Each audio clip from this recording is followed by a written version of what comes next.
Top of the morning. Top of the morning.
Top of the morning.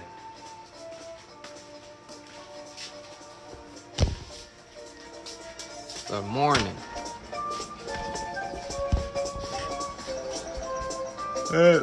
What's up, Jay? Howdy. God damn.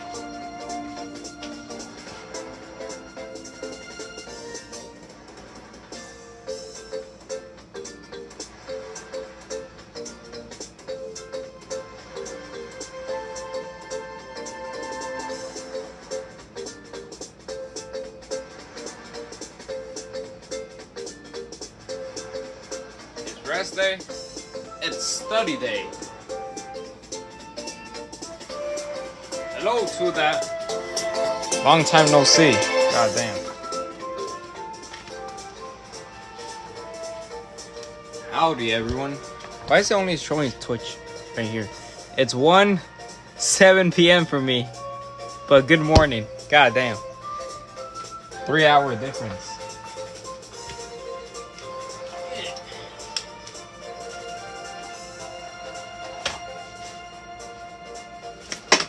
Oh shit. That's okay. I need this.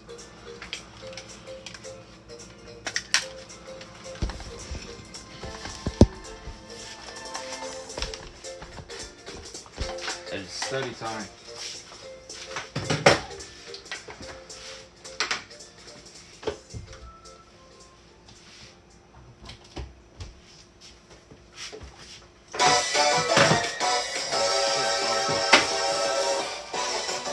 God dang. That shit was very loud.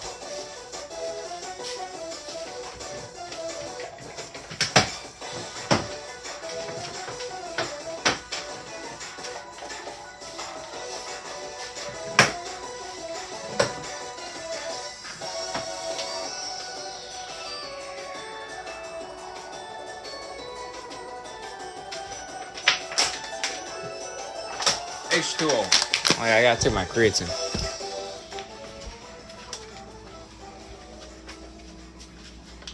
Give me the money in the safe. The money in the safe, that's fucking funny. I'm just gonna let you know that money is... No, not the money. That safe is completely empty. There's like nothing in there. I don't know if my mom is gonna put anything in there. I mean, she bought it like 2 weeks ago. I don't know why she needs a safe, but she got a safe for some reason. I don't know. Creatine. Bon appetit.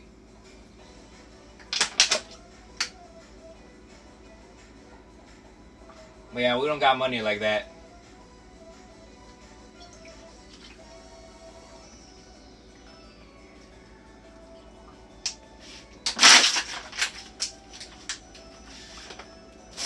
I think she bought the safe for important documents. Like passports, birth certificate, and I don't know what other documents, but yeah, I'm pretty sure there's nothing in there right now. Bro, GG's. It's a nice safe, I'll say that. It's fireproof, so that's cool. And I think it's also waterproof, I'm not sure.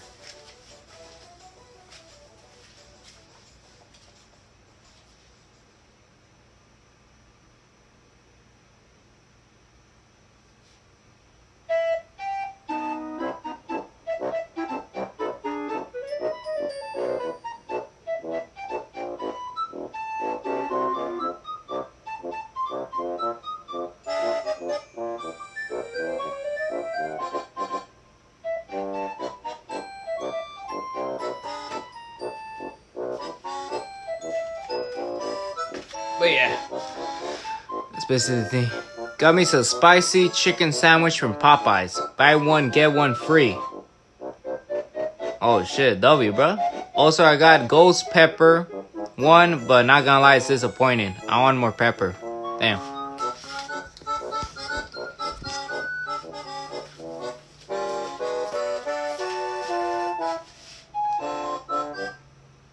It's not spicy enough.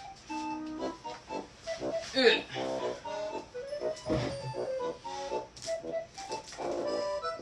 I think I ate that one before. I don't know. I have tried the Popeyes chicken sandwich. It's pretty good. Not too shabby. Oh.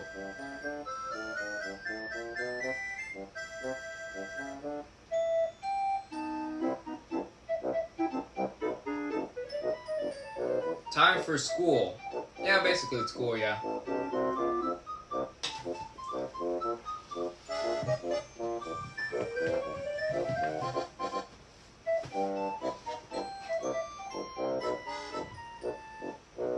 Yeah, got some oatmeal with protein powder for breakfast.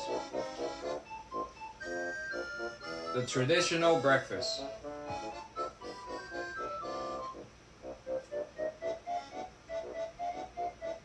Yeah, that's what I'm eating.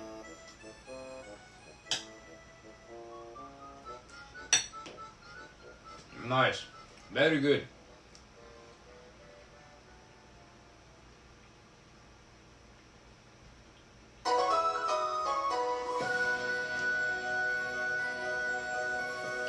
Alright.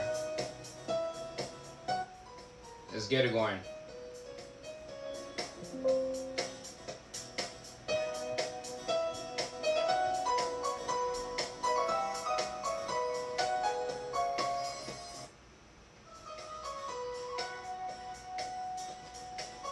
Let's begin.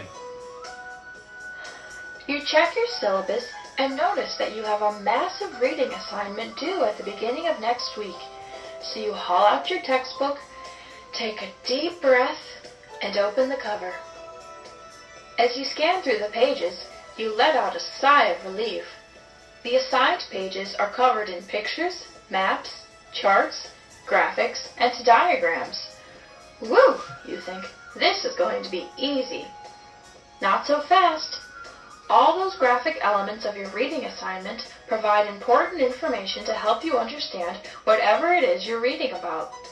You should not skim over them or ignore them completely because you might miss something very important. In this lesson, we will learn about some types of graphics and practice analyzing them in order to draw out as much data as possible from the text. As you read, you will encounter many different types of graphic information. Let's learn about a few of them. Pictures. Have you heard the old saying, "A picture is worth 1,000 words"? It really is. Pictures reveal details about a topic that written text can never capture. Maps. Maps allow us to form a mental picture of places and physical movements across a landscape. Readers often encounter political, physical, climate, topographic, the shape of the land, road, and economic or resource maps, as well as thematic maps that show everything from battles to population growth. Graphs. Graphs offer a visual portrait of data and its relationships. Texts features line graphs that show changes in data over time. Bar graphs that make comparisons over time and between groups. Pictographs that represent data through pictures, and pie graphs, often called pie charts, that show parts of a whole. Charts. Charts show organizational relationships, like a family tree, or processes, like a flow chart. Diagrams. Diagrams often provide a visual portrait of how something works or is put together, like a schematic, or of how sets of data overlap, like a Venn diagram. We readers must never ever skim, skip, or ignore graphic information in a text.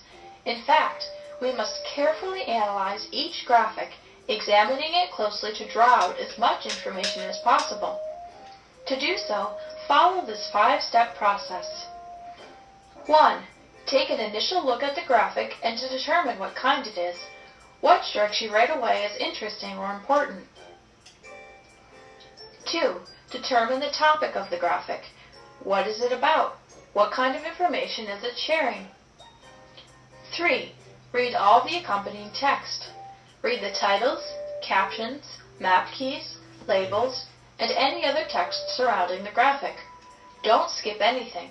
It is all important to your understanding of the graphic. 4. Look closely at the graphic itself.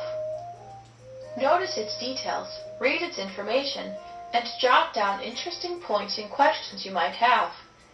Spend the time to really get to know the graphic. Ask and try to answer some important questions for each type of graphic. For a picture, for instance, think about who or what is pictured, and try to figure out how the photographer or artist portrays the person, object, or event. For a map, identify the type of map used, the area it covers, and its theme. For a graph, figure out its type, the kinds of data it presents, and the relationships it shows. For a chart, determine whether it shows a relationship or a process. For a diagram, think about whether it presents how something works or is constructed, or whether it shows overlapping data. 5. Pay attention to how the graphic adds to or complements the text. A text and its graphic elements always work together. Spend some time determining what the graphic tells you that the text doesn't say, or how the graphic presents the text information in a different way. This last point is very important to understand. Graphics either add to the information presented by the text or present it again in a different way. Your job as a reader is to determine how the text and its graphics work together to present information. Let's take a look at a couple examples of how this works. Let's say you're reading about the Civil War Battle of Chickamauga. The text describes the battle in detail, but you can't quite picture it. You turn the page and see the graphics, which include maps of the battlefield that show the positions of the Union and Confederate armies throughout the battle, and even a lithograph picture of the action. Suddenly, the battle comes to life in your imagination. Perhaps you are reading an assignment in your chemistry textbook that includes a description of an experiment that was performed several times with varying results. You are having trouble keeping things straight, but when you turn the page, you see a bar graph that lays out the various results for you and shows how they changed over time as the conditions of the experiment were varied. You study the graph and everything starts to make sense. Maybe you're perusing a geography book that contains a description of Great Britain, which is accompanied by several maps showing population density, major economic activities, topography, climate, and even major historical events. The maps provide a lot of information that simply wouldn't fit into the text, or would cover pages and pages if it were all written out. Instead, it is captured in a few graphics. The list could go on, but the point is that the text and its graphics work together to provide information, and readers must pay just as close attention to the graphics as they do to the text.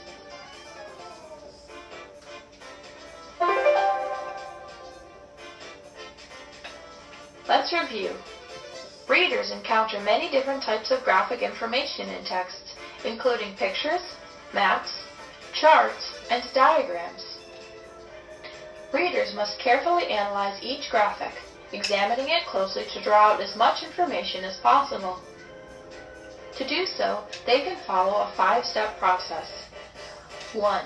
Take an initial look at the graphic and determine what kind it is. 2. Determine the topic of the graphic. 3. Read all the accompanying text. 4. Look closely at the graphic itself. 5. Pay attention to how the graphic adds to or complements the text. The last point is very important to understand. Graphics either add to the information presented by the text or present it again in a different way. The reader is to determine how the text and its graphics work together to present information. Remember that reading assignment you thought was going to be so easy because it was filled with graphics? Sorry to disappoint you, but you have a lot of work to do analyzing those graphics so that you can better understand the text. Well, I'll be damned.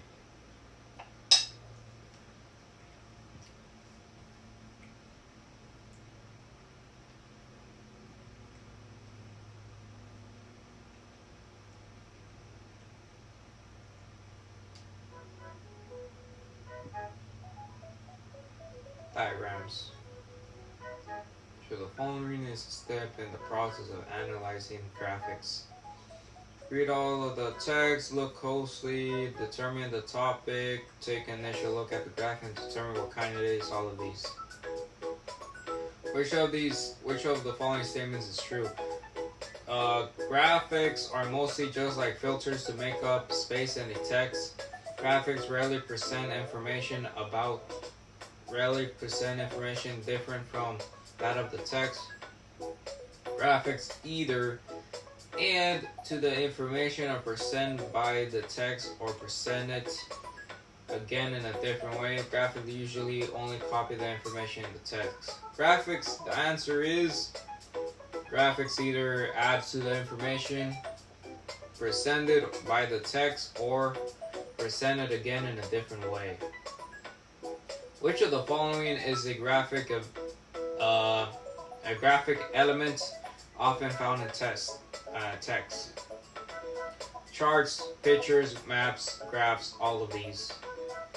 Which of the following offers a visual portrait of data and its relationship and includes variety like bar and lines? Graphs. Wait. Graphs and charts. What the fuck? Offers a visual portrait of data.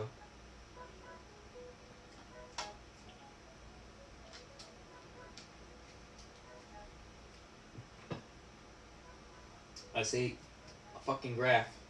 100%, let's go. Correct. Next. Using search engines for online research. Bruh.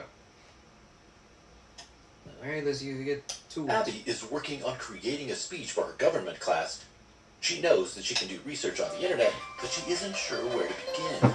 She tries asking friends on Socialbook and Beaker, her two favorite social networking sites, but she doesn't get the information she needs.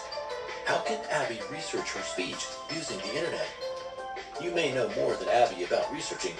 For example, you probably know that researching online is very different from casual browsing. Researching on the internet is far more focused and has a specific purpose. In this lesson, you will learn about how to use search engines to conduct online research. Researching on the internet can be an intimidating task. The World Wide Web is endless, so who knows where to start? First, let's talk about the different types of search engines that are available and how you can use a search engine to help with your research. A search engine is a program that searches for words and phrases in documents, most often in online articles and resources. Abby can start researching her topic using a large search engine to give her a direction with her speech. In general, there are three types of search engines. You can think of these search engines as general search engines, meta search engines, and specific search engines.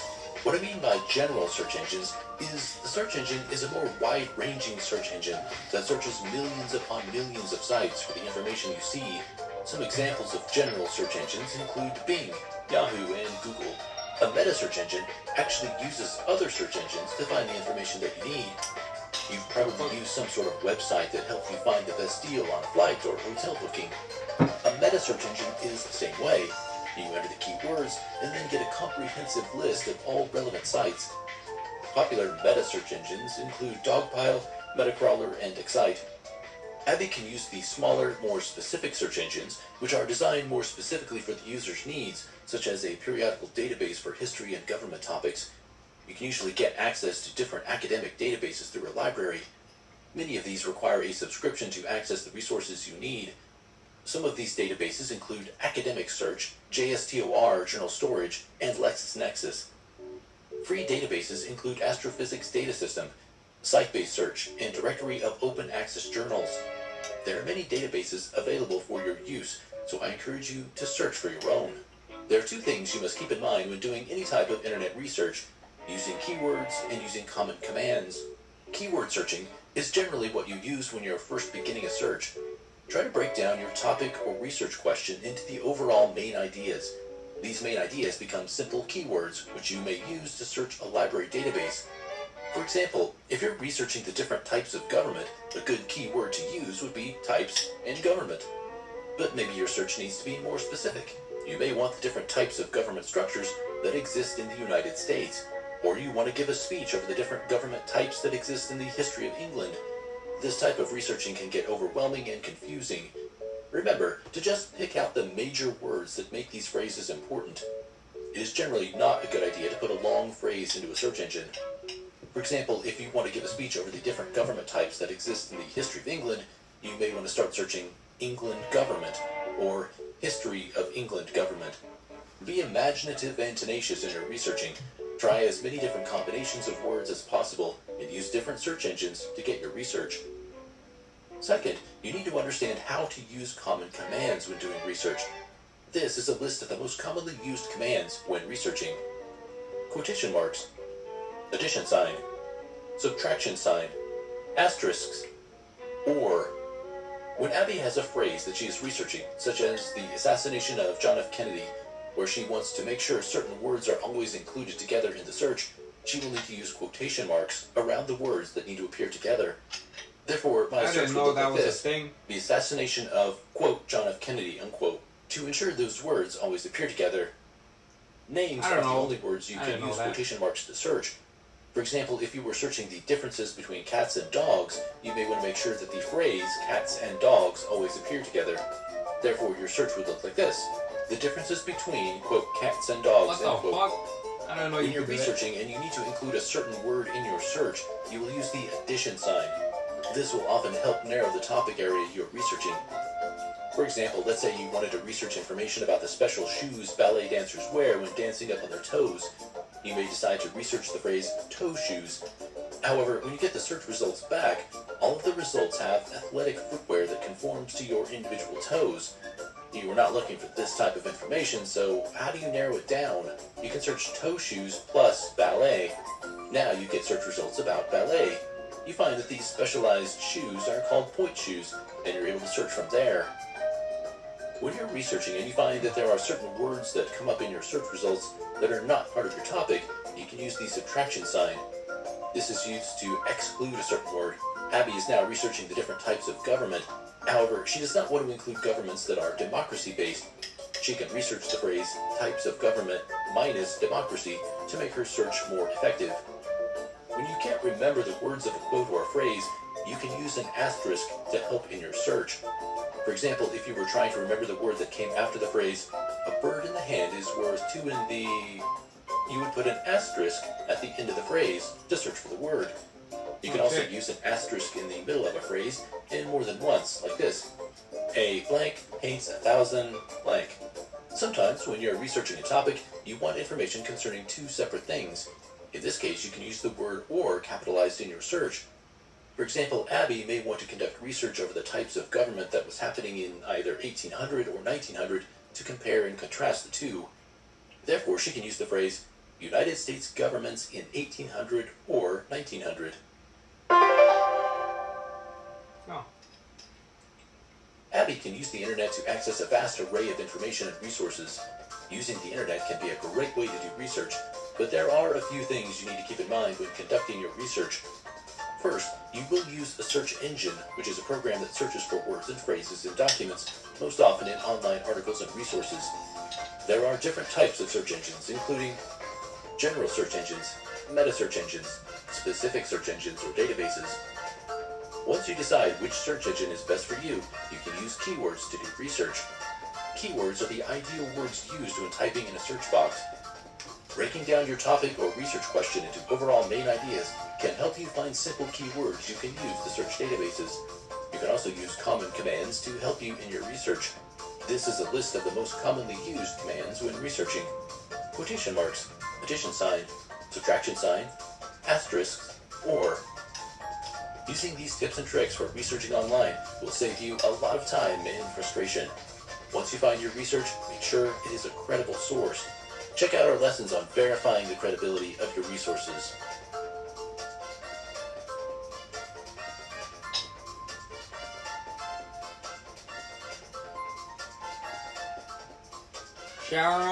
Sharon is doing scholarly research on a technical topic. What type of search engine would likely yield the best results? Technical topic? Oh shit. Scholarly. So it would have to be large search engine, no specific search engine, no meta search engine. I say a meta search engine. Or specific. What the fuck? On a technical topic. The fuck does it mean by technical? Oh. I'll say meta search. Jim is writing a report on the Washington Monument. When he uses a search engine, he is pointed to resources about various moments throughout Washington, D.C. and the state of Washington. Which item listed below should Jim use to help find sites useful in his research? So he's writing a report on the Washington Monument. When he searches an engine, he is pointing to research about various monuments throughout the Washington. So he has to use a quotation marks. So it's always together. Washington Monument. Quotation marks. Which of the following is an example of a general search? Google. Yeah, Google, bro. Kelly wants to know about fashion trends started by Run DMC. Which item listed below should Kenny use to help her find sites useful in her research? Subtract, addition, or. Wants to know about fashion trends started by Run DMC. Fashion trends.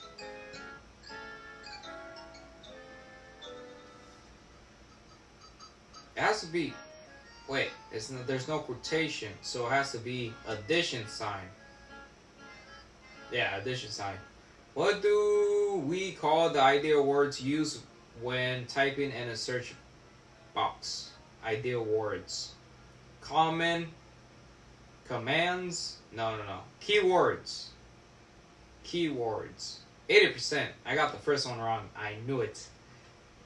God damn it. Alright, retake. Sharon is doing a scholarly research on a technical topic.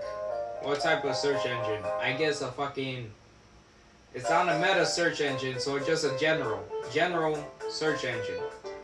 Second one, Washington Monument. That's quotation marks. Example of a general search engine. Google. Fashion trends addition sign. And last one, keywords. I still got it fucking wrong, bro. Not general search. Okay. Research on a technical topic. Scholarly. It's not meta, it's not general, so it has to be a specific search engine. Second one, monument, Washington Monument, quotation marks. General search engine, Google, bruh. Fashion trend started by Run DMC, addition sign. Idea words, keywords. There we go, finally. Finally.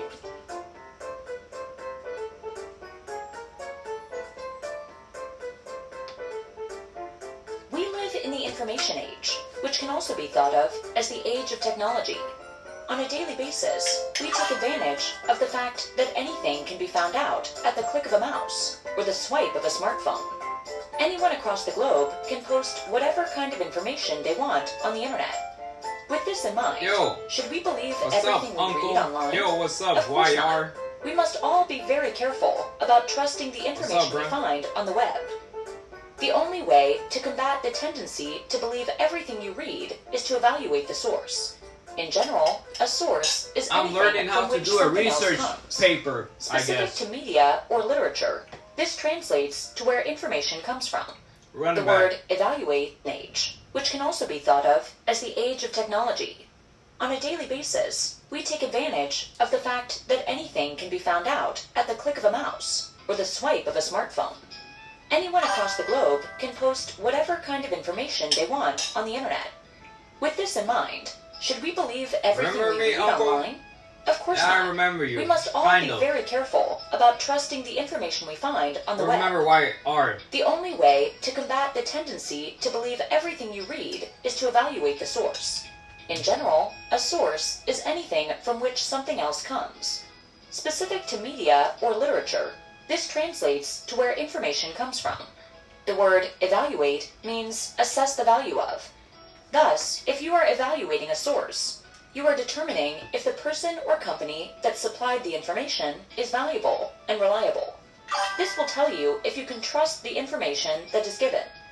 In life in general, I'm you from should your always be early stream aware days. of where you are getting Oh, shit. information from. No way. However, you want to pay particular attention to the sources when you are researching or evaluating the research of others. There are play three Clash main Royale? categories you can use Nah, I don't play to Clash assess Royale. any source: relevance, date, and The only credibility. game I play The first category is is relevance. Roblox. Translates to where information back. comes from. The word evaluate means assess the value of. Thus, if you are evaluating Clearly a source, Roblox. Oh, you are yeah, I don't like determining Fortnite. if the Fuck that person shit. or company that supplied the information is valuable and reliable.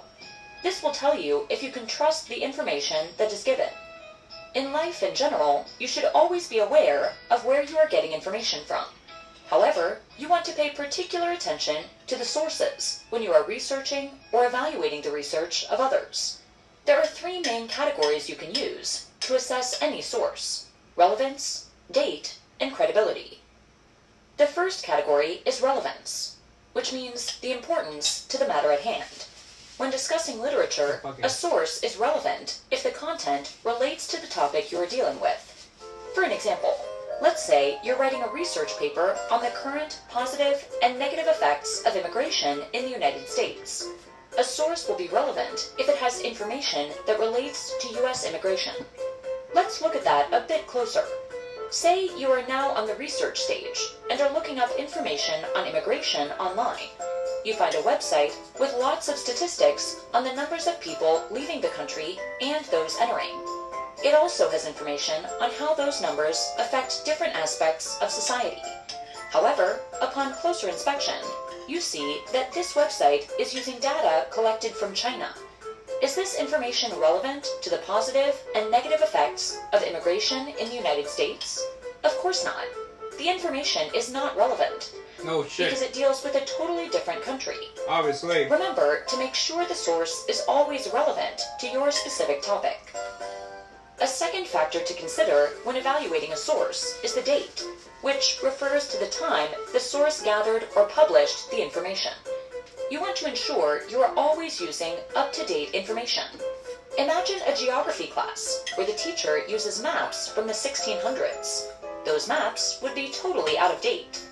Many changes have occurred in the world between then and now. Basically, always check the date of any source in order to verify it's still a valuable resource for information.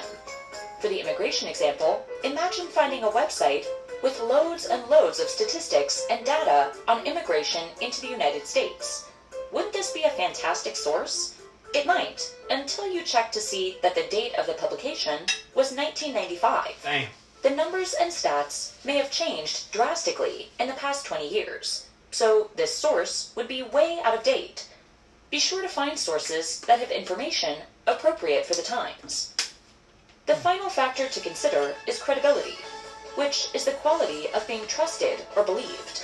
When discussing sources of information, having credibility means that the information is not biased in any way and can be trusted to be true. Remember, bias is any sort of prejudice or inclination to lean a certain way. If a source is biased, you cannot count on the information it provides. Imagine you are in the market for a new car. You have a model in mind and find numerous reviews online. Then you notice all those reviews are posted by the dealership. Do you think those reviews are credible? Not quite. The dealership's website is completely biased, as they will definitely not post anything negative about their own product. Instead, look for outside reviews from people or companies that are unbiased and trustworthy. A part of this could be to use primary sources, which are sources written by someone with first-hand experience of a particular situation or event. A primary source does not necessarily have to be the authority on the topic, but can still provide unbiased information. A blog that reviews the previous car dealership can be a primary source to use when deciding where to purchase your new car. For your immigration paper, you also need to consider the credibility of the sources. For instance, one political party might have strong negative views on immigration. This site would not be credible, as it would have its own agenda and might not give the full picture or information. A personal blog won't be a good source either, as it will likely have unresearched opinions about immigration.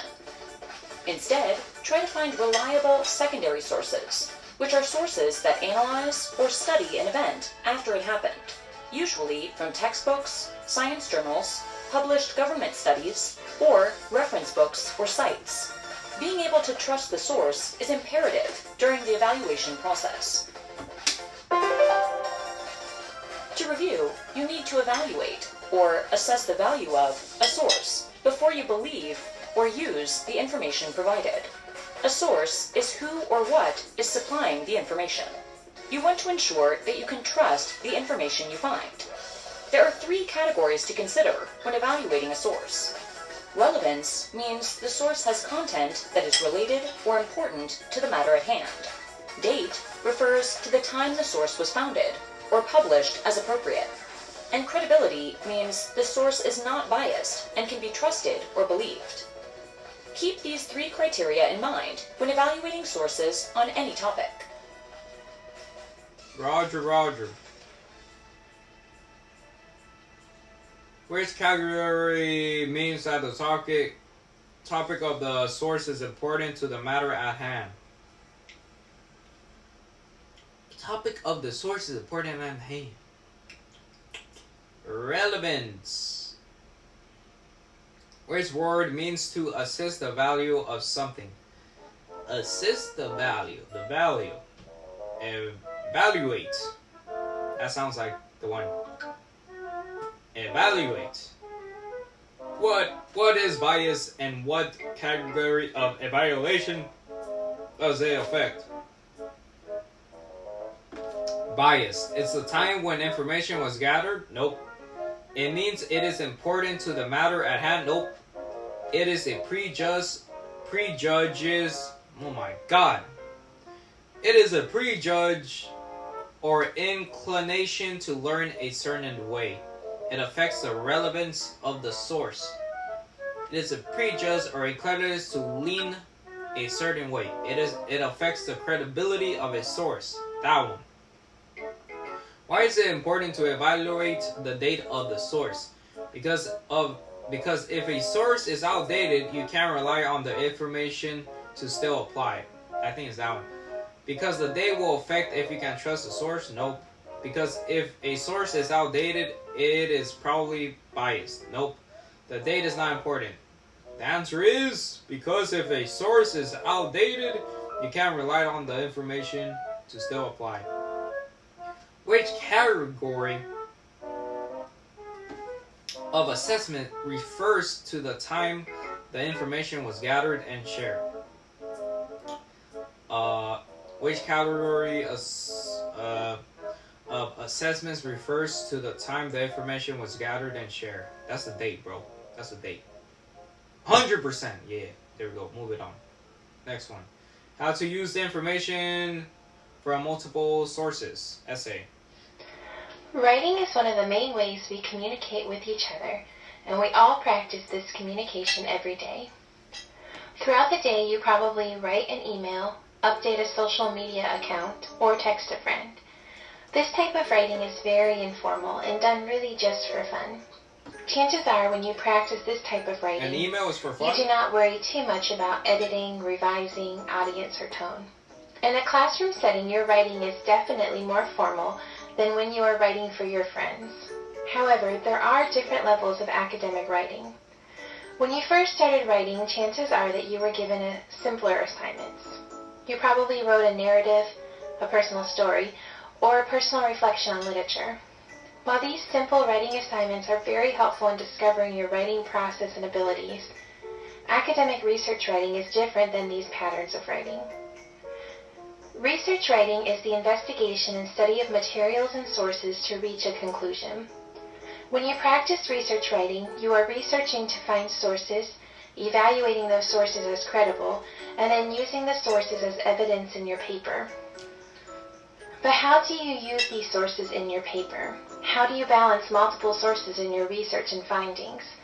In this lesson, we will answer these questions. Why are sources important? Using sources in your paper is important because they show that you have researched your topic, considered other viewpoints, and found experts in the field that support your point of view. As a writer, you want your audience to know that your paper is more than just your opinion, and that there is strong evidence and facts that support your point of view. When including sources in your paper, there are really just 3 ways to use them correctly. First, you can paraphrase your source. When you paraphrase, you are taking the author's words and making them your own. For example, let's say an author wrote, "On a cold, rainy night, John and Steve wrecked their car." You can paraphrase this statement by saying, "John and Steve crashed their car in the rain." As you can see, the main idea is still the same. Just be sure that you cite the source. The idea originated elsewhere and it needs to be cited correctly. Second, you can directly quote your source. A direct quote copies the source line by line and then credits the information. You would use a direct quote when you feel it is important for the audience to hear it as the author wrote it.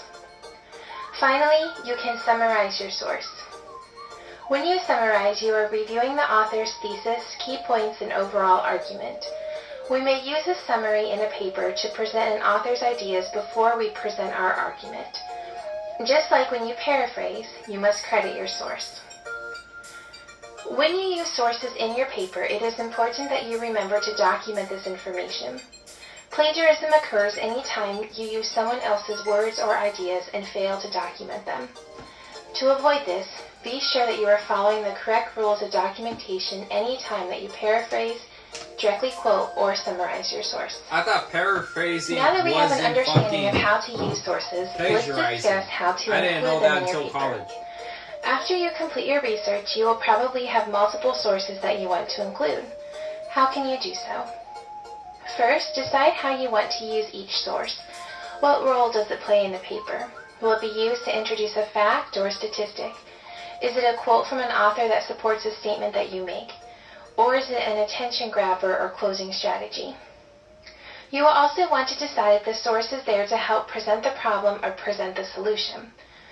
For example, let's pretend that you have been assigned an argumentative paper on recycling. Does your source discuss the reasons we should recycle, or does it discuss the result of not recycling? Knowing the role that your source will play will help you decide how to organize it. Second, decide how valuable each source really is. When we look at multiple sources, chances are there are going to be repetitive ideas. Do you have to include all of them or just some of the sources that you found? You want to ask yourself, what new information am I presenting with this source? Third, make sure you are still the main voice of your paper. This is more challenging with multiple sources. When we write, we want the main focus of our papers to be what we are saying, not what others have written. Your sources should support or add to your argument. Do not overwhelm your paper with sources. Rather, piece your ideas together and use the sources within your own argument.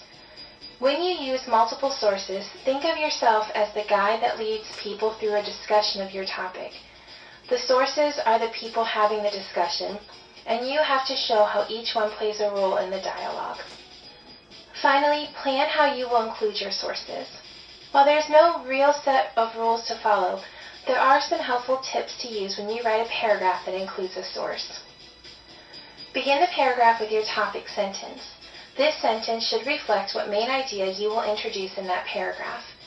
This should be written with your own voice and should begin to set up your argument or research with your audience. Introduce your source through a paraphrase or summary. This will be the start of the support of your ideas. Follow this up with an analysis in your own words.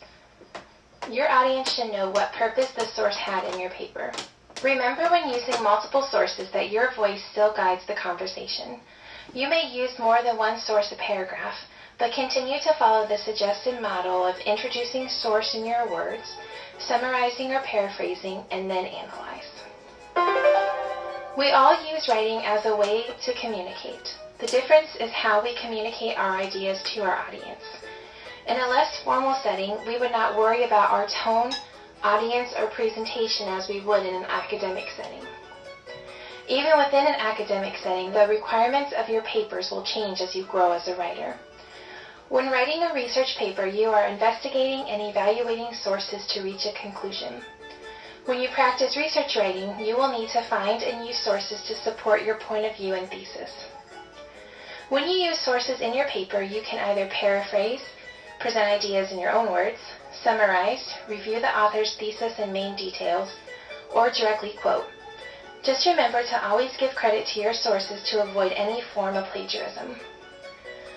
Before using a source, you should decide what role it would play, if the source is necessary and adds something new, and spend time planning how you would include the source. Remember that sources should be used in your paper to support your point of view. You should always be the main voice of your paper. Try to think of it as leading a conversation. If you have multiple sources, you would have to direct the conversation more actively. Your voice should never be buried among the sources you present. How is research writing different from other types of writing?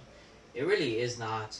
It is different from informal writing such as texting, but not different from other forms of documented writing. A little bit of that. It considers tone and audience. It investigates and evaluates information to reach a conclusion. All writing is equivalently important.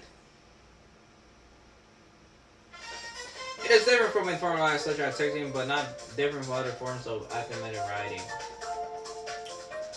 What steps should you take when deciding to include a source in your paper? Decide how you want to use the source. Decide how valuable the source really is. Decide how you can include the source while still being the main voice.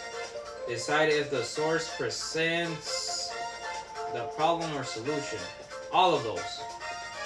What is the difference between paraphrasing and summary? Paraphrase is a condensed version, whereas summary can be long. A summary reviews and condenses the author's main ideas, but a paraphrase will present the same amount of details just in your own words. A summary directly quotes, a parallel doesn't. They are two. Alright, so the difference between paraphrasing and summary is that summary reviews and condenses the author's main ideas, and paraphrasing will present the same amount of details just in your own words.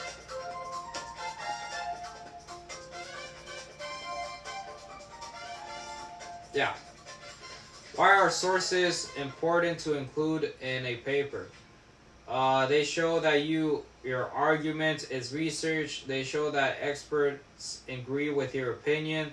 They show that evidence and facts support your idea. They show you have considered other points of views. All of them are correct. What is the best way to introduce a source in your paper? Do whatever feels right. Start with a topic sentence in your own words. Introduce the source and then analyze the information. Start with a topic sentence, analyze the ideas, and then show your support. Start with a topic sentence, introduce a source, and analyze the information. 80%. The first one is wrong. Bruh. How is a research paper different? Run it back. Research writing different from other types of writing. Research writing. It considers tone and audience. And it investigates and evaluates information to reach. It investigates and evaluates information to reach a conclusion. That is what it is. What steps do you have to do? All of them. Paraphrasing. Sources. All of those. And then start talking, analyze. Should be right. Yeah, next one. Alright, wash the dish. Before that shit's just becomes hard to wash, basically. W. And we do that.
Oh, what are we doing? 77?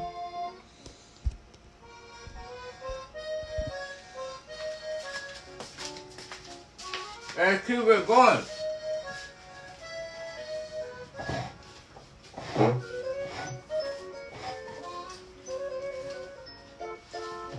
So, you have been asked to synthesize information, and other than look like a deer in headlights, what do? It's okay. Just remember that synthesizing written information is taking ideas and theories from two or more different sources and blending them together into one new combined idea. This is all guided by your thesis.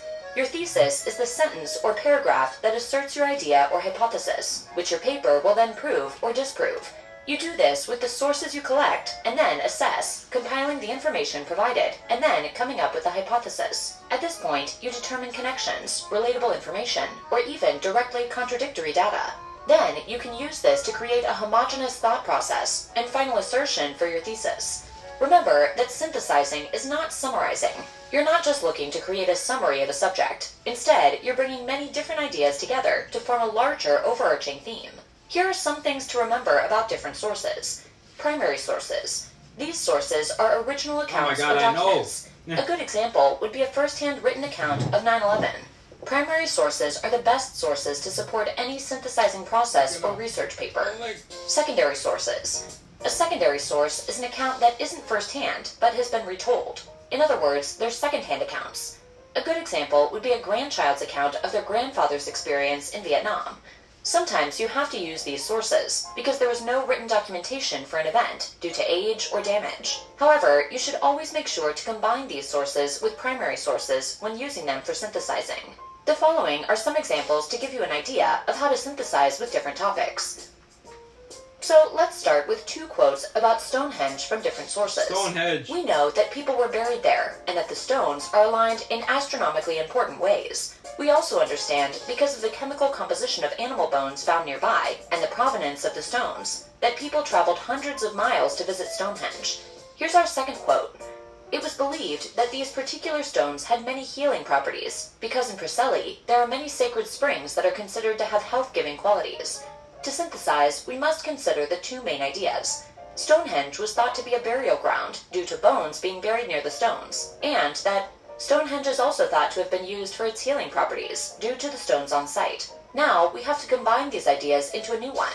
Stonehenge was used as a healing site for inhabitants and travelers that were unwell, and those that did not heal were buried near the monument. Although we would need more sources to corroborate the theory, this is a good example of the process of synthesizing. Now, here are 2 new quotes about Edgar Allan Poe.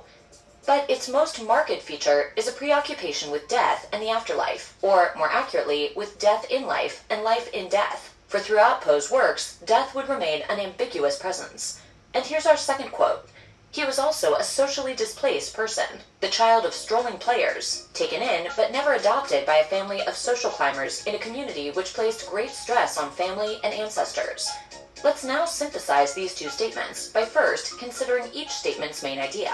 That Poe's writing showed a fascination with death and the afterlife, and that Poe was awkward and never really accepted as a child. So our new idea can use those older ideas and be combined into the following passage. Edgar Allan Poe was a man who was without family and never fit in with those who took care of him or his peers. This resulted in an unhealthy fascination with death. Although you will start your paper with a rough idea of your thesis, you will also need to be prepared to change it along the way. As you research, do not just look for work that supports your assertions. You're trying to synthesize data, so when you're working with your sources, you need to be working with those ideas and seeing how they correlate, or if they even do. Try to get down to the core of your research, and then if you need to change your thesis, do so. A research paper will not be fully realized until you've taken several different theories into account. For example, if you assert that all Nazis were criminals and only look into books and oral histories that provide this information, then, of course, you would have enough support on the subject to synthesize the data and fully defend your thesis. However, when you miss people in the Nazi Party, like Oskar Schindler, who used his rank to eventually save over 1,100 Jewish people during the Holocaust, intentionally leaving out research makes the arguments within the paper weak, thus making the synthesis incomplete. I've done that. I'm pretty sure I've done that. Alright, let's review what we've learned. In this lesson, we looked at the synthesis of written information.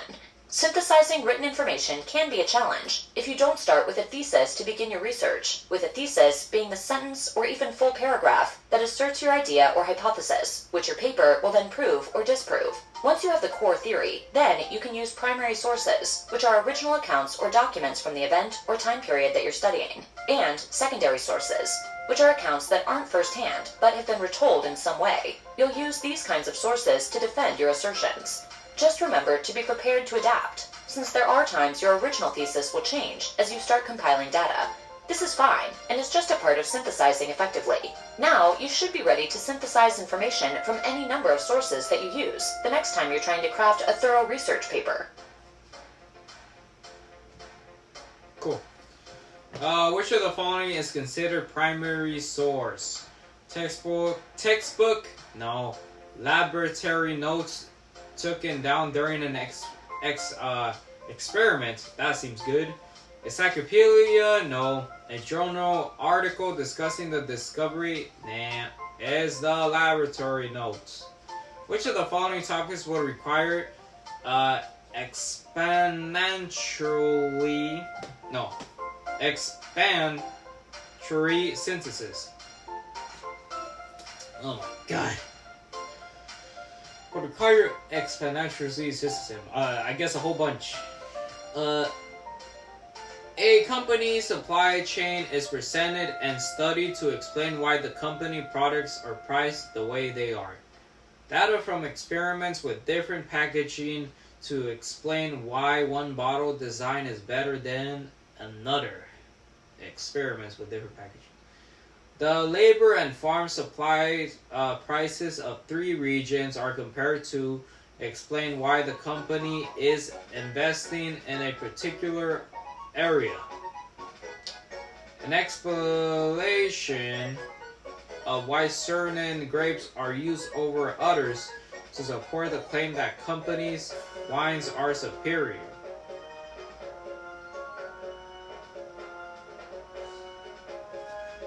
I don't understand what the question is asking. Which of the following topics would require a explanation or bada bing bada boom, bro?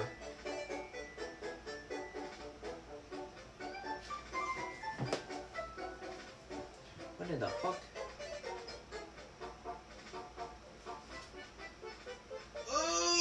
Okay, which one does not connect with the others? That are experiments with different packaging. Experiments. The labor and farm supply prices of 3 regions are compared to explain why the company investing in a particular area. An explanation of why certain grapes are used over others to support the claim, that's a key word. The company's supply chain is presented and studied. To explain, studied. So studied and experiments that connects. The labor and farm supply prices of 3 regions are compared. And then an explanation of why certain grapes are used over others to support the claim that, I think the one is the labor and farm supplies prices of 3 regions are compared. I think that one. I don't fucking know. Which of the following is an example of a thesis statement? Having had a 33-year-old cancer. No. What the fuck? Having had a 33-year cancer. Oh, it's not even fucking cancer. It's fucking career. What the fuck? Having had a 33-year career at NASA, Kate Johnson calculated spaceflight information for projects like Project Mercury. Marine C specially pioneered research in the field of radioactivity. In 1952, Rosa Lynn Franklin and her students took the first X-ray image of DNA. Women have been contributing to scientific advancement in the area of biology, physics, and orbit mechanics. This is a thesis statement. Which of the following topics would require augmentative synthesis? Oh, a whole bunch of research documents. No, a whole bunch of sources that argue. An overview of the history and evolution of the company brand image over the 20 years. No. An explanation of how different climate conditions impact the performance of the company's farm. An analysis of 3 different marketing strategies to determine which one increases sales the most. A presentation of various programs used by the company to describe the training experience.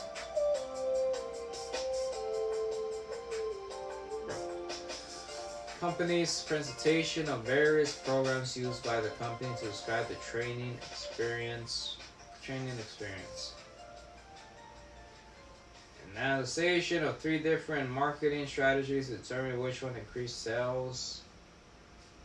Analysis, an overview, history, an explanation of how different climate conditions impact the performance of the company farm. I say augmented synthesis will be required by A presentation of various programs used by the company to describe the training experience. Which of the following is truth of synthesis writing? Synthesis writing consists of bringing together information from different sources without further commentary. Synthesis writing uses information gathered from both primary and secondary sources. Synthesis writing must always have a position that it is arguing for the most percent information that only supports this position. No, synthesis writing only requires a thesis statement and is bringing. What the fuck? Synthesis writing uses information gathered from both primary and secondary sources. I say that one. 60%, motherfucker. The last one is right. That's W. The first one is... Wait. Oh no, the second one, yeah. So... which of the following topics will require explanatory synthesis? And then... Which of the following topics will require argumentative synthesis? Holy shit, those two are wrong. Following is considered laboratory notes. Yeah, and then this one. Explanatory. Can't even fucking say the word. So how am I going?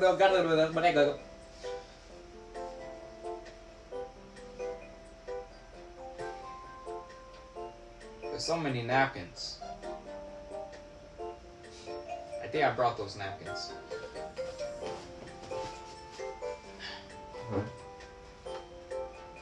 What is that? Explanatory synthesis. Expand. A whole bunch together. Company's supply chain is presented and studied to explain why the company's products are priced. Nah. Data from experiments with different packaging to explain wine bottle is definitely maybe. The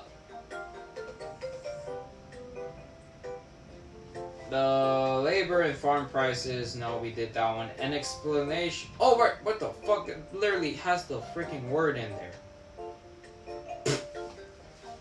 Of course. Well, man. Argumentative synthesis. Arguing. A presentation of various programs. Nah, explanation won't be that. An overview of history and evolution of the company brand image over the 20 years. And an analysis of 3 different marketing strategies to determine which one increased sales the most. That one. Could be wrong. Which of the following true is synthesis? Both primary and secondary. 80%, motherfucker. How is that one wrong? It has the word in it. That was right. 3 different strategies. Cool. Re-go. Do it again.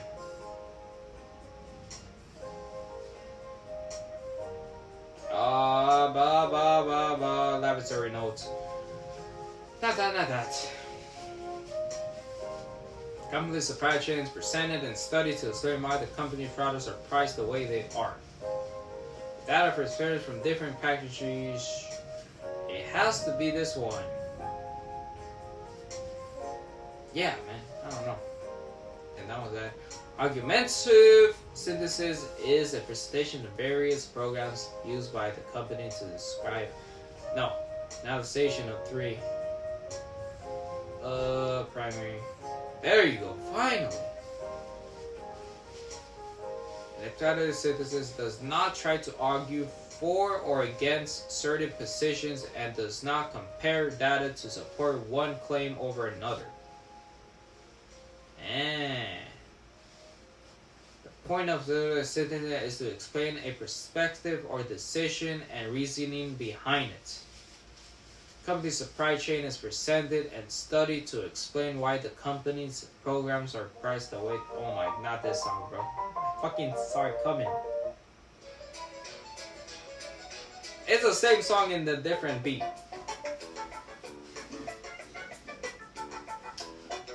The answer present letters with information with the goal of presenting and supporting one argument over another.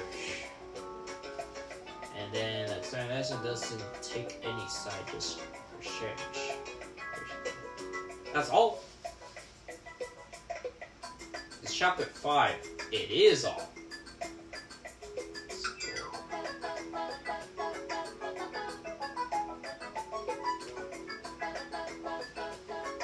Damn. 23 out of 246. That's a long way to go. That's a very long way to go. God damn. Holy shit. When does it actually get?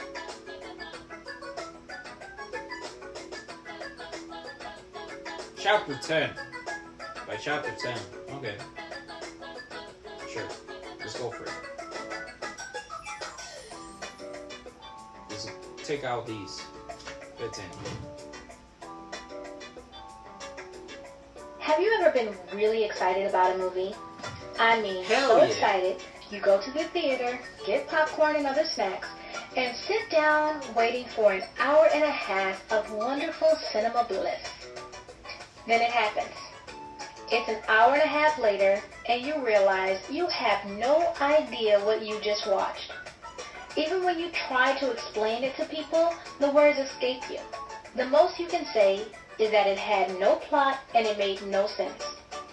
It's a terrible experience when you watch a movie with no plot, and reading an essay with no main idea, no thesis, and no cohesive points tying it all together is no less aggravating of an experience. The best way to avoid such a tragedy in your own writing is to get great at setting the stage for your writing. The first place to start is with your main idea. The main idea is the key concept being expressed or examined. Putting this in our movie frame of reference, the main idea would be the broad context on what the movie is about, the genre in which the movie will be viewed. Is it a romantic comedy about high school sweethearts? Maybe a historical drama about the Battle of Waterloo or the sinking of the Titanic. The main idea is the overall gist of what the piece will be dealing with as a whole. Okay, so now that we have the main idea, we need to prepare ourselves to clearly explain it to our audience, the reader. What we need is a thesis statement. A thesis statement is a 1 or 2 sentence condensation of your argument or analysis that will follow in your writing. The thesis statement is our narrowing of our overall main idea. Moving along with our movie idea, let's say our main idea is a romantic comedy about 2 high school sweethearts. While this helps narrow things a bit from the entire genre of romantic comedy, it doesn't really help give us the detail we need to truly understand what is unique about our movie. However, when I add in the thesis statement of 2 high school sweethearts ready to embark on the wonderful world of college, will they follow their dreams and end up at separate colleges, or follow their heart to the same school? Now, we can better understand what this movie is about. Of course, there's a bit more narrowing that can be done in this process. Sometimes space does not allow us to give a longer explanation. Sometimes people really need us to get to the point quickly. This is where our topic sentence comes into play. A topic sentence is generally at the beginning of the opening paragraph and gives a 1-sentence summary of the main point. Think of the topic sentence as our movie blurb that everyone grabs a hold of. It's that bit of information the producers want us to hold on that will allow us to build excitement for the movie and remember with ease the main point of the film. In our fictional romantic comedy, our topic sentence might be, Jordan and Willow must decide if their high school love is big enough to span not just one college, but 2. In this sentence, I now clearly see that this movie is about two high school students named Jordan and Willow. They are about to go to college, and they may even end up at two different colleges. They will be analyzing if their love really is big and broad enough to move from being a high school romance to an adult long-distance relationship. In one sentence, I have given a summary of the film, without giving away the neat surprises viewers may find along the way. The hope is that it generates interest and leaves the person wanting more. The same is true with the topic sentence. People are much happier reading an essay when they understand what it is supposed to be about. They can grab a hold of the context and read with purpose, thereby allowing a much easier and memorable reading experience.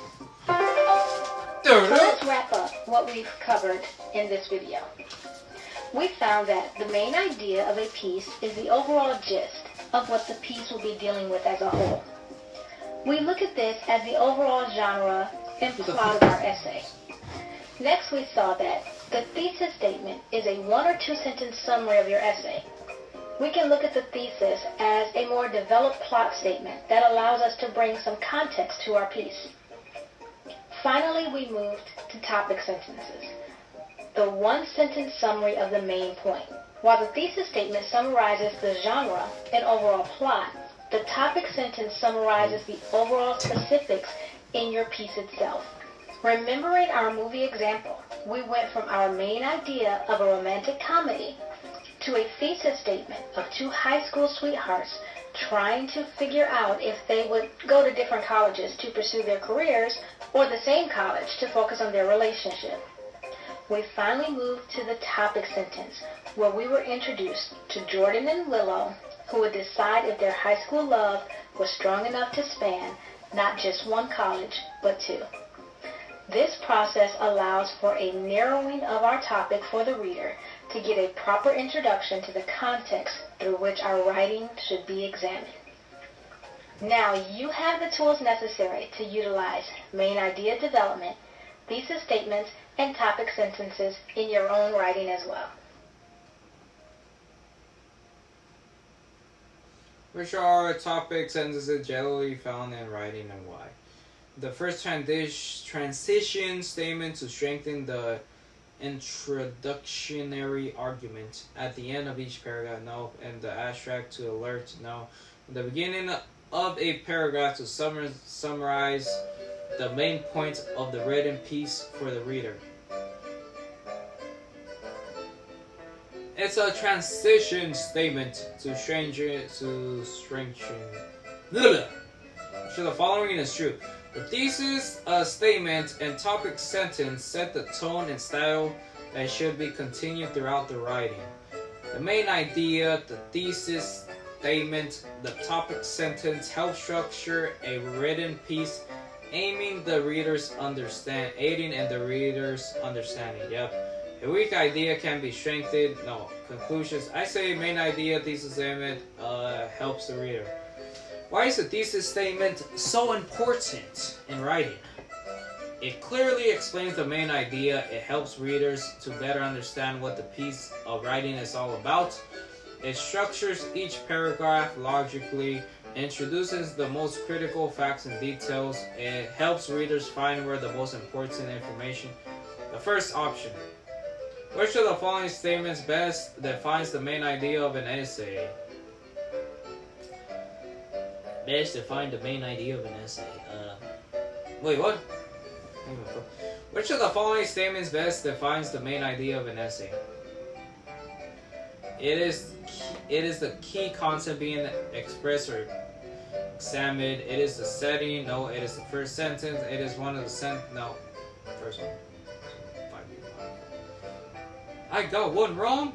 No! The first one, of course. Retake it, I know. Where are topic sentences generally found? In the abstract to alert at the beginning of a paragraph to summarize the main point of the written piece for the reader. Which is true. That one. Why is this statement important? Clearly experience the main idea. And that's better stuff. What the thing? It's like key points presented. Yep. Which of the following statements best defines the main idea of an essay? Key concept. There you go. 100%. Next.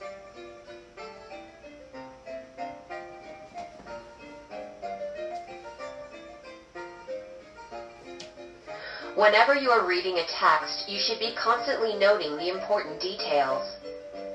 When discussing reading comprehension, think of details as the individual features, facts, or particulars in the text. These details are essential to develop reading comprehension. For instance, in the popular fairy tale Cinderella, imagine if you missed the detail of the lost glass slipper. Would Prince Charming asking women to try on a glass slipper in order to find his true love make any sense without that detail? Of course not. Not all reading selections are as simplistic as Cinderella, so you may be wondering how to find those important specific details in other works. There are many strategies to use for any type of passage, like underlining key phrases. Typically, for any length of passage, underlining around 2 to 3 important key phrases in each paragraph will help you later on when trying to find other details. However, knowing what type of selection you are reading can also help to find specific details. Since we already used Cinderella as an example, let's begin with narrative writing, which is any writing that tells a story. It is perhaps the easiest to find specific details in narratives due to the format. The sequence is almost always in chronological order, which is in order of time. In narratives, there is a beginning, middle, and end to a story. To find details in narratives, you simply have to figure out where within the chronological order the detail should fall. For example, if you miss the detail that Cinderella lost her glass slipper, you can easily figure out where to look to find it. You know at the end of the story that the prince travels the kingdom asking women to try on the glass slipper. You also know that somewhere in the middle of the story, Cinderella's fairy godmother gives her a dress, the glass slippers, and a coach to go to the ball. So the detail you missed must fall in between those events. For any narrative, figure out part of the plot that holds the detail. Then return to the story and skim through until you find the specific detail you need. Next, let's look at expository text, which focuses on explaining or giving information. This is a very general umbrella that many examples of text might fall under. Thus, being able to find specific details in expository writing is an essential skill. A great way to organize the details in this type of writing is to make an outline. An outline is a general summary of the writing, organized with minor ideas falling under major ones. The larger topics must stand out more than the smaller details. This way, when looking over your outline for that text, you can easily use the larger ideas to determine where the specific detail you are looking for might fall. You can also use an outline to direct you to the correct spot in the passage that might hold the specific detail. A more specific type of expository text is structured as problem-solution. For these types of selections, there will be 2 parts to the passage, a problem and a solution. The problem section explains the causes for concern, and the solution section explains a way to solve the problem. Looking for a specific detail, try to figure out if it relates to the problem portion or the solution. That will help narrow down where the detail will be. One of the best ways to handle this type of passage is to use the Cornell note-taking system. For this method, make 2 columns to take notes in as you read the selection. The left column should be narrower. In that column, insert questions centered on the topic.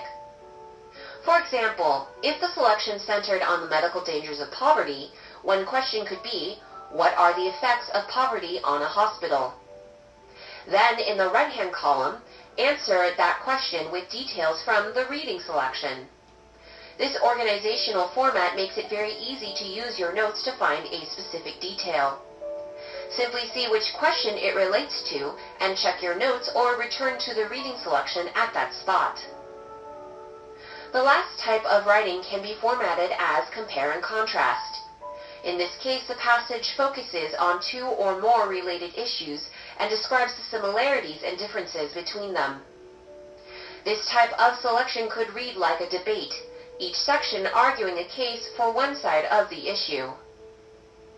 Graphic organizers are a great tool to use to be able to find specific details in selections formatted on compare and contrast.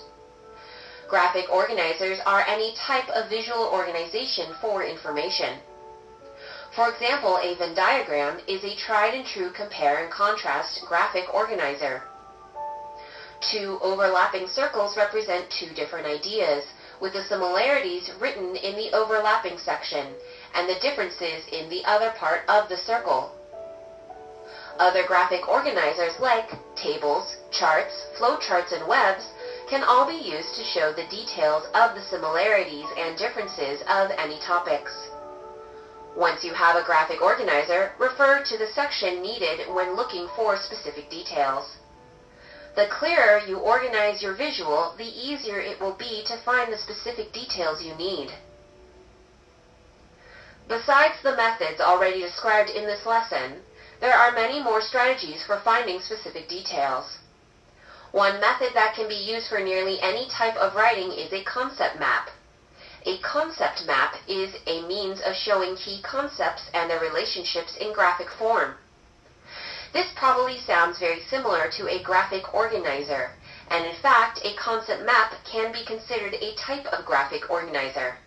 However, concept maps are much more complex. Think of a concept map like any other type of web. However, with a concept map, don't only use the information in the selection, but also prior knowledge. The goal is to show how new information relates to prior knowledge and how a student is constructing his or her own knowledge. Students can show hierarchy to emphasize importance of information, draw lines and arrows to link information, or even use descriptive linking words to show how details are related. Concept maps can even be changed or rearranged as needed. Concept maps are great because they not only hold the specific details you might need later on, but they show the relationships between all those details, which is much better for comprehension and for locating other details. To review, being able to find specific details in a reading selection is a very important skill for all students. Often knowing how the reading selection is structured will help you to find the specific detail needed. For example, with narratives, which are pieces of writing structured like a story with a beginning, middle, and an end, use the sequence to find specific details. Figure out where in the plot the detail might fall, and then review the selection as needed. Outlines, which show a hierarchy of information, can be a great way to organize details in expository text. For problem solution structured selections, using the Cornell note-taking system, which has 2 columns to show information, is a clear way to show the important details. Venn diagrams or other graphic organizers can also be excellent ways to pull out specific details from selections with a compare and contrast structure. Lastly, for most reading selections, you can use a concept map, which is a complex web to show relationships between information, prior knowledge, how understandings change, and hierarchy of details. Overall, even if you are not required to create any notes on a reading selection, noting how the passage is structured is very important for finding specific details. As you read, constantly stop and check how the details are related. This will help anyone be able to find any specific detail needed.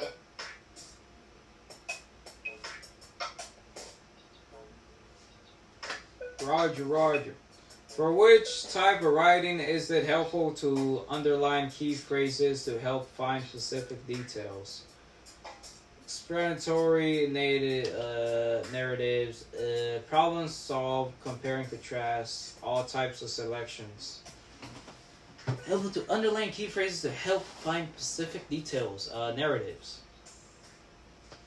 Which graphic organizer consists of two overlapping circles? That is a Venn diagram. Which is a complex type of web? Concept map. Yeah. And what type of passage is it generally easy to use a sequence to find the details of the story? Sequence narrative. What goes in the left hand column when using the kernel notes taken? The questions from the selection, the problems from the selection, the solutions from the selection, details. Questions. Yeah, 80%. Got the first one wrong. For which type of writing is it helpful to underline key phrases to help find specific details? I guess all of them. All of those types. Makes sense. Which graphic organizer consists of Venn diagram, type of web, concept map, sequence narrative, left condom. Questions from the selection. There you go, 100%. Very good. Next, main ideas and supporting details. Sure. We can all relate to sitting in class and avoiding eye contact with the teacher in fear of being asked to answer a verbal question. This was especially terrifying if the question was related to something we are not familiar with. Each time the teacher called someone else's name, we cheered inside because we were off the hook. Let's travel back to language arts class and review the ever-popular question, what is the main idea? I hate that The question. main idea, or what some people call the central idea, is the concept of the passage that the author wants to convey. Do not get this confused with the theme or a plot of the story. The theme is the point of the topic or main idea. The plot is what happens in the story. The main idea equals concept. Think of the main idea like a movie preview you just watched. The movie preview isn't exactly the theme of the movie or the plot of the movie. It simply introduces the audience to the main concept of the film. Authors may use one sentence to state the main idea clearly, or they may use supporting details to point out and explain the idea.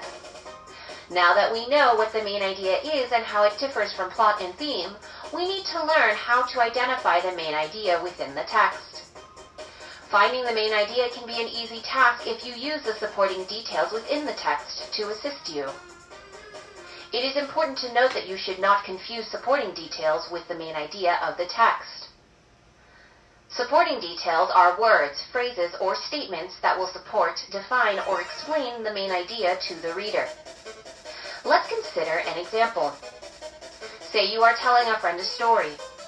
In order for the story to make sense or be interesting to the listener, you must use supporting details. Through these details, the listener can make sense of your story's main idea. Authors use this same process to convey the main idea in their writing. To identify the main idea in a piece of writing, you must first ask yourself what you think the author is trying to tell you about the person, thing, or idea. In some types of writing, the author will write the main idea within the first sentence of a paragraph, and then use the rest of the paragraph to support the main idea. Identifying the supporting details will help you identify and explain the main idea of the piece. You should try to use supporting details within your explanation when you are asked to explain the main idea of a passage. This will make your explanation more valid and demonstrate your understanding of the main idea. Let's take a look at a short reading passage so we can learn how to identify supporting details and use them in an explanation of the main point. It is important to wear sunscreen during hot summer days. Wearing sunscreen provides protection from ultraviolet rays and decreases your chances of getting skin cancer. Dermatologists stress that people should not avoid sunscreen just because they have a deep tan or because the weather is overcast. If asked what the main idea of this passage is, Wear you'd probably sunscreen. say, the importance of wearing sunscreen. But if I asked you to explain the main point through supporting details, you'd have to give me a little more information. You might say something like, wearing sunscreen is important for everyone, even on gloomy days, because it decreases your chances of skin cancer caused by ultraviolet rays. For our next example, we'll use one of the most popular fables of all time, The Lion and the Mouse. The story goes something like this. Deep within the jungle lived a lion.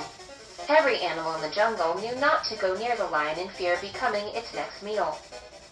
One day, a starving little mouse traveled through the jungle looking for food. While on his journey, he accidentally stumbled upon a lion. The lion grabbed the mouse and asked how dare it disturb his rest. Frightened, the little mouse asked the lion to spare his life. The lion asked the mouse why he should spare the mouse's life. The mouse replied, I can help you one day. The lion began to laugh hysterically at the answer the mouse gave him. He told the mouse, how can a little mouse like you save me? You're a tiny mouse. The lion laughed some more and let the mouse go. A few days later, the lion went looking for food in the jungle. While stalking his prey, he got caught up in a hunter's net. The lion roared and tried to claw his way out. Unfortunately, he could not free himself. From a distance, the mouse heard the lion roar. He made his way to the sound and saw the lion trapped.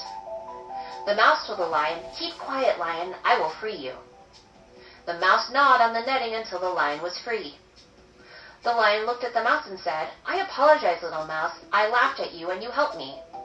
The lion learned that day that any act of kindness, big or small, should never be wasted.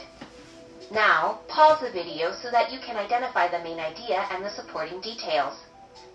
Then write an explanation of the main point using supporting details. When you are finished, unpause the video to see how your answer compares. Main idea. A vicious lion learns that any act of kindness, big or small, should never be wasted. Supporting details.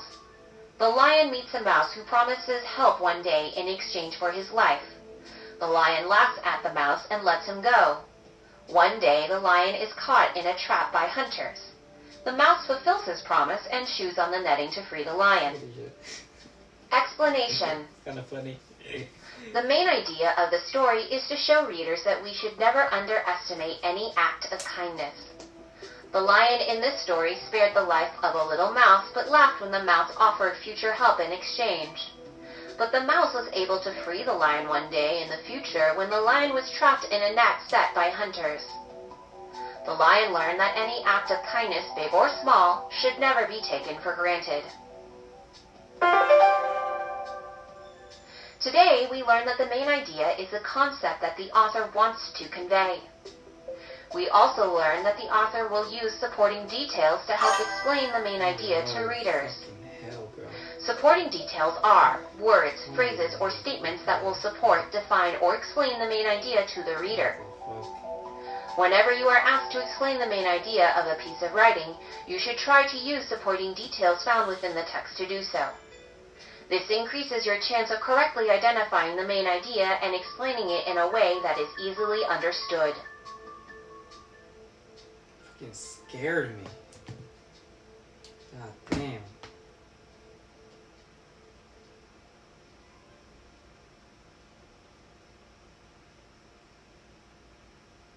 Bruh.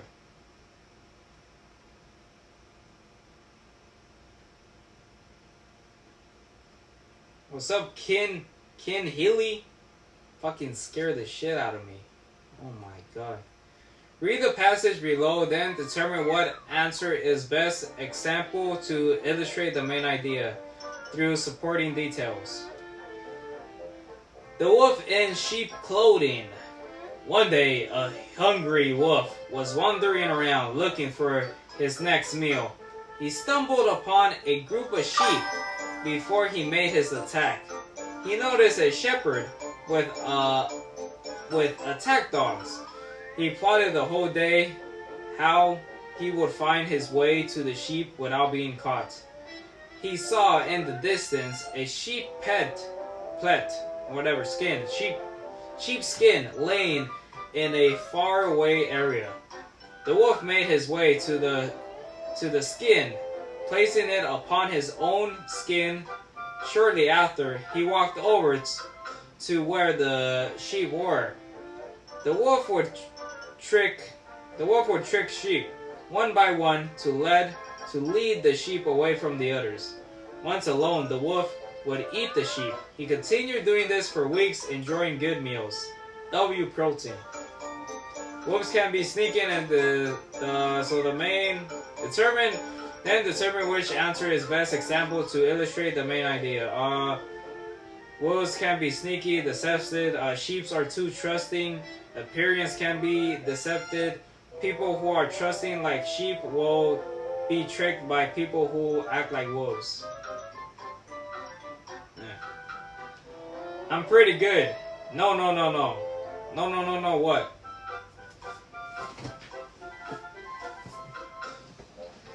The main idea is that appearances can be deceptive.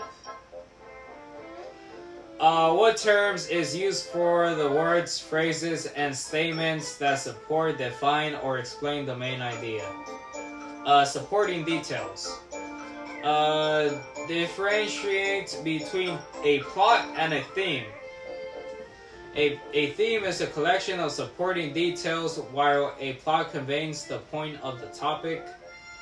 A plot is more of what happens in a story, whereas the theme conveys the message of the story. I'm pretty sure that's the one. A theme is a collection of supporting details, whereas plot conveys the main idea. No, a plot conveys the main message, while a theme describes what happens. Wait a second, isn't that the same as the other one? What the fuck? Wait. Plot? Yeah, no. Plot is what happens, theme is the message, bro. If you were to create 1 or 2 sentence summary of a story, this would be the summary. That would be the plot, bro. Oh my god, 75. Which one did I get wrong? What the fuck? Plot? If you were to create a 1 or 2 sentence summary of a story, this would be, that would be the main idea, bro. Boy. Do you play any other games? It's not a game, this is fucking... It's like a study guide to be able to pass the TEAS exam. It's not an actual game. Studying for an exam that tests my knowledge in English, math, and science. Alright, so, nice. Yeah. Alright, let's read. Appearance can be deceptive. What term is used for words? The actual games I play is Roblox, but right now I'm playing Red Dead Redemption. But that's later. What term is used for words and phrases, statements that support, define, central idea? That's supporting details. Plot and theme. Plot is more what happens. Theme conveys a message. Conveys a message. 2-sentence summary. That is the main idea. Wait. That is the theme. What the fuck? Main idea and theme, isn't that the same thing? What the fuck? I say theme. Oh my god, no it's not. Oh my. Appearance. Bruh. I like COD and GTA. W, bruh.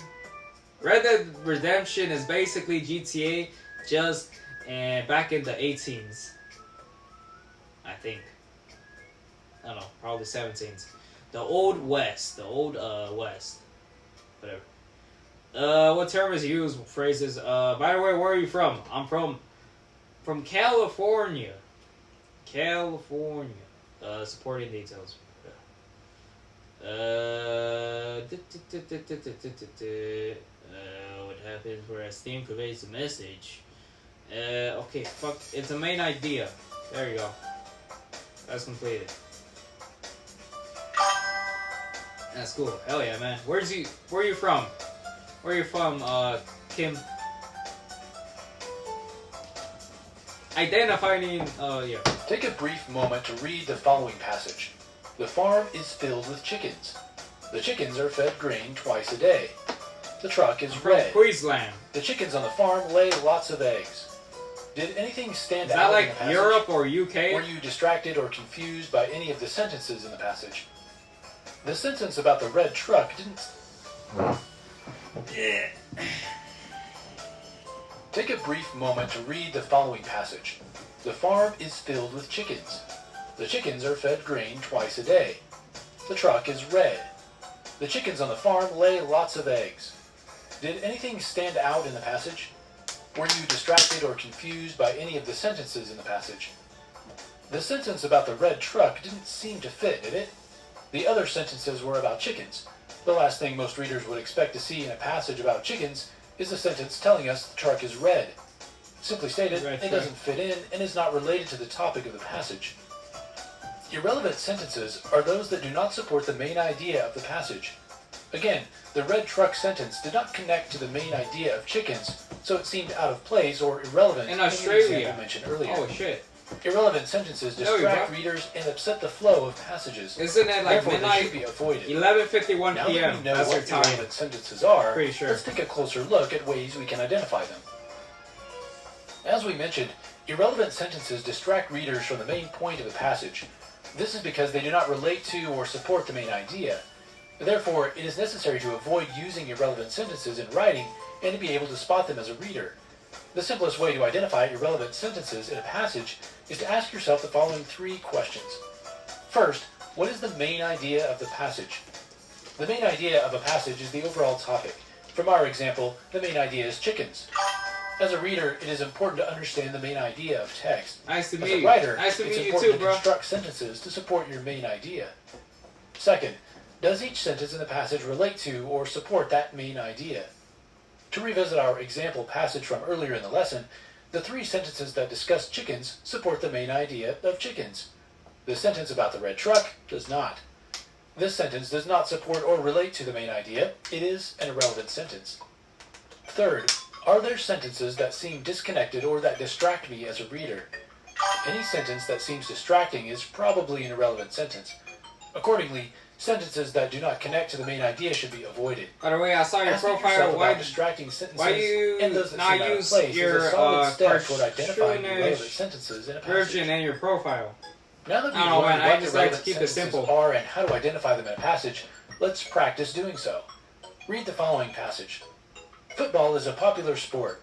Football can be played in 2 formats, tackle football and flag football. Both types of football require special equipment. Snack food at stadiums is expensive. Okay, now that you've read the passage, let's move through the 3 questions for identifying irrelevant sentences. What is the main idea of the passage? Football, bro. The main idea is football. Does each sentence in the passage support the main idea? Imagine having a custom gaming version. There is a sentence that does not connect to the topic of football. Are there sentences that were distracting or disconnected from the main topic? That would be dope. The sentence about stadium snacks was distracting, wasn't it? It did not do anything to support the main topic of football, so should be removed. Not really my concern right now. Irrelevant sentences do not support or connect to the main idea of a passage. They can distract readers from understanding the overall purpose of a passage. There are 3 easy ways to identify irrelevant sentences in a passage. I'm good. To I'm begin, not interested. ask yourself what the main idea of the passage is. Next, take a moment to determine if each sentence in the passage supports the main idea. Finally, isolate the irrelevant sentences as those that distracted you as a reader or seem disconnected from the main topic. Bruh. How do you mean? Okay. If you want to identify relevant sentences in a passage, then what's the first thing you need to do? Irrelevant. Determine the main idea of the passage. Locate distracting or disconnected sentences. Avoid irrelevant sentences. Determine if each sentence in the passage supports the main idea. That one. Which sentence in the following passage is irrelevant? Vehicle maintenance is important to extend the life of your car. Corvettes are very fast. Changing the oil... I already know which one. Changing the oil every 5,000 miles is good for the engine. Rotating the tires on a vehicle several times in a year is important for maintaining the vehicle. Corvettes are very fast. Which which one is irrelevant? There are 4 seasons each year. Winter brings cold temperature. Spring is usually a period with increased precipitation. I have an umbrella. Summer brings warm and increased daylight hours. Temperature begins to decline in autumn and leaves fall from the leaves. I have an umbrella. Which of the following is false? Relevant sentences and the passage. Which one is false? They are disconnected from the main idea of the passage. They distract the reader. They upset the floor of the passage. They support the passage main idea. No, that was false. Sentences that do not support the main idea of the passage are irrelevant. What the fuck? How did I get 80 out of fuck? I got the first one wrong. If you want to identify the irrelevant sentences in a passage, then what's the first thing you need to do? Determine if each sentence in the passage supports the main idea. I follow you on Insta. Thank you, man. Appreciate it.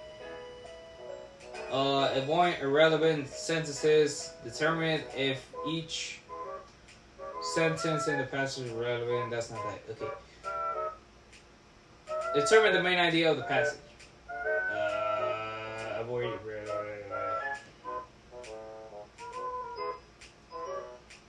I guess it's locating, distracting, or disconnected sentences. Corrects are very fast. I have an umbrella. They support the main idea. Irrelevant. How the fuck? My pleasure. Yeah. How did I still freaking get that wrong? Can you add me? Add you on what? Determine the main idea of the passage. Avoid irrelevant. God. The main idea. Maybe it's which one is that? Corrects are very fast. I have an umbrella. Bruh. Support the main idea. Irrelevant. There you go, finally. Insta. I don't really follow people. I don't really follow people back. I only follow people back that I know in real life.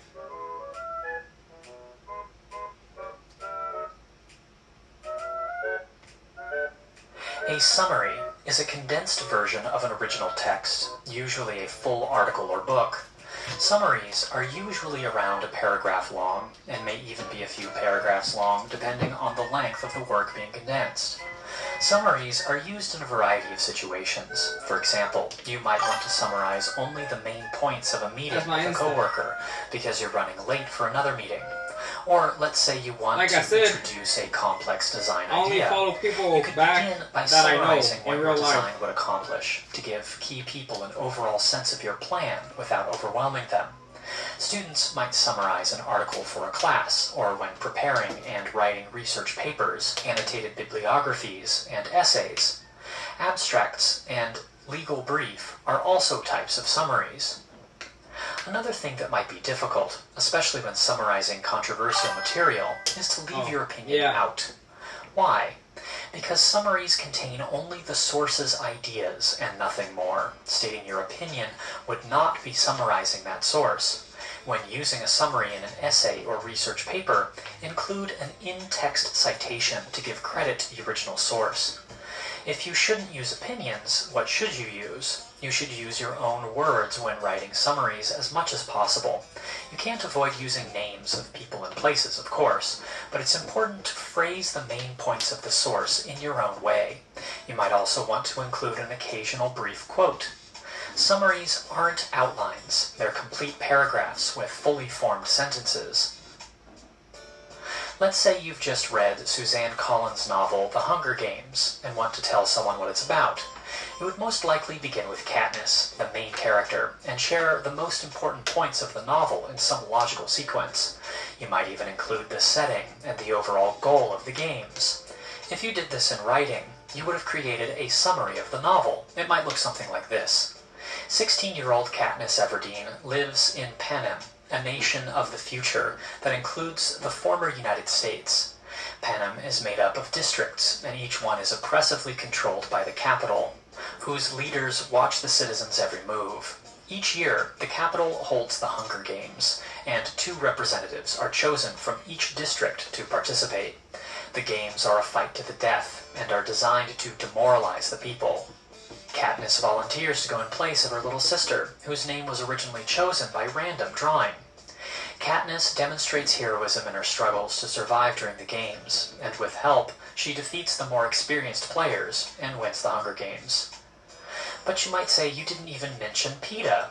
For those who aren't familiar with the Hunger Games, he's the second representative from Katniss's district, and her eventual love interest. A summary will inevitably leave out a lot of details, even ones that might seem very important. Your job, when writing a summary, is to determine what is the essential information about the work or event you're summarizing.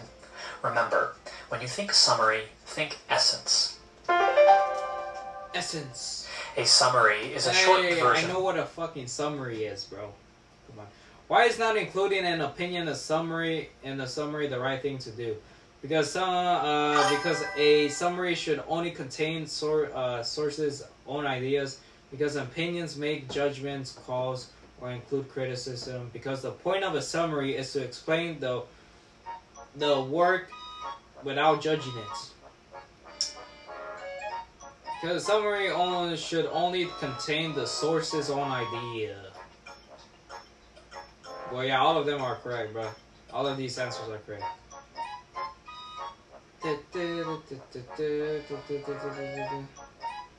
What is a summary, bruh? A condensed version of the longer work. Summaries are used in on-the-job written work, research papers, essays, abstract, legal briefs, and what the fuck? Legal briefs and actually research papers and essays. A summary can include all of the following except the names, places, and things that appear in the original source.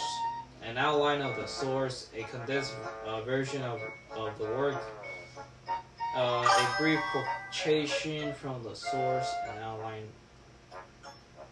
the name, places, and the things that belong in the original, a brief quotation.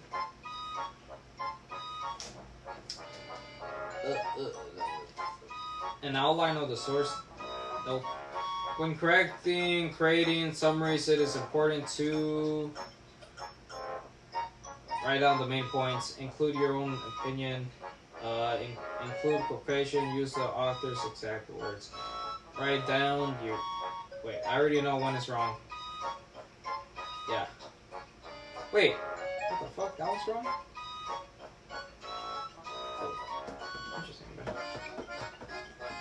That's my Insta. Ken Helly O. Alright. Alrighty. I got this one wrong. What the? Summaries are used in research papers and essays. I guess it's used in everything. Makes sense. Autocorrect. What is a summary? Condensed version. Summaries are used in all of those answers are correct. Summary can include all of the following, except an outline of the source. With creating summary, it's important to... What the fuck? What did I use? Write down the main points in your own words. There you go, 100%.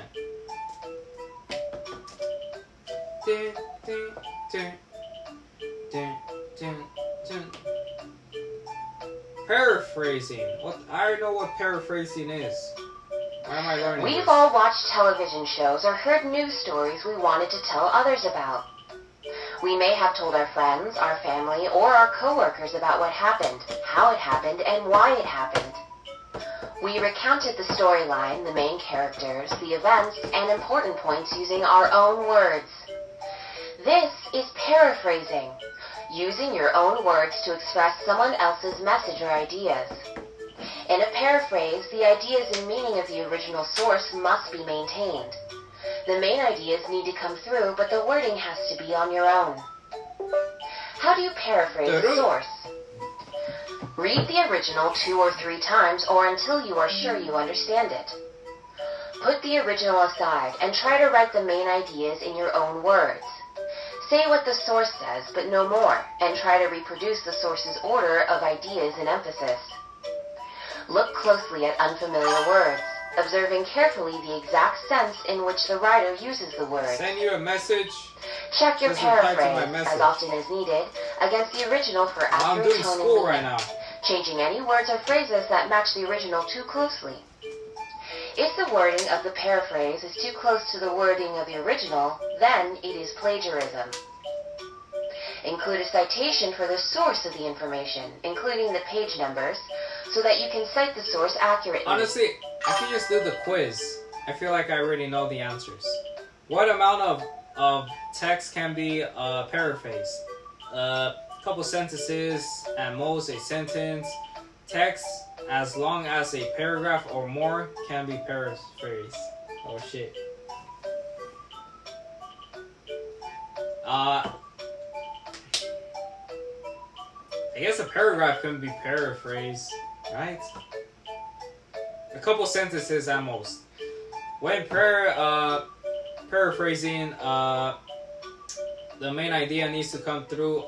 The ideas and meaning of the original source must be maintained. The wording must be your own. Yeah, all of those are correct.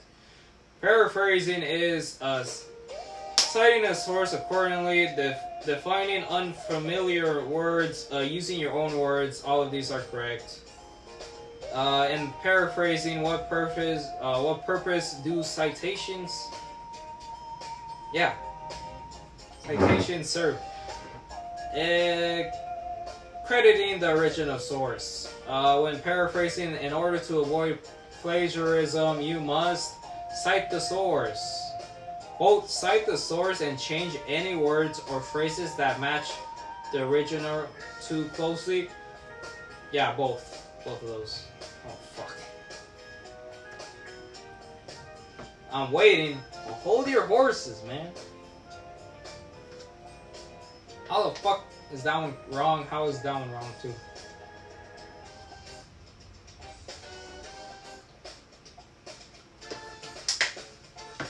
Run it back. The amount of text can be paraphrased. It could be a freaking paragraph. When paraphrasing,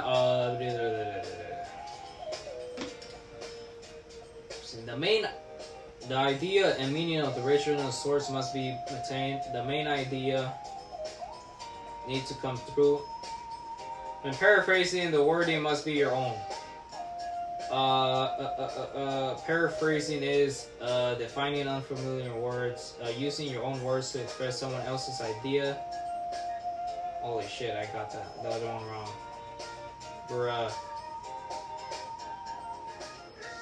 Bruh. That one was right. Paragraph can be paraphrased. All of these are correct. Using your own words. What's the credibility and the original source? Paraphrasing to avoid things, both. There you go, 100%. I didn't even watch the video. Finding evidence in a reading passage. Okay. Have you ever written an essay about a story, only to realize that you're not sure how to support claims being made about the text? A claim or argument about any idea in the text should have supporting evidence. Evidence is proof that's essential to an author creating a strong argument or claim. All texts or reading passages contain evidence. There are many types of evidence, too. Evidence can be found in both fiction texts, such as novels, poems, or short stories, as well as in non-fiction texts, like biographies or scientific articles. A non-fiction author might include statistical data, expert opinions, or specialized knowledge to support claims, while finding evidence in fiction involves finding supporting dialogue and interactions between characters to support ideas. Good readers are able to cite evidence by including a quotation, or exact sentences from the text, or paraphrasing the author's words or ideas. In this lesson, we will focus on finding evidence in a fiction passage, but finding evidence in non-fiction texts follows the same steps. No matter what kind of text you're examining, follow these important steps as strategies. 1. Read and understand the question or claim. 2. Closely read the text to find the answer. 3. Note inferences and quotations from the passage that support the answer or claim. 4. Analyze the evidence. How does this textual evidence support a claim or idea from the passage? What makes this evidence strong? And 5. Cite the evidence by including quotations of the excerpted text or by using these phrases. According to the text, blank. On page blank, the author stated, one example of this from the text is blank. An important strategy in finding evidence in a reading passage is understanding what makes the evidence strong. Supporting evidence is strong when it clearly connects to the question and the answer.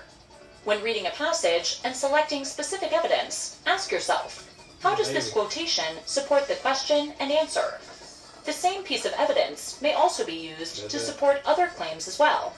Text is rich, so it's important to read closely and analyze both the question and the answer carefully before concluding that the evidence is supportive and strong. My computer froze.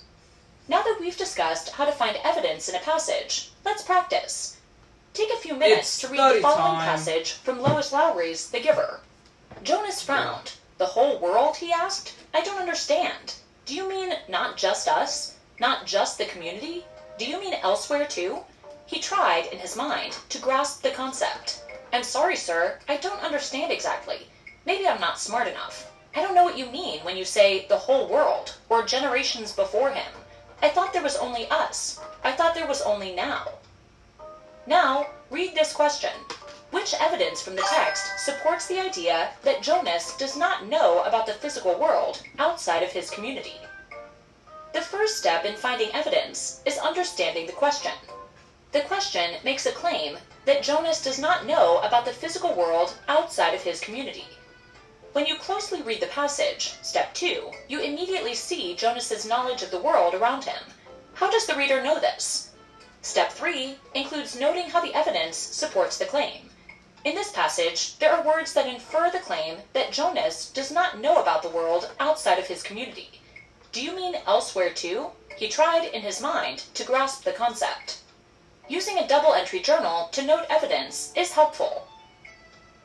Step 4 includes analyzing this evidence.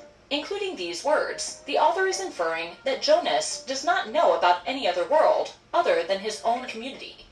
Finally, in step 5, be sure to cite the evidence from the passage.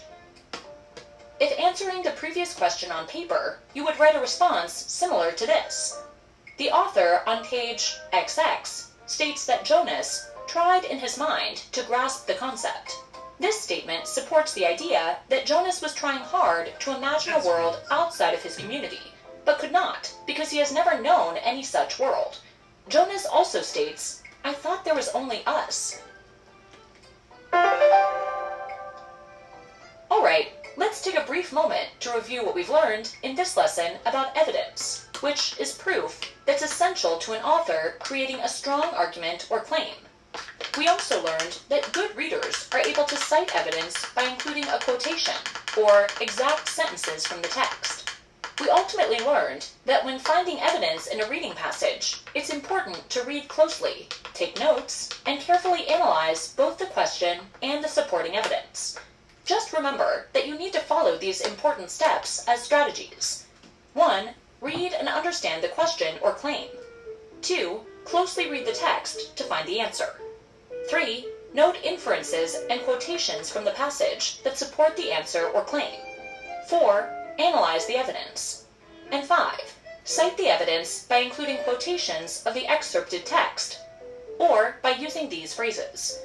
According to the text, blank. On page blank, the author stated, one example of this from the text is blank. Yeah. Sure.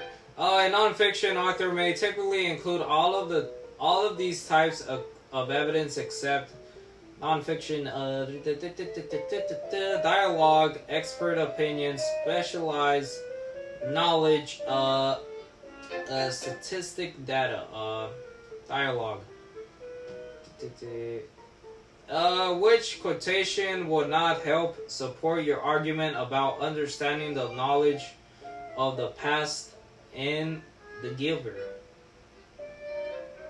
Which quotation would not help support your argument about understanding the knowledge of the past in the giver? The man shook his head. No, he said. I'm not being clear. It's not my past, my childhood that I must transmit to you. He leaned back, resting his head against the back of his third chair.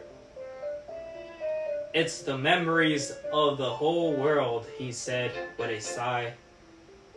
Before you, before me, before the previous receiver, the generations, receiver, and the generations before him. Okay. What was the question again? Which quotation would not help support your argument about understanding the knowledge of the past and the giver? It's the memories of the whole world. I'm not being clear. It's not my past that I must transmit to you before the receiver. Before the previous receiver, the generation before. Which one does not help? I'm not being clear. That one does not help. Quotations and paraphrasing are examples of blank or examples from a text that support main and sub-points in an essay. Quotation and paraphrases are examples of evidence. Why is evidence used in text important? It makes the reader feel more comfortable. It makes essay writing easier. It encourages faster reading. It supports the author's claim or idea. That one. When using evidence from a reading passage to support a claim, what makes this evidence strong?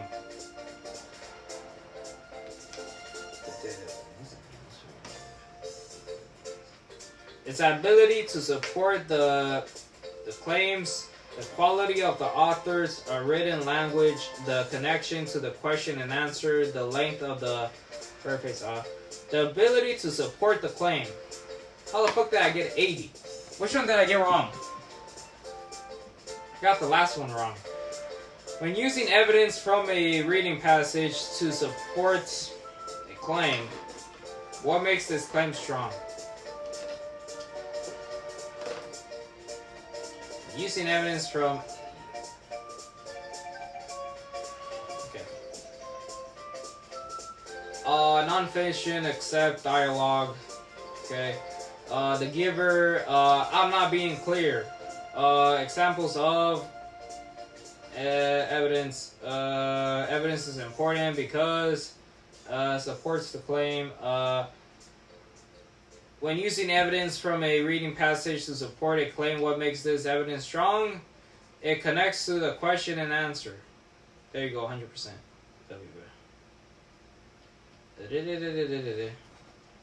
How are you? You studying early so we can hunt the horse tonight. Yes. Can't believe I fucking couldn't get the horse.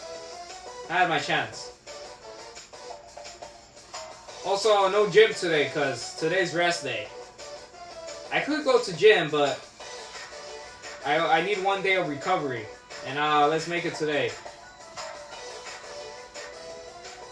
Because training 7 days a week has been proven by studies that it leads to overtraining. Have you ever had anyone tell you to read between the lines? It is an idiom, an expression meant to encourage you to think critically and figure out what's going on when things are not obvious. When something is obvious or stated directly in a text, it's called being explicit. In this lesson, we will discuss what it means to state something explicitly and how to do it, as well as examine a few practice sentences that will illustrate what being explicit means. When something is stated explicitly, this means the exact meaning of something is clearly stated. The meaning should be clear and obvious to anyone reading the statement. Stating things explicitly is often important in professional settings, such as in the workplace, a hospital, or in the classroom. For example, if at the end of a meeting, your boss says, "Someone take care of this," she's not being very explicit. Depending on the nature of the meeting, you may not be sure exactly what she means. However, if your boss states her wishes explicitly, saying, "Make sure your team finishes the report and has it to me by close of business," then you know exactly what she wants. Stating things explicitly can help clear up confusion. The opposite of this, of course, is when something is stated implicitly, meaning the actual explicit meaning isn't directly stated, it's implied. To help us illustrate just what we mean, let's look at a real-life example. Well, sort of a real-life example. A movie. Do you remember the last time you've been to a movie that included romance? There's a good chance that during that movie, there was a scene where the two actors went out on a date, perhaps to dinner at a nice restaurant, followed by a walk or another activity. The movie showed them having a good time, laughing, enjoying themselves, and even sharing a few kisses. After the date scene, the movie cuts to the two lovers waking up in bed together the next morning. In this movie, whatever amorous activity happened in between that time period is implied. If that activity had been shown explicitly in the movie, well, it would have been a completely different type of movie altogether. Things get stated both explicitly and implicitly in texts all the time. When the meaning is obvious and stated clearly, it is explicit. If you're not exactly sure what the text is saying, or you have to think a bit about it before realizing what it means, it's probably not very explicit. Let's take a look at a few examples of explicit text done well. The patient has been having contractions every 30 minutes, with a pain intensity of 7. Or, at the end of the block, turn left onto Maple Street and walk 300 yards to the bus stop. Both of these are clear, explicit statements. The first sentence is stating patient information, including exact statistics, while the second is giving clear and concise directions. Both are good examples of explicit text. Now that we have a good handle on what is explicit and how it's conveyed, let's take a look at several sentences. In each, try to gauge if the meaning is explicit. 1. Spin around 10 times, drop the baseball bat, and run the last 10 meters to the finish line. 2. The patient is not doing very well. 3. When something like that occurs, we tend to run into major issues. 4. She was very happy to meet you, and she would like to see you again on Thursday. Or 5. The Lions won their game this past Sunday, meaning they will play in the Super Bowl in 10 days. Which of these questions does a good job of stating the information explicitly? Wait, only one of them? Fucking 1 is explicit. 1 explicit. I will play in the Super Bowl in 10 days. 5 is explicit. Patient is not doing very well. That is not. When something like that occurs, we tend to run into major issues. That is not. She was very happy to meet you. She would like to see you again on Thursday. That is not. So 1 and 5 are explicit. Wait. Spin around 10 times, drop the baseball bat, and run the last 10 meters to the... Wait, never mind. The first one is not. 5 is explicit, bro. Statements 1, 4, and 5 do a good job at being explicit. Boy! Okay, in all 3, the information presented is clear, concise, and doesn't force the reader to ask extra questions or assume the meaning. Boy, what the fuck? Why do I have to spin 10 times and drop the baseball bat and run the last 10 meters to the finish line?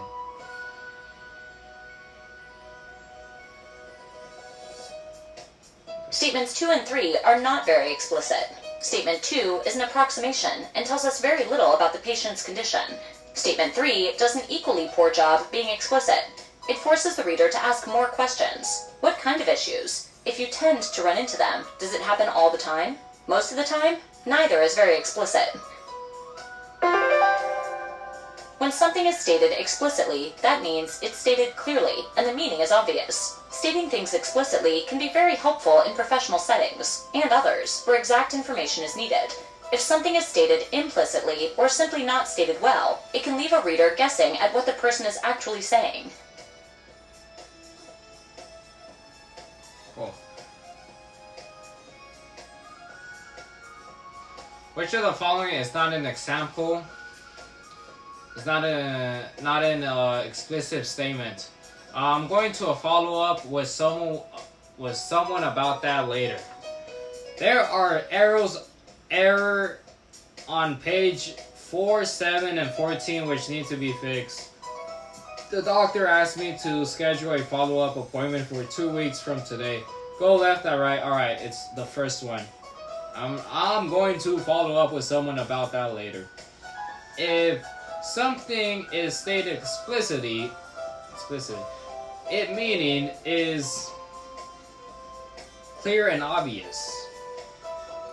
Which of the following is an explicit statement? We have had several difficulties over the course of the procedure. That is not. The board has asked to meet your team at 11:30 in the large boardroom. That's the one right there. We have been having fun all day. There are numerous errors, which we will have to address later. All right, the board meeting asked me to meet your team at 11:30 in the large boardroom. Where can stating things explicitly be helpful? Workplace, hospital, classroom, all of them. The opposite of explicit is implicit. 100%. Moving on. Next. If you were to have your palm read, the lines on your palm would be examined to predict what will happen to you in the future. But when a reader makes predictions about a novel or textbook, specific details from the text are used. Predicting is a reading comprehension strategy that readers use to anticipate what comes next based on clues from the text and by using their prior knowledge. From the second a reader sees the title of a text, looks at a picture on the cover, or reads the first line, prior knowledge from what they've learned and/or from life experiences is used to make predictions or educated guesses. Predicting is an ongoing process that keeps the reader engaged as he or she tries to figure out what is coming next by making new predictions. He or she is also revising old predictions as more information is gathered. From beginning readers to adults who've been reading the majority of their lives, predictions help keep readers focused and motivated, and it shows that they understand what they are reading. More advanced readers make predictions very naturally before and during the reading process, much like when someone watches a movie and keeps interrupting it to say what they think will happen next. This may be annoying, but it shows that the person is demonstrating a higher level of thinking versus passively reading or watching and absorbing everything without questioning or thinking about it. With beginning readers, you should model predictions by thinking aloud. This is done when you read a text to the class and talk about your thought process in order to show students how to make predictions. You're supposed to help me, bro. For example, a student might think that Three Little Pigs is going to be about 3 pigs on a farm because of the title. There aren't any detailed clues as to its context. But you can guide the students to examine the picture on the cover, pointing out the angry wolf and saying, what can we predict about him? It's also important to model how to revise predictions while reading. During the story, you can pause at different points to ask questions like, what do you think will happen when the wolf tries to blow down the pig's house made of bricks? A student might predict that the wolf will be able to blow the house down. But then you might ask, well, what do we know about bricks? They're very hard. Are they heavier or lighter than straw or sticks? They're fucking heavy. After discussing how strong bricks are, that student would revise his prediction and say he thinks the house of bricks won't blow down. Pausing for discussion and predictions keeps readers engaged, gives them practice making educated guesses based on clues in the text and their own prior knowledge, no money and informs you as to whether or not the students are comprehending the text and if anything needs to be explained or reviewed. After students have practiced this way of making predictions as a group, they can move on to making predictions on their own, while you monitor their progress by having students share their predictions and the clues that point to those educated guesses. The goal is to get students to make predictions independently and naturally as they read. Making predictions while reading informational text is just as important as making predictions when reading novels, because it shows that students comprehend the material, can predict what will come next, understand the structure or layout, noting the importance of reading subtitles, headings, footnotes, and words in bold or italics. One way to provide guided practice for making predictions is to give them a 3-column prediction list. It will look something like this. Students can use this to predict what characters will say and do and what will happen to them. As you can see, there's a column to first write a prediction of what will happen next, then a column for clues, words or phrases from the text, that support that prediction, and lastly, a column for changes to predictions made based on new information read. You can stop readers at certain points to have students share their predictions, the clues from the text or from their prior knowledge that makes them predict that, and how their predictions have changed once they've read more. Let's say some intermediate level middle school students were reading the short story An Occurrence at Owl Creek Bridge by Ambrose Bierce. They could write their first prediction using the 3-column prediction list right after reading the first sentence of the story. A man stood upon a railroad bridge in northern Alabama, looking down into the swift water 20 feet below. One student might write in the left column, this is going to be about a man who is depressed. In the middle, she might list the clues, man on bridge, looking down into the swift water.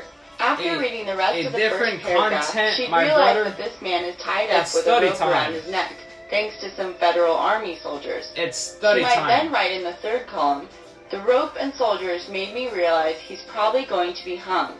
I predict we'll learn he committed a crime. For advanced readers reading an informational text, such as an article on the dangers of smoking, you can use the 3-column prediction list as well. The article's introduction discusses the fact that despite the decline in teens who smoke cigarettes, it is still a big problem in the U.S. today, causing more than 480,000 deaths annually. A student might predict that the article will explain smoking-related illnesses, so she would write that in the 1st column. Then in the 2nd column, she would identify clues from the intro that led her to believe that. She would then quote phrases from the text like, still a big problem, and 480,000 deaths annually. Then after reading more, she would revise her prediction in the 3rd column if necessary. If the article were to actually go on to discuss more about the decline in teen smoking, then she could write facts about teen smoking showed me it's going to focus on that instead. Let's review what we just covered. Predicting is a reading comprehension strategy that readers use to anticipate what comes next based on clues from the text and by using their prior knowledge. The title of a text, the picture on the cover, and the first line of a story or article all activate a reader's prior knowledge, and what he or she has learned or experienced is used to make predictions.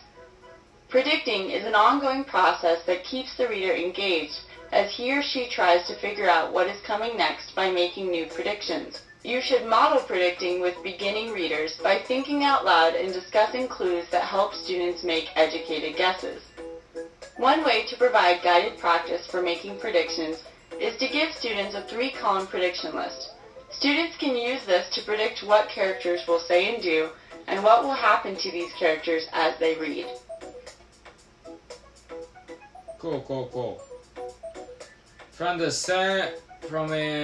second, a reader sees the title of a text, looks at the picture of the cover, or reads the first line, he or she is using a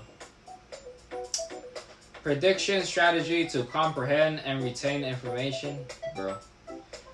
Prior knowledge from what he or she has learned or experienced to make predictions or educated guesses. Prior knowledge from what he or she has learned, which demonstrates his or No. Educating memories. Nope. Reading strategy. Nope. No. Predicting is a reading comprehension strategy that readers use to appreciate what comes next based on clues from the text. Yeah. The reading comprehension strategy that readers use to anticipate what comes next based on clues from the text by using their prior knowledge. Isn't that the same shit I just said before? Used to anticipate what comes next based on clues from the text by using their prior knowledge? Yeah.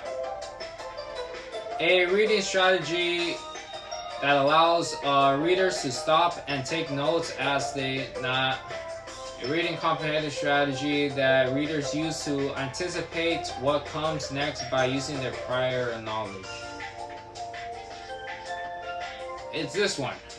Predicting is... I know, that's just the... fucking name.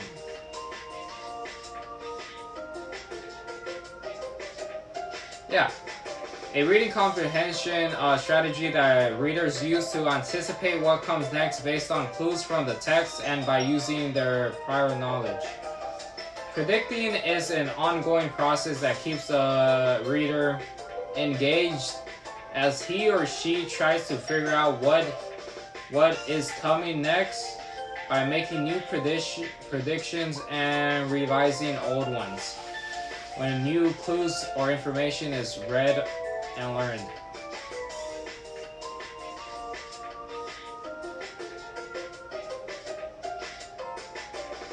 That one. Yeah, I was gonna vote for that. When students make predictions before reading a text and while they read, it's important that they explain how they drew specific conclusions about characters or conflicts, what clues from the text were used to make those predictions, what clues from the text or what prior knowledge they used to make those predictions. That one. One way to provide guided practice for making predictions as students read is to give them a 3-column prediction list. This list can help students predict what the results of an experiment or global issue will be, or what the author opinion will be and why. Predict what an article in a newspaper or textbook will be about, or what solution will be suggested. Predict what characters in a novel. All of these listed provide guided practice. 100%. Next. It's called context clues, bro. Tell them, not me.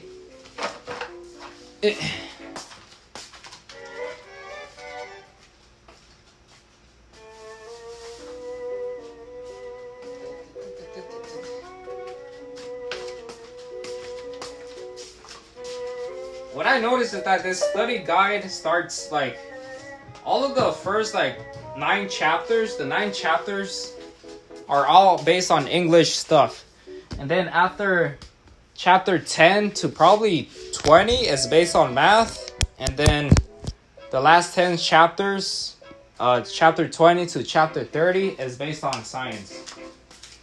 So it starts from easy and it gets harder, I guess.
Makes easy things sound hard, bro. Yeah, the way they word some of the questions is annoying.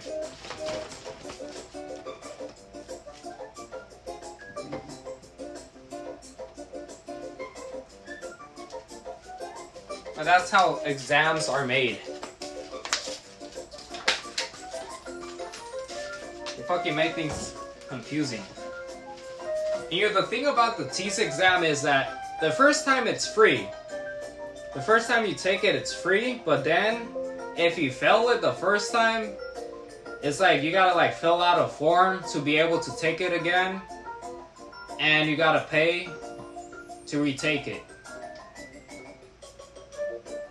So I might as well just make sure I'm good on everything, so I could just pass it the first time. Better to be safe than sorry. I'm not gonna do it like my driver's test, where I just fucking did a couple of practice questions and then took the test. And then took the driving test. Then it took me like 4 tries to pass the exam. I mean, that's different though. That's different, but not the same. Imagine for a moment that you have arrived at your house after work. All the lights are out, so you assume that you are the first one home. As you walk from your car, you can see there is a package on the front step. Before you even pick it up, you assume that it was left by the mailman. You finally open the front door and see that the living room has been cleaned. You then conclude that someone must have cleaned the room while you were at work. In each of these moments, you have practiced inference. Inference is using observation and background to reach a logical conclusion. You probably practice inference every day. For example, if you see someone eating a new food and he makes a face, then you infer he does not like it. Or if someone slams a door, you can infer that she is upset about something. Before you can begin to practice inference in literature, you should know what you're looking for. Your goal is to find the intended meaning of the text. Intended meaning is what we think the author is trying to teach us. Why is it important to make inferences? When writing a story, an author will not include all the information for us. He or she will expect us to read between the lines and reach conclusions about the text. When making inferences, you are looking beyond what is stated in the text and finding the ideas to which the author only hints. This makes you a more active reader and critical thinker. It also makes it easier to understand what the author is sharing with you. When reading, we make inferences through the author, the text, and our response. The first step to reaching a conclusion of the intended meaning of a writing is to look at the author. You should spend time reading the author's biography. Look at his or her other works, and see what they have in common. Also, look at the historical and cultural context of the writing. This will help give you a background of the writing that you can use in the next step of reading. After you have taken time to read about the author, you are ready to start to read the writing. Your goal as you read is to make conclusions. These conclusions are not stated, but you should read between the lines to understand what the author is trying to say. As you read, make guesses. Try to guess what will happen next in the story, what a character may say or think, or even what other characters not in the scene are doing. Next, ask questions. Why are the characters acting a certain way? What are they thinking? Where are they going? What are they feeling? What do you already know? What is missing? Why is the author not including information? After this, you should make predictions. What do you think will happen next? How will a character react? What will the outcome be? Finally, you should find connections in the details. After you have made predictions, see what's missing or stated in the details and make connections. Fill in the missing information using your questions, guesses, and predictions. When you finish reading the text, you should take time to fill in between the lines by looking at your response and experience. Take time to review the guesses and predictions you had made and see which ones were correct. Hopefully, at some point in your childhood, you played the game of Clue. If not, we're going to play it together now and see how making inferences works. We will Clue. be trying to solve who murdered Mr. Body, where, and with what weapon. The victim, Mr. Body. The suspects, Mrs. Peacock, Miss Scarlet, Mrs. White, Mr. Green, Colonel Mustard, and Professor Plum. Colonel The Mustard. rooms, kitchen, ballroom, library, conservatory, damn. game room, and the study. The weapons, wrench, lead pipe, rope, revolver, knife, and a candlestick. Dang. When you play the game, you first ask questions. You want to know where each of the suspects were and in what room. You also ask questions to eliminate weapons or areas where Mr. Body may not have been. Next, you will begin to make predictions. If we know that Mr. Body was killed with a revolver, but Miss Scarlet only had a rope, she could be eliminated. We may also predict that the game room was still available for the murder. As you play or read, these predictions can continue to be made and tested. Finally, you would make a guess. Once you have successfully asked questions and made predictions, you can make a strong guess of who killed Mr. Body. Who Perhaps did it? all of your findings led to the theory that it was Professor Plum with the wrench in the library. While this game may be fun, making inferences in a text works the same way. As you read, look for clues of the author's intentions. Ask questions, make predictions, and come up with a conclusion. You would then want to test this conclusion through your experience and the author's background. When making an inference, you are using background and observation to reach a logical conclusion. In literature, we use inference to find an intended meaning and what we think the author is trying to teach us. To do this, we should first learn about the author, then study the text, and finally connect our response to the text. By doing so, you should be able to make predictions and reach a logical conclusion about the material. Cool. Oh my god. The passage implies which of the following about medieval universities. Before the 1970s, books on medieval history would deal exclusively with emperors, kings, battles, crusades, federalism, monarchism, the rise of towns, the growth of parliament, universities, and the church. In the past several decades, however, historians have been researching how average people experience life in the Middle Ages.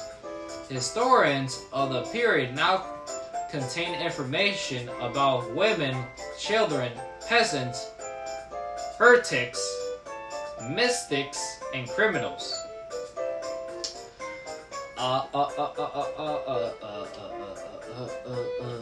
The passage implies which of the following about medieval universities. They were too expensive to attend. They had usually low crime rates compared to the surrounding areas. They were located exclusively in towns. They were not associated with the lives of the average people. That one. Which of the following can be inferred about Navajo baskets from this passage? For many, a reference to the Navajo baskets immediately creates a mental image of traditional wedding baskets better suited to ceremonies, using them to a gallery display shelf.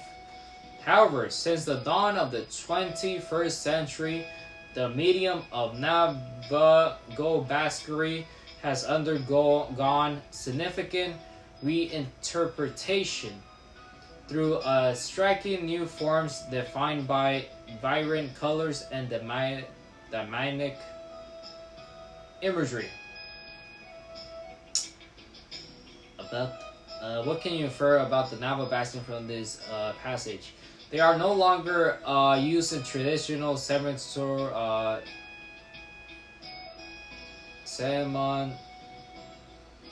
what? I can't fucking say it now.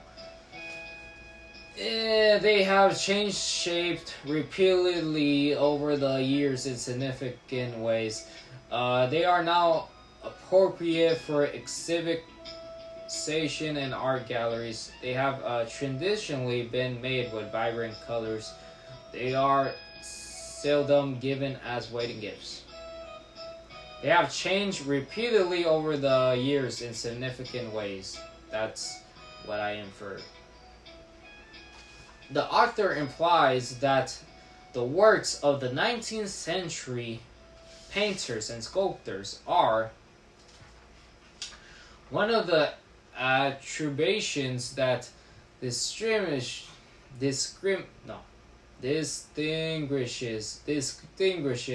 great artists is their mastery of technique. The superior ability is recognized by other artists who admire and emulate their work. This is not to say that faculty alone is sophistic. 19th century painters and sculptors were among the most proficient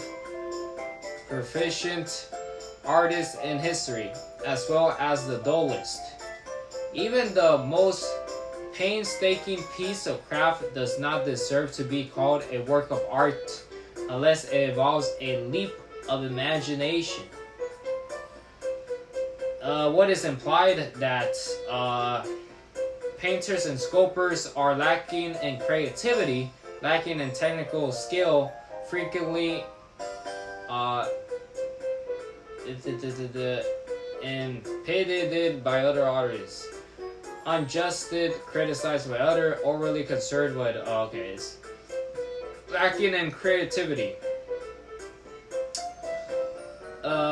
Based on Gladstone's interpretation, which of the following can be inferred about Homer's description of particular colors? According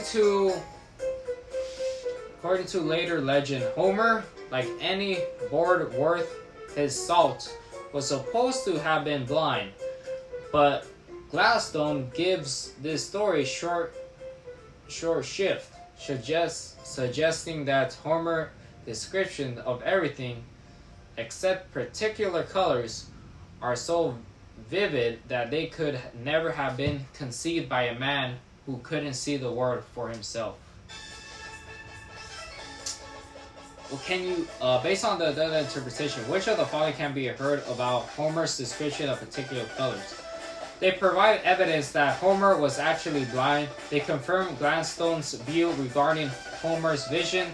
They reveal more about Homer's vision than his other descriptions reveal. They are less vivid than his other descriptions are. They suggest that Homer copied his most vivid description from other authors.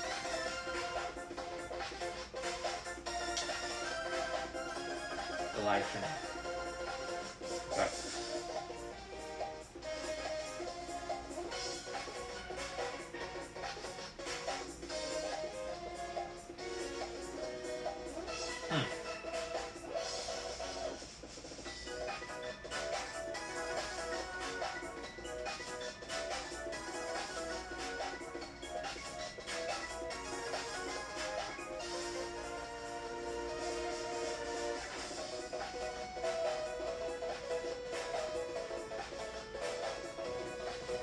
Running back.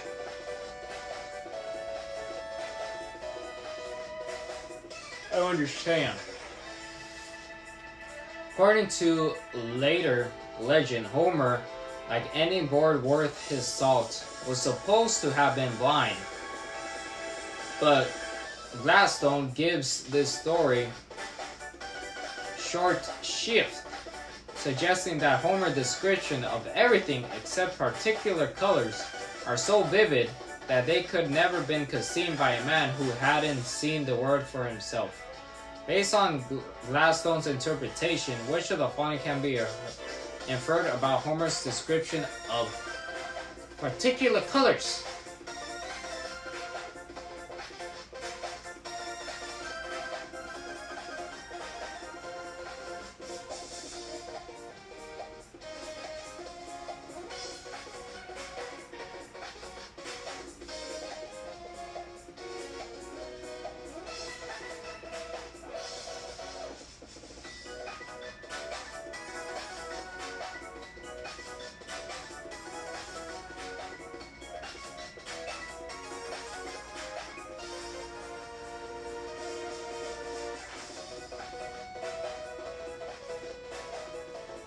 They reveal more about Homer's vision than his other descriptions reveal. That's what I say. The use of the term done-witted and breed suggests that the author views the critics mentioned in the passage as ignorant, indecisive, persuasion, honest, apologetic. One of the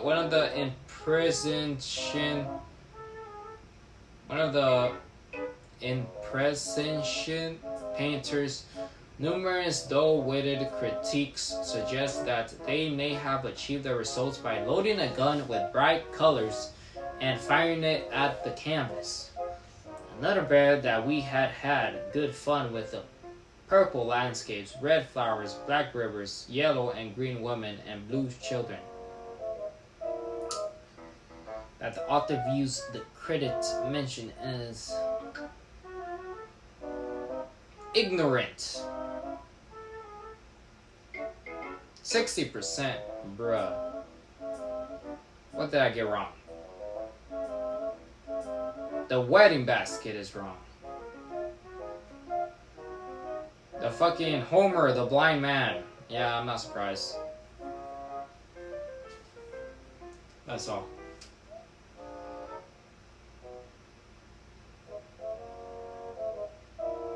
Unfortunate.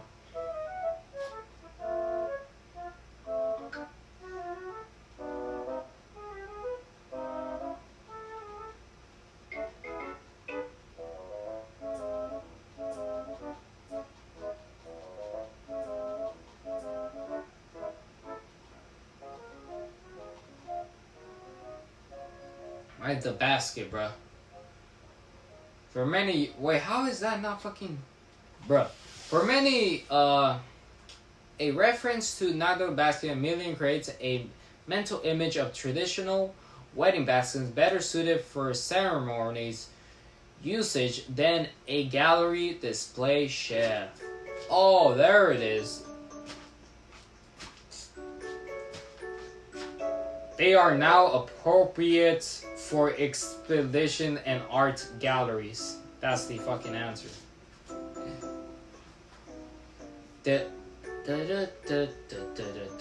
Homer. According to later legend, Homer, like any board worth his salt, was... What does that even fucking mean? Like any board worth his salt? The fuck does that even mean, bro? Was supposed to have been blind. So he's not fucking blind. But Gladstone gives this story short shift, suggesting that Homer's description of everything except particular colors are so vivid that they could have been conceived by a man who couldn't see the word himself. So they provide evidence that Homer was actually blind, but how does he know colors? But everything else says that he is blind. I'm just gonna go for that. Ignorant. Why should I be right? No, 80%. Alright, that's wrong. It's not evidence that he's actually blind. Thank God. Alright, the other one was right. Lack of creativity. Back to the blind man.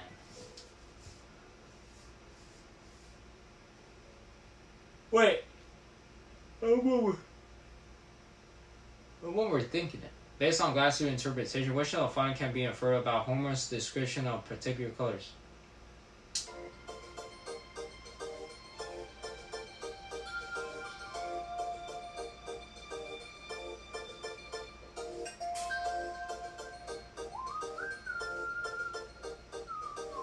They confer Gladstone's view regarding Homer's vision. That one. I swear to God, bro. That's fucking wrong.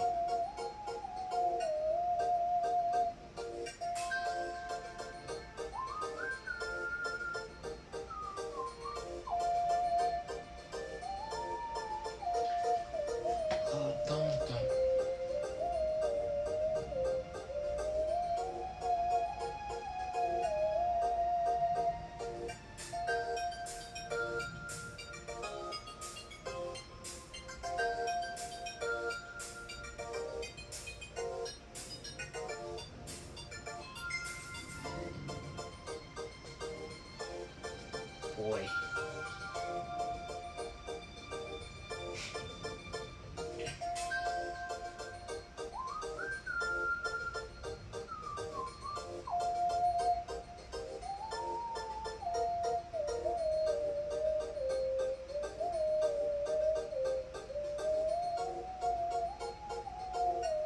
I'm an idiot. I was reading it wrong. Everything is vivid except colors. Homer, description of everything except particular colors are so vivid. I had it fucking backwards. I thought it was saying that everything was vivid. No, I thought it was saying that the only thing that was vivid is particular colors. But no, it's the other way around. He could describe everything except particular colors. Bruh.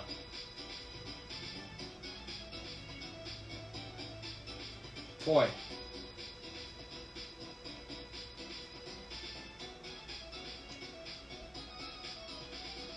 Well, I'll be damned. If you've ever been a bit nosy and listened in on a couple's conversation at a coffee shop, you have probably drawn a few conclusions about those people. By gathering informational clues about what they said, how they said it, and their body language, you could conclude a bit about what they are really thinking and feeling by reading between the lines. For example, let's say the man says, "Why don't we hang out with my friends tonight instead of seeing that new Brad Pitt movie?" Then the woman says, "Fine." But her annoyed...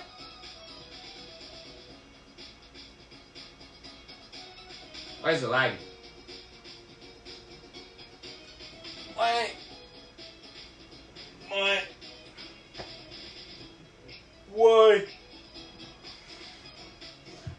I'm a muffin.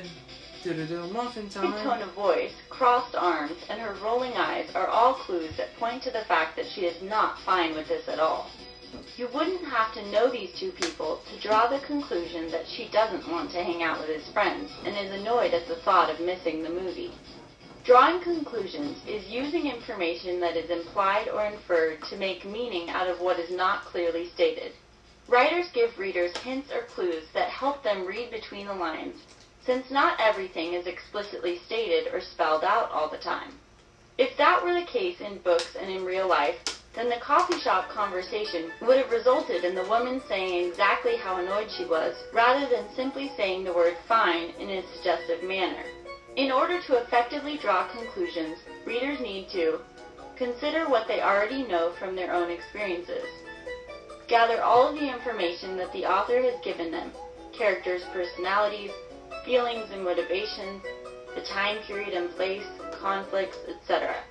For example, it is common knowledge that animals out in the wild usually run or fly away if a human walks up to them.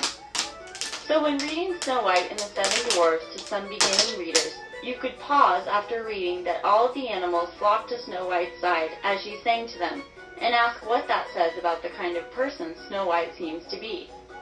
By asking this question, you're encouraging students to use what they know about animals' behavior and the clue about how the animals are behaving in the story to draw the conclusion that Snow White is probably an animal lover, is kind to them, and they like her and are kind to her. Or The maybe deer she's don't a try to witch. kick her, the birds don't try to peck at her or poop on her. Instead, they all happily hang out together because of the type of person Snow White is. By using the information that students know from experience and from the text, young readers can draw this conclusion. Let's say you read an informational or expository text about glaciers to some young readers who have already had some practice drawing conclusions and are ready to do it on their own. The article explains what glaciers are, that they are melting, and what is causing this.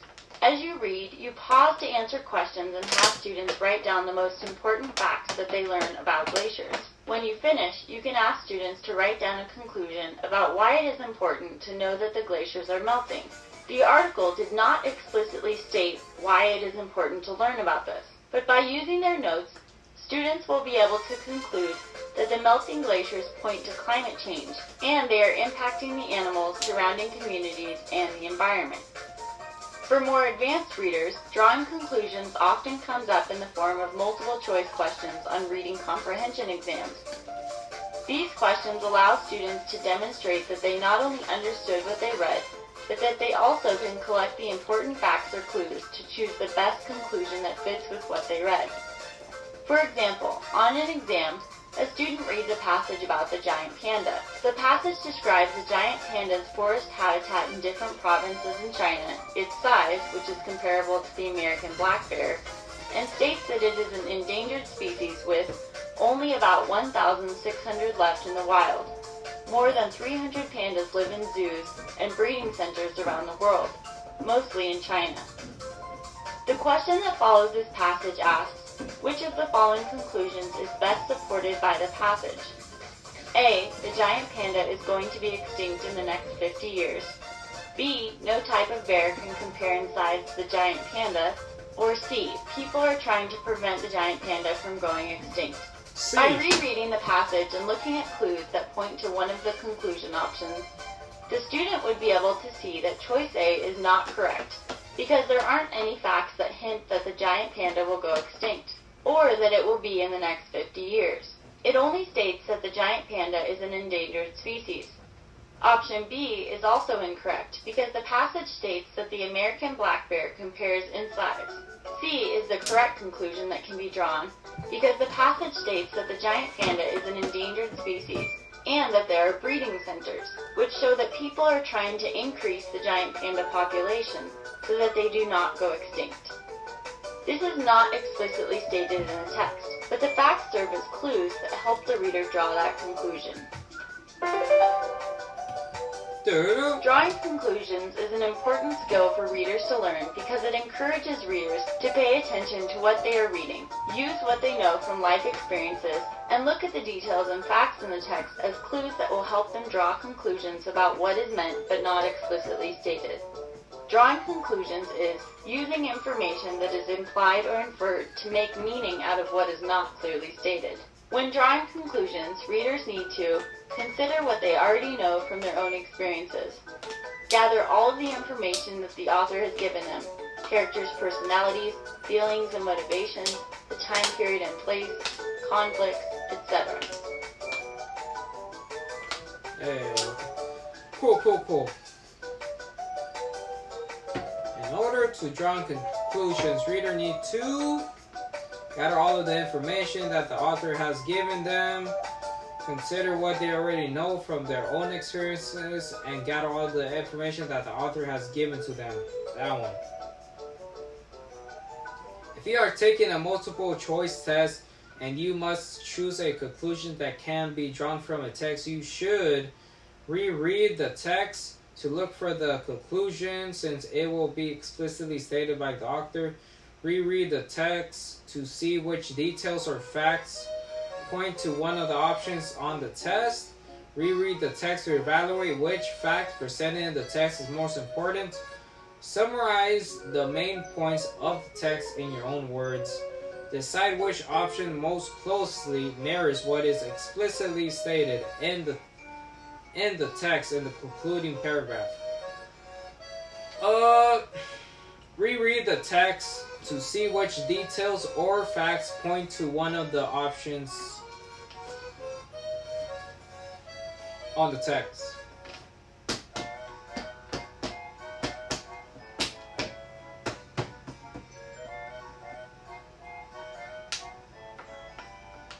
I say that one. Reread the text to see which details or facts point to one of the options in the test. Why is drawing conclusions an important skill to readers to have? For readers. It motivates readers to pay attention to what they are reading, share personal memories related to the text, and explain. It encourages readers to pay attention to what they are reading, use what they know from life experience, and look at details and facts in the text as clues that will help them draw conclusions about what is meant but not explicitly stated. That one. Drawing conclusion is Using information that is implied or inferred to make educated guesses about what will happen next in the text. Using information that is implied or inferred to make meaning out of what is not clearly stated. Using explicit to make judgment, to make meaning out of text that's applied to subject.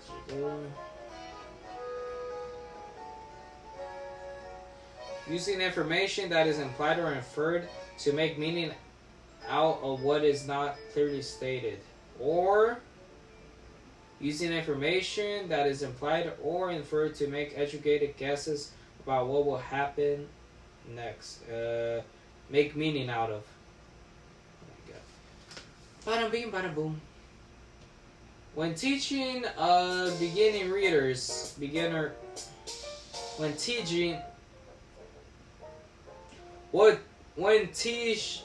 oh my fucking god, bro. When teaching, why am I saying it like that? Teaching beginning readers to draw conclusions, it is important to guide them in the process by building on their background knowledge and pushing to ask questions that lead them to draw conclusions based on what they know from life. Building on background knowledge by asking questions that they already know the answers to. Pausing to ask to see if the students are following along and they comprehend.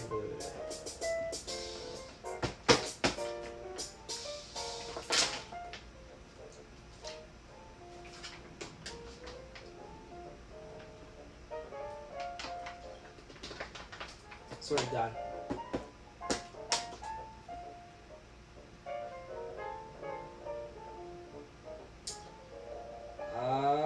There we go.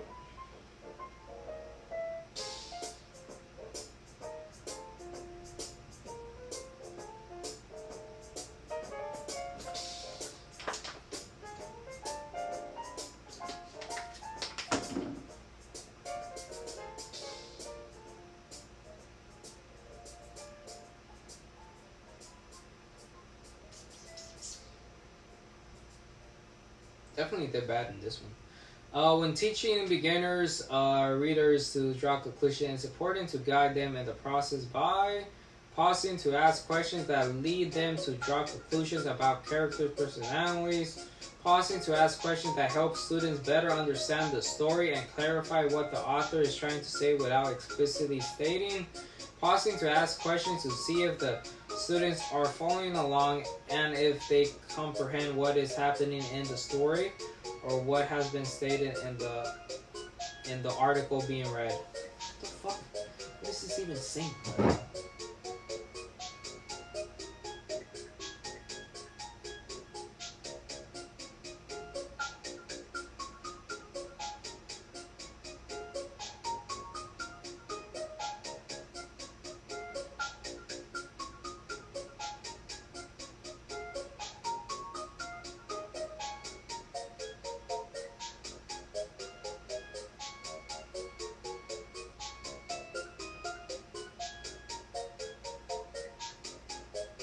Alright, either one of these two.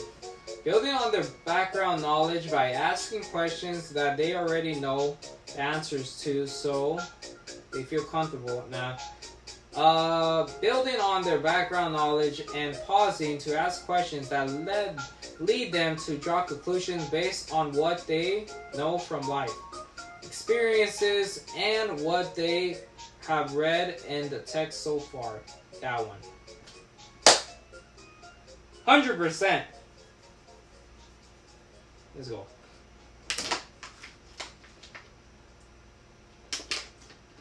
That one was very annoying. In order to draw conclusions,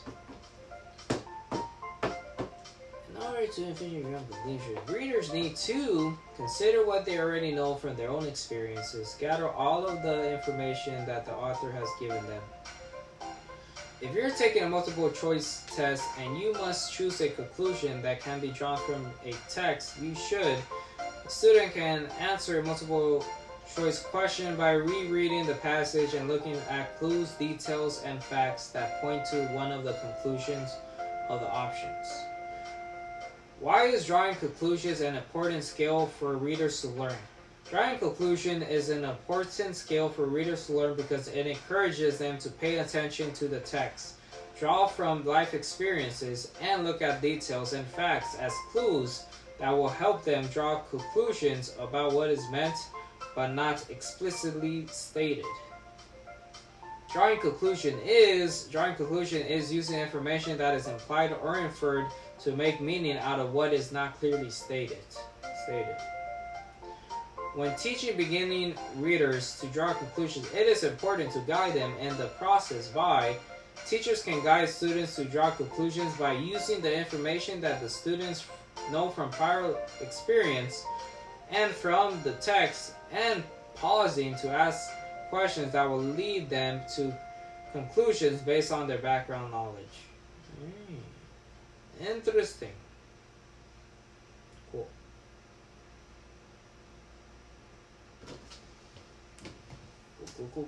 Cool.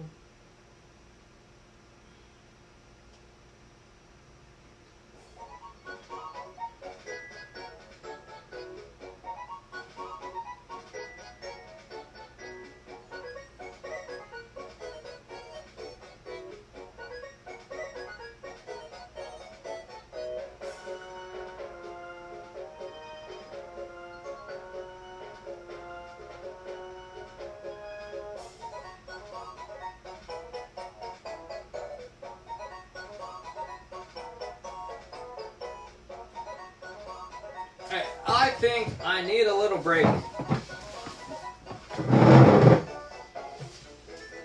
a lot.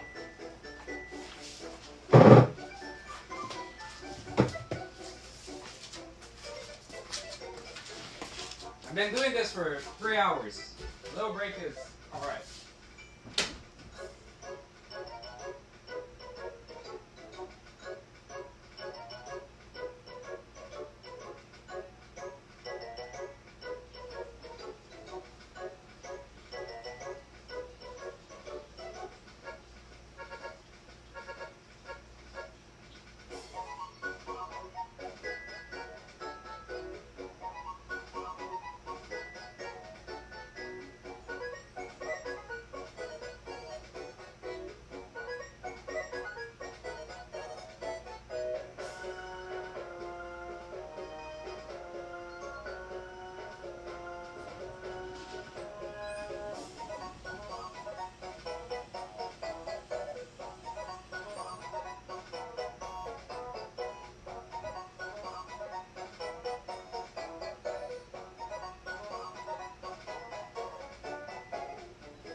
Alrighty then.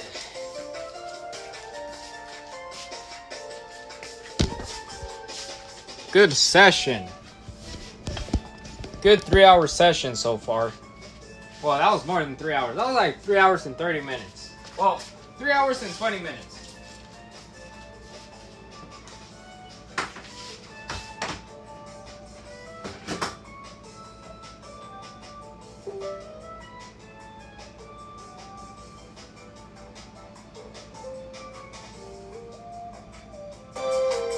Oh my god, that's so fucking loud. Breath. Alright. That's W. It's a W, but it's time to cook. Need a little break. Who the fuck left this like this? Gonna burn the house.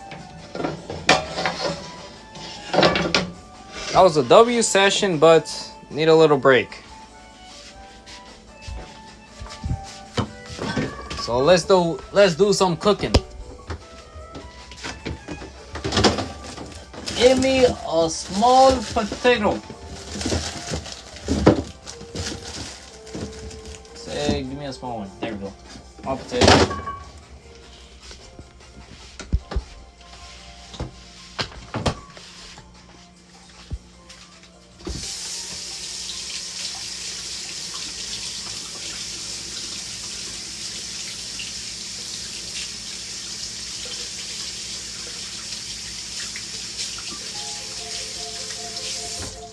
Go.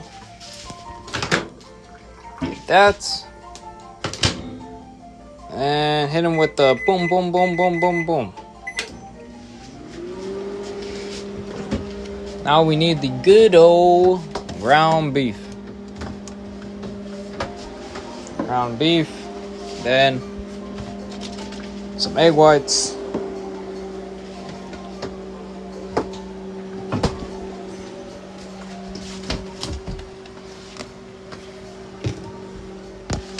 I am fucking locked in.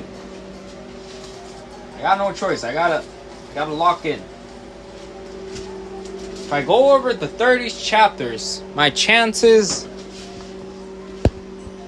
of fucking getting at least a 62% should be guaranteed.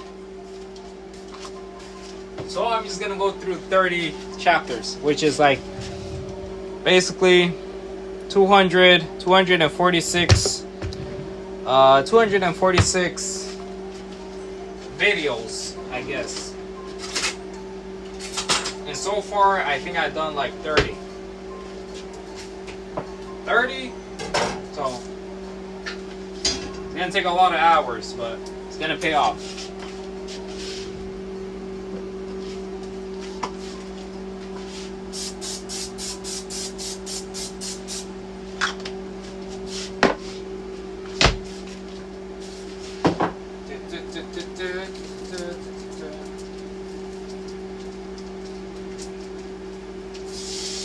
Some good old ground beef. Some of that.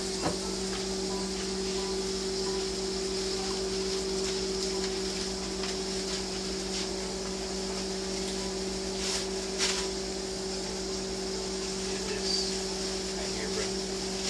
Oh!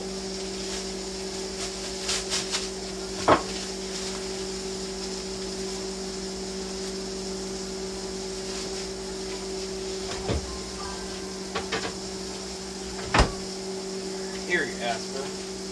New shorts? Nah, they old, bro. They old. They old. They like 4-year-old shorts. But I guess I lost them. I fucking lost them. I lost them and I found them again. I don't know where they came from, but I found them. And I love these shorts.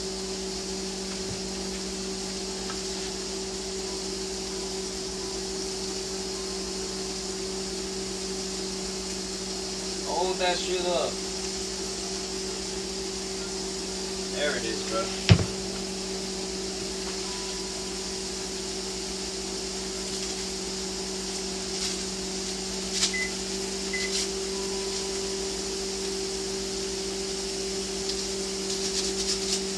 Go.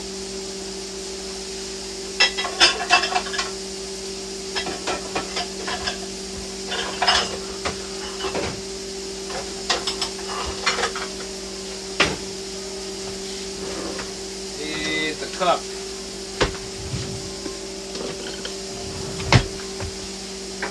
Get it going.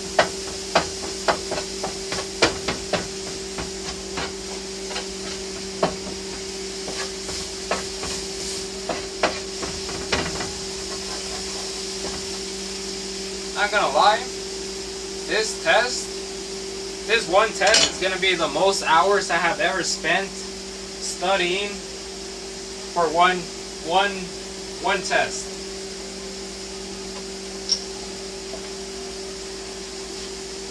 I already spent 3 hours today, and I spent like another 3 hours yesterday, and then the day before 3 hours, I think. That's already 1, 2, 3. Then we're gonna do 3 more hours today. That's already 12 hours.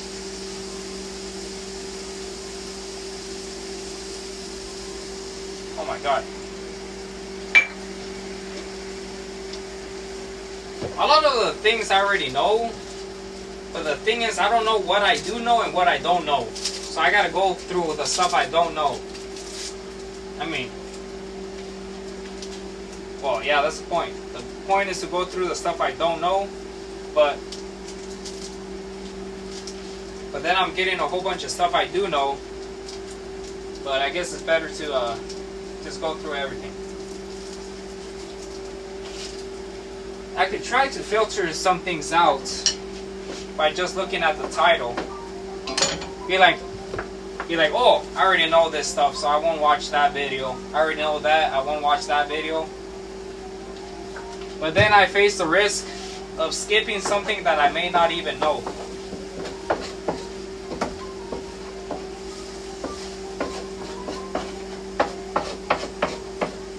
I don't know, I'm just gonna go through everything.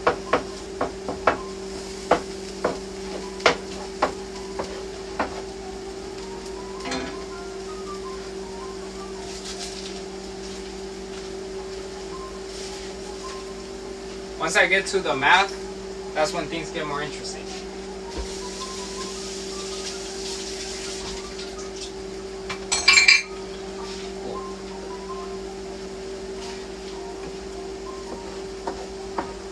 Because I used to enjoy math in high school.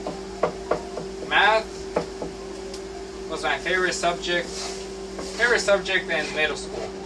High school, only Algebra 1. Then I got lazy and I didn't actually learn for Algebra 2.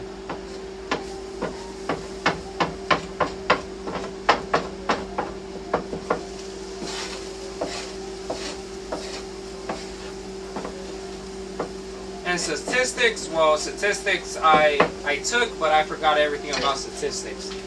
I took statistics in high school. I learned, but then I forgot. I took it in college. I kind of learned, but I forgot. And that was like last year.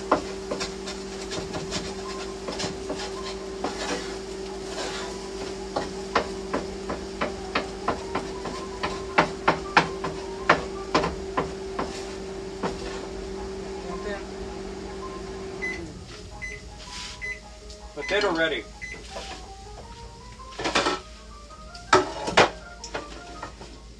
And the good old ground beef completed.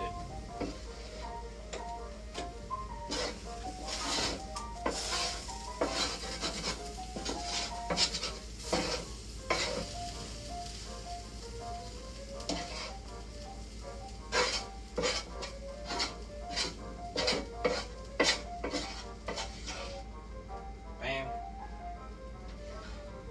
Bam. Oh my god. Bam. There you go. That's that.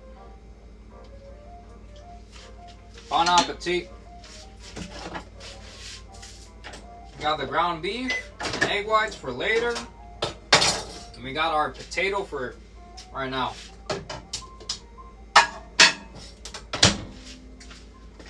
Gotta watch this.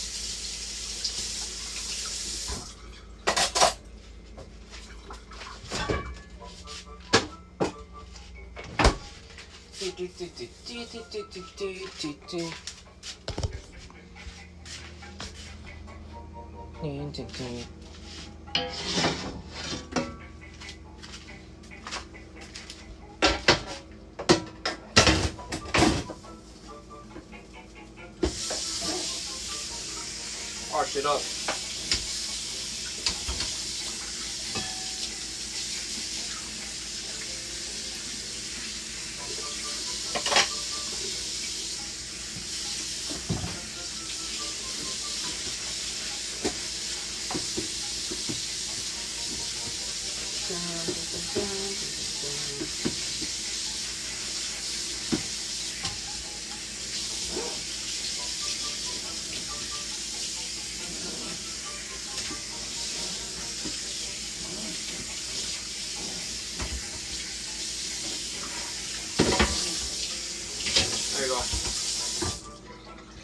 Also, pretty sure my one sister that became a nurse, I don't think she even took this test because she took the expensive route. She went to private school, which I never actually asked why my sister chose to go to private school instead of, like a cheaper option for nursing. Maybe she wasn't able to get in a public school for the nursing program. I don't know. I should probably ask. But she chose to go to West Coast. And West Coast, basically the whole program, I think is like $100K. It's $100K. And she's still paying it. She's been a nurse for probably like 10 years. And she's still paying off her student loans. But she's a very good nurse. And probably one of the reasons why she's still paying it is because she goes on a vacation, on a trip, like every month. I didn't even know, but like, I think 2 weeks ago, she went to Mexico. Because my dad told me that she went to Mexico. So yeah, she went to West Coast. That's a very good nursing school. Very famous. But it's expensive.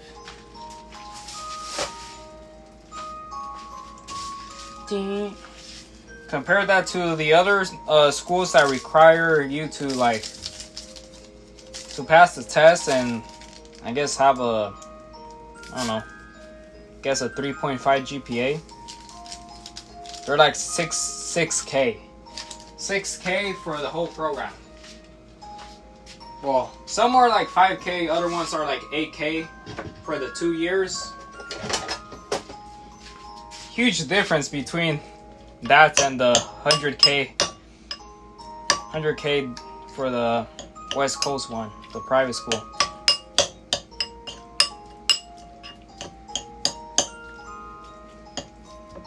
But even though, still gotta make sure it's a good school. Just because it's cheap doesn't mean to go directly to that. Make sure it's actually good. Because one of the reasons it may be cheap is because it's not good. And I don't want to go into one that's not good.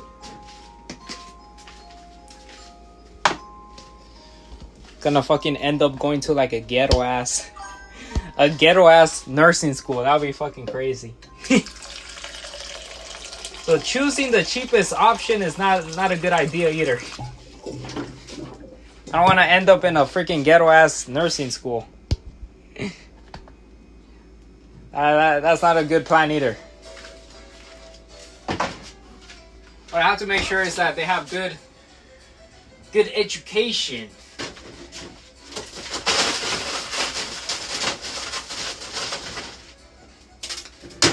And a good way to find out if they have a good education is by seeing how the students score on the NCLEX. NCLEX?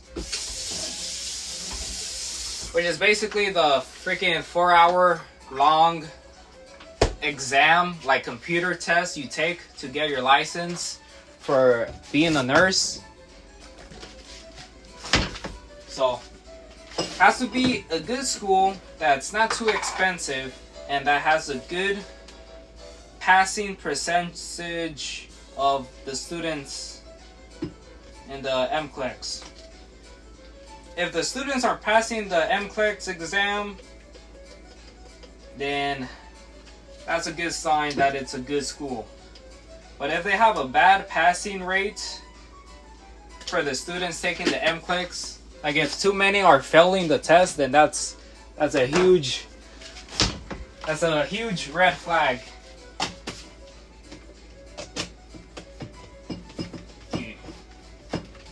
And that's how I will find out which one to apply to and which one to not apply to.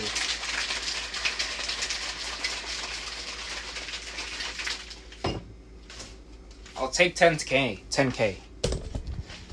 I don't mind going to a 10K school if it's good.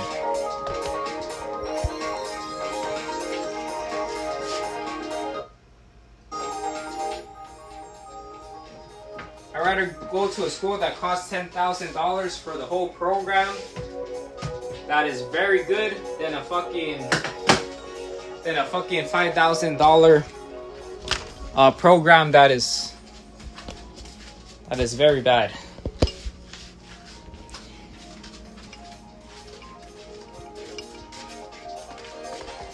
Yeah.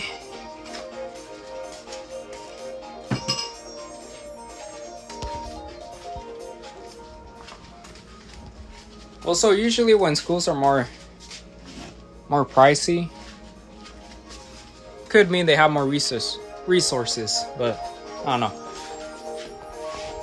Like, I bet that the West Coast, since they fucking charge each student like $100K, those motherfuckers better have everything, absolutely everything, bruh, to be charging so much, because that's fucking insane. Did I even put Splenda on this? I don't think I put Splenda. They better have every single resource.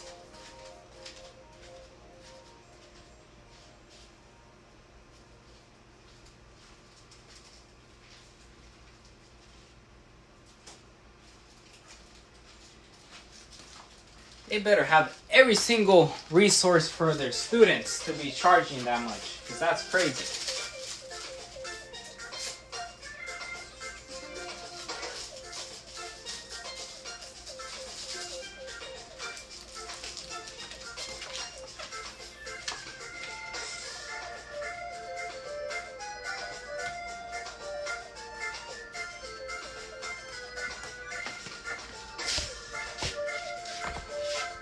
Anyways, back to the task at hand.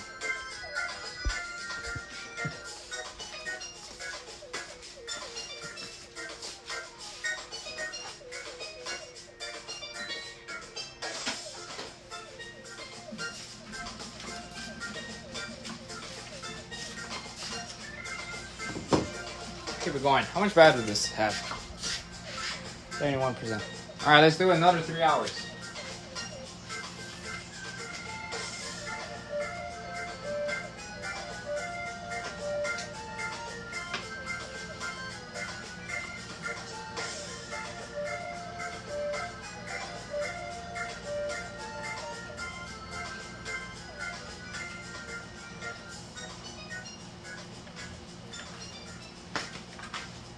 The good thing is that not most of them, but a lot of the videos are kind of entertaining videos. Some are good, some are not, so that helps.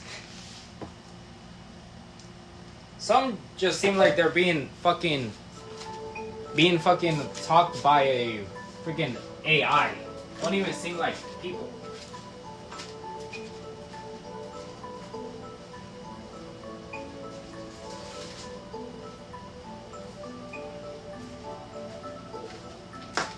But then there's a lot that are actually interesting. So that helps.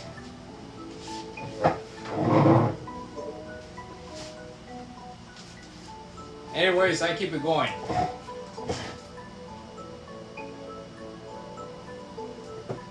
There's 267 lessons.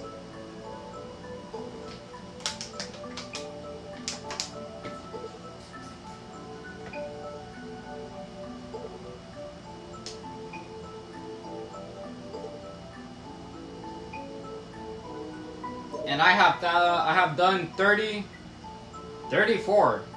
Not bad. In 2 days, that's not bad.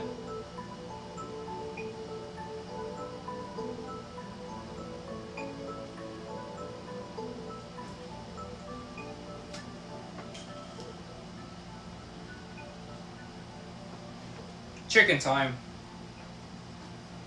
You're probably familiar with at least one or two fairy tales. These children's stories, along with many others, are written in an organized fashion. They are told in a simplistic way from beginning to end, and they serve as an example for structuring a text using a sequence of events. A sequence of events is when events are listed in the order that they occurred. They go in time order from the beginning to the middle to the end, without jumping around in time. There's another sequential structure that we're going to discuss. This is a sequence of steps, which we all use when cooking dinner or baking cookies. A sequence of steps is when a process is written in the order that tasks were done.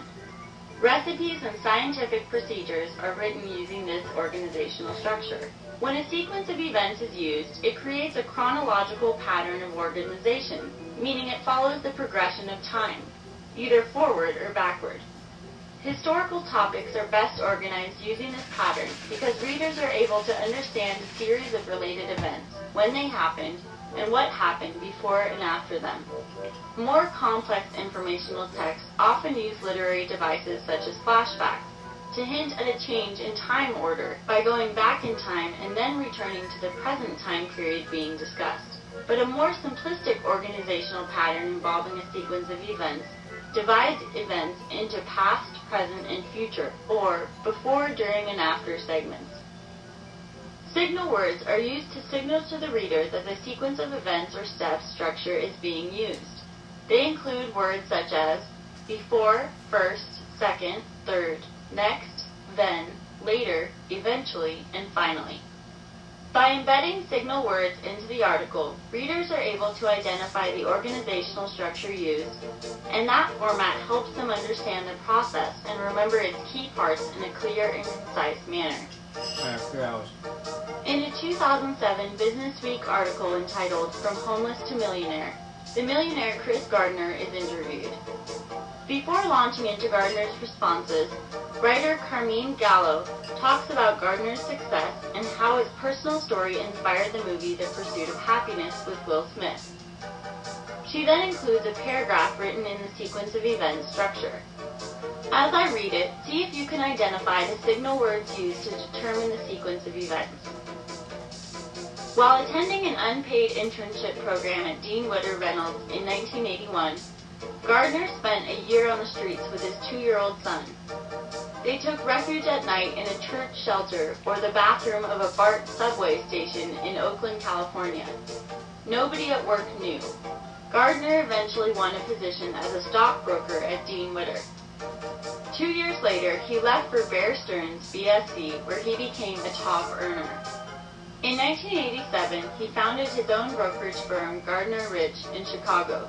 Today, Gardner is a multi-millionaire, a motivational speaker, a philanthropist, and an international businessman who is about to launch a private equity fund that will invest solely in South Africa. His partner in the fund, Nelson Mandela. Not bad for a guy who, 6 years before founding his own brokerage firm, was, quote, fighting, scratching, and crawling my way out of the gutter with a baby on my back, end quote. Gallo uses the years 1981 and 1987 to clearly mark time. She also states that Gardner spent a year on the streets with his 2-year-old son to show time. She uses signal words like eventually and later and before, and marks the present using today, and points to the near future using is about to launch. Without this well-organized introduction, the reader would not have a clear idea about Chris Gardner's triumphant past. And if it weren't so carefully laid out in sequential order, the reader would be confused or might not fully understand how far Gardner has come.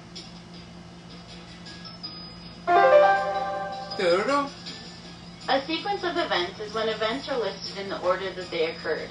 A sequence of steps is when a process is written in the order that tasks were done. When a sequential pattern of organization is used, the information is arranged according to a step-by-step sequence that describes a specific process. When a sequence of events is used, it creates a chronological pattern of organization. Signal words are used to signal to the reader that the sequence of events or step structure is being used. They include words such as before, first, second, third, next, then, later, eventually, finally. Cool.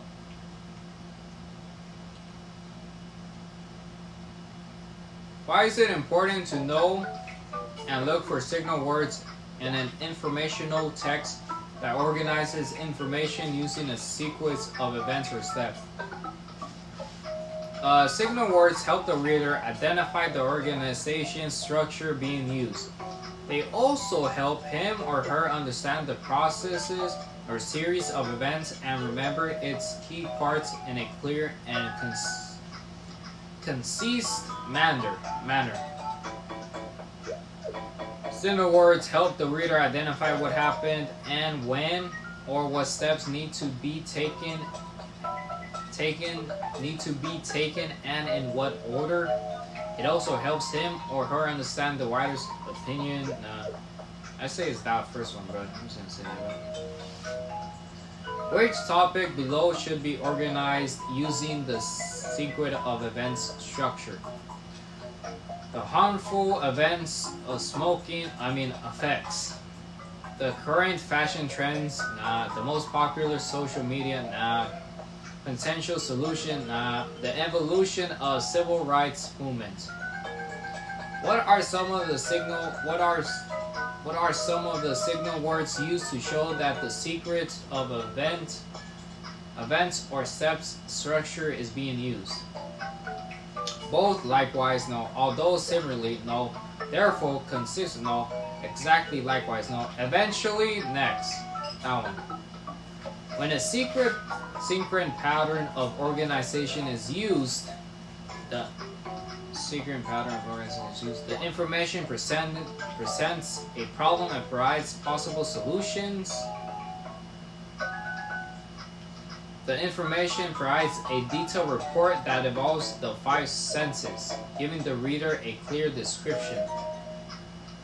The information is arranged according to a step-by-step sequence that describes a specific process. The information is arranged using flashcards. The information is provided through a detailed explanation followed by an in-depth. The information presented is a problem. When a sequence pattern of organization is used, it's a step-by-step sequence that describes a specific process. In an informatization text that is organized using the sequence step structure, each main section focuses on a step that one would follow in order from least important to most important. Focuses on a step that one would follow in that particular process. Specific details and points included within each main section are part of the substeps followed. Focus on steps or sub-steps that are often taken. Focus on steps taken and are listed in order of importance.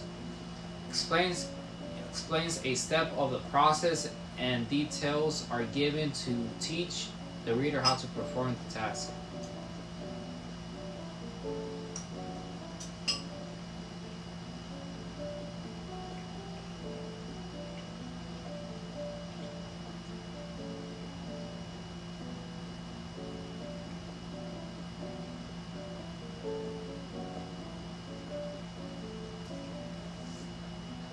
Boy, bada boy.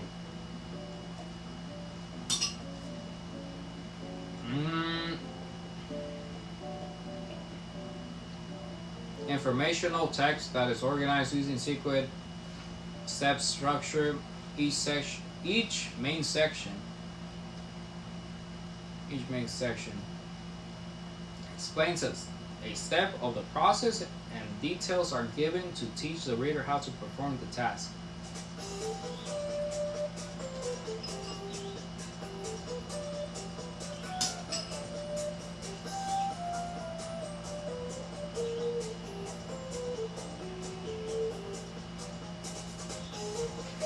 Specific details and points included within each main section are part of the sub-steps followed. I'll say that one. 100%, let's go.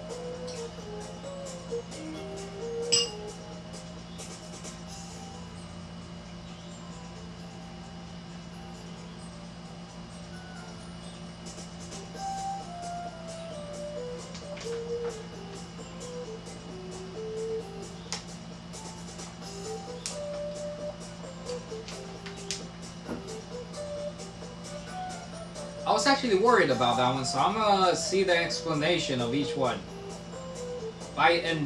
In landing signal words into the article, readers are able to identify the organization structure used, and that formats help them understand the process and remember its key parts in clear and concise manner. Alright, next one. Yeah, I know that. That was correct, yeah. Yeah, I know that one is that. When a sequence pattern of organization is used, the information is arranged according to a step-by-step sequence that describes a specific process. Yeah. The last one I was unsure. A sequence of steps is when a process is written in the order that the tasks were done, or that one would follow. Recipes and scientific procedures are written using the organization structure that may include specific details or sub-steps within each main section to follow. Makes sense.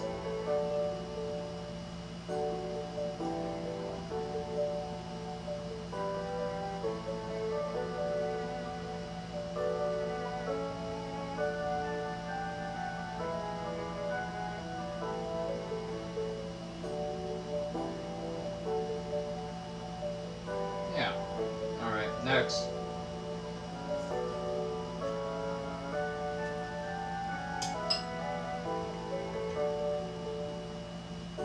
Boy, I had a long, hard day. I burnt my dinner, there was no milk for my cereal. After work, my car wouldn't start, so I had to walk all the way home.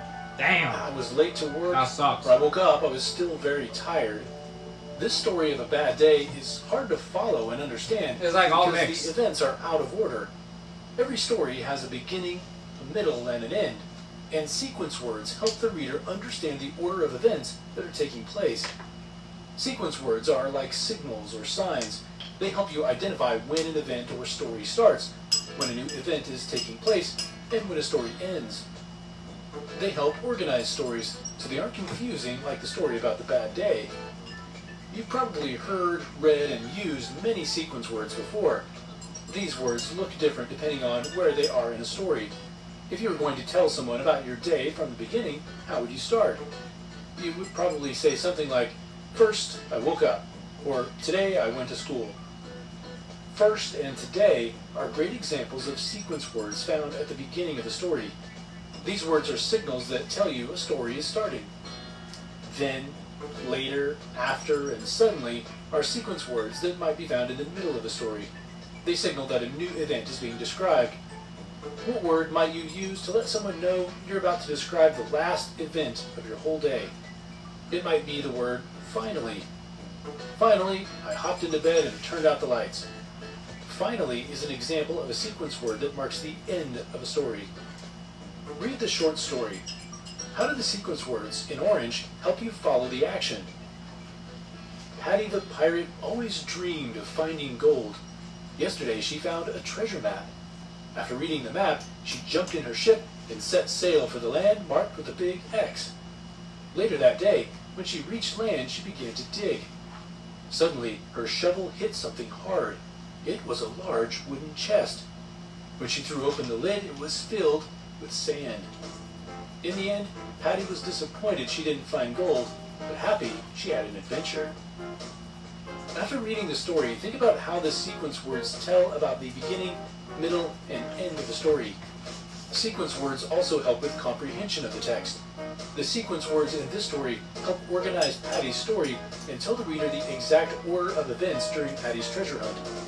In addition, sequence words are very important when you describe the steps someone must take to make or do something. Therefore, these words are seen in narratives, but also in how-to writing, in which the writer is telling how something is done or providing instruction in steps. Practice organizing a piece of writing that contains sequence words. Grab a piece of paper and a pencil and rewrite the bad day paragraph from the beginning of this lesson. Put all of the sentences in the correct order and add sequence words. Boy, I had a long, hard day. I burnt my dinner, there was no milk for my cereal. After work, my car wouldn't start, so I had to walk all the way home. I was late to work, and when I woke up, I was still very tired. Bruh. I'm not doing that shit. Come on. Does your revised paragraph look something like this? Boy, I had a long, hard day. First, when I woke up, I was still very tired. Then, at breakfast, there was no milk for my cereal. Next, I was late to work. After work, my car wouldn't start, so I had to walk all the way home. Finally, I burnt my dinner. Sequence words help the reader understand the order of events that are taking place in a story. They're used in narratives or when writing the order of steps that need to be completed to make or do something. They signal the beginning, the middle, and the end. For example, the words finally and lastly signal the end of the story, while the word first signals the beginning of events. Got it. Figure words will be described will be best used in which type of essay? An essay written to compare sports of football? Nope. An essay written to explain how to? Nope. An essay written to argue and point? An essay written to describe your home?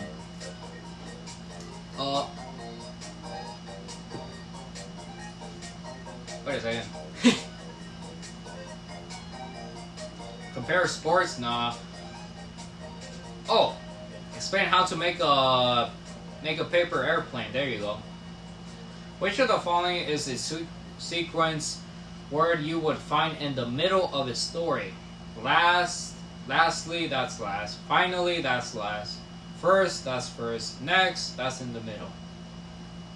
Sequence words are used to describe the characters in a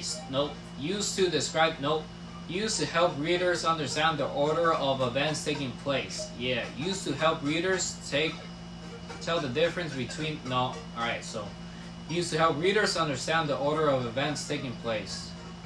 Tony made a peanut butter and jelly sandwich. First, he gathered all of the ingredients he needed. Peanut butter, grape jelly, and bread.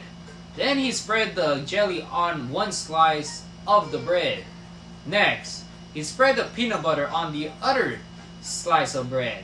After that, he put the two pieces of bread together to make a sandwich. Finally, he ate his sandwich. Use the sequence of words in the story to identify the second step Tony performed to make his sandwich. Tony made a peanut butter sandwich. First, he gathered the blah blah blah blah he needed, and then he spread the jelly on the slice on the bread. That's the second one. Alright. Yesterday, I went to the museum.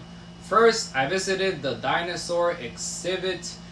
There was a huge T-Rex skeleton and a fossilized dinosaur footprints.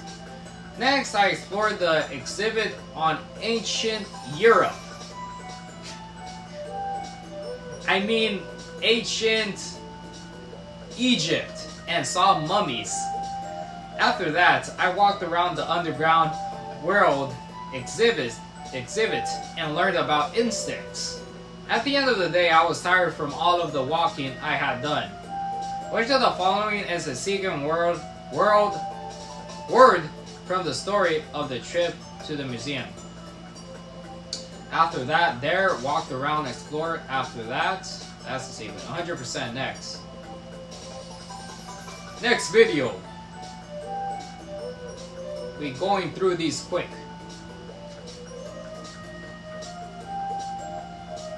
We're excited to finally have that new bookcase for all of your favorite titles. When it is delivered, however, all you receive is a big box. You open the box and see stacks of boards, a bag of nails and screws, and a booklet with a picture of your bookcase on the front. Now, you must follow the directions to assemble this treasure. Following directions is an important reading skill because assembling items, cooking, going on a journey, and many other tasks require that you follow steps exactly to achieve the desired result. I don't need instructions. Making one mistake could lead to disastrous consequences. How do you avoid such a dilemma and ensure that you're doing your best to follow directions correctly? Let's explore some strategies for reading and following directions. I don't need this directions. When encountering directions, follow these steps. 1. Practice active reading. When reading directions, it's often helpful to practice active reading strategies, highlighting key information, underlining important words or phrases, and even using post-it notes to indicate important sections can help maintain your focus and remind you of what's essential in the directions. 2.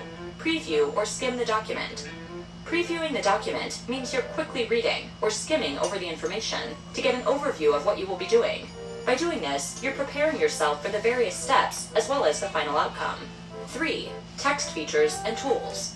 Pay attention to any text features, such as bold-faced words, words in all capital letters, italicized words, numbered items, headings, and underlined words or phrases. These text features indicate important words or phrases. By paying attention to these text features, you'll have a better idea of what to expect later.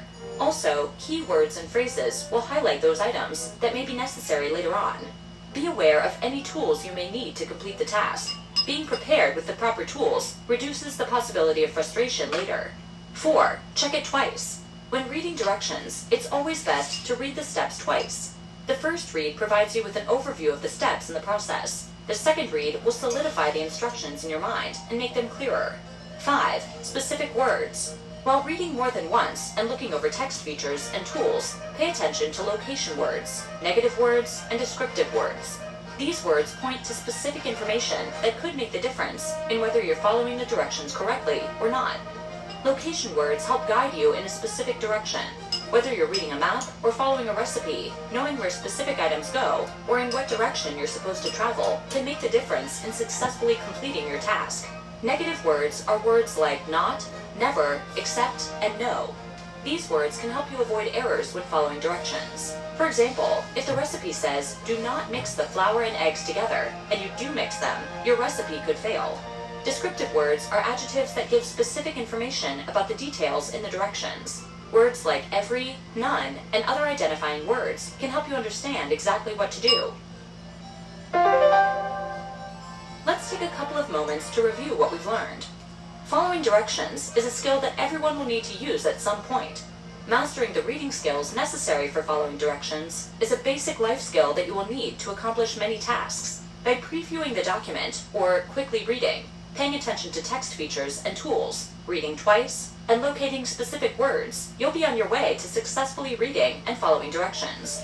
These can include location words, which guide you to a specific location, negative words, which are words like not, never, and except, and descriptive words, which are adjectives that give specific information about the details in the directions.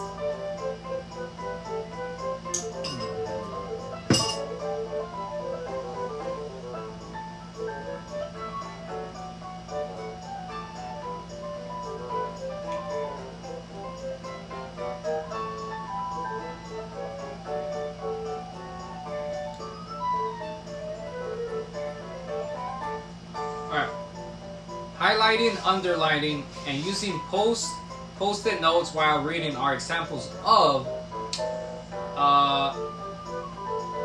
active reading strategies, writing and reading strategies, post-reading strategies. That's active reading strategies. Why is reading skill of following directions important? Your teacher always tells you to follow directions. Yeah. The person writing the direction wants to avoid the possibility that you will make a mistake. Some tasks require steps completed in a sequence order to achieve a desired result.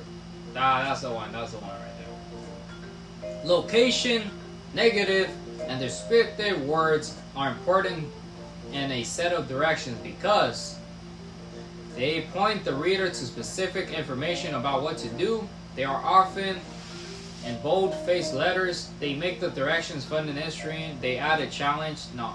They point the reader to specific information. The second reading of the set of directions will make them clear to the reader. Gives an overview of the steps in the direction.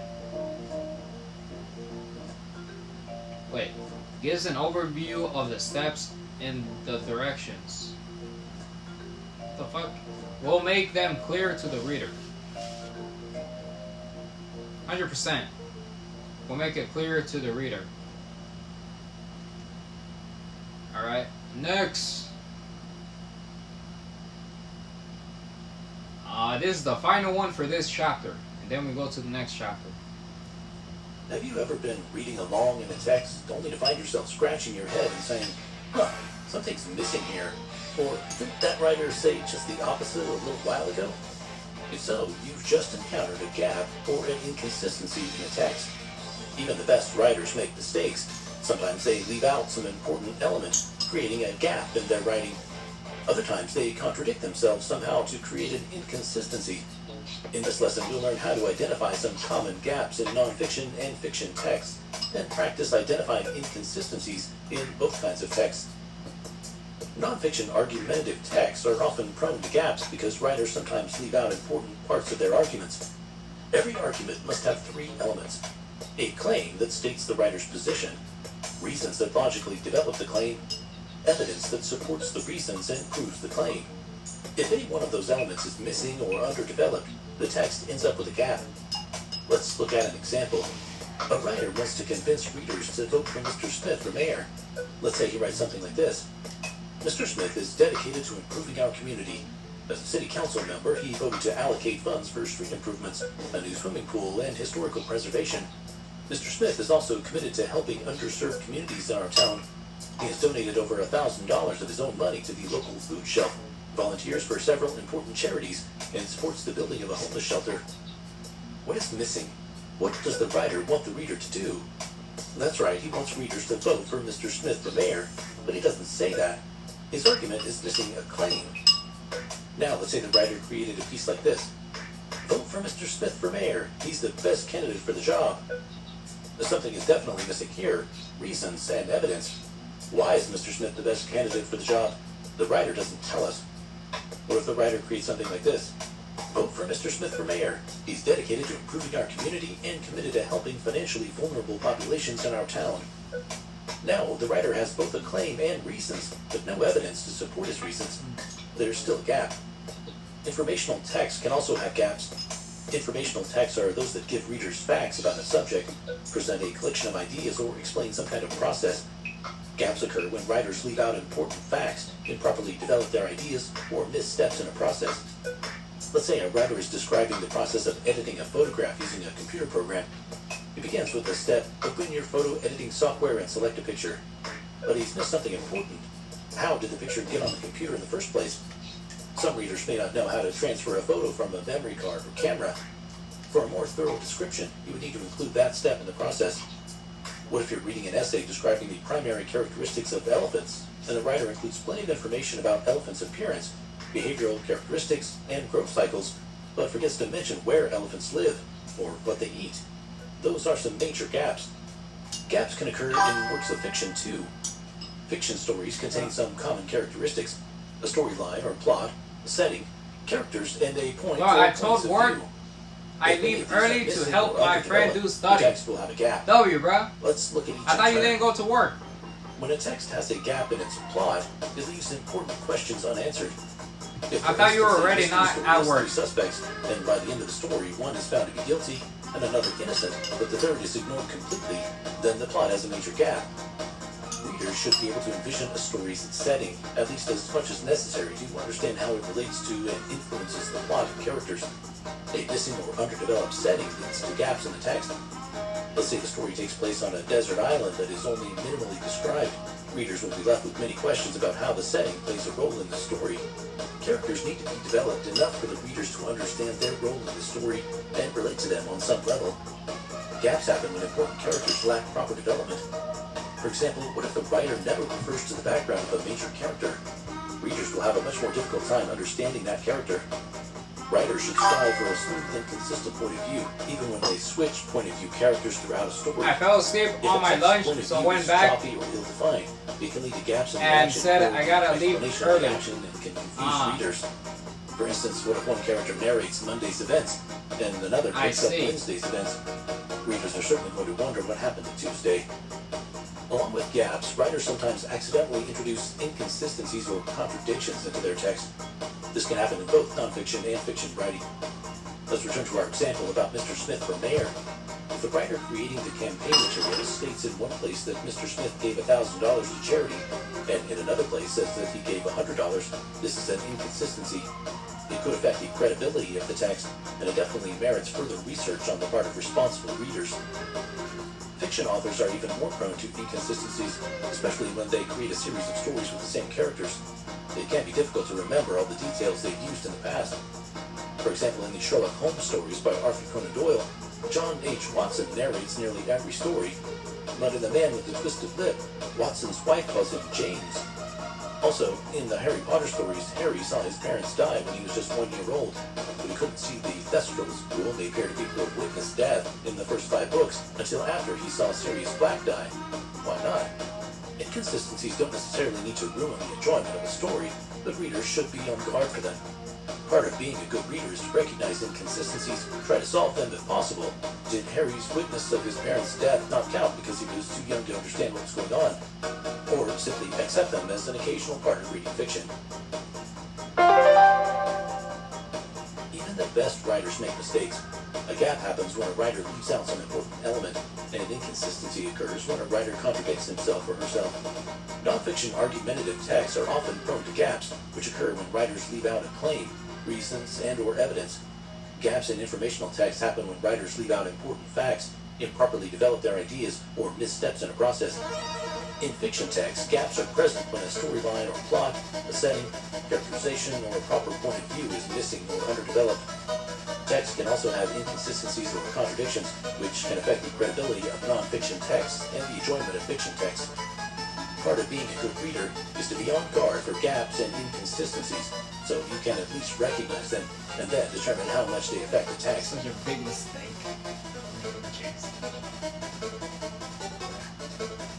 An inconsistency in a text occurs when a writer makes an outrageous statement, leaves out some important element, writes in nonfiction, contradicts himself or herself. Contradicts himself or herself. A gap in an informational text happens when leaves out some important element. Yeah. In fiction text, gaps are present when blank is missing or underdeveloped. A storyline or plot is missing, characterization, a setting, a proper, all of these, bro. A gap in a non-fiction argumentative text happens when a writer leaves out his or her claim, leaves out evidence, leaves out facts, leaves out reasons, all of these. Gaps in informational text happens when writers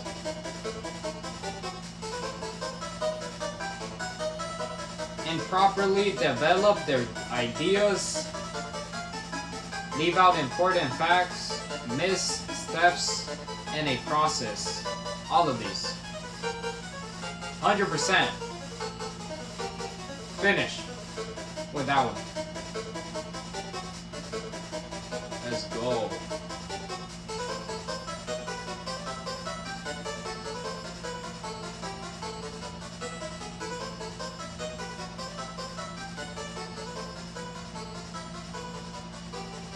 Alright. Just like that, Chapter 1, Chapter 2, Chapter 3, Chapter 4 are done. Now time for Chapter 5.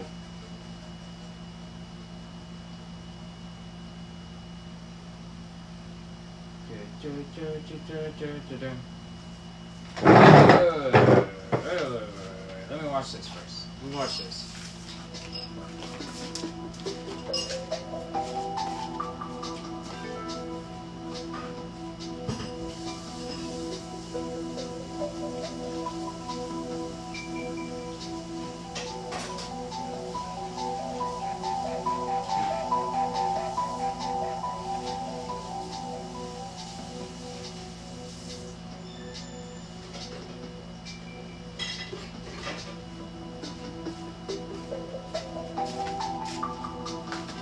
take a pic.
Right then. Ooh. Happened. I heard something. How did you get your fishing rod?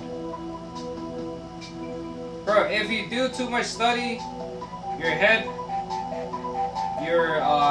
get too big.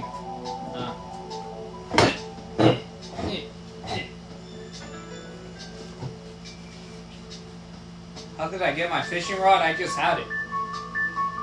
By one of the missions.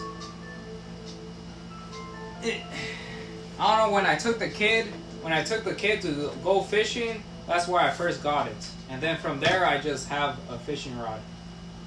Alright, next. We've all heard about the importance of basic grammar skills, whether on papers we turned in that are marked up with red pen, or because we're teaching young kids Mine was about how filled to with construct them. sentences. This is why it's important for us to go over how grammar actually works in the English language, and some exercises we can give students to work on their own grammar. I hate grammar. Grammar is the breaking down of the building blocks or parts of speech in language, and the use of those pieces to form complete sentences. In this lesson, we will identify the 8 primary parts of speech, look at their functions, and practice using them. Let's start with the most basic, nouns. Nouns are people, places, things, or ideas, and are the most fundamental part of speech in the English language. If you're naming a specific person, place, thing, or idea, it's called a proper noun and is capitalized. Nouns answer the questions what and who in a sentence. See if you can identify the nouns in the following sentence. 2 trains race down the tracks near Broadway Avenue. If you identify the words trains, tracks, and Broadway Avenue as the nouns in the sentence, you are correct. Nouns also serve as the subject in a sentence. The subject is the person, place, thing, or idea that the whole sentence is about. Now let's look at pronouns. Pronouns are words that take the place of nouns. Pronouns help us avoid having to awkwardly keep repeating a person's name throughout consecutive sentences. These are common pronouns: I, me, he, him, she, her, it, they, we, our, ours, etc. Here's an example of how odd sentences would sound without pronouns. Mrs. Jones is my favorite teacher. Mrs. Jones only gives quizzes on Thursdays after Mrs. Jones has thoroughly prepared Mrs. Jones' students for the quiz. Pronouns make all of the difference. Here's the same sentence using pronoun. It's a good way to add more letters to your essay, though. Increase that word count up. It's a sneaky way to do that. Mrs. Jones only gives quizzes on Thursdays after she's thoroughly prepared her students for the quiz. Much better. Identify the pronouns in the following sentence. I forgot whether or not I had invited her. I. As you likely noticed, there are Her. 3. I, Yeah. I again, and her. Verbs are the actions in a sentence. Action They tell verbs. what the subject does. In order to have a complete sentence, we must have both a subject and a verb in the sentence, and it needs to form a complete thought. Words like fly, laugh, believe, run, think, soar, forgive, compete, and magnify are all verbs. There are 2 types of verbs: action verbs, like the ones listed a moment ago, and linking verbs. Linking verbs include am, is, are, was, were, be, being, been, becomes, seems, and sometimes words like appears, sounds, feels, looks, smells, and tastes, along with a few others. When a word links the subject to a noun that renames the subject or to an adjective that describes the subject, it is a linking verb. Here's an example. My dog is Spot. The word Spot renames dog. Or I could say, my dog is hungry. The word hungry describes dog. In these sentences, is the linking verb. Try to identify the verbs in the following sentences. Mary ate the delicious pizza. If you said ate, you're correct. Or how about, Jack seems tired today. Seems is a linking verb. Now, before we move on to adverbs, let's look at adjectives, since we need to understand both verbs and adjectives to understand adverbs. Put simply, adjectives are words that describe nouns. They answer many questions, including size, number, color, and quantity. Our writing would be very boring if it wasn't for adjectives. For instance, instead of saying, the ducks crossed the road, we could say, 16 yellow baby ducks crossed the dusty road. Adjectives literally add color to our sentences. Identify the adjectives in the sentence. 16 trained seals balanced rainbow balls on their poised noses. 16 trained rainbow balls. Trained, rainbow, poised. Yeah. Just as adjectives modify or describe nouns, adverbs modify or give us more information about verbs. In a way, adverbs add to verbs. Adverbs answer the following questions: how, when, where, and why. Adverbs can be used as single words or as full phrases, just as adjectives can. Take the sentence, Susan ate 5 strawberries. Let's try adding a how, a when, a where, and then a why. Of course, not every sentence needs every type of adverb, but this is for demonstration purposes only. Susan slowly ate 5 strawberries, which explains how. Last night, Susan slowly ate 5 strawberries, which explains when. Last night, Susan slowly ate 5 strawberries at the church picnic, which explains where. Last night, Susan slowly ate 5 strawberries at the church picnic because they looked so delicious, which explains why. Try building the following sentence for yourself. Add your own how, when, where, and why. Sam sang a song. As you can no doubt guess, there are plenty of possibilities. Sam could have sung the song beautifully, could have sung it loudly last night, he could have sung it badly at the audition today, or he could have sung it nervously because he wasn't sure how people would react to it. See, the possibilities are endless. Prepositions are very important for connecting words and phrases together in sentences. There are over 50 prepositions to choose from, but here are just a few. After, against, among, above, around, beneath, below, and on it goes. One way to identify a preposition is to think about a mountain. For instance, you might say, on the mountain, under the mountain, after the mountain, into the mountain, or something along those lines. Prepositions provide necessary details to sentences. Conjunctions join words, phrases, and sentences together. And, buts, or, so, for, nor, and yet are the conjunctions we use.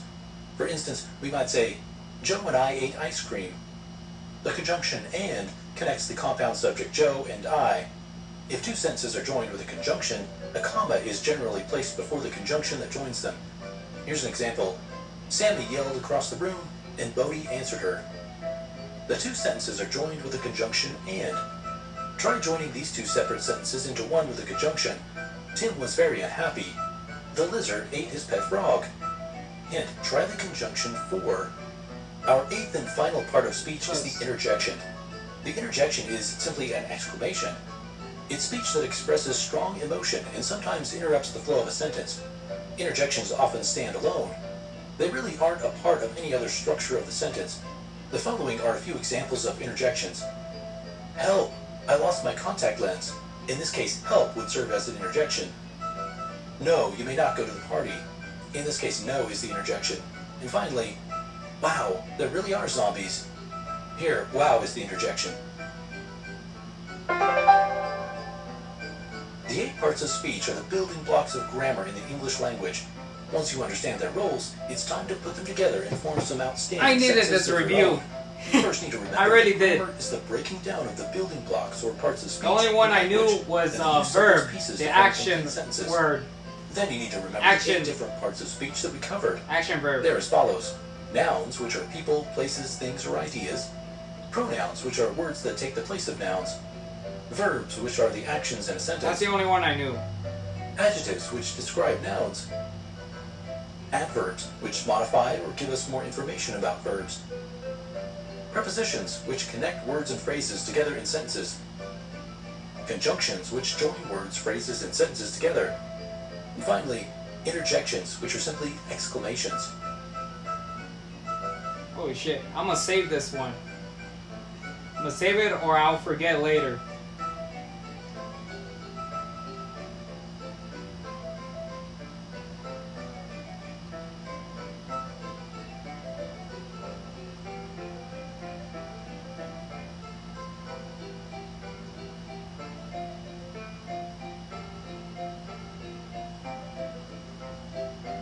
This one's very important. Quiz. Adjectives. Blank nouns. No, adjectives describe nouns. Adjectives are nouns. Adjective can be used in place of. Adjectives describe nouns. Verbs may be or a state of being. Verbs may be actions or a state of being. A blank is a person, place, or thing. That's a noun. There are blank parts of speech in there are 6 parts of speech in the English language. Wait, what the fuck? Verb, noun, adjective, conjunction, adverb, pronouns,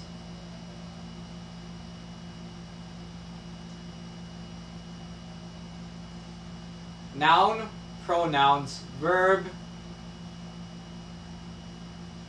adverb,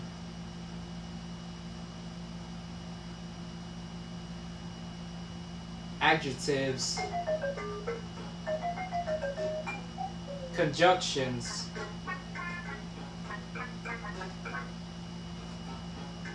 I think 6.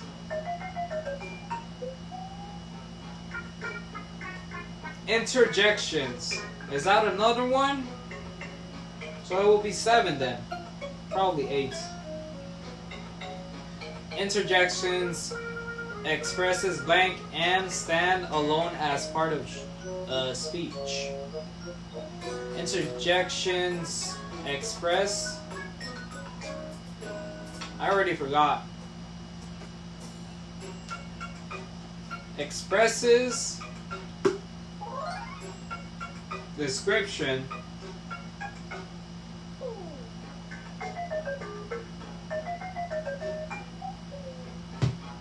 I think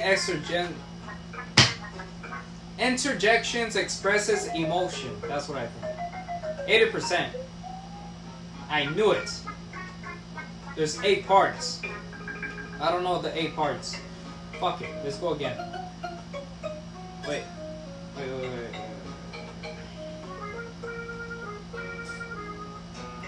Adjectives. Oh my god. Describe nouns. Yep. Verbs may be action or a state of being. A noun is a person, place, or thing. There are blank parts. There are 8 parts of speech in the English language. Interjections expresses emotions. That's like no or wow. 100%. What are the 8 though?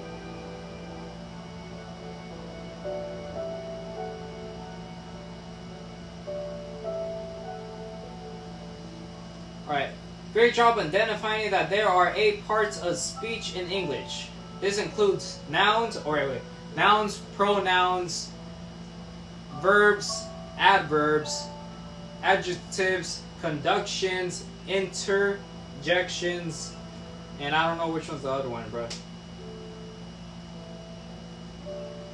So it's nouns, pronouns, verbs, adjectives, adverbs, prepositions, conjunctions, and interjections. Dang.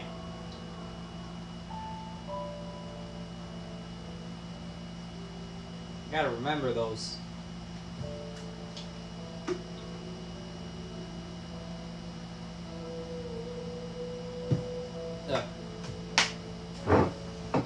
Because I got questions relating to what is the adjective in this sentence, and I didn't know what adjective meant.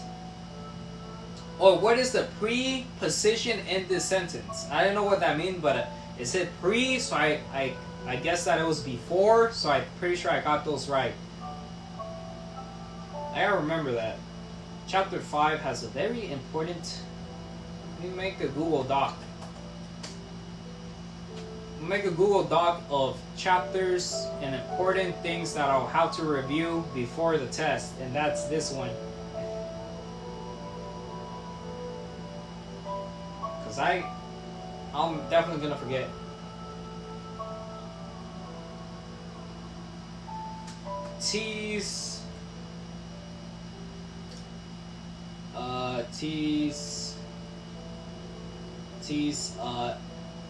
Exam review. Alright. Review chapters. This is like the first one I actually have to review. So it's chapter 5. This is the first lesson.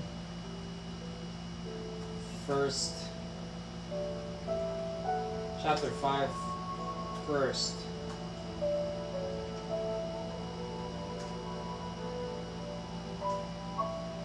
Can you tell me what was the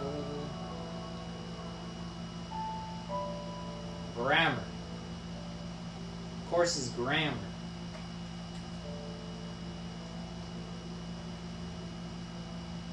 Grammar. 8.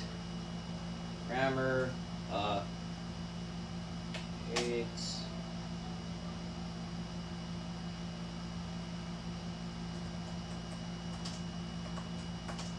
Pick up the English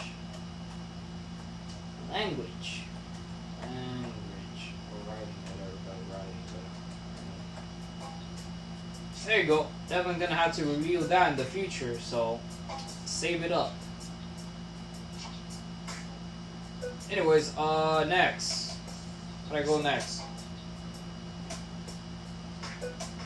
Next lesson.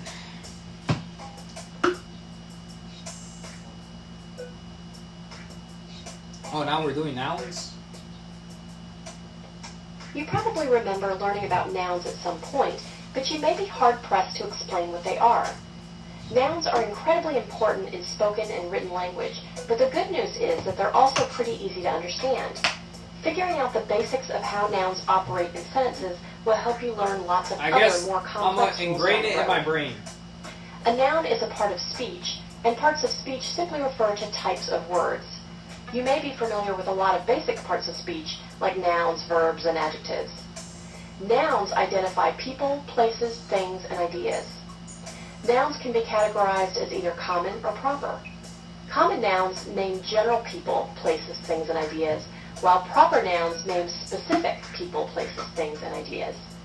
For example, examples of nouns naming people would be President and Barack Obama, teacher and Mrs. Sanders, brother and Joe. In our first column, we have general or common nouns. In our second column, we have specific or proper nouns. Got it, bro. Note that typically, the first letter in a common noun isn't capitalized unless that common noun is the first word in a sentence. The first letter in a proper noun is typically capitalized. Nouns also identify places. Common nouns naming places include hometown, country, and airport. Corresponding specific proper nouns would include Cincinnati, Argentina, and Hartsfield International Airport. Nouns identifying things include space shuttle, movie, and cartoon. Those are common nouns, and proper nouns that correspond with them to name particular things would include Challenger, The Godfather, and The Simpsons. Nouns identifying ideas include joy, boredom, and liberty. So now that nouns may be a bit more familiar, you can no doubt guess that they are very, very common in sentences. A key thing to remember about nouns is that every sentence needs to have one to be complete. Some sentences have pronouns instead of nouns. We'll get more into that in another lesson. Nouns perform and often receive the actions being performed in sentences, and they play other roles in sentences too. Without nouns, we'd end up with incomplete sentence fragments like walks around or stomped on. Nouns in these sentences would tell us who is doing what and where. For example, Bigfoot walks around his apartment, and Jim's ex-girlfriend stomped on his heart are complete sentences that are a lot more descriptive thanks to nouns and a few other parts of speech. There is an exception to the rule that every sentence needs a noun. Some sentences contain short commands like leave or stop.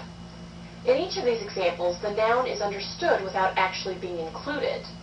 The understood noun or pronoun here is you. The speakers in those very short sentences really mean you leave and you stop. Remember that nouns are parts of speech that name people, places, things, and ideas. They can be general, also known as common nouns, or they can be proper nouns that names particular people, places, things, or ideas. Every sentence must include a noun or pronoun to be complete, with the exception of short commanding sentences in which the noun or pronoun is understood. Yeah. This one's easy. Which of the following words is a common noun? Doctor. Which of the following nouns is a common noun? Religion. Wait. Religion. Consider this sentence. Album studied for his test after going swimming. Which of the following words from this sentence is a noun? Album? No. Swimming. Wait. That's a verb. That's a verb. Bro. Album studied. That's a verb too. Album, bro. Album is a noun. But that's a pronoun. That's a pronoun. But for is not a freaking noun. Studied is not a noun.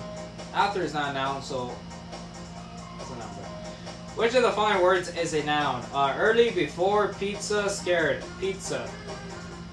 Which of the following nouns is a proper noun? Pronoun.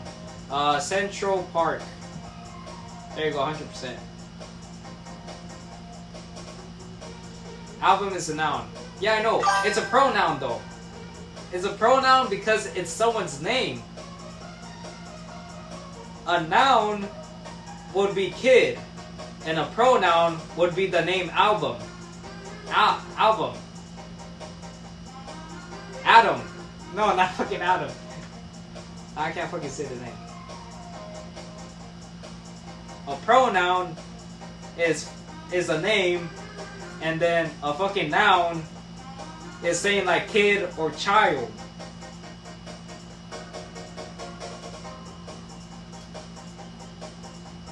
I thought a noun was a person, place, or thing. It is, but you don't get it, bro. They were telling me, they were feeding me that pronouns are that a place, person, things, or need, but more specific, like an actual name, like fucking island. Island is a noun, and then pronoun for island would be like Hawaii, because Hawaii is an island, so that Hawaii is pronoun. You know what I mean? But yeah, album is still a noun. Album is a noun but it's also a pronoun because it's specific. So basically it's both. It's both. When writing, it's important to make sure that your subjects and verbs agree with each other. That means that plural subjects should be matched to plural. I thought a pronoun was he, she. No. That's something else. That's fuck. I literally just said it. God damn it. I think that's a subject. No, that's not a subject. Fuck. That's something else. That's a... God damn it. Remember, that's one of the other ones. That's one of the other ones.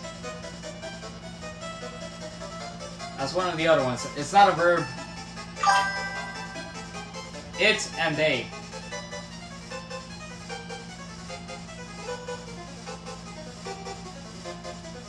I don't know, bro. I don't know.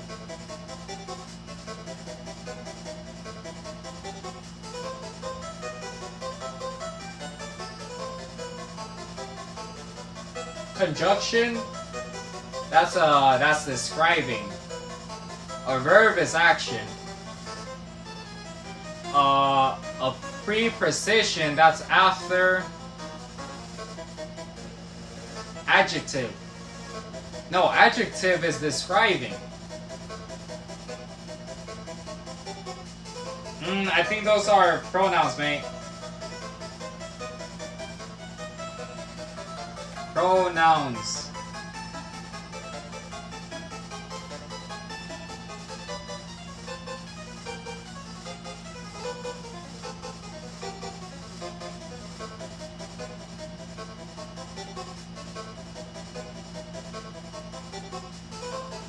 Pronouns are a type of generic noun that can represent any other noun. I, me, us, you, themselves, who, that. It is a person, place, thing. Okay. God damn, what the fuck?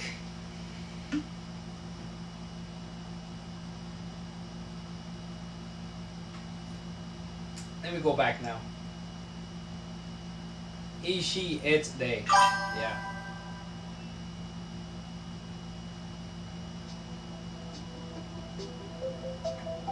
Isn't that just a noun? I'm going back to the video. You probably remember learning about nouns at some point, but you may be hard-pressed to explain what they are.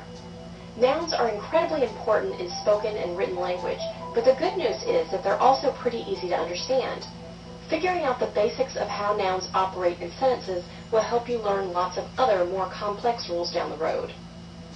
A noun is a part of speech, and parts of speech simply refer to types of words. You may be familiar with a lot of basic parts of speech, like nouns, verbs, and adjectives. Nouns identify people, places, things, and ideas. Nouns can be categorized as either common or proper. Common nouns name general people, places, things, and ideas, while proper nouns name specific people, places, things, and ideas. For example, examples of nouns naming people would be President and Barack Obama, teacher and Mrs. Sanders, brother and Joe. In our first column, we have general or common nouns. In our second column, we have specific or proper nouns. Note that typically the first letter in a common noun isn't capitalized unless that common noun is the first word in a sentence. The first letter in a proper noun is typically capitalized. Nouns also identify places. Common nouns naming places include hometown, country, and airport. Corresponding specific proper nouns would include Cincinnati, Argentina, and Hartsfield International Airport. Nouns identifying things include space shuttle, movie, and cartoon. Those are common nouns, and proper nouns that correspond with them to name particular things would include Challenger, The Godfather, and The Simpsons. Nouns identifying ideas include joy, boredom, and liberty. So now that nouns may be a bit more familiar, you can no doubt guess that they are very, very common in sentences. A key thing to remember about nouns is that every sentence needs to have one to be complete. Some sentences have pronouns instead of nouns. We'll get more into that in another lesson. Nouns perform and often receive the actions being performed in sentences, and they play other roles in sentences too. Without nouns, we'd end up with incomplete sentence fragments like walks around or stomped on. Nouns in these sentences would tell us who was doing what and where. For example, Bigfoot walks around his apartment. And Jim's ex-girlfriend stomped on his... So Jim's, that's a pronoun. And then apartment, that's a noun. And then Bigfoot, that's a noun. And then, and wait, why doesn't it mark his though? It doesn't mark his as a noun. Jim is a noun. Jim's. No, that's a pronoun because it's a guy's name. Heart are complete sentences that are a lot more descriptive thanks to nouns and a few other parts of speech. There is an exception to the rule that every sentence needs a noun. Some sentences contain short commands like leave or stop. In each of these examples, the noun is understood without actually being included. The understood noun or pronoun here is you. The speakers in those very short sentences really mean you leave and you stop. Remember that nouns are parts of speech that name people, places, things, and ideas. They can be general, also known as common nouns, or they can be proper nouns that names particular people, places, things, or ideas. Every sentence must include a noun or pronoun to be complete, with the exception of short commanding sentences in which the noun or pronoun is understood. Fucking AI, bro. Is Jim a pronoun or noun?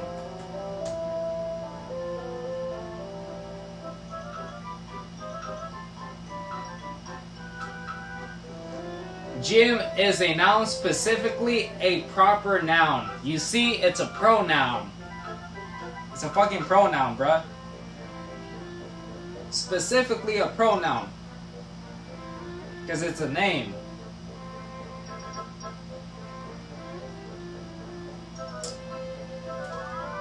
Is he a... Wait, I'm gonna put... Proper and pronouns aren't the same. It's not? What the fuck is a pronoun then? So proper noun doesn't mean pronoun? Gotta ask that. Because that's my confusion. Does proper noun mean pronoun?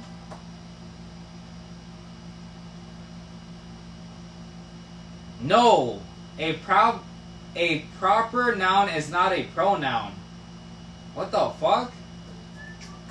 No, pronouns are he, she, it, and they. Oh shit. A proper noun names a specific place. And a pronoun replaces a noun like he, she, or it. Oh. Proper noun, Jim went to the store. Pronoun, he went to the store. Ah, you see, that's what I was missing. I thought pronoun was what do you call it when you put two words together? Abbreviation? I thought a proper noun was just a pronoun just freaking put together so it's easier to say or some shit. Like streamer is a proper noun. Del Cid is a noun. I get it now. So proper noun and pronouns are not the same shit. Got it. Because you are a streamer. Yeah, and you is a noun. And then Del Cid is a proper noun, which is still a noun. Like president is a proper noun. No. You got it the wrong way. Wait. What the fuck? Wait. Yeah. No. Dawn. No, bruh. You got it the wrong way. It's the other way around. A proper noun is the name, and then a noun is the thing.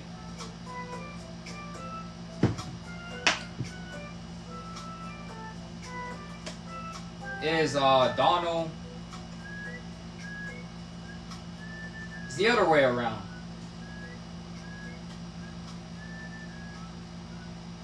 A proper noun names a specific person, place, or thing, like gym, New York, Coca-Cola.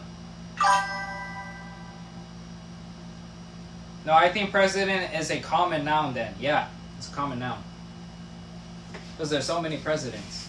And like, yeah. If you had President Donald Trump, then yeah, that's a proper noun. Is president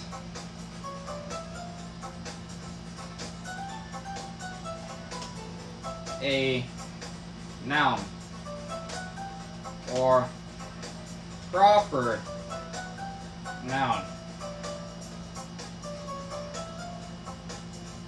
Wait, but president is capitalized.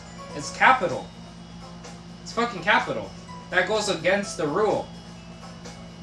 President is a common noun because it refers to a general title or role. However, if you use it with specific person name like President Lincoln, it's a proper noun. You see? That's what I'm saying. It's common. Yeah. Common noun.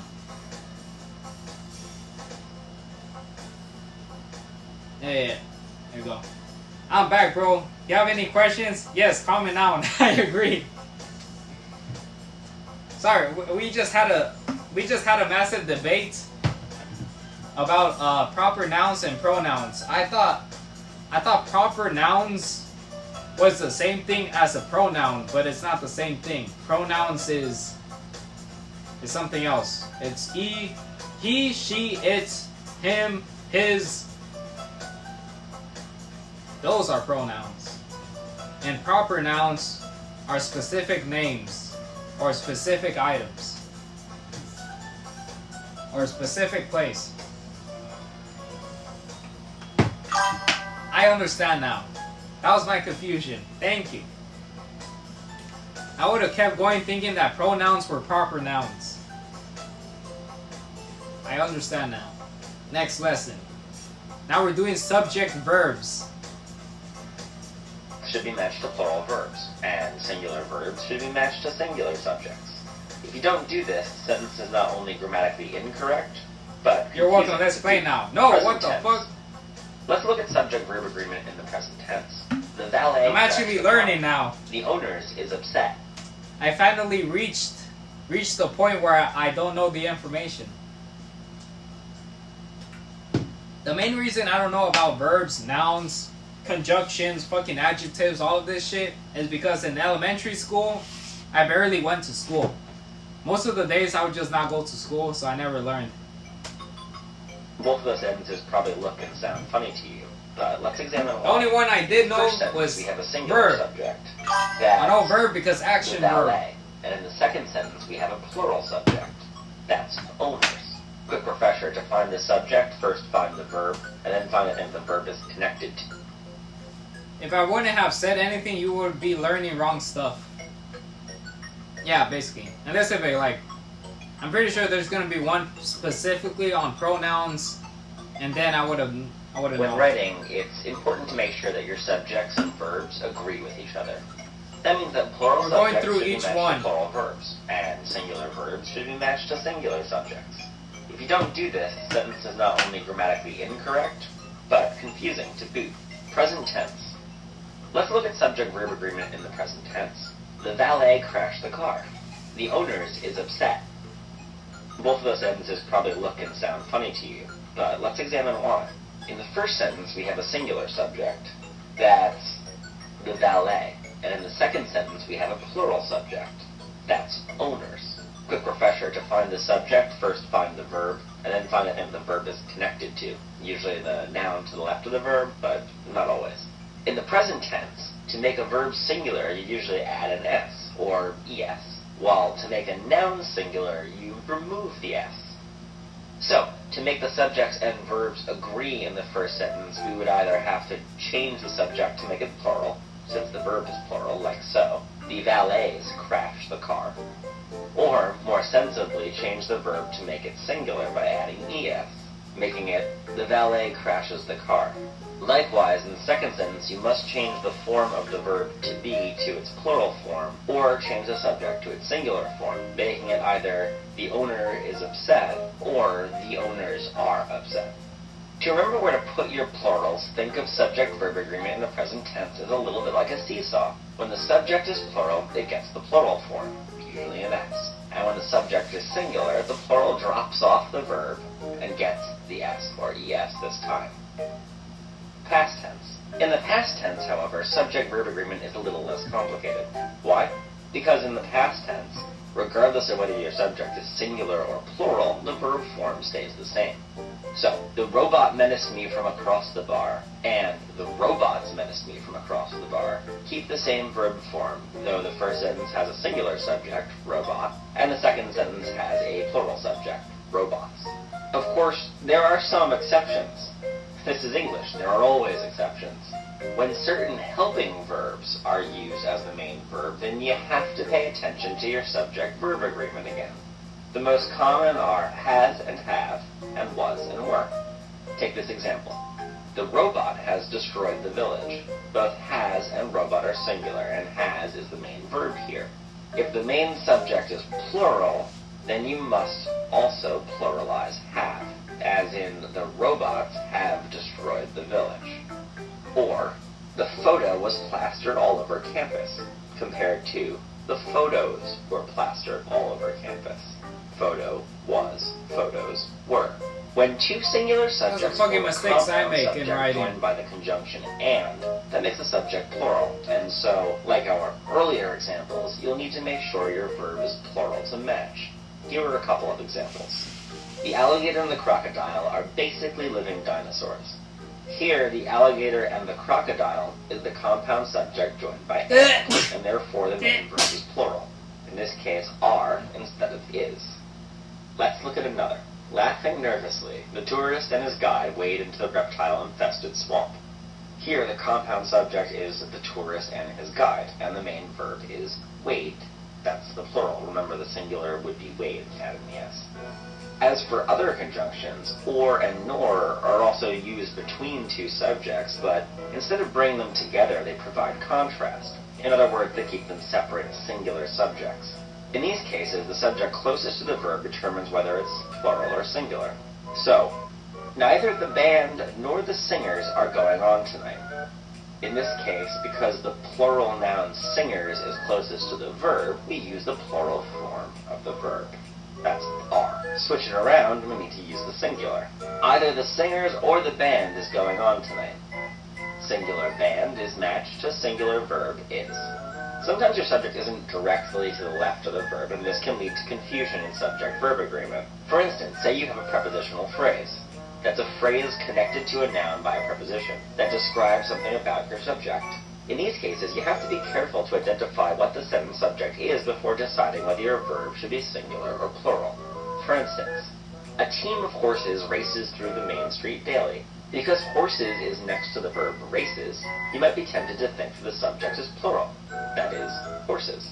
However, horses is actually part of the prepositional phrase that describes team. So it's just what horse. Kind of team is it? A team of horses races. Therefore, team is the main subject, and it's singular. So the verb must be singular to match. The horse has Hence, to be singular. The team races. Here's another example. The streets at night are full of dangerous characters. Right. Night is to the left of the verb, but the prepositional phrase here describes the streets. What kind of streets? The streets at night. And so the main subject is streets, which calls for the plural form of the verb to be, which is are. Let's review. Remember that your subjects and verbs always have to agree with each other. Plural subjects should be matched to plural verbs and vice versa. Plural subjects usually have an S or ES added onto the end of the word, while plural verbs drop the S if they have one. Likewise, singular subjects don't have an S while singular verbs do. Remember the seesaw. In the past tense, your verb tense usually gets to stay the same regardless of the plurality of the subjects. Helping verbs do have to shift tense in the past tense, however. Most commonly these are has and have and was and were. The conjunction and helps form compound subjects that should be treated as plural. With the conjunctions or and nor, however, the tense of the subject closest to the verb tells the verb whether it should be singular or plural. Finally, when faced with a prepositional phrase, remember to go back and find the main subject. That will tell you whether the verb should be singular or plural. Which of the following sentence shows correct suburb agreement? Neither the Patriots nor the owner liked the decor in the restaurant. Joseph or the other waiters makes sure that the place is spotless. This one's definitely wrong. Either the head chef or members of his staff make the soup of the day. His staff or member of his staff make the soup of the day. Neither the barista nor the customers want to leave the cafe. Oh my god.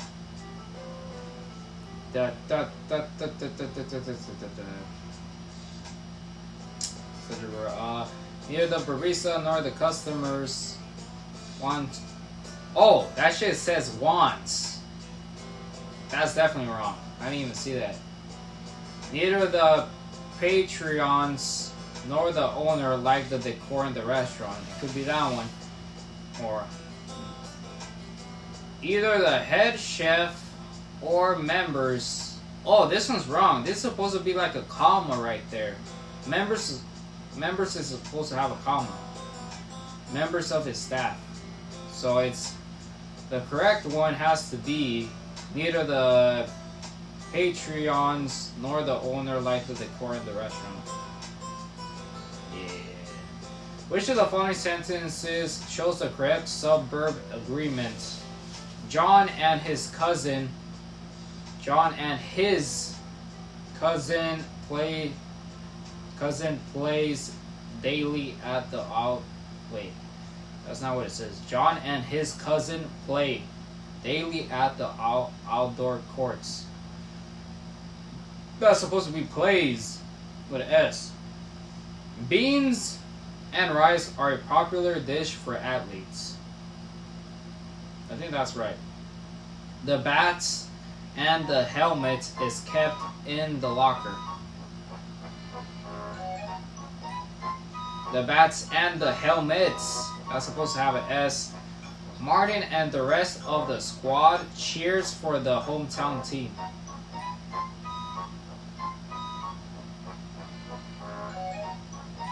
Beans and rice. Beans and rice. It doesn't have an S, so it has to be Martin and the rest of the squad cheers for the hometown team. That's the correct one. Rice is supposed to have an S. Beans and rice are a popular dish for athletes. Pretty sure. Yeah. Alright. Which of the following sentence shows correct verb tense usage? By this time next year, summer is certainly hotter than it is this year. By this time next year, summer is certainly hotter than it is this year. Summers are always the best time to do some outdoor activities.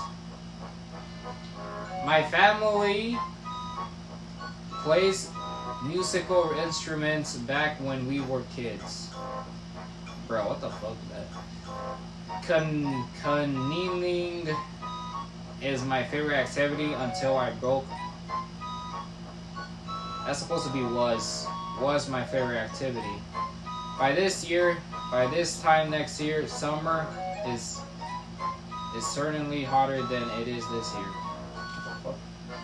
Summers are always the best time to do some outdoor activities. That's the correct one.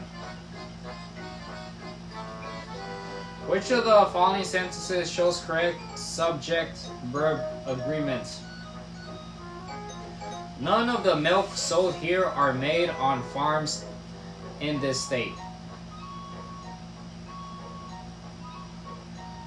Wait a second. None of the milk sold it doesn't have an ED. Sold doesn't have an ED, so that's wrong.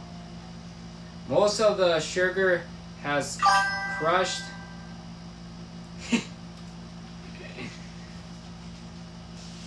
Most of the sugar has crushed against the sides of the container. Most of the sugar has crushed. It has an ED. It has an ED right there. So that's probably right. Crushed against the sides of the container. Some books tend to fall apart the longer they stay unopened. Each of the bottles need to be labeled correctly for safety. Holy fuck.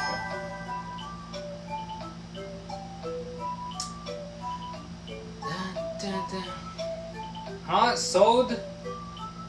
Does it have an ED? Yeah. None of the milk sold here are made on farms in this state. Sold. What? No, bro. I can't say it without the ED. But that sentence is supposed to have an ED.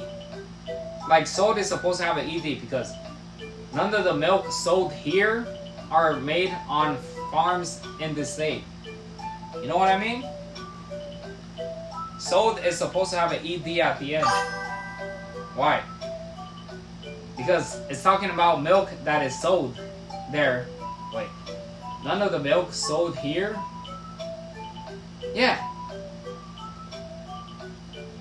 Sold. Actually, I don't fucking know, bro. What the fuck? That's... Sold is past tense. Ah. I thought it was fucking...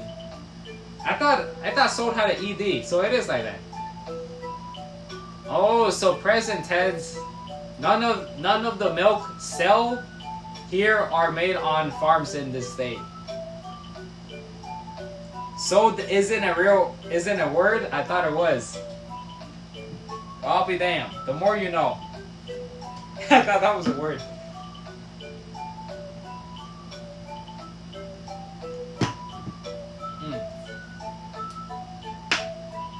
Sold.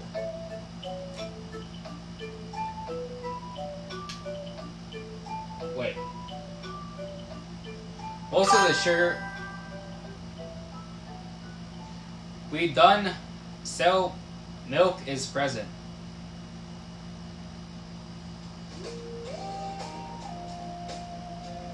Yeah, sell is we don't sell milk is present, yeah.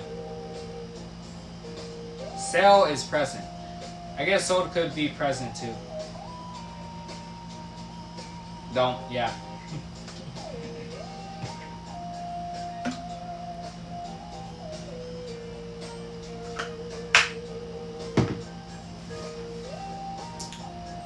Alright, which of the following sentences shows correct subject-verb agreement?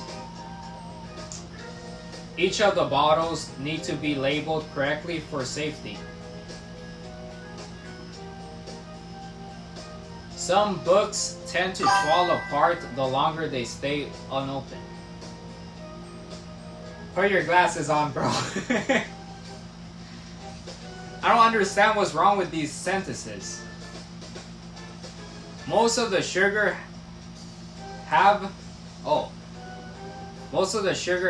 crushed against the side of the container. Most of the sugars had crushed against the sides of the container? Is that supposed to be had? Most of the sugar Had crushed against. Yeah, that's supposed to be had. Have is wrong. It's supposed to be had. Some books tend to fall apart the longer they stay unopened.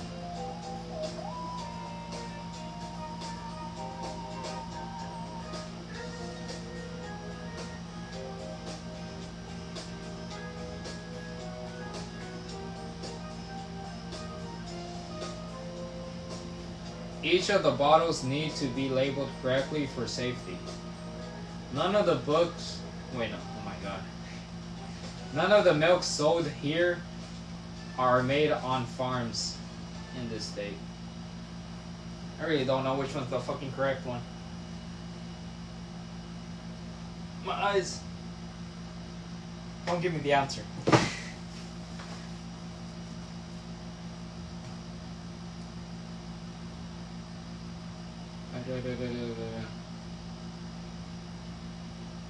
Fucking hate these questions.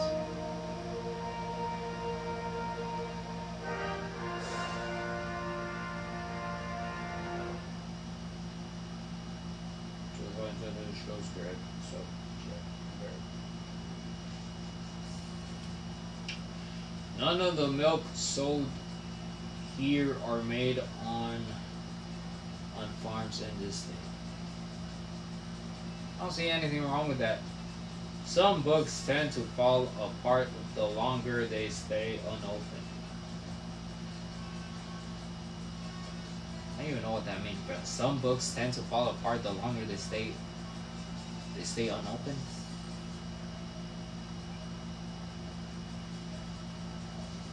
Each of the bottles need to be labeled correctly for safety. That one seems right.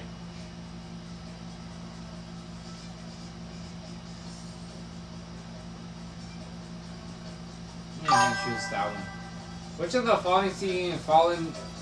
the following sentences shows correct verb tense usage? These artifacts have been viewed by everyone in the future. Oh fuck? No. He has went there with his family, including his cousins. He's been there with his family.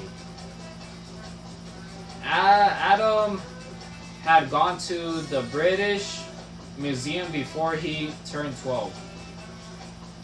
Adam had gone to the British Museum before he turned 12. I think that's the one. The British Museum had contained a wide... The British Museum contains a wide collection of artifacts. So Adam had gone to the British Museum before he turned 12. That's the one. That one's correct. I got fucking 40%? Holy shit. Oh hell nah, bro.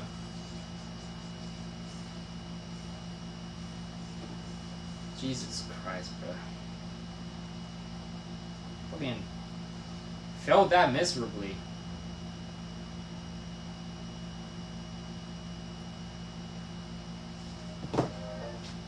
Great. Only got... Holy shit, I got the first one wrong. I got the second one wrong. The third one is correct. Summers are always the best time to do some outdoor activities. I got the fourth one wrong. I got the last one right. Oh my god. Oh my god. Redo that shit.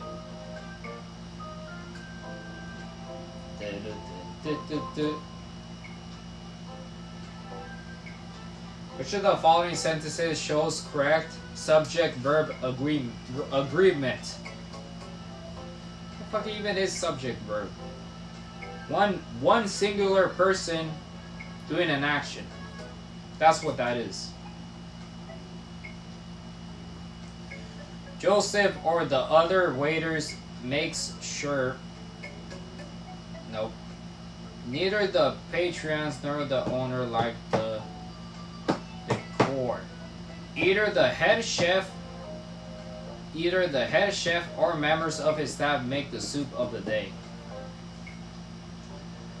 Neither the barista nor the customers wants is this one. Either the head chef or members of his staff make the soup of the day.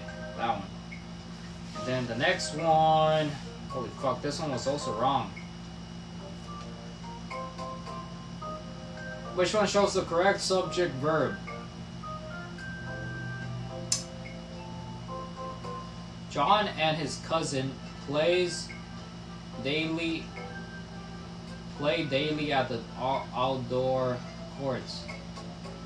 John and his cousin play daily at the outdoor courts. That's not supposed to. Okay. The bats and the helmet is no. Martha and the rest of the squad cheers for the hometown team. And the rest. Rest is supposed to have an S.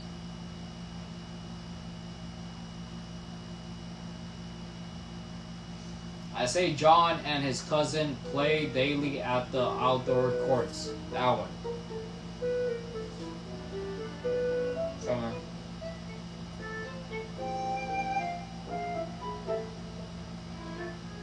Correct subject verb.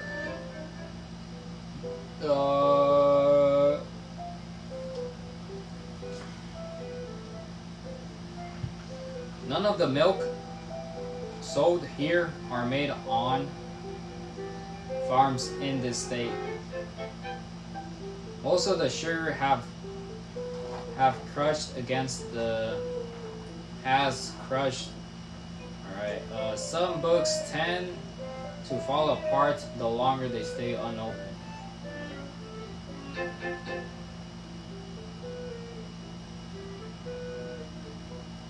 I think it's the milk one. Books 10. Bottles need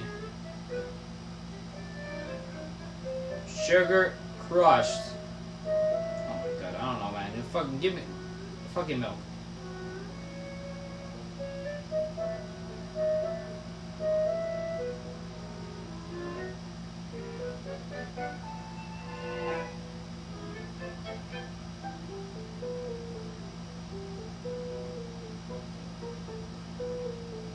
Got 80%.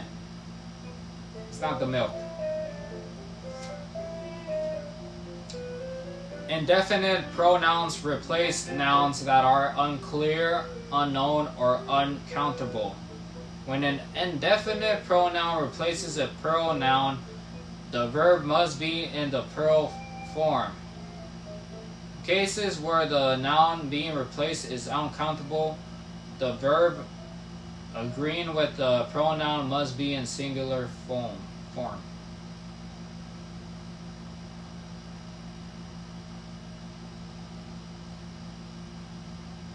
Oh, none of the milk sold here are made on farms in this day. Okay, everything else is right.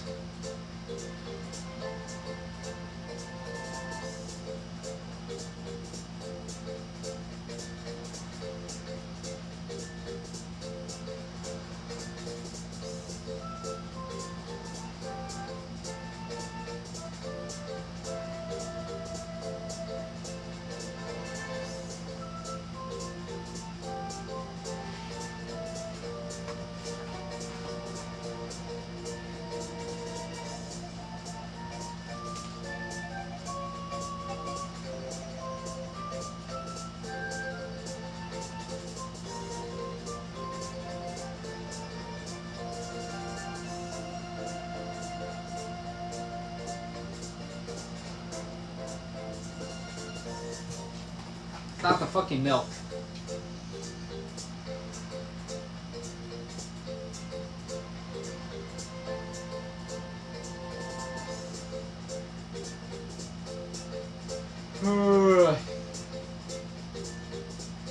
What's the most sugary apps? So the bottles need to be level relevant. Some books tend to fall apart the longer they stay unopened. That one.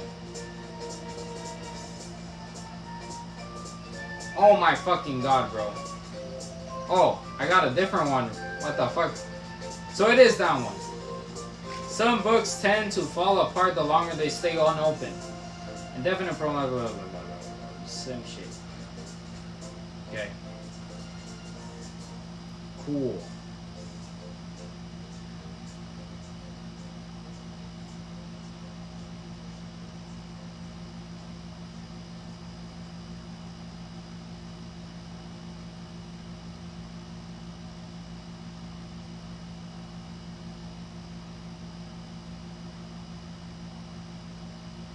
My God.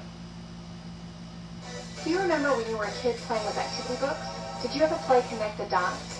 That activity required you to figure out which two dots to connect at a time, even though there may have been a bunch of dots all clustered around. Sometimes, to make sure that you've written a sentence correctly, you'll have to connect the dots between certain parts of the sentence, even if those parts aren't right next to each other. The parts of a sentence that essentially have to connect here are the subject and the verb. The subject of a sentence is what the sentence is about. It usually, though not always, performs the action of the verb. A verb is a word that expresses an action or occurrence. Our connect the dots analogy comes into play here with the fact that the subject and verb in a sentence have to agree in number. In other words, if you have a singular subject, it has to connect with a singular verb. Likewise, a plural subject will require a plural verb. Remember that singular means just one, while plural means more than one. This is simple enough to do, but occasionally it may feel a bit like playing connect the dots when your subject is in one spot in a sentence and your verb is some distance away. We'll discuss how to make sure that the connection always gets made. It's not too tough to make subjects and verbs agree in a basic sentence with a simple subject. For example, in the sentence, my flight leaves in an hour, the subject, flight, is singular, and the verb, leaves, is singular as well, so we have agreement. In the sentence, my friends go to school there, the subject, friends, is plural, and the verb, go, is plural too. Just remember that while we make most nouns plural by adding an s, like when we turn the singular noun apple into the plural noun apples, verbs often work in the opposite way. Often a singular verb will end in an s, while the plural version will be without the s. For example, we would say, this apple tastes good, or these apples taste good. Just don't get confused about which verbs are singular or plural by looking at them the same way you would in nouns. Some sentences have compound subjects, which are subjects that consist of more than one word. Compound subjects are typically joined by and or... What the fuck just happened? Oh.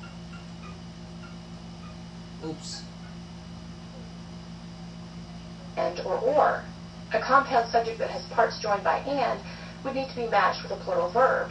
Here's an example. My cat and my dog are asleep. Our compound subject, my cat and my dog, is correctly matched with the plural verb are here. If you have a compound subject that's joined by or, look at whether the component parts of the compound subject are singular or plural. If both parts of a compound subject joined by or are singular, then you would use a singular verb. For example, I might say, either Mr. Garcia or Ms. Jackson is in charge of the math club. If both parts of a compound subject joined by or are plural, then you would use a plural verb. For example, you might say, I think that either sharks or tigers are the scariest animals. So what do we do when one part of a compound subject joined by or is plural and the other part is singular? Check out the sentence, either Captain Davis or the lieutenants blank on duty tonight. The first part of our compound subject, Captain Davis, is singular, while the second part, lieutenants, is plural. Look at whichever part of the compound subject is closer to the verb. Make the verb agree with the part of the subject that is closer to it. In this case, it's the plural part of our compound subject, lieutenants. Our completed sentence would therefore take the plural verb are. Either Captain Davis or the lieutenants are on duty tonight. If we were to flip the order of the parts of the compound subject in our sentence, we would need to change our verb too. In that case, our sentence would be, either the lieutenants or Captain Davis is on duty tonight. Here, because the singular part of the subject, Captain Davis, is closer to the verb, we need a singular verb. In some sentences, the subject and verb get flipped in terms of order, and the verb comes before the subject. This happens with questions, for example. No matter what order everything is in, though, we still need to be sure that in each sentence our subject and verb agree in number. For example, I might ask, where are my books? In this question, the subject is books and the verb is are. They're both plural, so the subject and verb in this sentence, even though the usual order is inverted, are in agreement.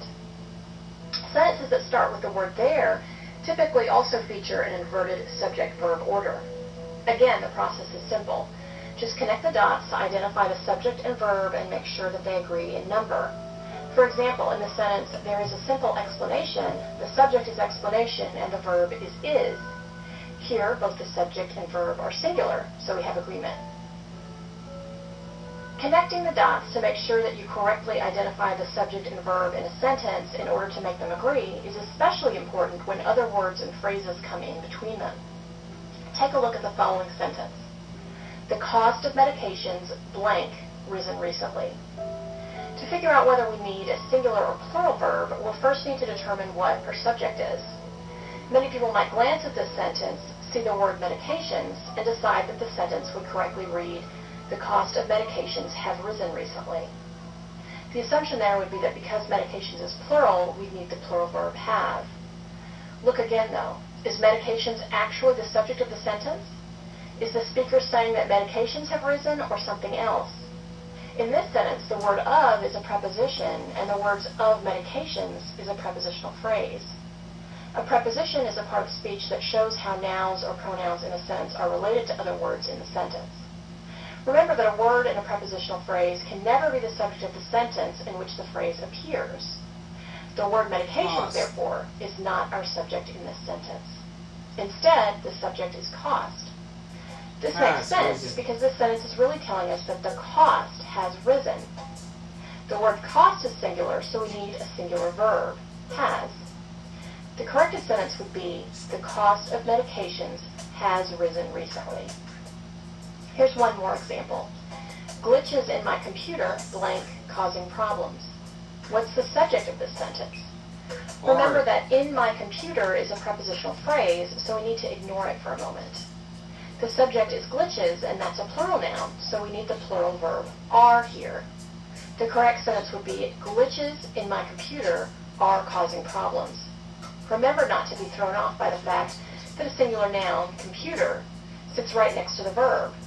If a particular noun is not the subject, then we don't worry about it when figuring out how to make the subject and verb agree in number. You may recall that a pronoun is a word that takes the place of or refers to a noun. There's a specific type of pronoun that may cause a bit of confusion when it comes to subject-verb agreement. Indefinite pronouns are pronouns that do not refer to a specific person or thing. Here are some examples. Anybody, anyone, anything, everybody, everyone, nobody, nothing, none, somebody, someone, and something. All of these are singular indefinite pronouns. We tend to think of some of these indefinite pronouns, like everybody and everyone, as referring to a lot of people instead of being singular.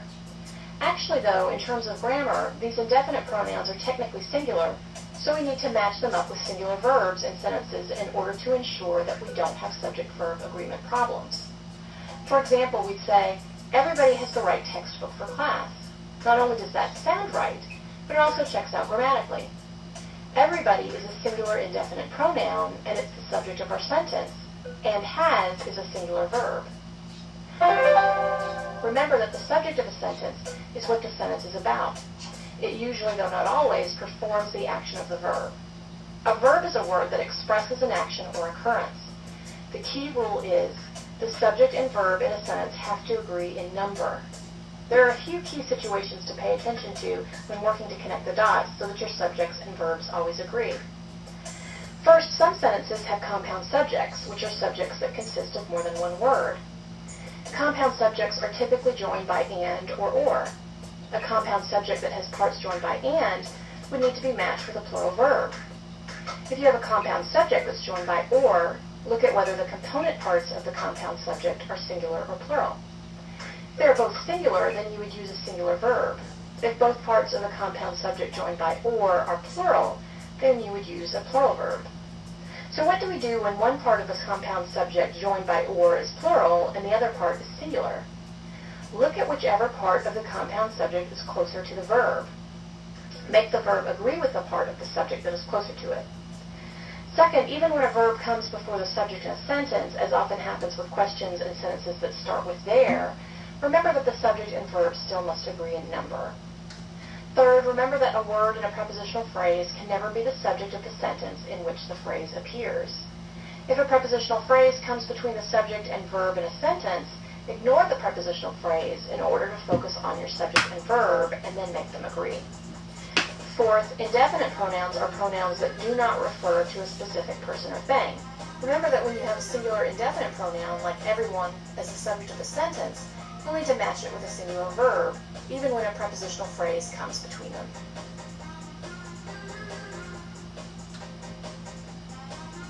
I think I understand this one.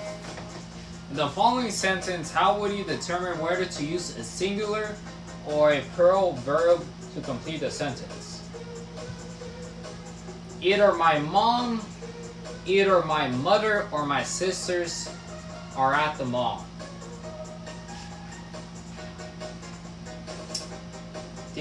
By looking at the noun that is closest to the verb, by determining how many people are in the subject of the sentence, by determining if the sentence contains a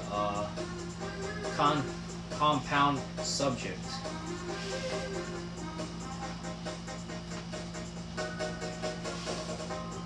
I say by determining if the sentence contains a compound subject. Which verb would correctly fill in the blank in the following sentence? There are blank a few problems with the new computer system.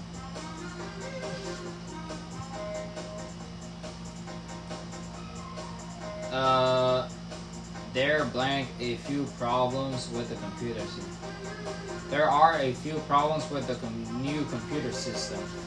There was a few problems with the new computer system. There has been a few problems with the new computer system. There have been a few problems with the new computer system. There is a few problems with the new computer system. There is a few problems with the new computer system.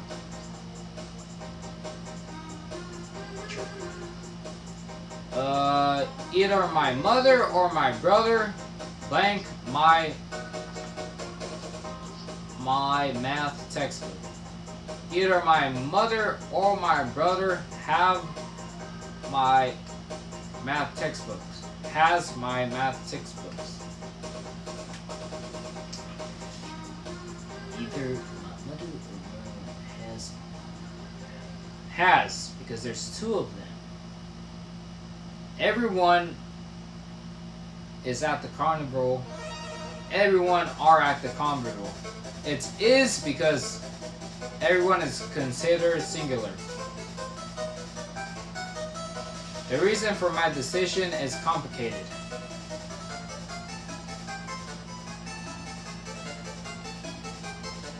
The reason for my decision is complicated.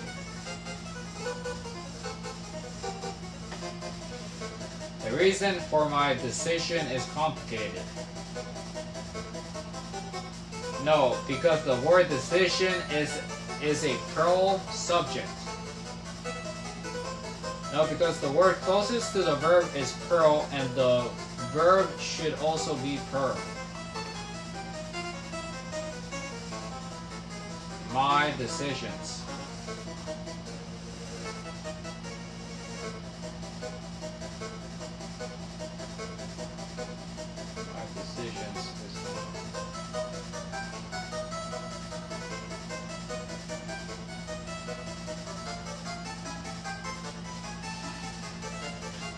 Decision is supposed to be not plural. No, because the word decision is a plural subject. It should be followed by a plural verb, not an action verb.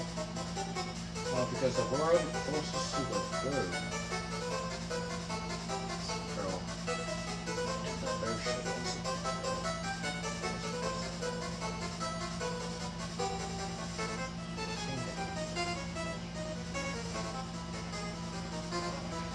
dog. Hooga booga. Jesus Christ. This whole chapter. Chapter 5, the big evil. Either my mother or my sister blank at the mall.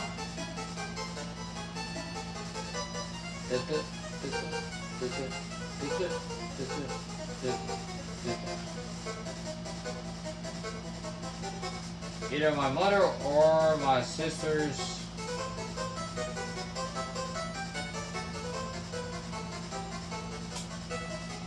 By looking at the noun, no. Closest, no.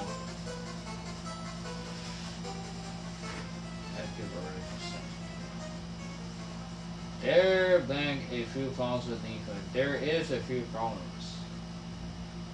You're my sister or my brother. How's my not typical.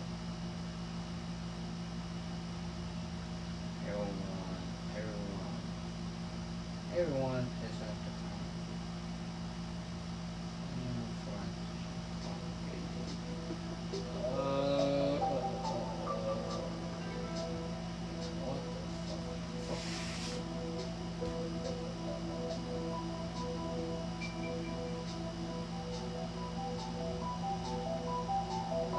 that? What is?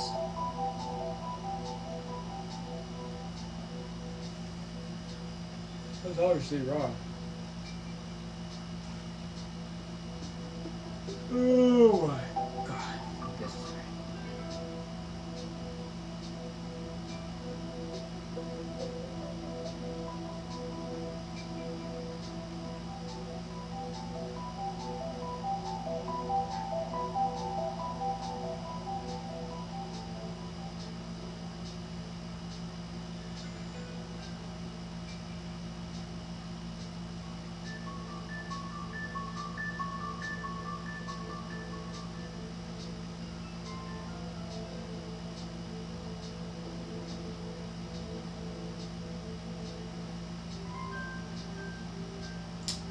Just because the word reason is a singular subject, it calls for a singular verb.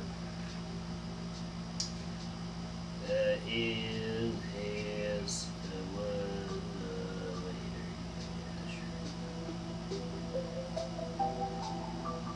I guess so. There has been a few ones. There has been a few problems. Has.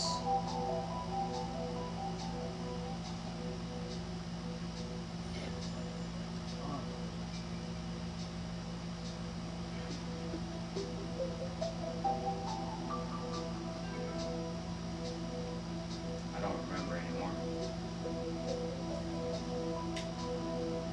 Bruh.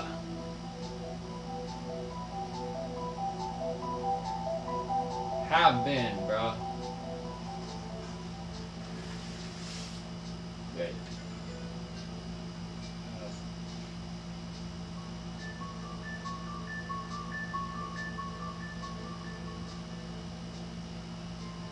Jesus Christ.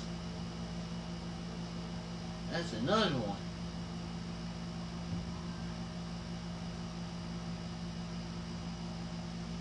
Well.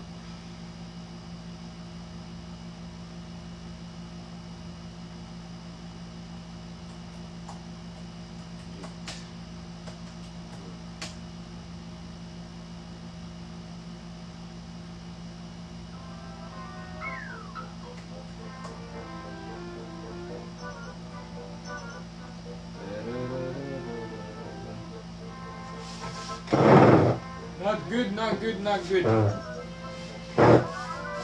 Not good at all.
Well, I think I'm done for today. How many hours did I do? How many hours did I do? Yeah, I did like 5 hours minimum. Yeah, 5 hours. That's good. That's a lot.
Get it going.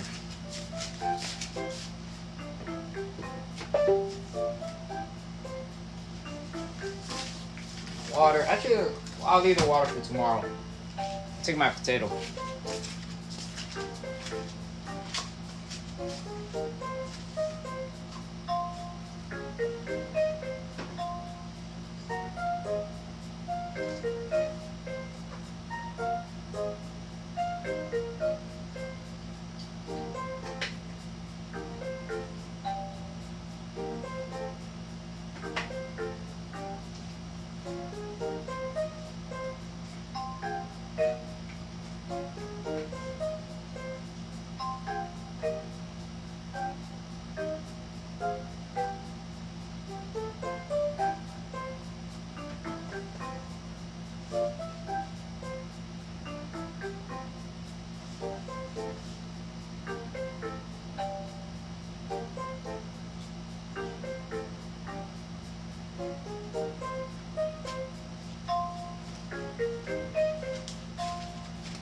That.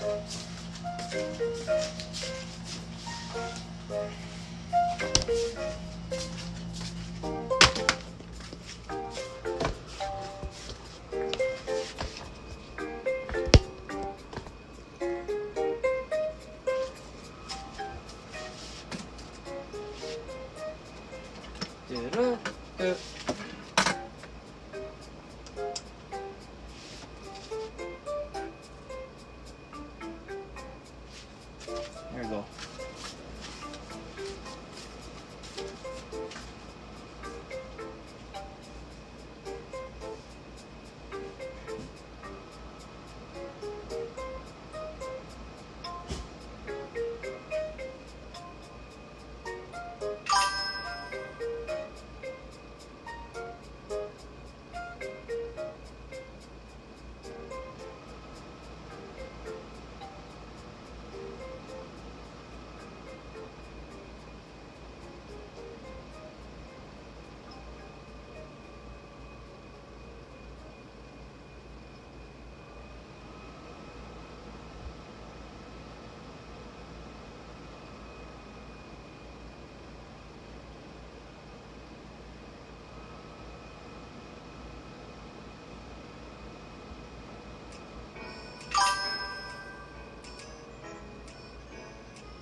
Alrighty then.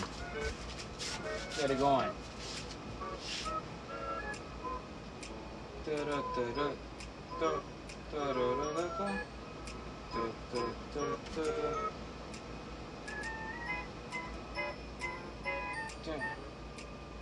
Get pizza, bro. You earned it.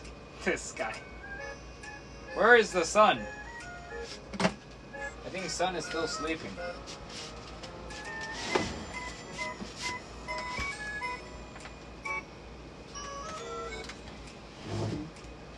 There's sun.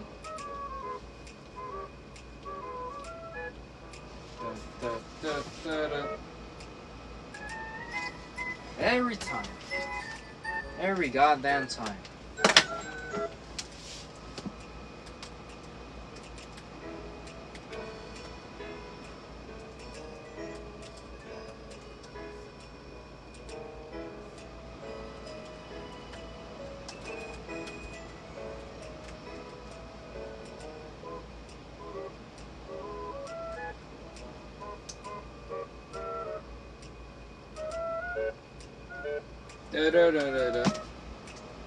Alright, let's see how long it'll take today.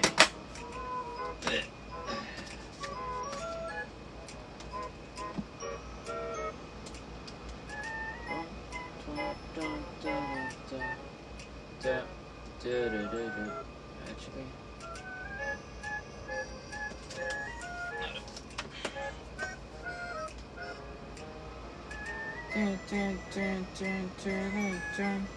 Move that.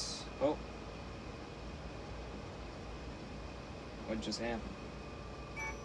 There we go. Right here.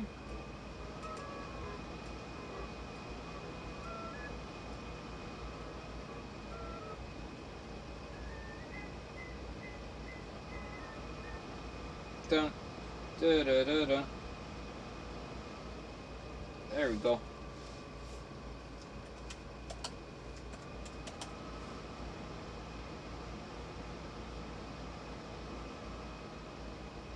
Fucking lights.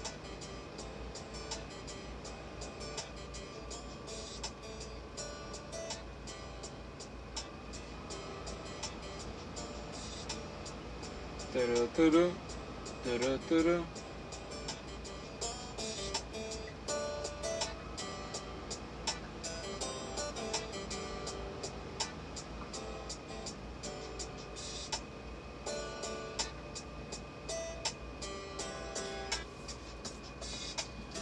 Alright, let's see.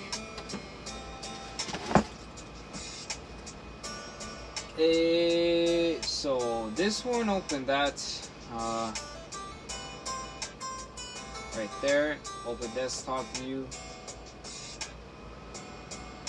And meanwhile that does that, get the camera. Ah dang, that shit loud.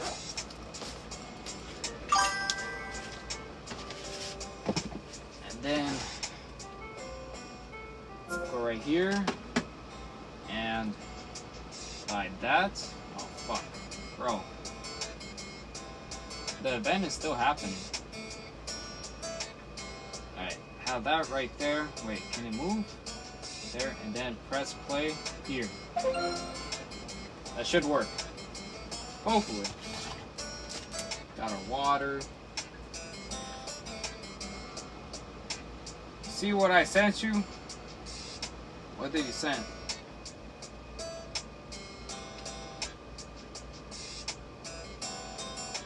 Yo, Dovey, bro, you got the horse. How long did it take you?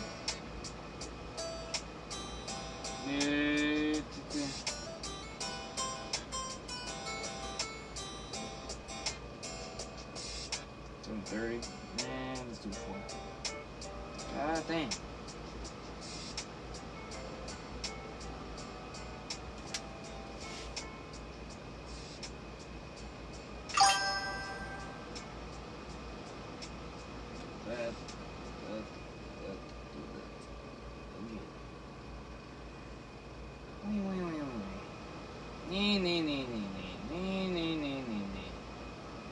I think it was on.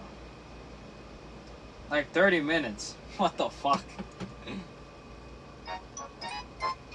Well, W, man. I mean, it kind of took me 30 minutes.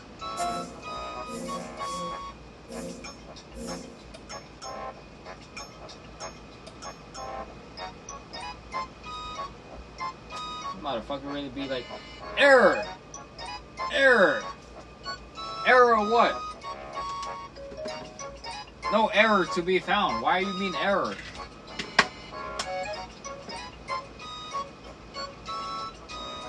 I see no error.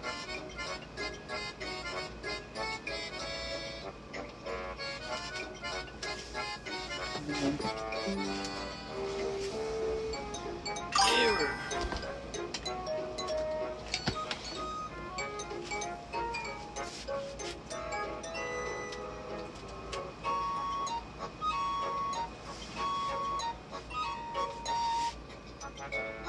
So far?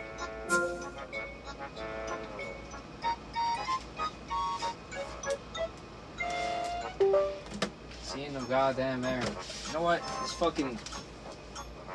We already know the protocol. Leave and do it again.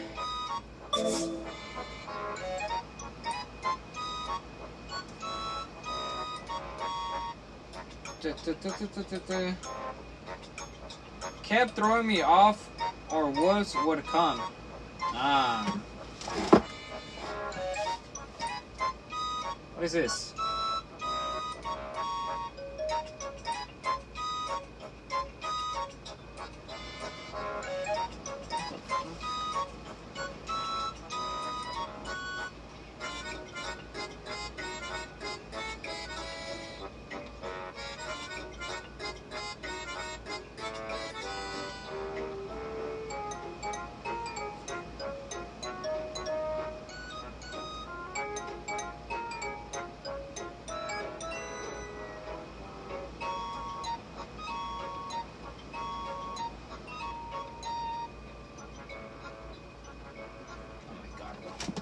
Come on!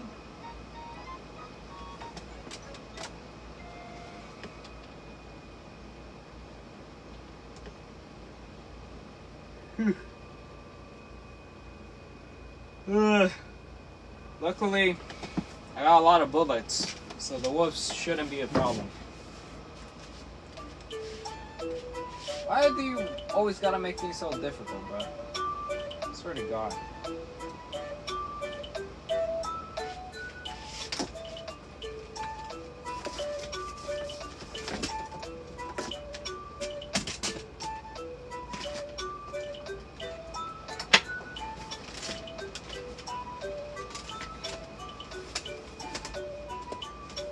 Don't understand.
Alright. I'll see this one, boy.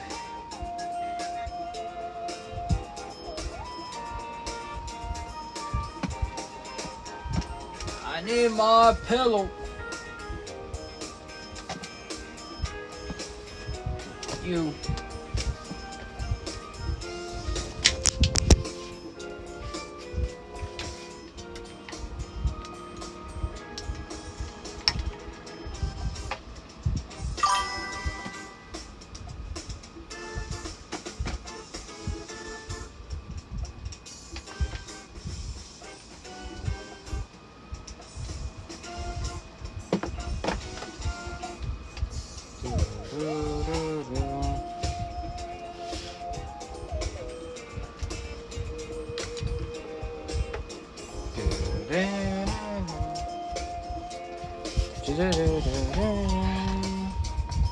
I guess it's chill back here, I guess. Chill back there. Oh. Bro, it's time for bed. I'll be damned. It's already time for Mimi's. I guess I go Mimi's, bro.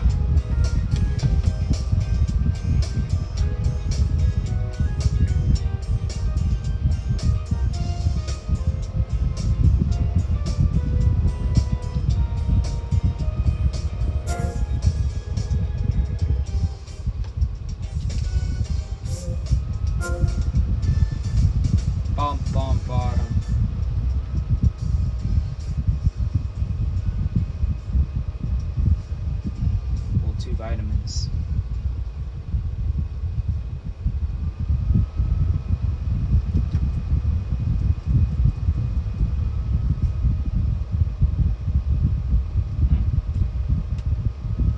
I don't know if it's working.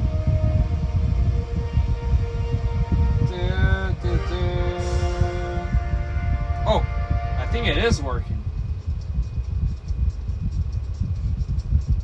Yeah, there we go.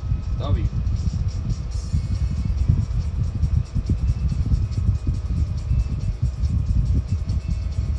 Hey, working.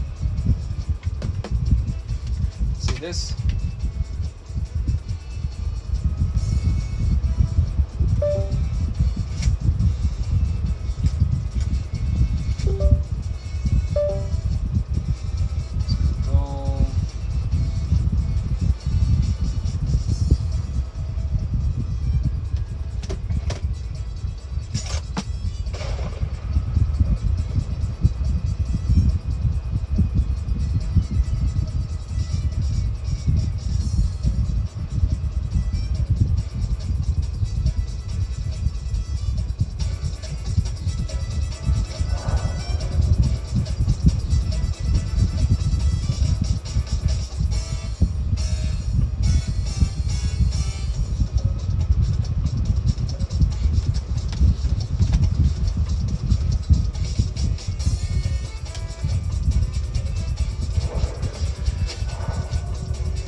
Fucking God, bro. It says my account is not linked. For real. I'll be damned.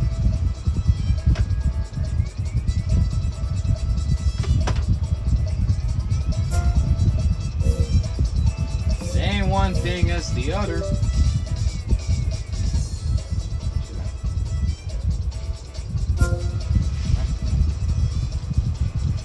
Wait again. Every day, man. Every day the same.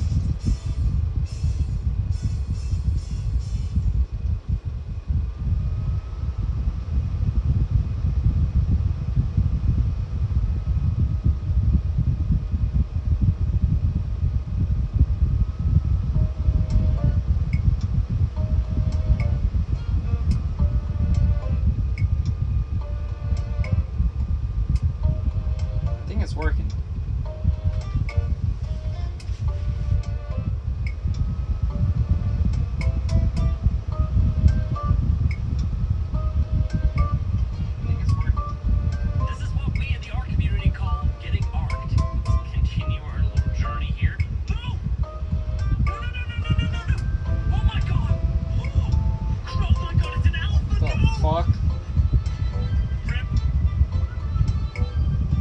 Melon. What the hell is happening?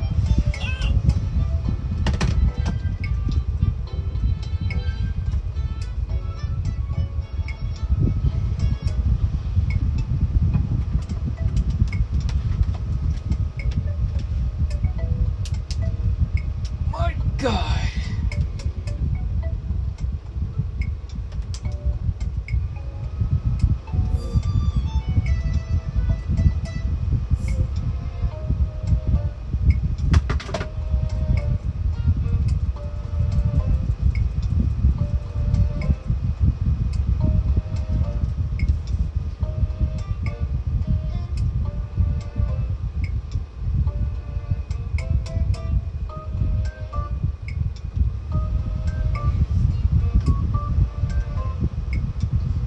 Reset?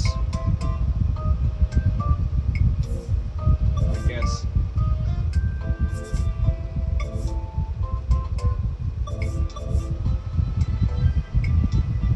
fuck. Boy. My God damn.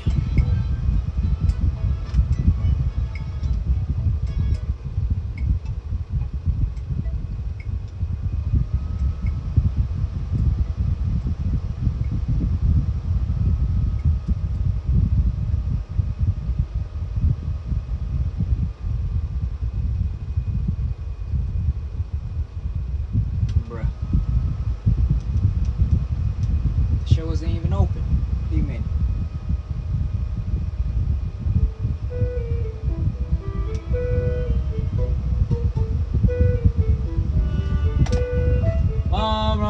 I get around, but I get around.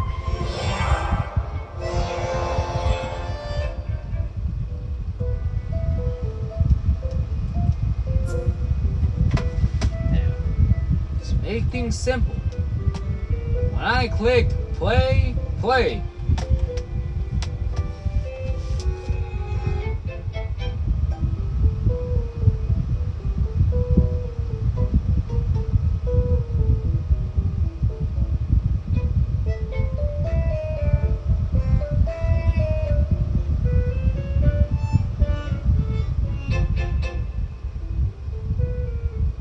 Oh, I hate the tongues of cats. Holy shit, that shit looks disgusting.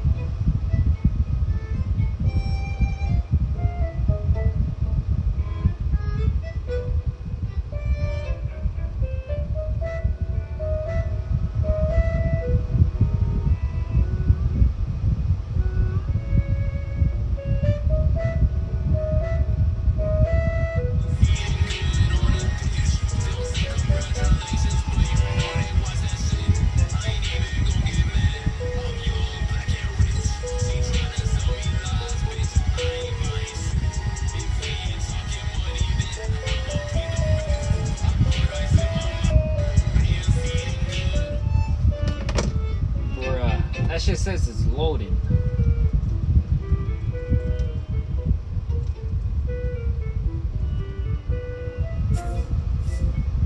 What the fuck?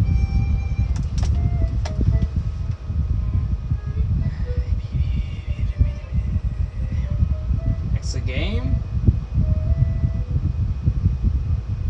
What the fuck? Why did... What no? What's happening?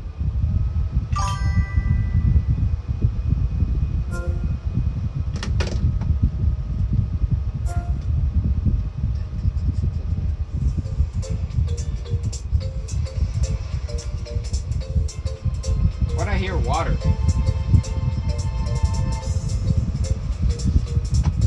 Oh, I can't even.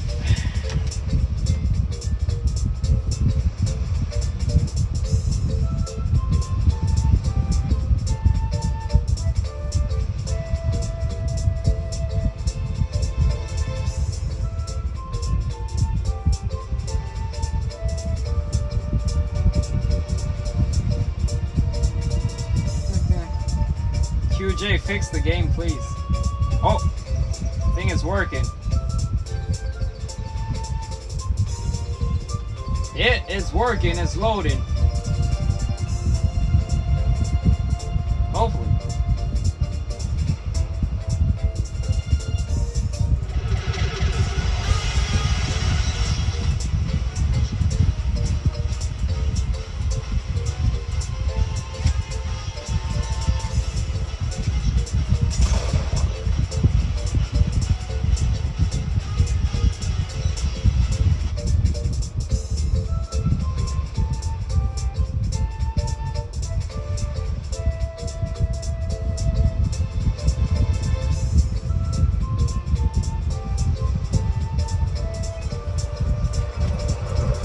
Finally! Wait.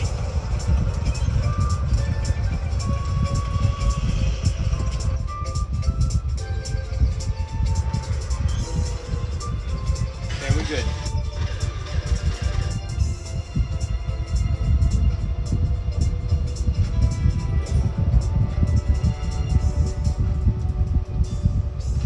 Finally.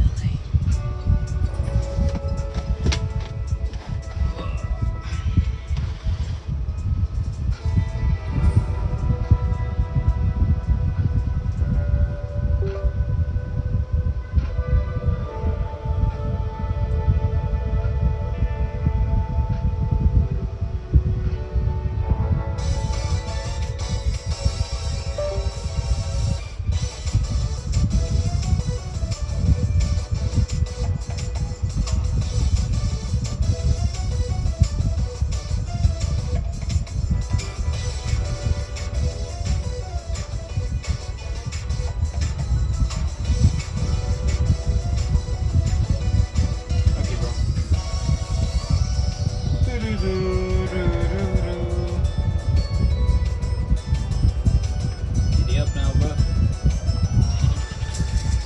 There we go. Okay, do not move, bro.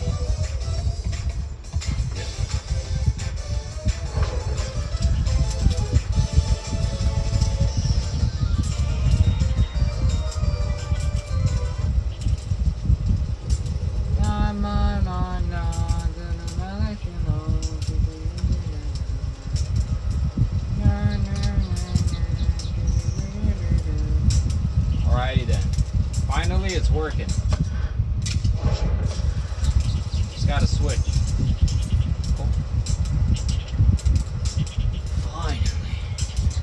What the fuck?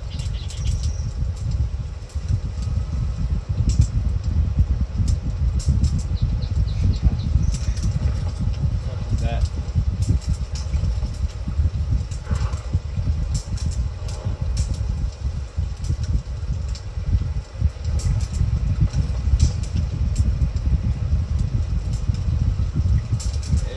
Primo. Every day, every day.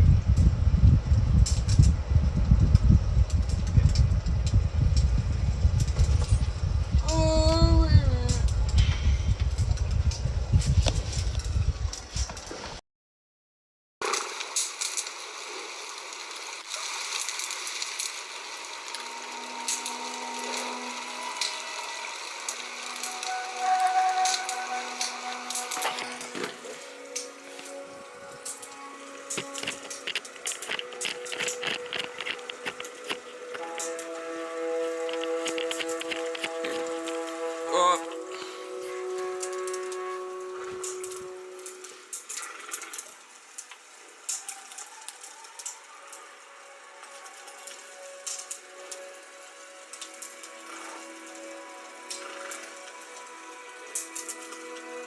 No.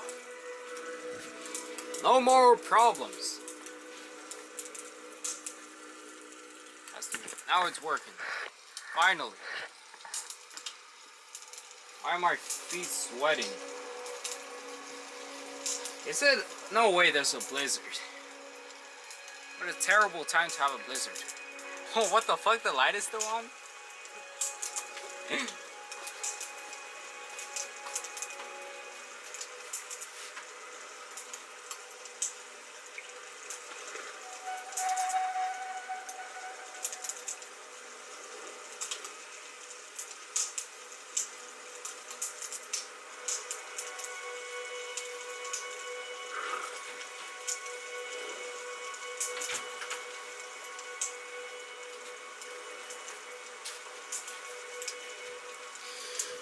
Alright.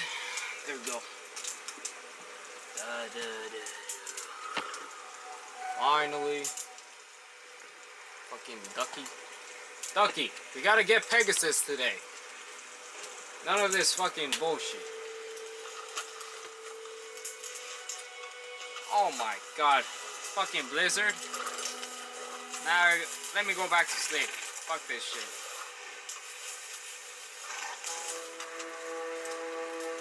Back to sleep.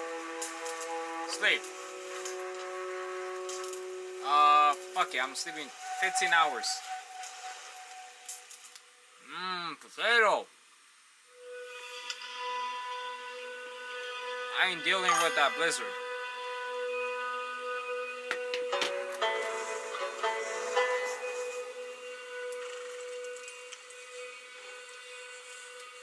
Now let me go back to sleep till morning. I ain't dealing with that shit.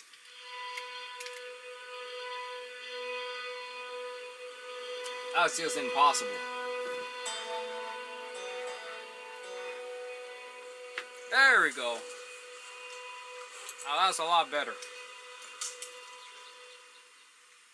Craft items? Let's make sure I'm stocked up in food. It's time to go get Pegasus, bro. My leg! Oh. What's up, Bob? Top of the morning to you, Bob. Today I replace you. Don't worry.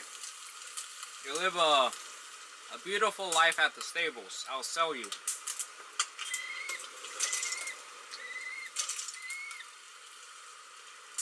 Cook another. Come on, man. Cook. Pressing. Oh.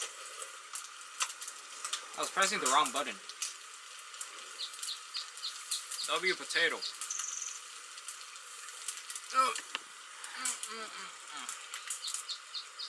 Let me eat that one. That's all. Alright, now I'm stocked up.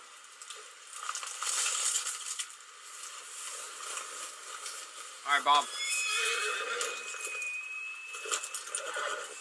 Let's go. Let's go look for the legendary Pegasus.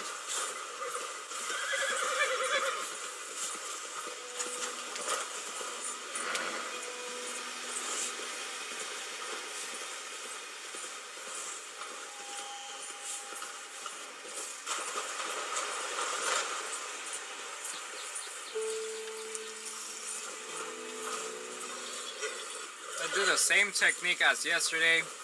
Go up in the trees and then like slightly go down.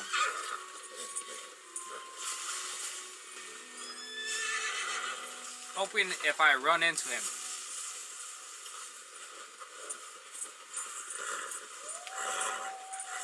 Oh yeah, I gotta make sure to have my gun ready for wolves.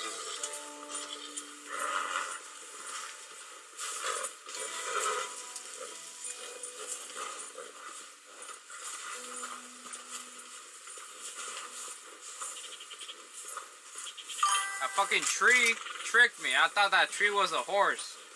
What the fuck?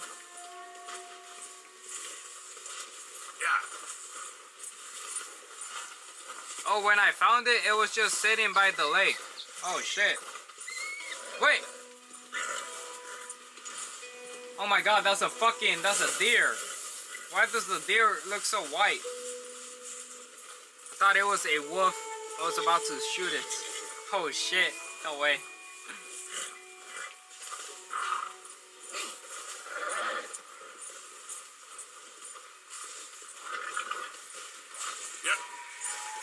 Get a rare horse, bro. That's the plan, bro.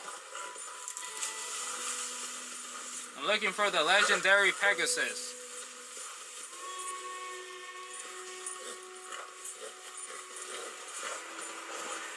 I found him once. I could find him again. And this time, oh my fucking god, it's a fucking blizzard. Are you fucking kidding me? What the fuck? Don't get folded. Don't get folded.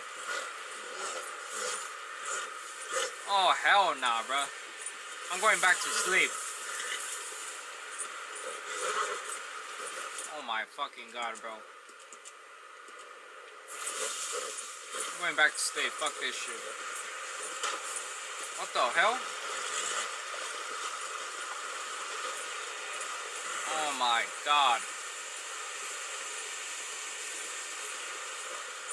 What if I see it right now? What if I just walk into him? Nope. I can't see shit. Alright, Bob. Time to go back to sleep for like 20 hours. Back to Mimi's. Sleep. You're unable to sleep as soon as waking up from successful sleeps. Motherfucker. I can't even sleep? Oh, hell no. What the fuck?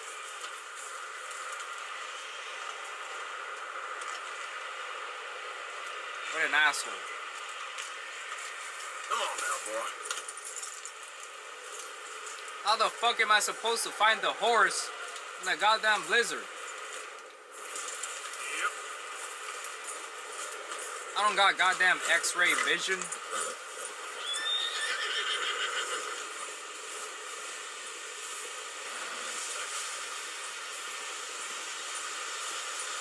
Oh, hell no.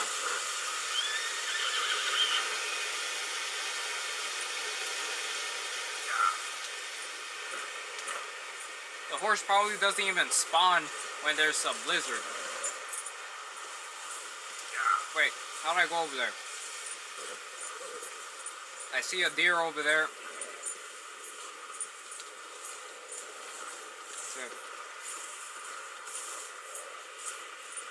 Let's see.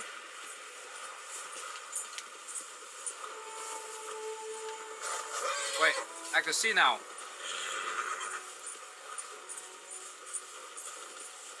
The blizzard is not as strong.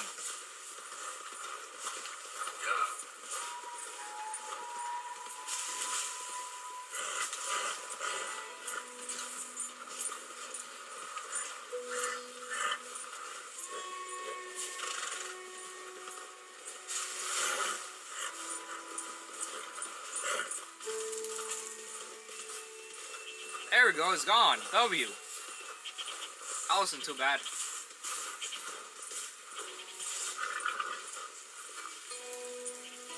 Where the fuck?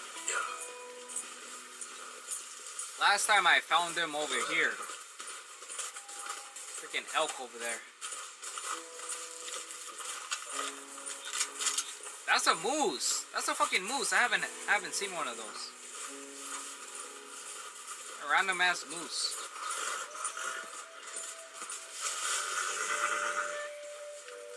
Come on, man. That's the first time I ever see a moose. Holy shit, that's beautiful. Wait. Fucking beautiful.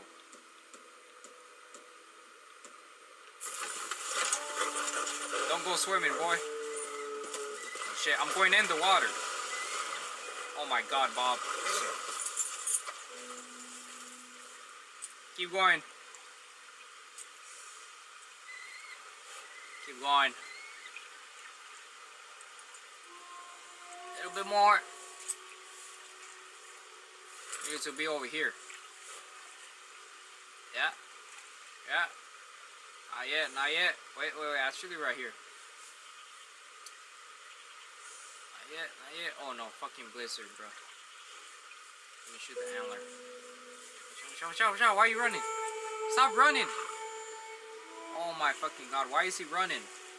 Stop running, I can't. Stop! Stop! Motherfucker. It's like if he knows I'm aiming for him. Look at this boy. Got him once. What up? Wait, what is that? What is that? What is that? What action? Reload. Wait, I think he's dead. I got his ass. W. He's dead. Yep. Bob, move. One shot, bro. That's all it took. Right. Where is Pegasus?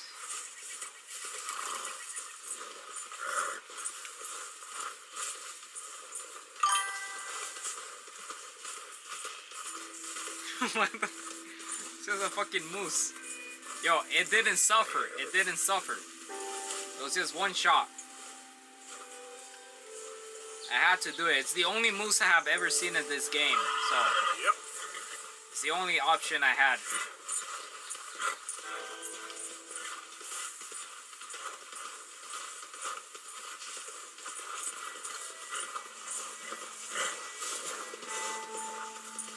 Got no bullets on this gun.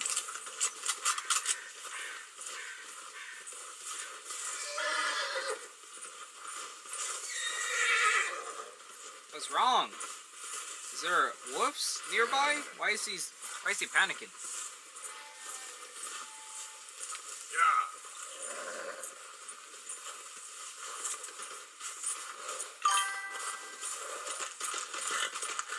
Yep. Yeah, good boy. Yeah. You're gonna skin it, right? Yeah, I'm gonna skin it, but I'm just patrolling. I'm patrolling over here. On patrol.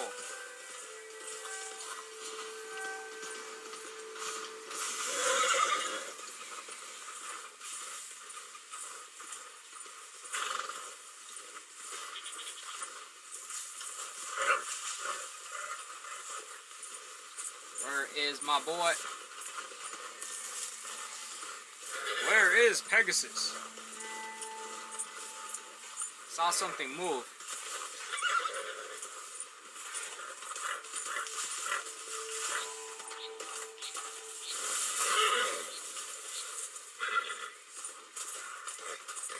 I think it's just the dead bodies of the wolves that I saw. Ugh. How do I make this chair more comfortable?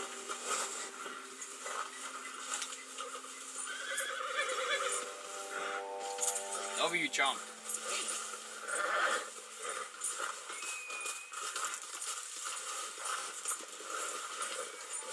It's so fucking bright. It's a bunny over there. It's an elk. Yeah.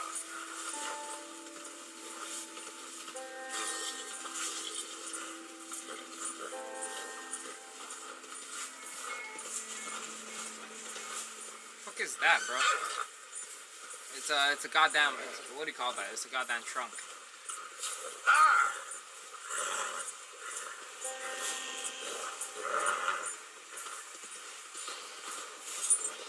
Come on.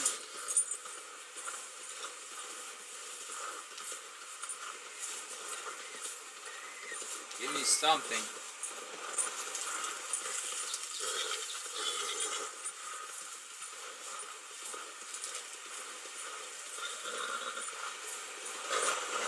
Let's go get the moose.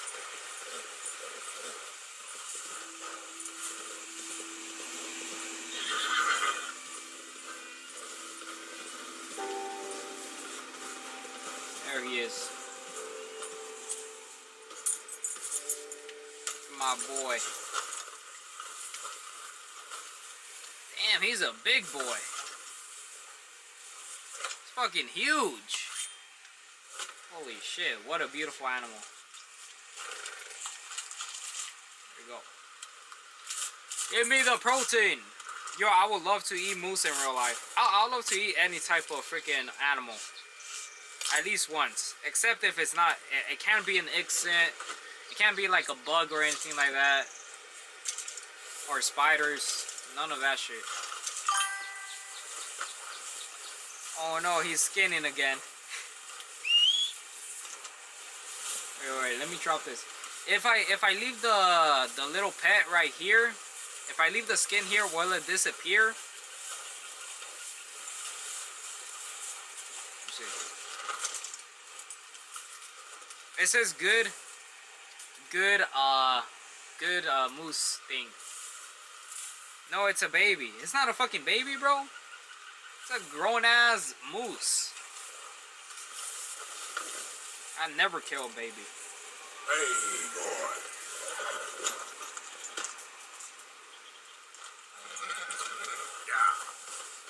Now back to looking for Pegasus.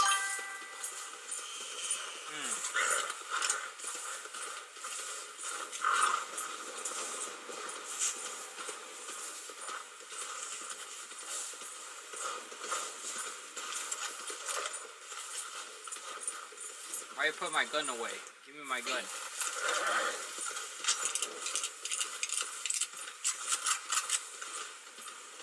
Yo! The legendary buffalo is still there. Holy shit. He's still there. How does he look now? Oh, he still looks the same. The what do you call it? The coldness is keeping it pretty good condition. Now, come on. You may need to go home then come back. That's what I did. Alright, I'm gonna go. Fuck. Where can I sell this thing? Holy shit. Oh, hell nah, bro. This is the closest town. $280 bounty. I wanna sell the skin. I wanna sell the skin at the butcher's. I wonder how much money it's gonna give me. Giddy up now. Watch me find it right now. That would be sick. I don't see anyone. Run it back. I found a mammoth's bones. What the fuck? W, bro. For a second, I thought you said you found a mammoth. I was like, no way, they're in the game. That would be one legendary of a skin. But mammoth's bones, that's also cool.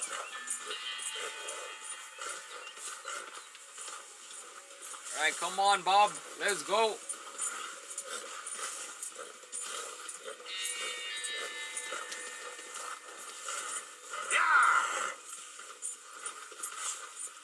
Hopefully it doesn't take too long to get to the city.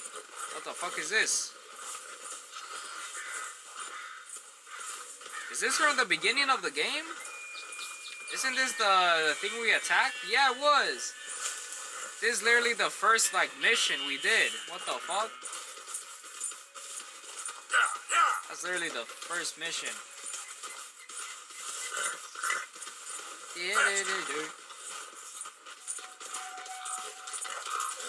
Giddy up now. Pop, pop. Yup, yeah. Alright, I don't think it'll take too long. We're already down the mountain, basically. I gotta watch out for the cops, though. $280 bounty. That's not good. I just gotta go to the butcher's shop. That's all. This way, boy.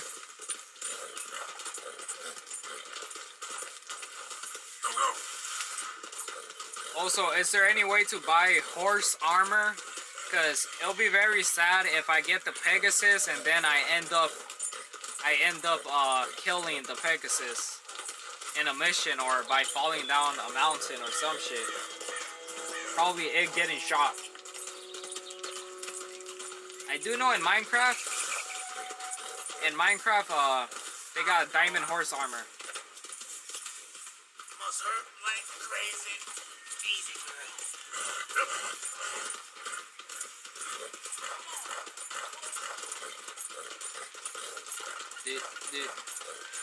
You murdered a lot of people there. They were bad people. They deserved their fate. Right, Ducky? Exactly, bro.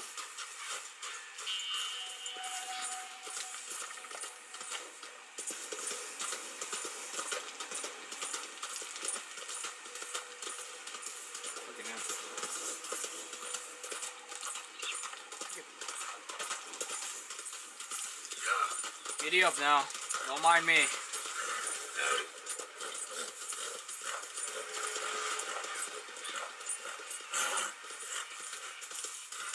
Where am I going? I don't know, I just freaking cut through there. Why is it doing that? I just cut through the forest. That's better.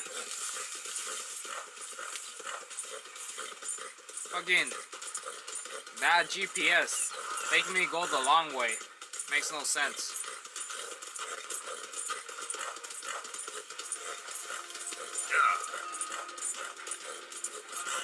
The train. Okay, once I get to the town, I gotta be careful. I gotta fucking like just go directly to the butcher and try to avoid going into the town. Go outside the town. Otherwise, they're gonna start chasing me. And that shit's gonna be annoying. Yep. Oh. Come on. Oh, fuck. Come on. Make it. Yeah, alright. Come on, jump. Jump. Yep. Yeah. I'll just go this way. I know you're close. I feel you tickling my britches. Treasure. Goddamn Chinaman. Tell me this map will have Treasure.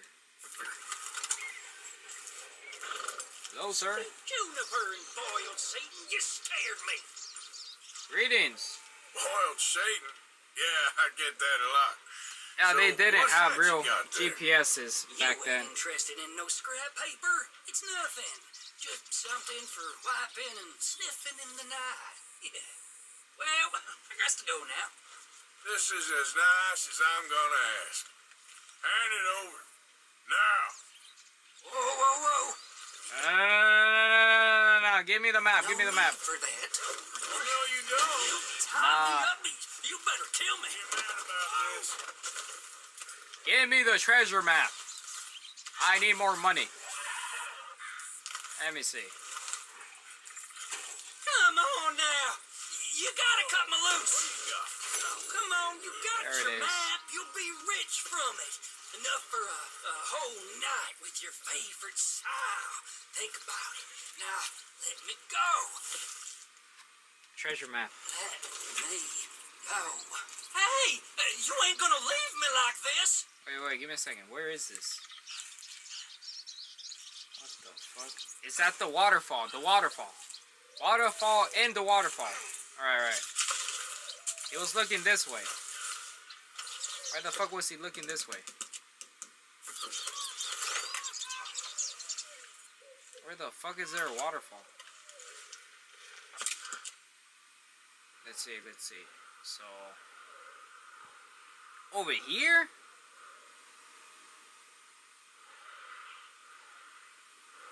I'm guessing this right here. Yeah, that's the waterfall. So I'm guessing that's where the treasure is at. We'll do that after I sell the skin at the butcher's. And for you, sir, I'll just leave you there.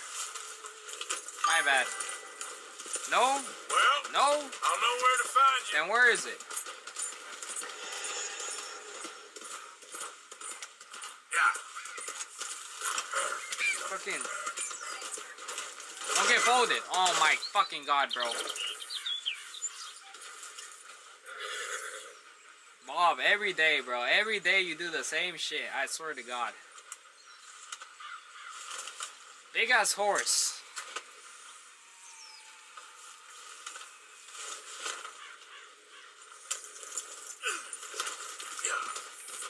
Okay, let's go. It's in the white cloud. To the right of you. Oh shit. He knows. Oh, the white cloud. Oh, I was actually trying to be a detective. It just tells me where it is then. There it is. Hold on. This is the place.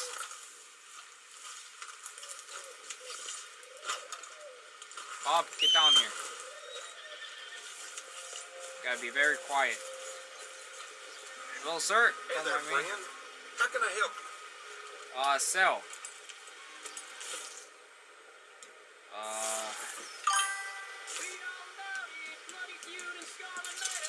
sell that. Seems I buy this near every day. Bruh. Tells you the area. Thanks. Sir, I got something else too. I got the legendary white bison skin. How much you buying it for? I'll give you a good price for them pelts, if you're interested. Yeah, that's why. $32? This is what is fucking annoying me, bro? Can't buy it. He doesn't buy it. Why?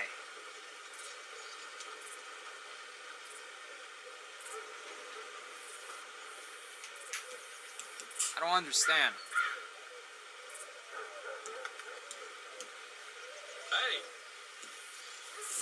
So he doesn't want to buy it. I just don't know. I'm sure you'll be back. Do you sell skins or collect skins in this game? You sell them. Oi. It's another guy that buys those. Where do I go?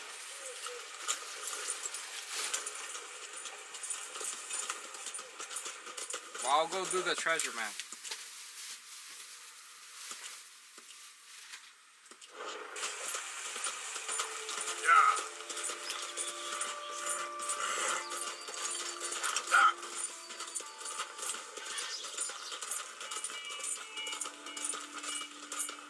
On the map named Gus.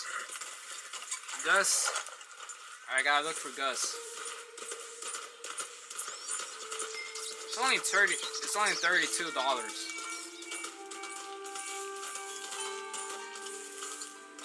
Alright, it said waterfall. Where the hell is there a waterfall?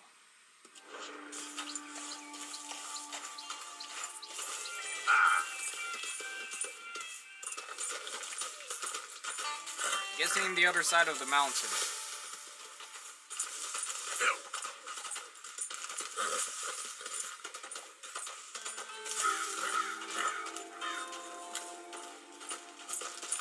That guy was looking in the completely wrong way.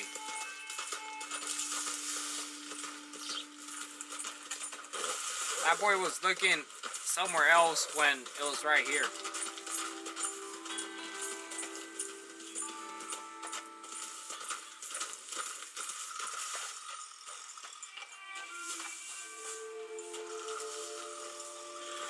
Right there. I found it.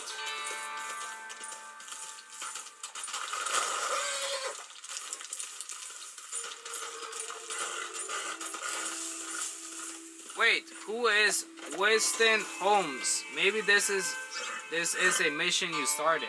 Yep. Bruh. I think this is a bounty.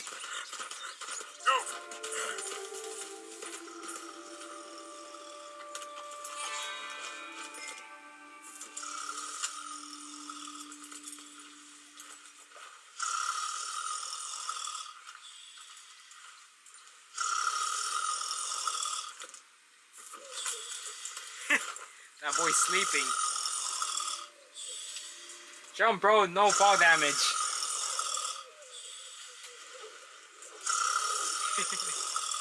See that, Ducky?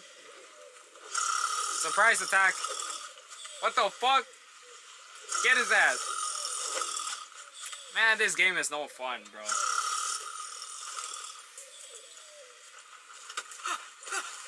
Win, Holmes. I didn't expect to run into no one out here. Funny how far a man's debts will follow him. You got some money Told for you me, boy? he owes money. I seen your name in our ledger. You're with the German? Look, I got it for you. It's just, I don't got it yet. It's up in them hills. Panning for it? Hunting it. I tracked this cougar. It's rare. Lily white coat. The pelt will more and cover what I owe. If I'm skinning anything, It's I'm you. skinning you, boy. Damn. Please, I'm out of work. It's the only way you'll get paid, and all the hard work's already done. Fine. Move. Gonna help him. We'll, need our horses. It's, quite a trip. Boy. Yeah. I already have a skin. How am I gonna take the other skin? I already have this skin, bro. Alright, drive, boy. Let's get where we're going. Fuck, who is Gus? Should I just leave it here? I feel like I should just leave it here.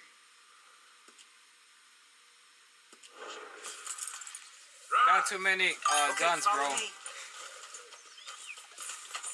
don't have enough. I'm driving. Make me come out here, make me chase all over this goddamn mountain. Hey, you knew it was a risk. I didn't know nothing. Your name is all I knew. Well, the German-speaking fella then, Mr. Strauss, he knew my work situation was precarious, that this whole thing was a risky venture. Boy. Risky? Am I at risk now? Are you threatening me, Winton Holmes? I ain't. No, certainly Huh? not. And whistle your Sir, horse to follow. That's all I see. A man without a job, with limited prospects, at those rates, repayment was by no means guaranteed. I said I'd do my best, and I did. You're continuing to annoy me. My boy. Where the hell are we going? Where are we gonna find a white We're going cougar? right here, up the stream.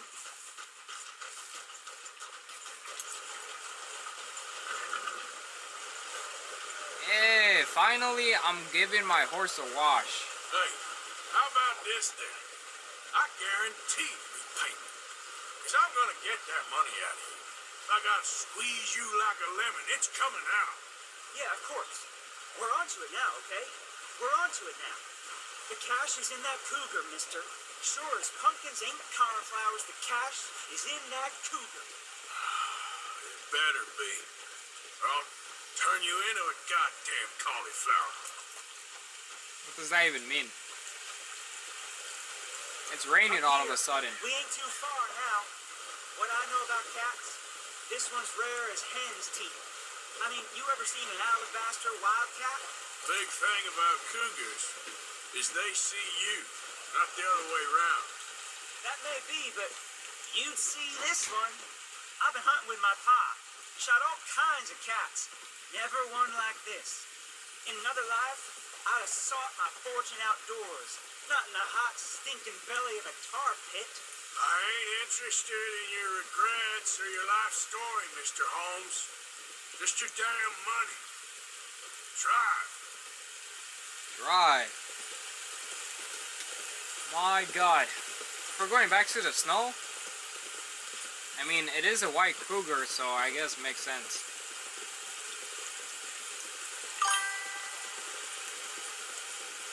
Take his horse after. Oh, he's smart. He's smart. That's fucked up. We're gonna leave him up here. Bro's gonna die. Alright, how many bullets do I have? Alright, let's do it. Let's go get this white cougar. Show me. You'll see her soon. Quiet now. Won't be able to miss her shining in the dark. Let's see. This better not be a trap. Fucking taking me in a trap. Lantern. Nah, I'm gonna... Oh, I heard him. I heard him. And I bet she's white as virgin cotton. I fucking heard it. It's a trap. The tunnel diverges. I actually... I'll take the left, you go right, and the... Oh, fuck. I actually heard the cougar, though. I heard it. Wait, where's my fucking lantern? Oh, there we go. See if we don't converge down a way. Alright. And look out for her. Yeah. Wait, I'm gonna pull out the shotgun. I hear it. I hear it. Now be careful. I'm ready to just let it rip.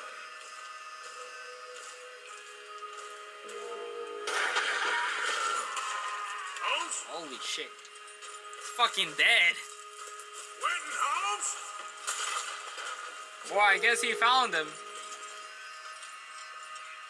Oh shit.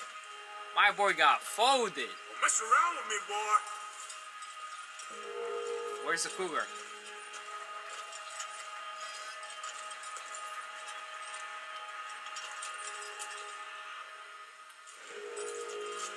I see his body right there.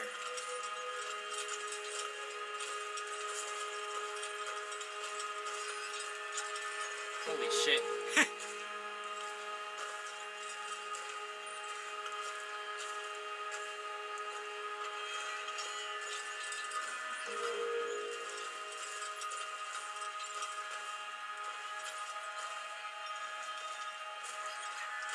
Oh my god, this cougar is a fucking menace. Look at all the blood.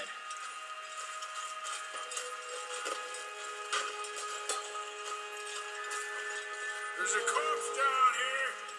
An old one. Is this not him? She got him. Crap. It is him. Damn, deader. Oh, penniless idiot. Pull it out. Wait. There's always time to loot bodies.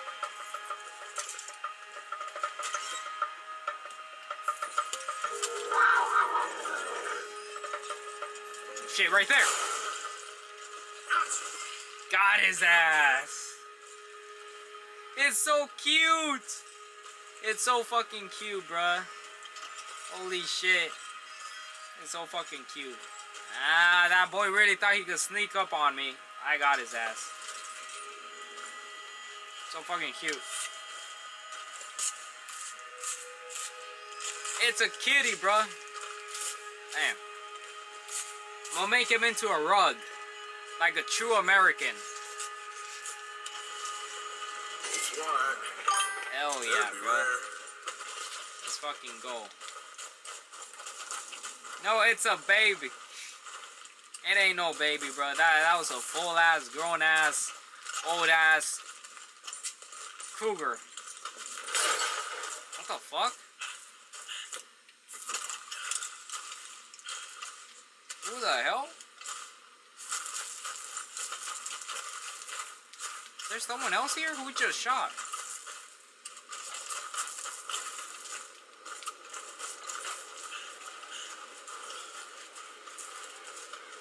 What the fuck? Get out of here, horse. Your man ain't coming. Wait, don't go. Oh shit, I can't.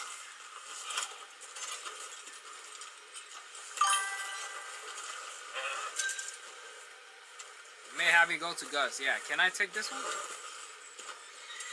Wait, I think I could take both. W game, bro. W. I could take both. Let's fucking go. I could take both of them. I think we're going to the same butcher, bro. The same butcher that didn't want to buy my freaking skin.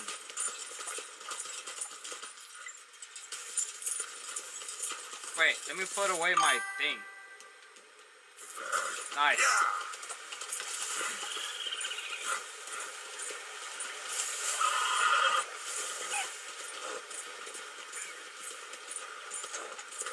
Let's go. We got both, bro. We got a white cougar and a white buffalo to sell. I wonder if there's any polar bears. Giddy up now.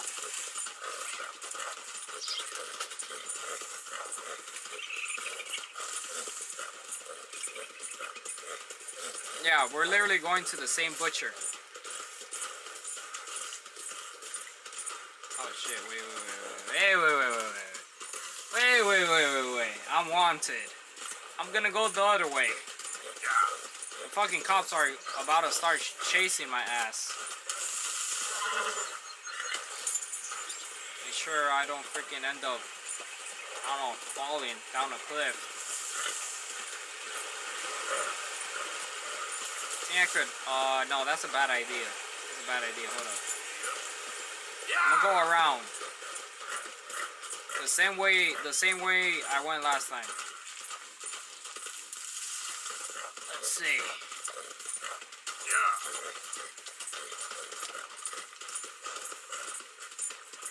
Strawberry.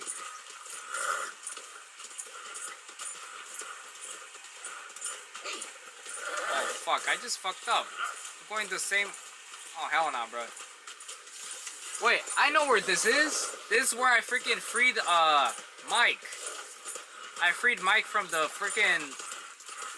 jail, and then we killed all of the freaking citizens and cops from the town. I think this is that place. Yep. Come on. We freaking caused a massacre in this town.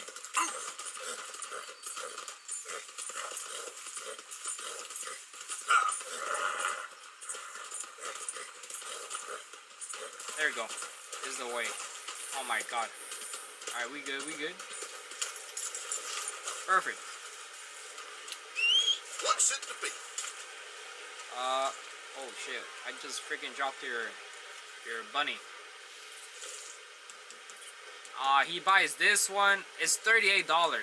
It's worth more money than this one. That's crazy. God damn it, he doesn't even buy it. Thank you. Boy. Mister? Hi, man. But how annoying. I get a bounty. Okay, let's just, you know what? What is this? What is this? Needs some further help with his viral life. Nah, I don't care. I'm telling you, the waterfall is this one. This is the waterfall. That's the waterfall with the treasure. It's along the way to the mountain, so might as well. Wait, there's a fucking waterfall right here.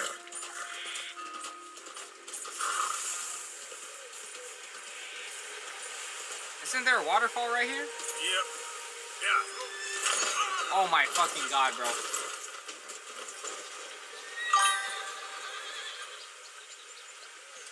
On the back of it.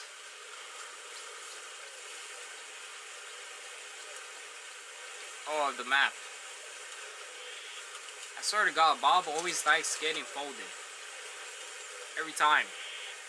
He does the same exact shit. Alright, where's the map?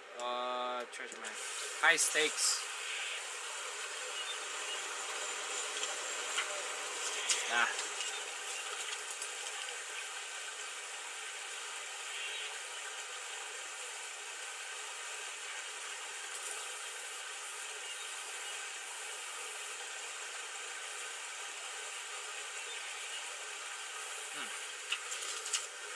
Interesting.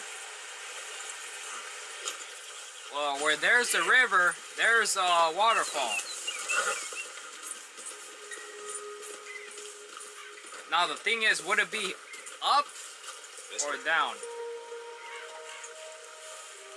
Wait, where does this one go?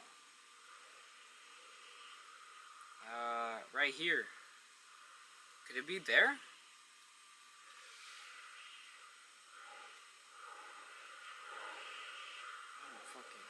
He was looking this way, that's why I think it's that way. It don't look like that one. I don't know, man. He's gonna go over there. I could jump on his horse. Yep.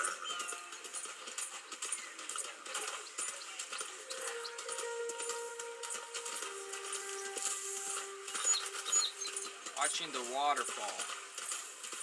Go. Here, let me see. See where this takes me. It looked in between a canyon. Yeah. I don't know where that would be. Right here?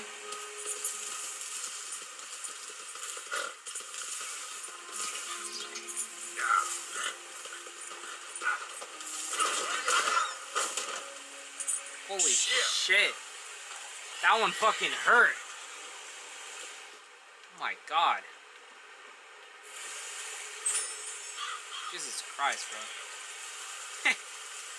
Bob, what the fuck? Jesus Christ, bro. It hasn't even been 10 minutes and you already got folded. Yep. Right here. What did I say? This is the place. This is the goddamn place. Don't fall again. This is the place, bro. Yeah. That shit looks like the map. Let me see. Let me look at the map again. It has to be here.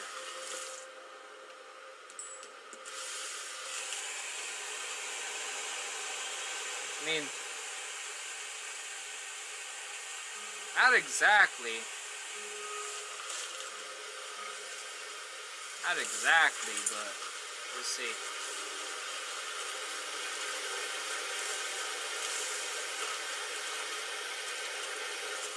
Oh my god, don't fall. How is it not here?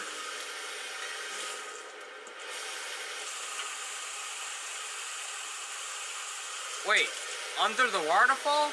I don't see shit. I'm gonna fucking die.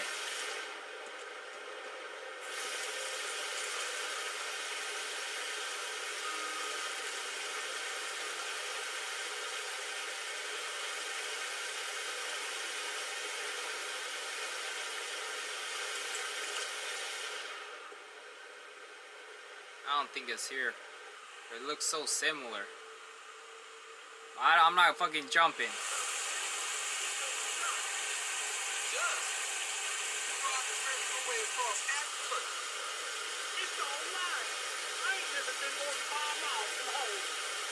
Fuck it, man. I'm just gonna go get Pegasus. God damn.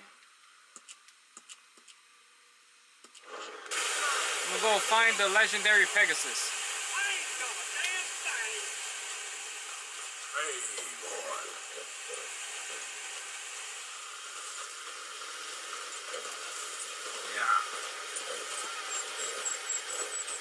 Oh well, no treasure.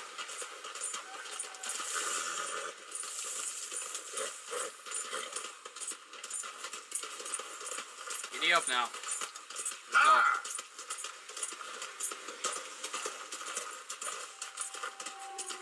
Now, come on. On the road again. Wait, I'm just gonna go this way. It's gonna take me the long ass road, the long ass way. I ain't doing that. I'll take a shortcut.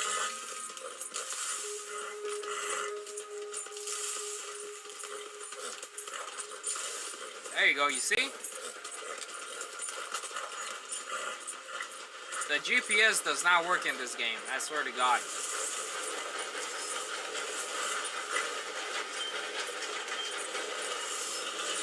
It was telling me to go back, now it's telling me to go this way.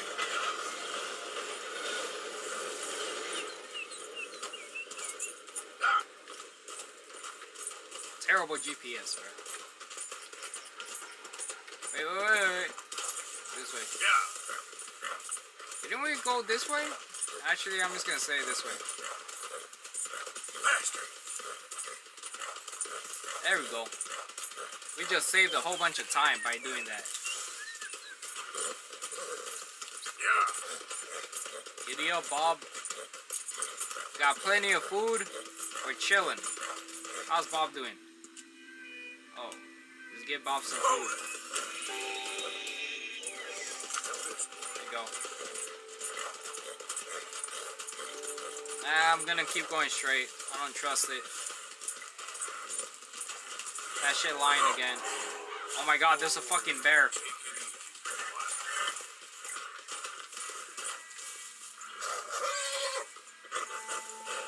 Nah, I'm not dealing with that. No bear right now, no bear. Fuck that. Oh my fucking god, bro. How many times? How many times? It hasn't even been 10 minutes again. Holy shit. Come on, pal. The last game, my worst enemy were wolves. This game, my worst enemy is fucking trees. I swear to God. Black bears are weak.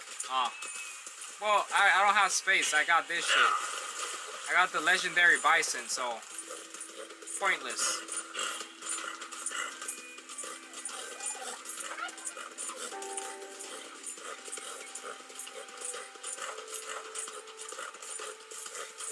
Giddy up now. Going back to the mountain. How's my health?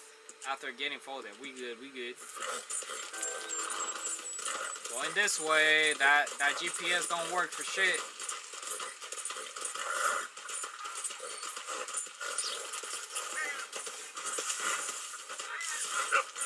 Watch, watch. It's gonna tell me to keep going this way. It says to go back, but don't trust it. Any second now. It's gonna change. Maybe? No, not again, not again, not again, not again. Okay.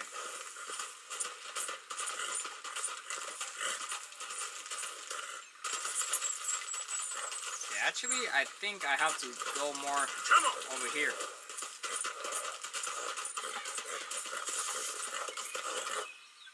Damn, what a W jump. W jump again. There you go, you see? Found a shortcut. Now let's keep going. Oh my god. Oh my god. Holy shit. Wait. What gun?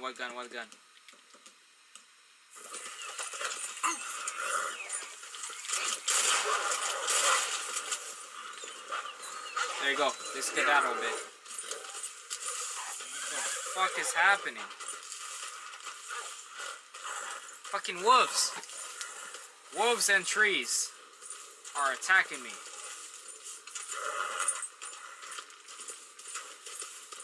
Why does it say I'm getting attacked from behind?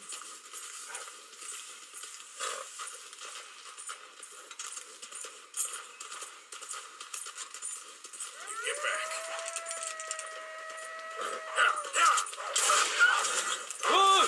Stop it, bro. Leave me alone.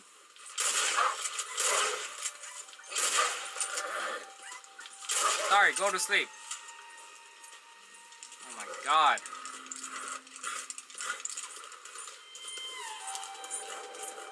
Let's keep going. I don't know why it's showing red and behind me, but I'm just gonna go. Alright, we handled that.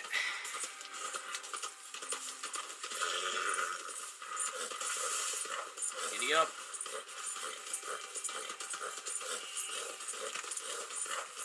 On the way to go get Pegasus.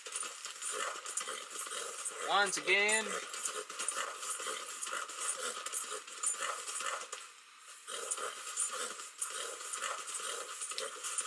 Giddy up now, giddy up, giddy up. Up here, boy. Come on. Slowly but surely. Stop complaining. Goddamn Bob.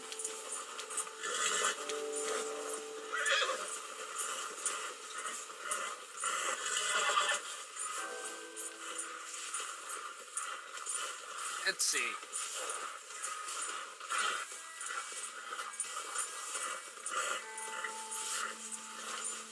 Alright, we made it back.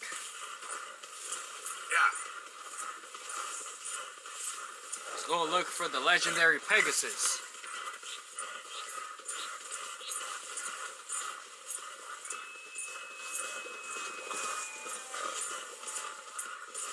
The fuck is that? What is that? Oh, birds eating something. What are they eating? What the fuck is that? Oh, it's a goddamn deer.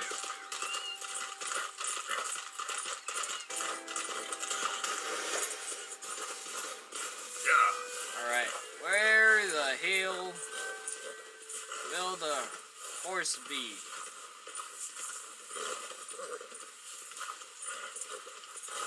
see. I think it's getting nighttime. The sun seems to be going down.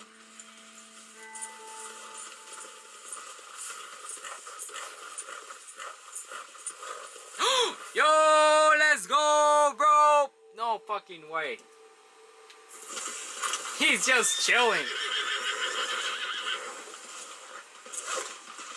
It's alright.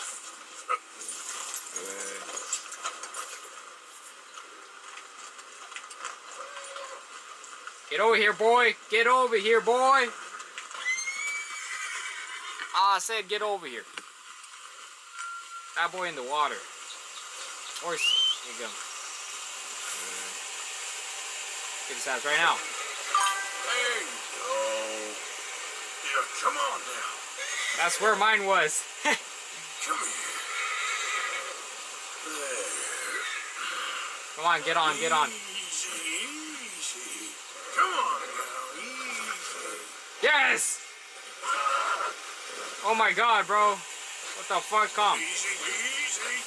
Calm down, boy. Calm down. Easy. Calm down. Easy Let's fucking go. You successfully broken the horse, but they will have some wild tendency to continue to bond with it to make it more obedient. Yes! Leave that horse alone, bro. No, man. This is the legendary Pegasus, bro. Let's fucking go. I finally got him. I finally got his ass. Bob, say hello to Pegasus. Yep. Let's fucking go. Let's go, Bob. Time to go home.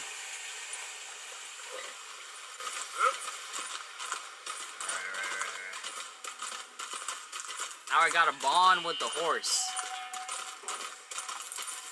And I gotta make sure not to fucking die by some wolves. Gotta make sure it doesn't die. You need to push your left stick in a lot. I didn't really do anything. All I was pressing was X. I was just pressing X and I tamed it. Wait, where am I going now? Now, I need to go to the stables, huh? Right here. I'm gonna go to the stable. To pat it or it will throw you off. Click. That's good. Oh. Ah. Good horse. Yeah. You done good, girl. Alright. I'm bonding with the horse. I'm bonding. Let's go. W, Ducky. You fucking did it. Yep. There, girl. There you go. Let's go down the mountain. That's a good girl. Oh, wait. Yeah, you're alright. Holy shit. I almost fucking killed the horse and I just got his ass. It will now respond to whistles and commands to make your main horse equip it with your saddle. Easy, girl. Almost fucking died, bro. I took both of mine back to camp. There we go. Oh, so I could keep the other one at camp? Alright, bet. I'm gonna do that. Yeah, good girl. I gotta find out where to sell the freaking, There, girl. Yep. I gotta find out where to sell the thing. Where to sell the fucking skin. Better save it.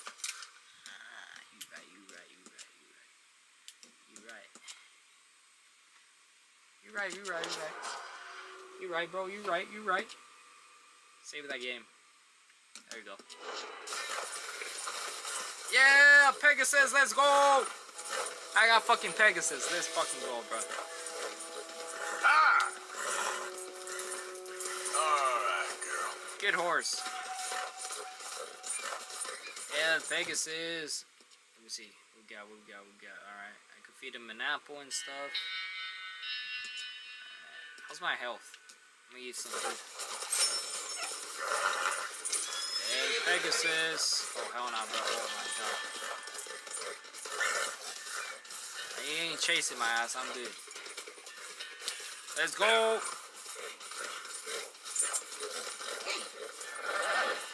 Giddy up now. Now, come on. Okay, girl. Good horse. Good horse. Alright. Alright, I should go home then. Gotta go all the way to camp. Holy goddamn.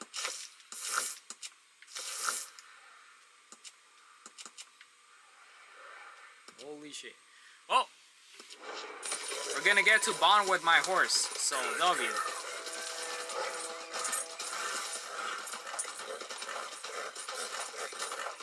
Yeah, look at her go.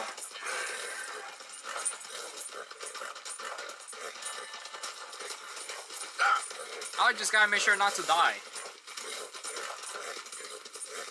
Look at the deers.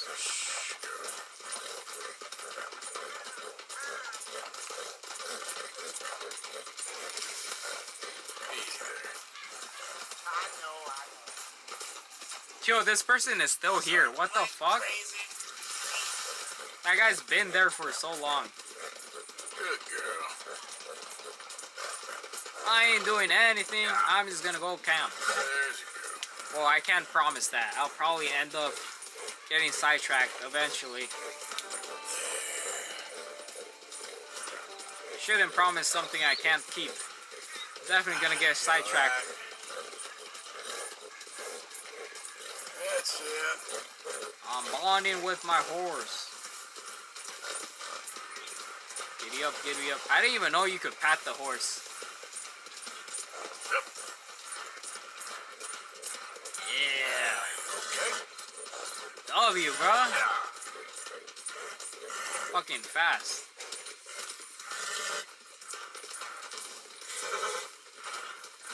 Alright, let's go, let's go.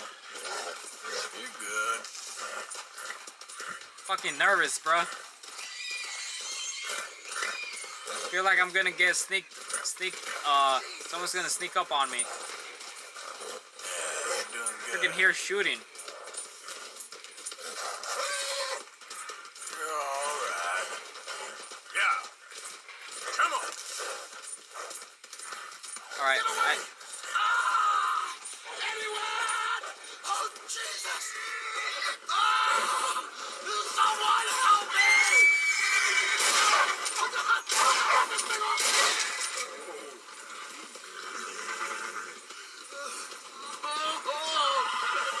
you good, bro?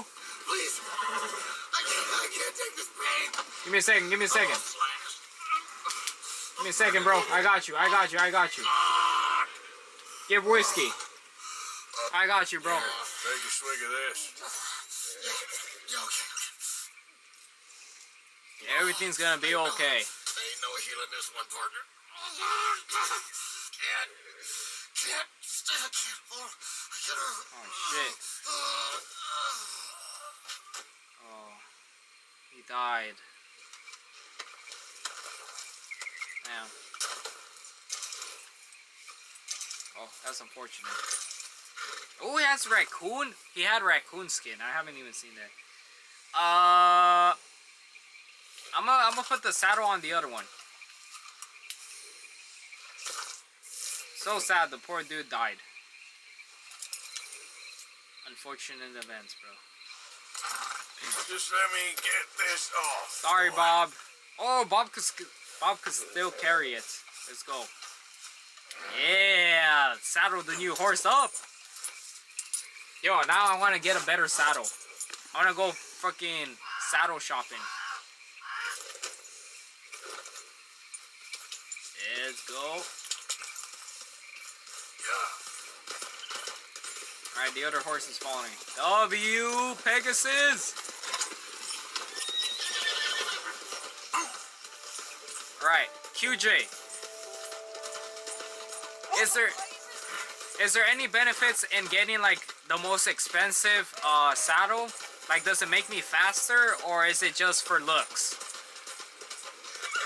Like, will having a better saddle do anything, or is it just like, just for it to look cooler? Oh shit, oh shit, oh shit. Ooh, nice jump. Yes, guess what?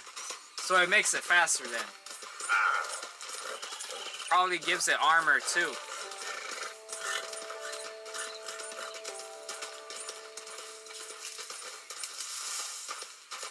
Giddy up, giddy up. How we doing? Stamina's kind of low. Give it some. Eat an apple, boy. It makes you faster and handle better. All right. What shop sells the best saddle so I could go buy it? I want to buy the best saddle in the game.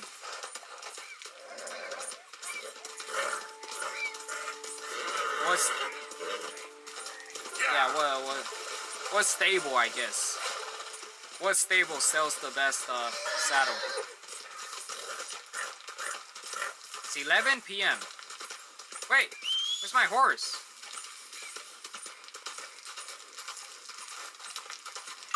My horse is low. It's the horse place. Oh, the stable? Alright, bet. I'll just go to the stable near the camp.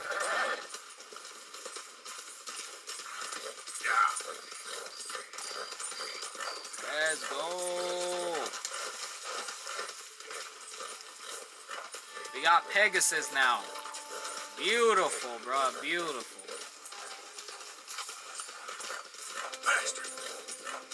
Giddy up now. I think they all the same. Alright. Sounds good. I think we're almost home. That's the lake. That's the same lake that's near the camp. I gotta start robbing more bitches. Did he just say I gotta start robbing more bitches? Then we're almost there. I think if I just go this way... Wait, actually, where am I? Follow this. Yeah, just follow it. Just gotta make sure not to run into any wolves. That would be bad. But if I just follow the river, I'll be there quick.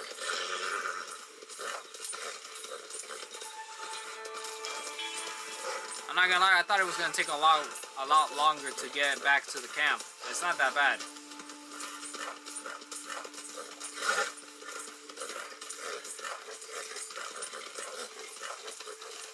Beautiful lake. Giddy up now.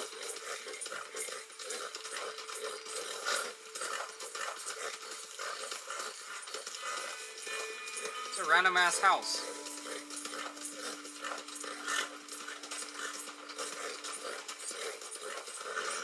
It's on fire. Is that our base? No, that's someone else. Oh, holy shit. Don't do that. Alright, as soon as I get back to the base, I'm gonna save it.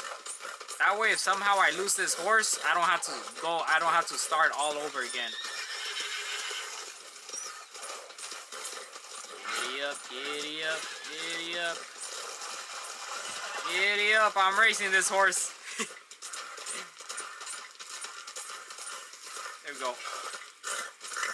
How's my boy? Alright, his stamina not too bad. The fuck? Oh yeah, this is the wagon I never returned. What do we have here?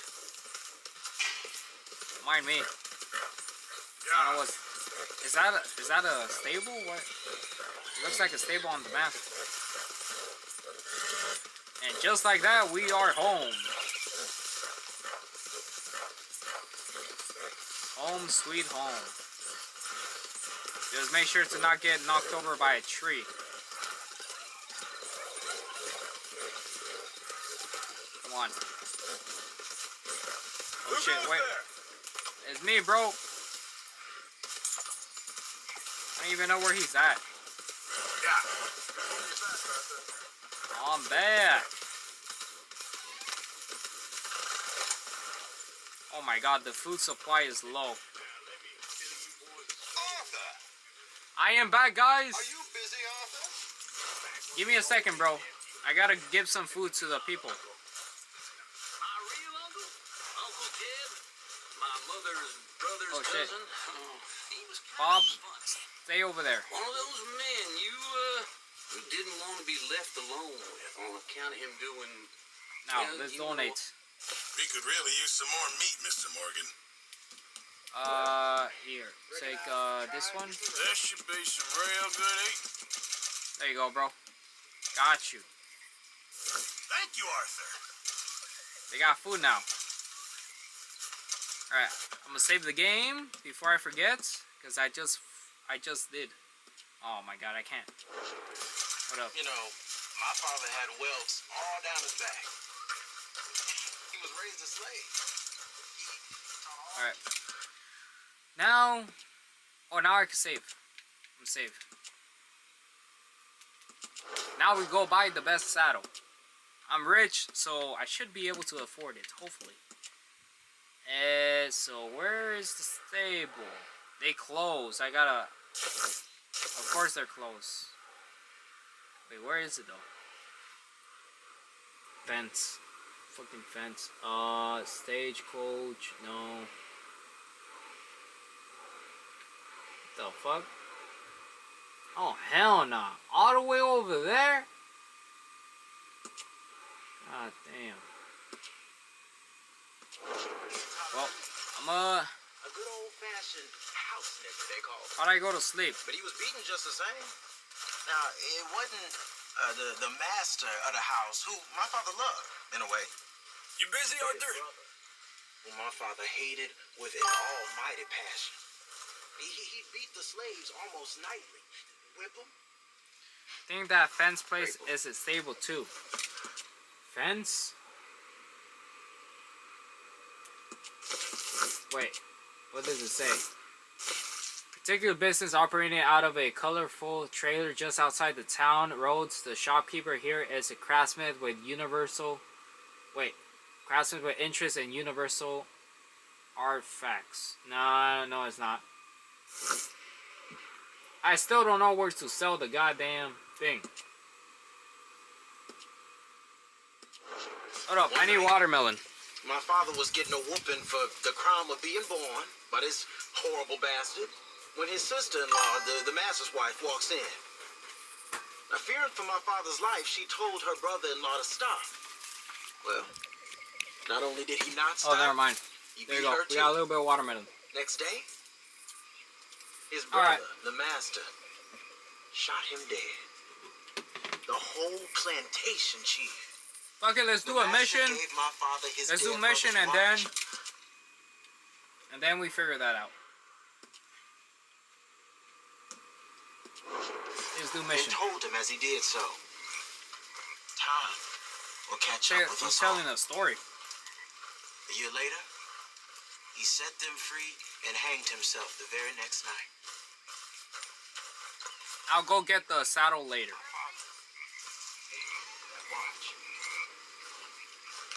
Also, where the hell am I gonna sell this coat? This freaking buffalo's coat. Oh, hi. You're right here. I didn't even see you. Why? Well, I know you think I'm just some effete buffoon. What? Watermelon time. And not of action. Hardly a man at all. Yeah, watermelon. Well, I think you're Very as good, bro. slippery as an eel in an oil slick, but still a man. Because I think I've found something interesting. Yeah? Have you ever robbed a stagecoach? No, never. Who would have even thought? Of course I robbed a goddamn stagecoach. You know I have. And what's the problem with stagecoaches? There can't move. Man, attempting to put a bullet in your head? Not quite. No. The odds. I mean, is it worth the robbing? Yeah, move. Sometimes. I know.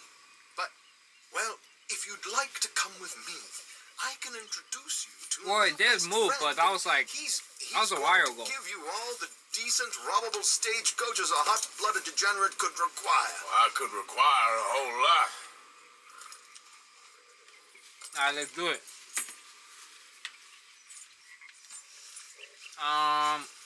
Where is my... Right here. Alright, let's go do it. So where do we find this friend of yours? Roads.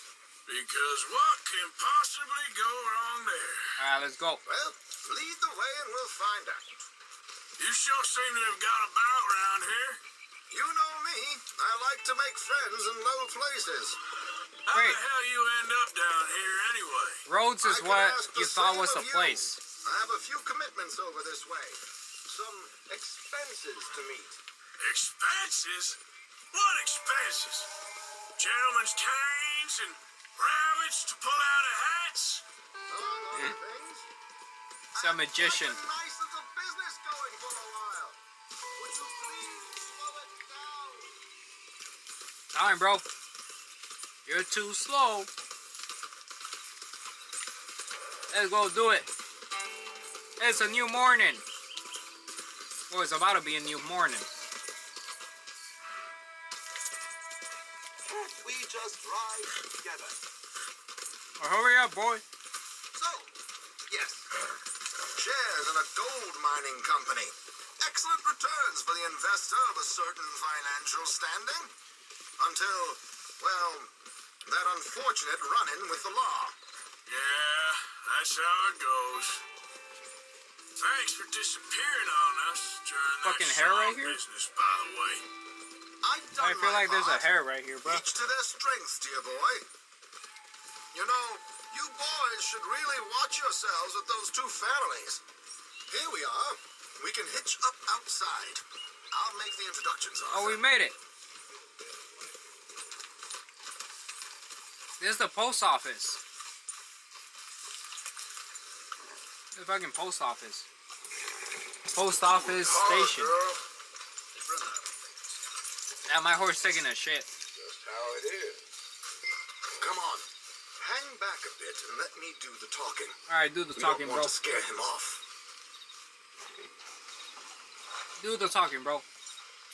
How are you?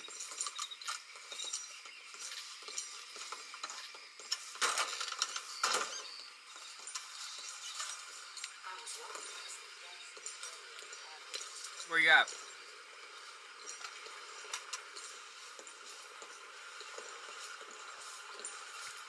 Hello, Alden. Post office. Hello, Josiah. How have you been? Dandy. And you, friend? Like I said, times are tough. My missus is a bad woman. Terrible. Unfortunate, bro. They often are. But how's work, Alden? Terrible. Wages got cut again. They reckon they just invented a new horseless carriage will be the end of us. They've been saying that nonsense since they invented the wheel. The wickedness of bosses. I know. My comrades here and I are greatly discouraged from the adequate fulfillment of our duty. A discouraged man is no man at all, Alden. No man at all. My friend Arthur here has a present for you. I do? Oh, I do. Here. Ain't you kind, sir? Call him Arthur. He's one of us, a fellow man of distinction. Okay. Well, this is perfect timing. I think you'll like this one, Josiah. It'll be coming south down the river road through Siltwater Strand. Thank you, Alden. Thank you very much. Oh, and Josiah, if you or Arthur are ever out Strawberry Way, ask for my colleague there, feller called Hector. Dang. He's also one of the... I was just what over did you there. call us again? Discouraged men, Alden. That's it, discouraged men. I like that. Well, goodbye, What's up with his Alden, beard? Or should I say, adieu? Oh, adieu, Josiah. Dude. Well, my beard is long. I thought you might like to see that pantomime. River Road through Siltwater Strand, he said. Alright, Okay. bro. I think I know a good spot to wait. Follow me. Alright. Let's go, bro. Giddy up. Come on, Pegasus. Look at my boy. Hell yeah. Majestic as hell, bro. Goddamn majestic. Now, where are we going, sir? Lead the way. Okay, let's go. This way. Alright, let's go. Right behind you. Yeah! Giddy up, man. Full speed. Whoa! What did I tell you? Simple as can be. Seems a lot of the station workers are in on it these days. Earning a pittance. The unions are whipping them up, so they want something on the side. Like he said, there, strawberry. Could create a lot of opportunities for a man in your line of work. Yeah. I ain't sure about going back to strawberry after all that market business. I literally was just over there. You left anyone alive to recognize you, so I wouldn't worry too much. That is true. Boy. That is true. I did kill everyone. You gentlemen are becoming quite the celebrities, aren't you? Soon you'll be on the front of a dime novel. And dead, of course. We're hoping to be long gone before that. Dutch has a plan. Giddy up now.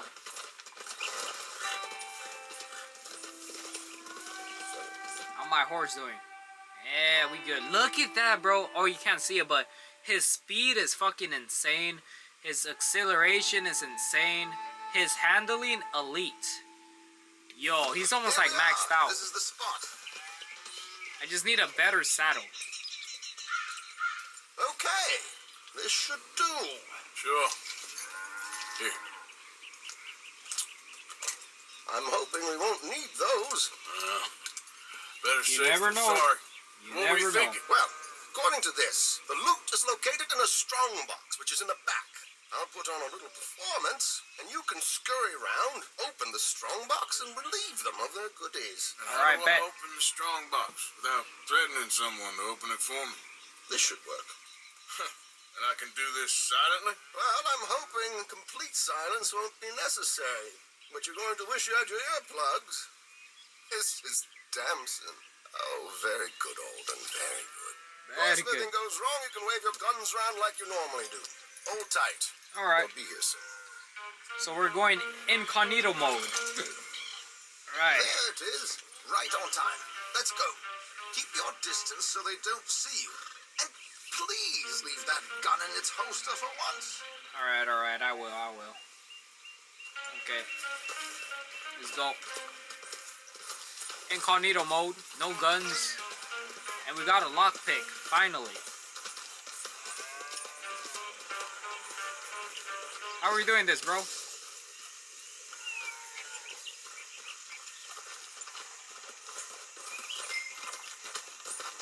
Tell the stage gate.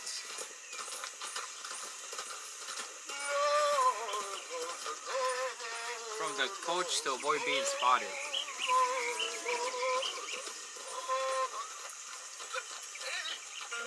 He's distracted. I hope you don't mind my singing. Not at all. I'm preparing for the show. It's a free country. Did you say a show?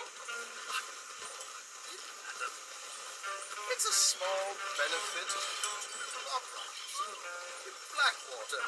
What am I supposed to do? Jump on it? Chester Damson.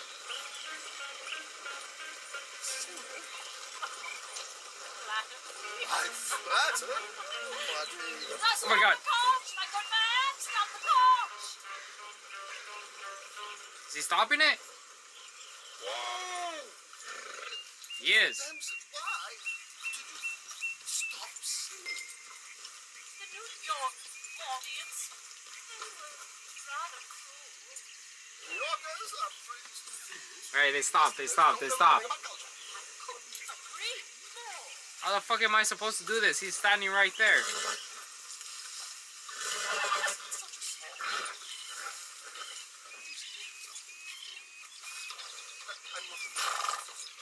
How am I supposed to fucking steal if he's standing right there?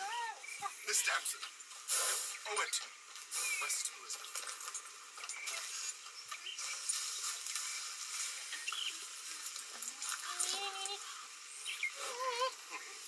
I guess I'll just wait. There we go. He's moving.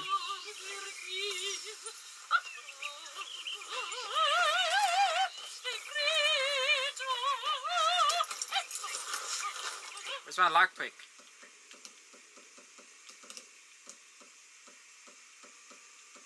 Let's hope I just have it. Oh my god.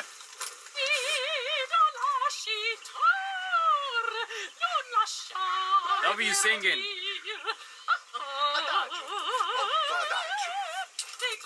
Open that shit up. Take that. Money, money, money, money. Let's go. My good man, they're perfectly safe. Can we go, please? I got a train to catch. Oh, would you be quiet, you horrible little man? One more time from the top. I was gonna close it, but it didn't give me the option, so I just left it open. Madam, I've heard enough. Might I have your card? I'm gonna chill right here. The event is on the 23rd of this month. I can't say enough about Mrs. Sampson. It didn't even tell me how much money it was. So sorry, gentlemen, for the... Wait, let's see. Farewell. Can't fucking take a look. Take his ass. There we go. They're gone. And I left that shit open. They didn't even see. W. Look at my boy. W distraction. Right, Ducky? Very good. Alright. Mission success. Yes, sir. Little finesse for once. Got that shit. Now, how much money, though? How much? Let's count it up. Well done, sir. Well done. Well done, indeed. You did all the work. Teamwork, my dear boy. Teamwork. Here you go. Thank you. Oh, jolly good.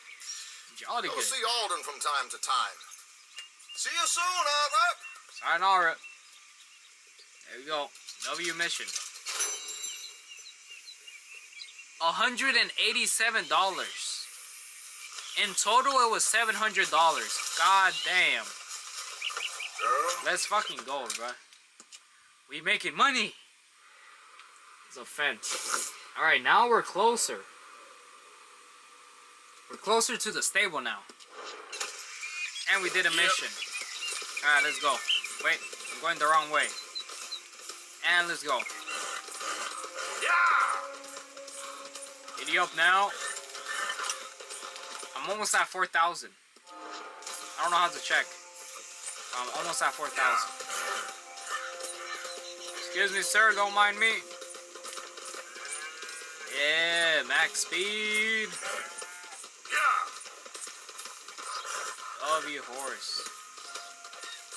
Go up this way. It says it's that way, but there's a swamp. It's gonna follow the road. Giddy up now. Don't mind me. Sorry. Got my gun out. Just in case. You never know when you're gonna be attacked. Giddy up, giddy up. I wonder how much it's gonna cost. Better look hella sick too. Look at my saddle, bro. That shit is barely a saddle. Gonna get an upgrade. Yeah. Go. Giddy up, giddy up. This way.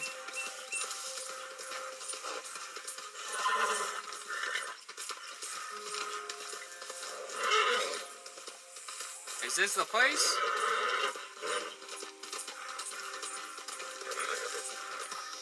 Yo, we made it. That was quick.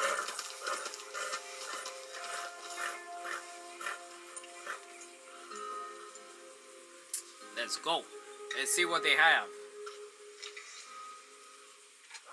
Who do we have here? Buy horse, track and services, horse, I'll give you a fair price. permission, apple. Go buy apples. Track and services, equipment, saddle. You're gonna want a saddle that fits for you and the horse. Ooh, look at that one. That one looks sick. Pre-purchase. That's 45. That's 37.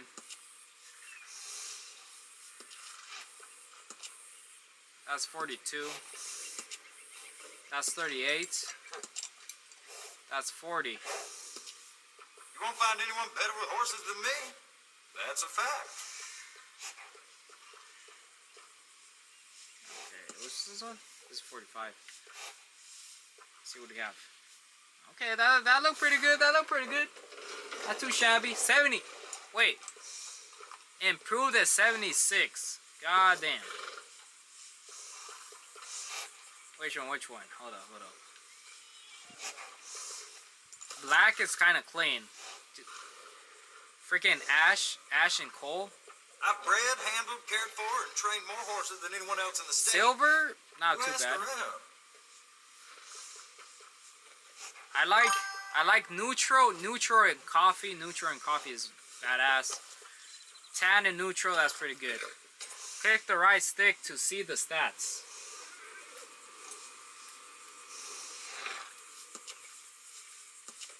It doesn't show me any stats. Info. It's just, I think this is just for aesthetics. You won't find anyone better with horses than me. I don't think this one actually does anything. It's just aesthetics, you see? I'm pressing info. Nothing pops up. It's well worth the price. Oh shit. I just fucking bought it.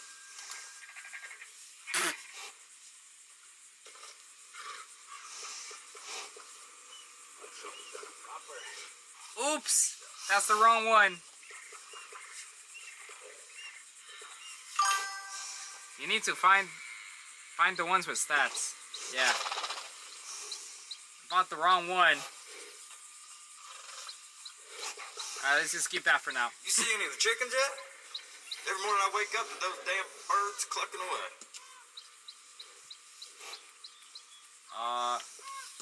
That's a good choice. Oh my god, I bought it on accident. This one doesn't have stats either.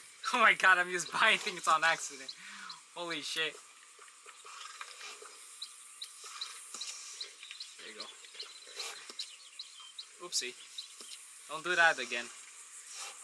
Saddlebags. I can't tell you how many times I use that one. Upgrade saddlebag. This one has no info either. That'll go real well with the saddle. Oh, this one. These actually do stuff. These ones do stuff. Alright. Drain rate 50%. Negative 50. That's good. The best one.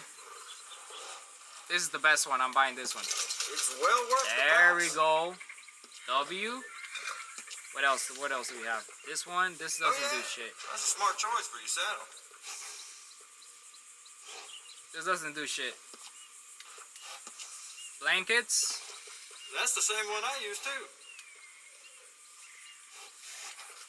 I don't think this does anything either.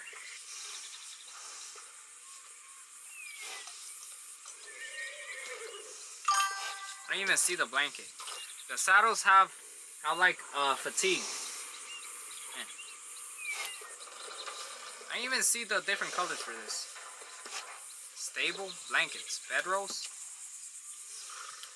I can't tell you how many times I use that one. This doesn't do anything.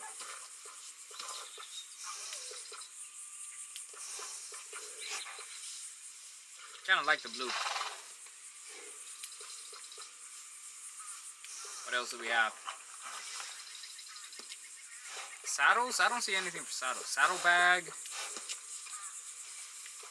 You know, a horse can tell when you're using a cheaper saddle. Heh. Bruh. Really think that gullible?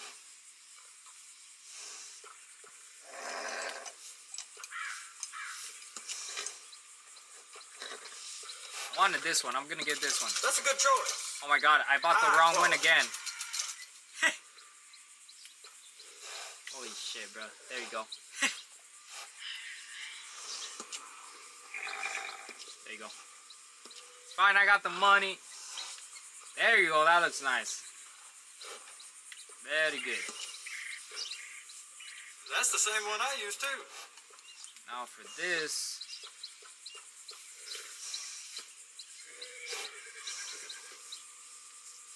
I'm trying so hard not to fucking buy something on accident. Tan, that looks pretty good.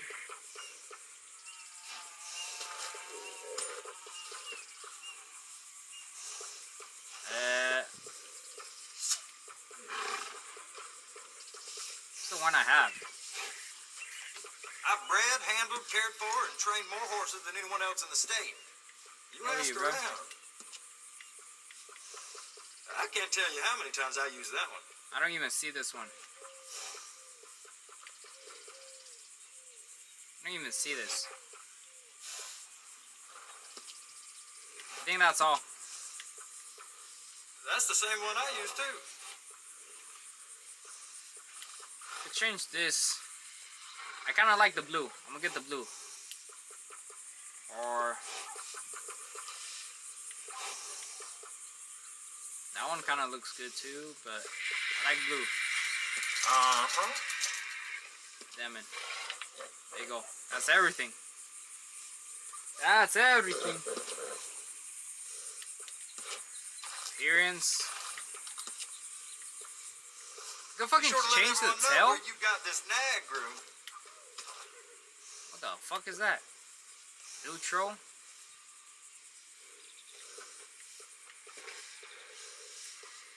I like the neutral one. What about the main? The main, actually. Ah, you're the type who likes to stand out, huh? Tracks and services. Or I can change the color. I can change the color. There you go. Should I get my horse? That's actually cool, clean, just like that. But let's see what else we got. Nah. Pretty nice, longer. Oh hell nah. You know, I've lived here my whole life. Nah, that just makes him look like a donkey. Back and I wouldn't change a thing. Got services. Nice. Rename horse. Horse care package. Tracks. Services. That's what I'm at. Experience. Yeah, tracks and services.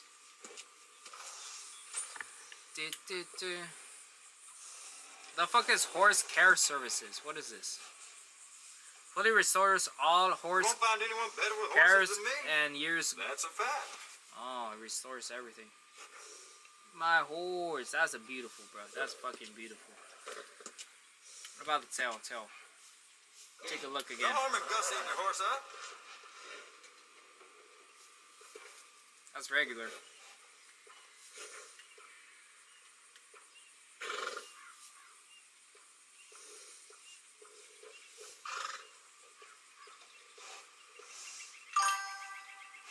I got the care package.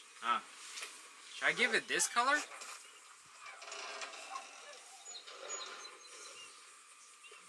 let's see. I've bred, handled, cared for, Red and white? You ask around. I don't know. Red and white. Oh shit. What the fuck? I look trippy as hell. Hold up. Trying to do something that won't look stupid. Now I want to look at his hair again. Hold on. Got a fancy streak, huh? See what actually looks good.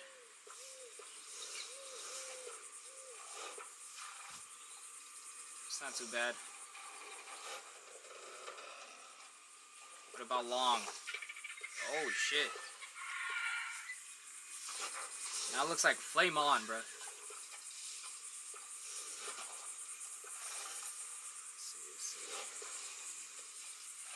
You won't find anyone better with horses than me. That's a fact. I think I like this one. Fucking like this one. Do that. Then the tail. This horse will pass for nobility when I'm through. It was a long one. That's the same. There you go.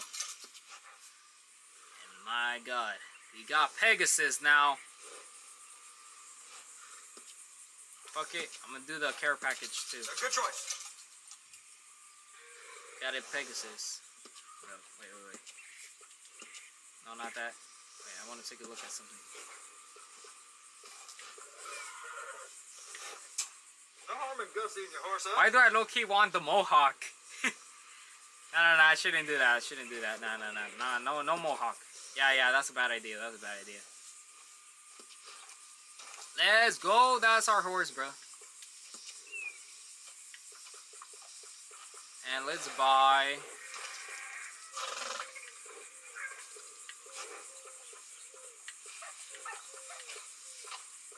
this one. There you go. Just in case. That should be all.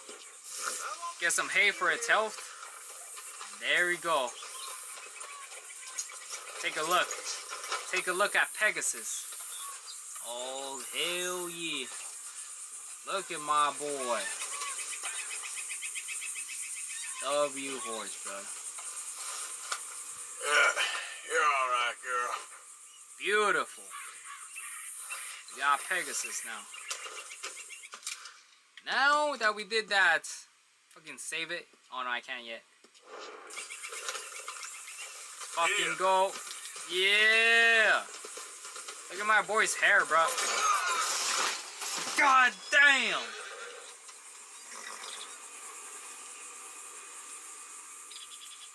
Holy shit.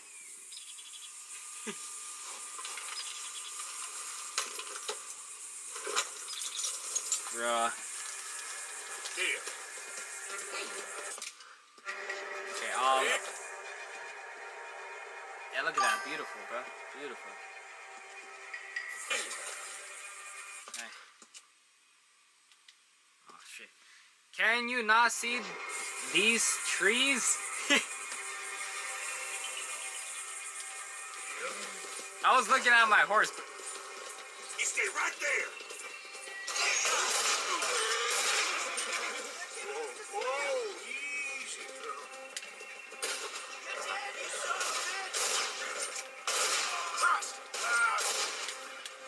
Motherfucker. Bounty hunters. Who else? He's getting away. Shit. You know we're gonna kill you, right, boy? More like I'm gonna kill you, boy. Yeah, that's what I thought. Anyways, like I was saying, save the game. There you go. Alright. Success. No, that's not where I'm going. And just like that, we got it. Alright. There's a guy right here. I might as well go there. Let's go. Giddy up now, horse. Yeah. Wait, how does he look now? Oh, hell yeah, bro. It says that speed could be one more higher. There we go. Alright, let's go.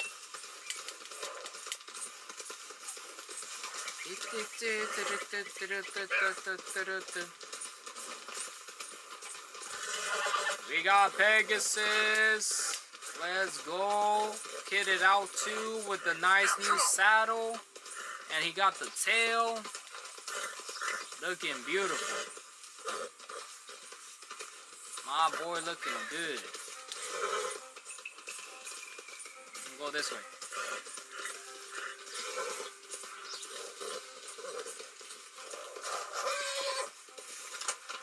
Alright. Search the house for concepts. Watch. Alright. Excuse me. I order a Judge Meredith Holden in the courts of the state of Lemoyne.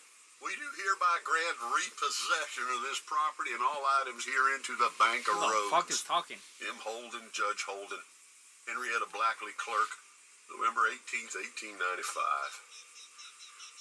The fuck? Who the hell was reading that?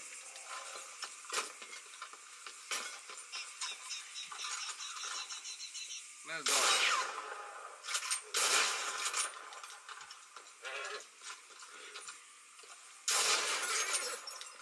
Let me in the house.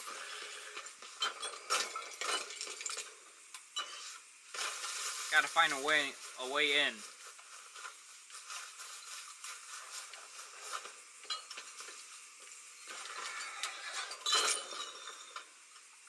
Same thing.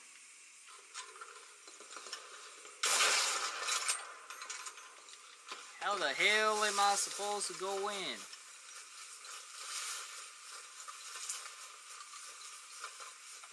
What about upstairs? Can I like climb through the window or some shit? No. Nope. Let me in this damn house. What about right here? Nope.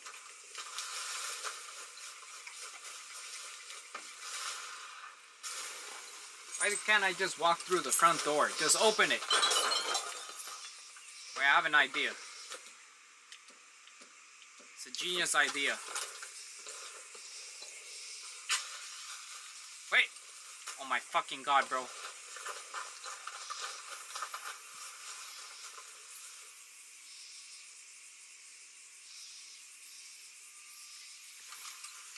I don't think it's gonna explode. Pick that shit up. Oh my god, I did it again. Wait, horse? Wait.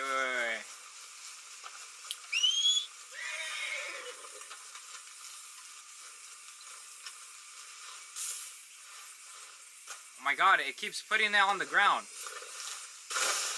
What the fuck? What is that button? Oh my god, I did it again. Stop!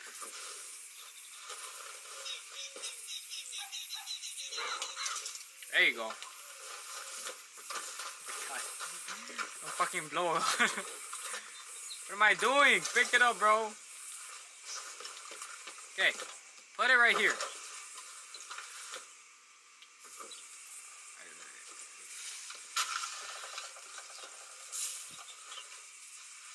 you go. Of course, I need you to back up. Back up a bit. Back up. You're too close. Right here. Just in case. Alright, let's do it. Okay. Fuck. It's not there anymore. Oh my god, let me put it down again. Oh! Wait, run! Holy shit. Didn't even fucking work. That fucking door is still not open. The window kind of broke. How that shit make any sense? Oh.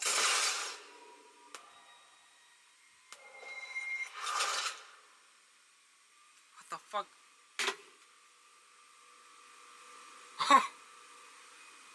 That was the first dynamite I put there, huh?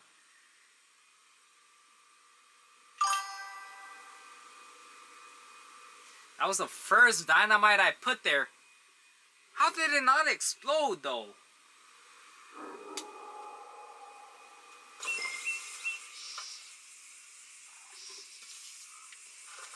Literally said press Y to ignite. Oh my god. What the fuck? Oh my god.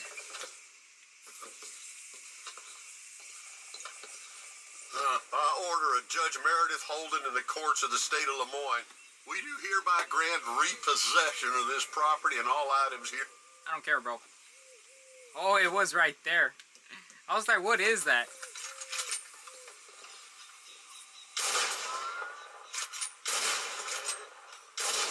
How the fuck do I open this shit?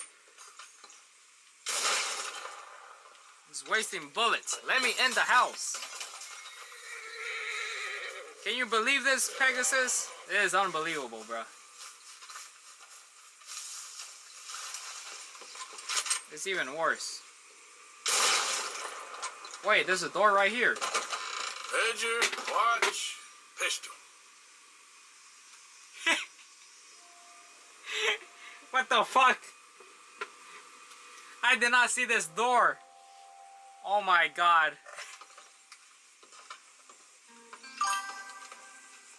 See? What the fuck?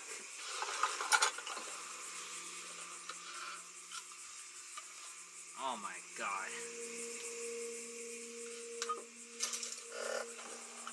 Just blew myself up for no reason then. Unbelievable. Can I drink it? No. You always holding X, moving all fast.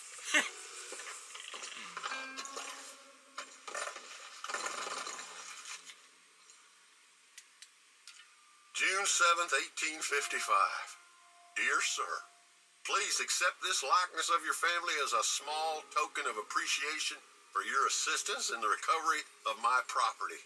Like your old pa, you're a cunning old dog and a credit to this community.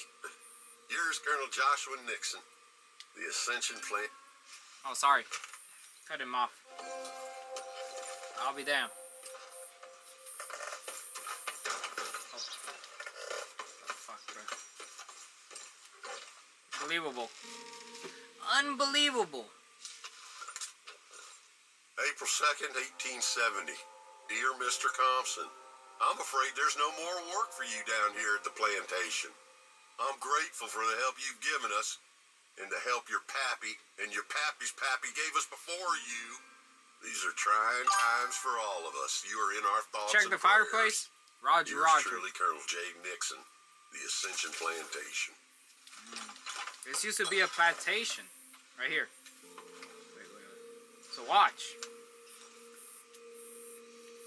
Let me watch. That's the old watch. Now the ledger and the pistol. Can't check it. Guess there's nothing. What else do we have?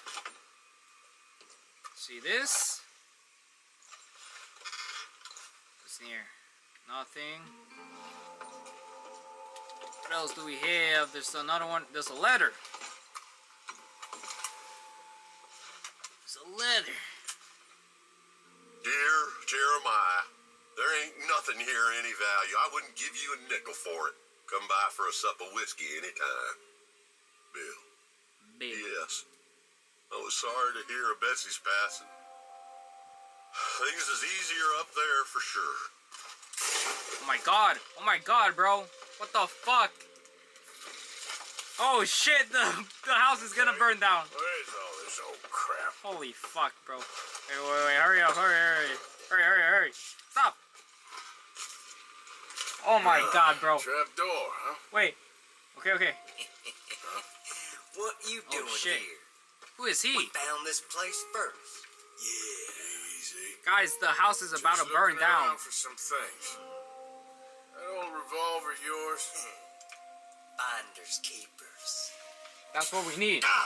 Son of a Dumbass. bitch! Shoot him, bro. Oh, god damn it! Come on, man! Where are you going? Come on! Oh shit. Get you. Oh fuck. Get his ass. There you go. See. Back off, bro. Folded. There we go. And the fire is out. W, man. No more fire. There's a trap door. There's the trap door. Wait, pick up the hat. Oh, hell no. That's a terrible hat. Okay. Wait. It's a letter. I'm gonna look everywhere else. Sure I didn't miss anything else. Alright. Trap door. I see his ass. Oh, no. Wait, pistol. I haven't even picked up the pistol. Yeah, there we go. W pistol. W. That pistol is in Fortnite. Just a ledger now. One more. Gotta open this thing. Trap door. There you go.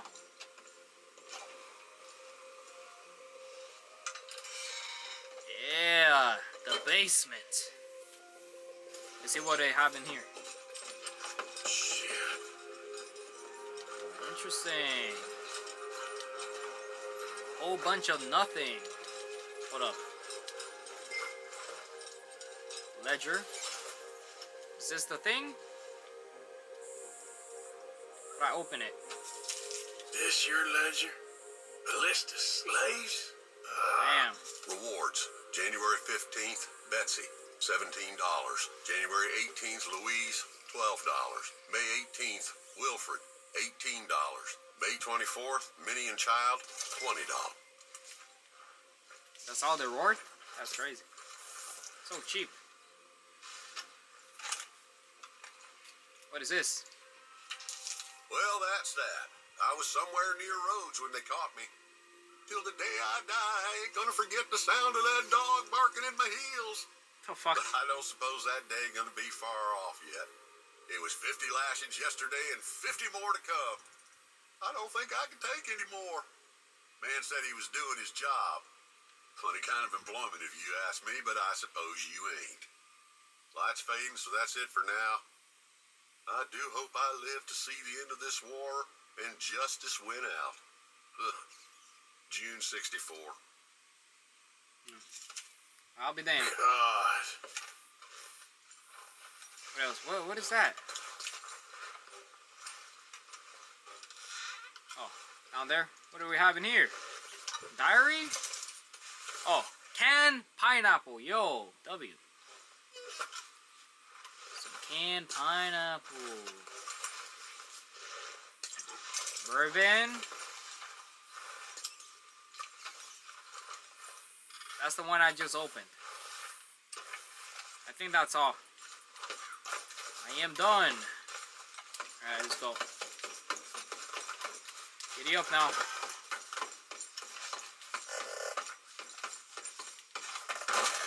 Yeah, ram that shit open. Pegasus, it's time to head out. Where's my boy at? God damn it, Pegasus, you should have warned me that there was people coming. Anyways, let's just go. Let's go. Giddy up now. Let's go return these items to someone. Or, I guess let's go deliver the items. Is it raining? Or is it just foggy? I think it's just foggy.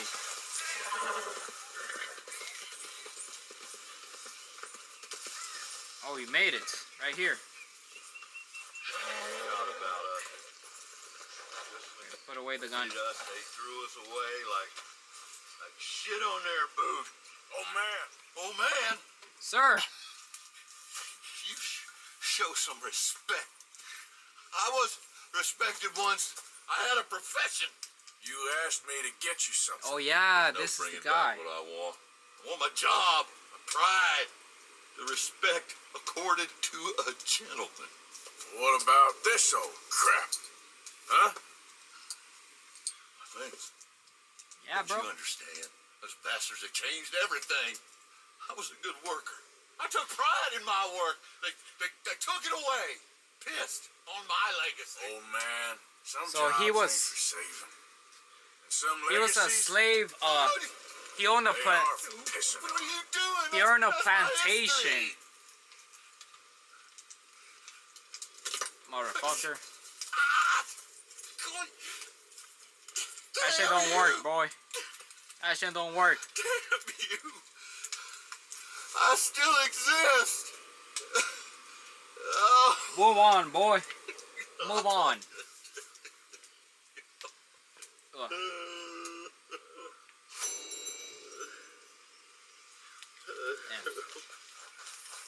I forgot about that guy. So that's where he wanted us to get. And he's a goddamn, he owned a plantation. Yep. There we go. Alright, where are we going? Where are we going? Over to here. Giddy up now. Wait, but before I go, don't mind me. Don't shoot me, bro. Don't shoot me, bro. I swear to God.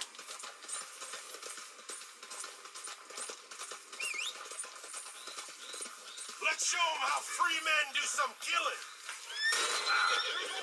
What the fuck? Oh my God.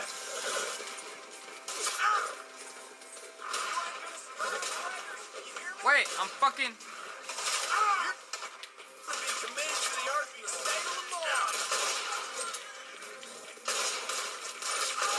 Come on!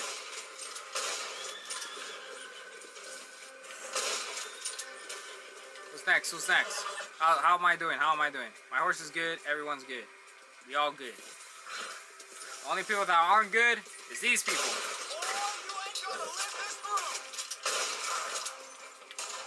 Where's his ass at?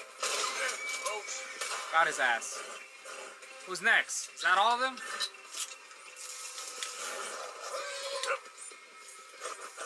I thought there were more. My God. Jesus Christ.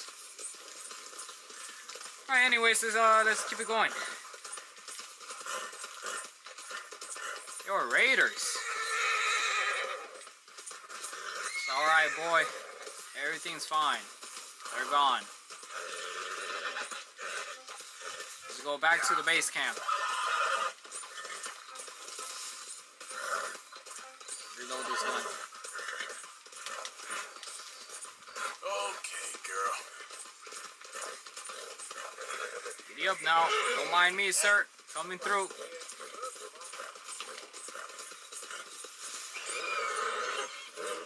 That goddamn pig.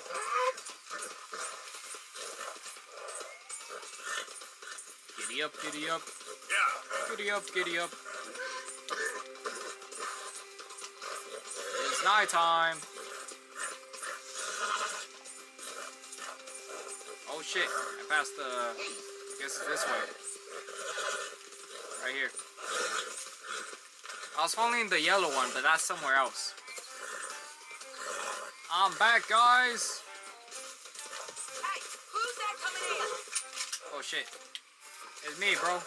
It's me. Yeah. I'm back.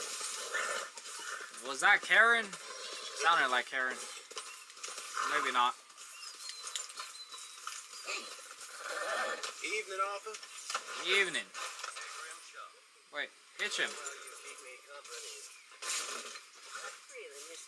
Hitch the damn horse. There you go. Let Pegasus rest. About when you was young and pretty. Hello, old. Hello, uncle. But I got a tip. That's exactly what I'm afraid of. What do you want? It's a goodie, I'm telling you. What do you got, bro? Oh, my back. Then we end up hidden in a burning barn getting shot at. You're a sad man, Arthur Morgan. What do you want? Sad man indeed.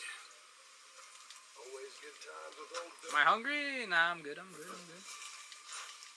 Shoot innocent people. Oh, sir. Kill, run, all in the name of fun. We're gonna do the next mission. This one. Gonna go to Matthews. Dutch is fun. It's a letter? Dutch is gonna save us all. Dutch. Dutch is gonna save us. Well, he saved me twice or more already. Stop the farmers from lynching me up. Oh, that's John Martian.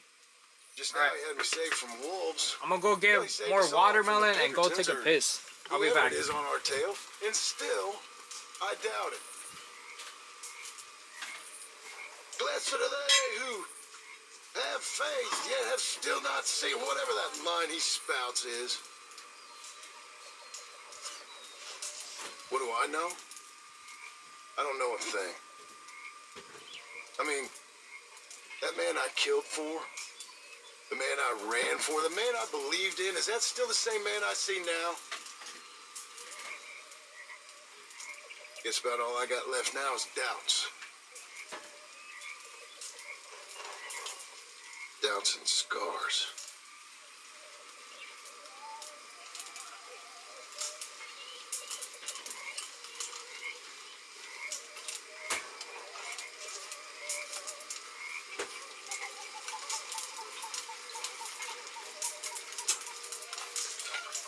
I got more watermelon. I gotta go take a piss. I'll be back.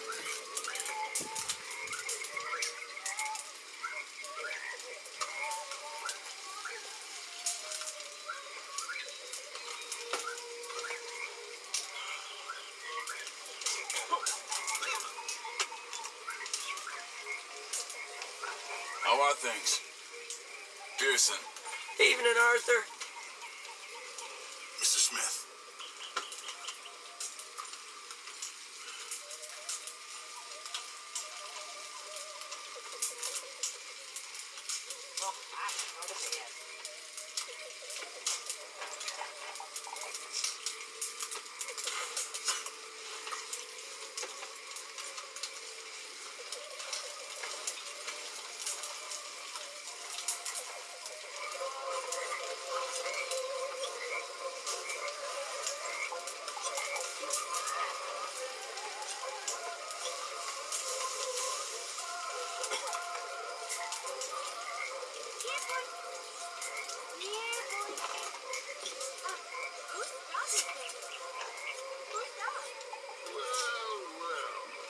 Where did he come from? I don't know. He just wandered in.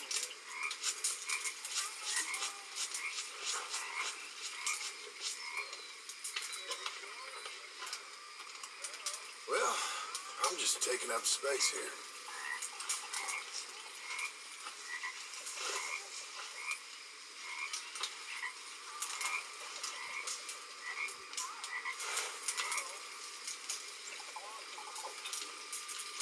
Give it a shot.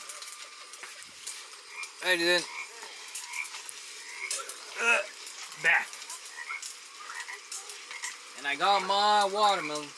Hold up. Just got too close. Wait. A little bit lower. Got my watermelon. W. Yeah, keep it going.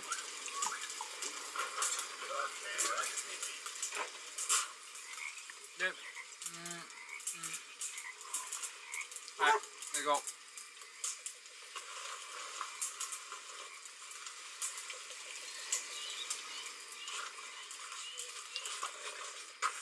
Alrighty then. There's my horse. I see you, boy. Time to Just go. so you know, I'm gonna kill them. I'm gonna kill all of them. Who, Mrs. Adler? Whoa. Those O'Driscolls. I'm gonna find them and kill each and every one of them bastards. Just watch me. You've had a bad time, but we ain't in the revenge business. It don't keep you fed. Just watch me.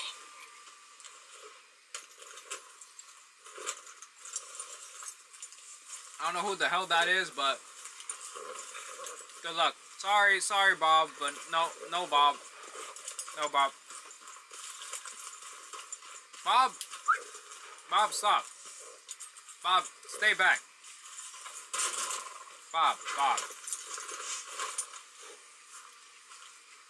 You can't come. You have to stay here. Let's go, boy. You gotta stay here at the camp. Sorry, Bob. But no more. Alright, Bob. Here. Here you go. Give you a nice little pat. Easy, boy. It's okay, Bob. You gotta stay here. Alright, come on, Pegasus. Yep. Poor Bob.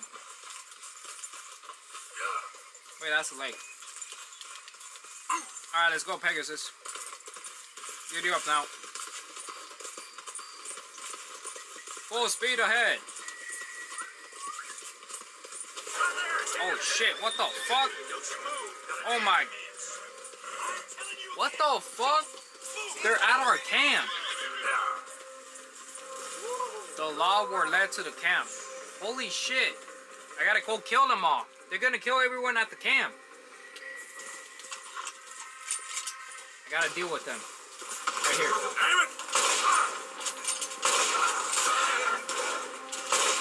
Come on.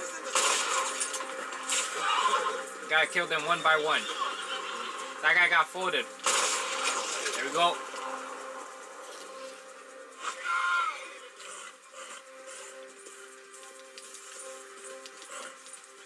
I gotta go check on the camp. Holy shit. They were going straight to our hiding. What the hell? How do they know where we're at? Yo, bro. Did you not see them? I think they're all dead though. God damn. That could have been bad. It could have killed all of our gang. That was a close one.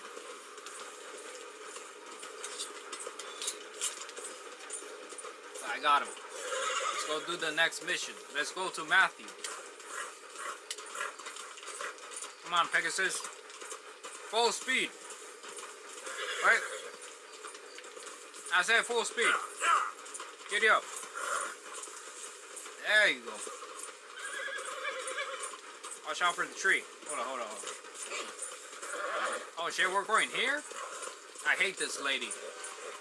The fucking witch lives here. My worst nemesis.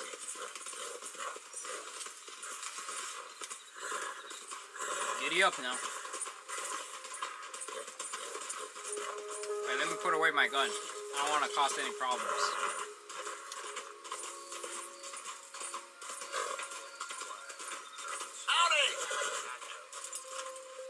Howdy. Hey, fellas. I have a meeting with Mrs. Braithwaite. My associates are already here. All right, that's enough. Move along now. Thank you. We have a meeting with the witch.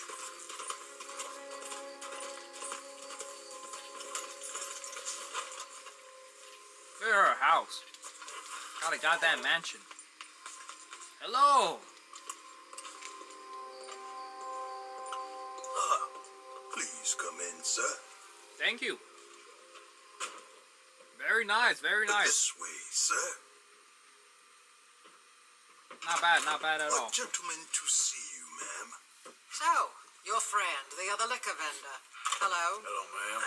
Arthur, welcome. We were just playing cribbage. Arthur Morgan, Mrs. Catherine Braithwaite. Nice to see you again. Apparently. So this one, he is big and as dumb as he looks? Well, he's surely big, but his intelligence is a matter of some conjecture. Some say he is as dumb as he looks, but I think, well, he's not quite that dumb. Bruh. So these are the boys calling With that hat, I'm yes, definitely that we dumb. can take care of that for you, but why do I one still hates have that it, hat? Of course, there is the question of money. Oh, we've got money, mister. Look at the witch. Paper, bonds, metal. She ain't gonna pay you with a certified check, you Yankee numbskull. Ain't childbirth just the most beautiful miracle? Seems a lady can birth monkeys, after all. Damn. Shots fired. Seriously though, I gotta take off that hat. What am I looking at? Hop on. I'll fill you in on the way. No, I'm driving. Fine. Why am I driving? Hold up, let me get rid of this hat. What am I wearing? Can I not get rid of the hat? The fucking terrible hat. I need someone to shoot my hat off. We don't have time for this. Let's go. All right, let's get this over with. Giddy up. You was quiet in there. Took everything I had. That son of hers. I'll shove that silver spoon down his throat and pull it clean out of his arse. Damn. That smug fucker. Okay. So what she got us doing at the Gray's place? Yeah, what are we doing? She wants us to torture tobacco fields. Said they Damn. had rain in weeks round here. What? And why are we doing that? Moonshine? Burns faster than kerosene, that stuff. Said it'd be fitting, she did. All I'm thinking is how about I try fitting my boot up your hook now, you snotty old bitch. Yeah. The witch. They really picked the right fella for tea at the manor, didn't they? Ah, he was given his usual flannin. One of these families got gold stashed somewhere, he reckons. I mean, I'm all for sticking it to rich folks. I hate rich folks. There really better be some bloody money at the end of all this. Jose knows what he's doing. Does he though? The master finagler of nothing. Easy. Oh, going wrong so way. far, we've destroyed the Braithwaite still, tried to sell the shine back to them. Now we're on this fool's errand, which I'm very much looking forward to, by the way. They were saying old man Gray's double security after that business at the saloon. You just robbed their horses, too. That was you? Yeah. Jesus. We did. So, we're just gonna drive on in there, is that it? Don't worry. Sounds like a bad idea. Wagons go in and out of there all the time with supplies, equipment, payroll. Especially now they're taking on all that extra muscle. We're making a delivery, that's all. Just leave it to me. I can talk a dog off a meat wagon. All right, then. Yeah. Yep. Alright, so I guess we're going to this other's rich. We're going to a rich family, basically. And we're gonna burn their tobacco field with a whole bunch of alcohol. That's the game plan.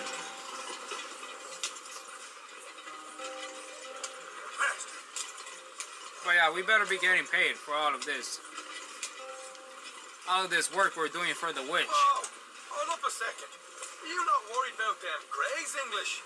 Excuse me? Huh? You're not worried about them Greys? In what sense? Well, What do you they mean? knows you. Yeah, maybe you're right. I should hide. You know what? Here, I'll go hiding back. If you can act naturally and stop us from getting into a fight before we're ready. I will try. Yes. Try and do it. Yeah, they already know me, so I should probably I'm not going to go that far. probably not show my face. I did rob 3 of their horses. I'll do the talking. Hold them right there. Oh, the guard.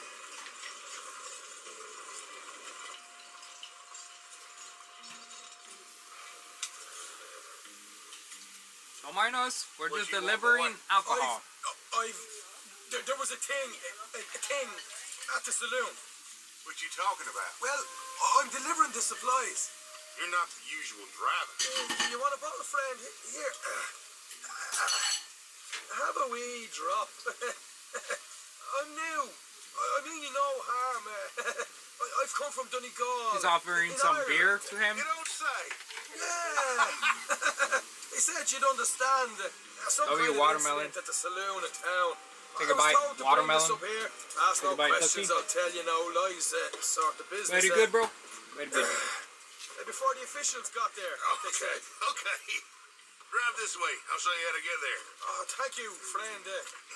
Have a drink, Sean.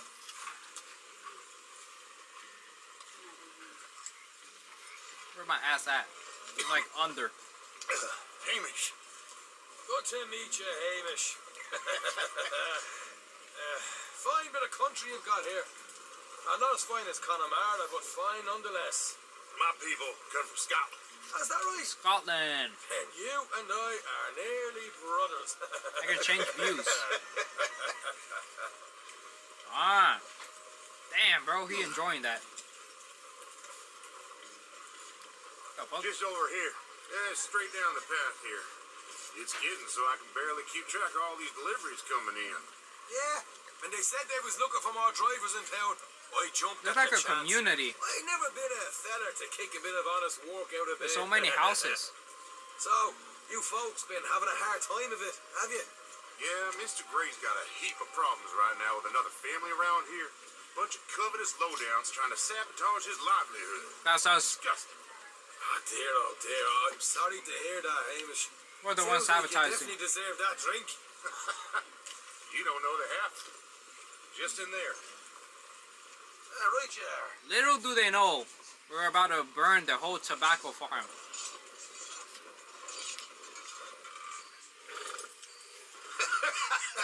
You can unload it here. In here? Oh, the horses like a swift one, do they? Excuse me? Nothing. It's grand. Better not see my ass. It's gonna be extremely awkward. Quite a place you guys have got here. Right. Reminds me of one of them big houses out in Donegal. You gotta take out the car, the guard. Places they was, Hamish. Real fancy. Because if some folks got all the We're distracting money, him. they can build quite the fanciest places. Slowly but surely. Well, I'm gonna take his hat too. Sups on shy, yeah. Got his ass. Go Mimi's, bro. Yeah. Hold up in here till it gets dark. Swap hats. Aw.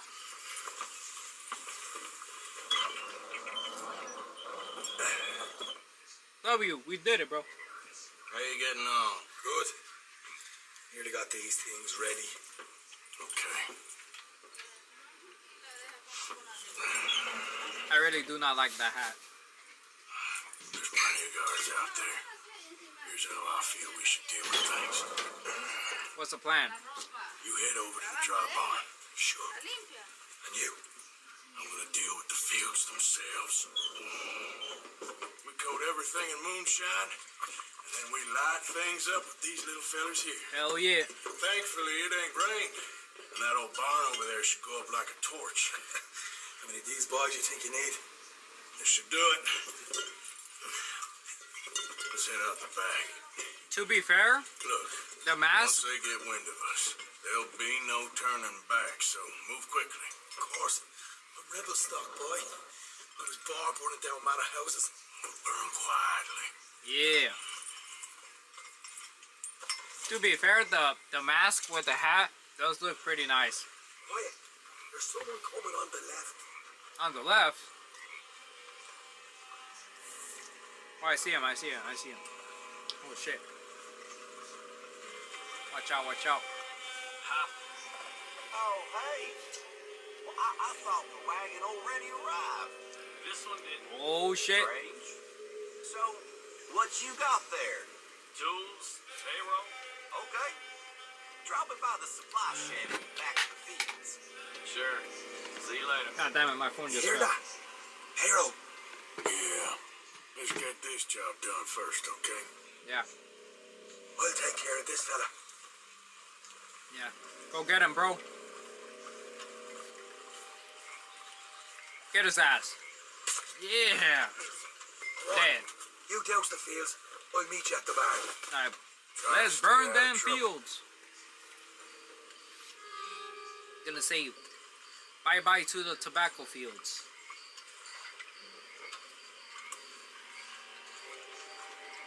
Okay. Oh shit, there's people here. The fuck?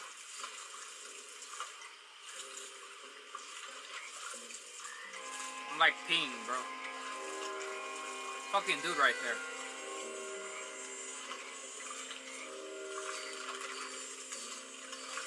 Can I go kill him?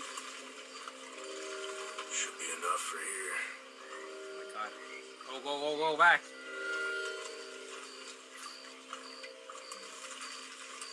Where my buddy at? Alright, let's start doing this one. Pour some alcohol over here. All of this tobacco must go. No more. That's good. There we go. Yeah. Gotta watch out for that guy. Oh, he's turning, he's turning. Gotta wait. Gotta wait for that guy.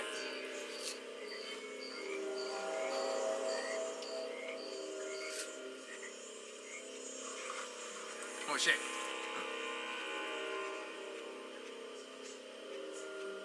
How did the... Alright, how did he not see me just move right there? That was so obvious. Hurry up. Alright, pour that shit.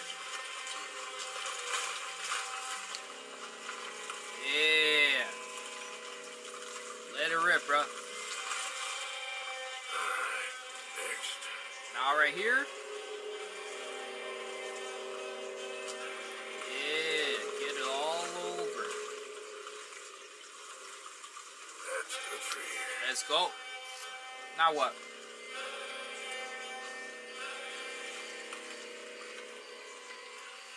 Gotta go this way.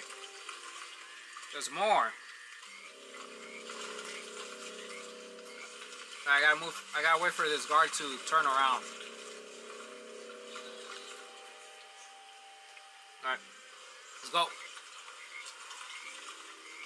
W watermelon. You don't see my ass.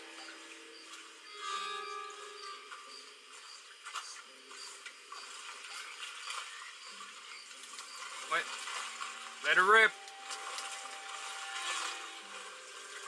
Load it all up, bro. Every single bit. That should do it. Every single bit must go. They gonna be mad, bruh. Holy shit, they're gonna be so mad. They're gonna lose so much money. Wait. It's a guy right there.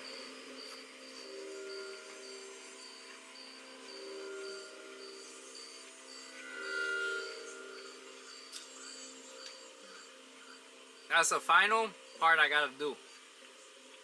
Hurry up, dude. Turn around. How the fuck does he not see me? Alright, let's go.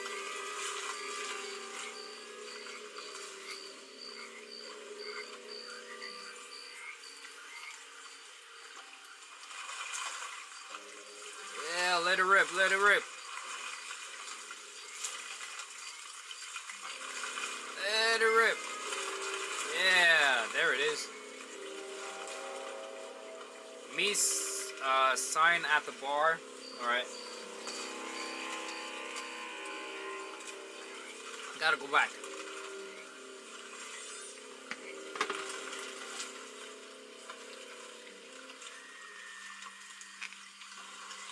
Oh my god. Hold on, go. I'm gonna make a run for it.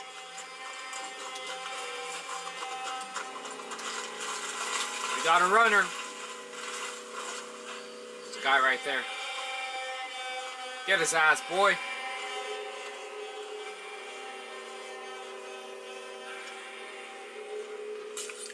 Dead. We can do a quick dousing as well. Are we robbing now? Let's do it, bro. Oh shit, we're gonna blow. Gonna take this one out too. Wait, I don't have my thing anymore. Burn the barn. You go, Arthur. Light her up. Oh shit. Oh shit. Wait. Come on. Hold on, Must have something with a flame, right? Let it rip. Would you look at that?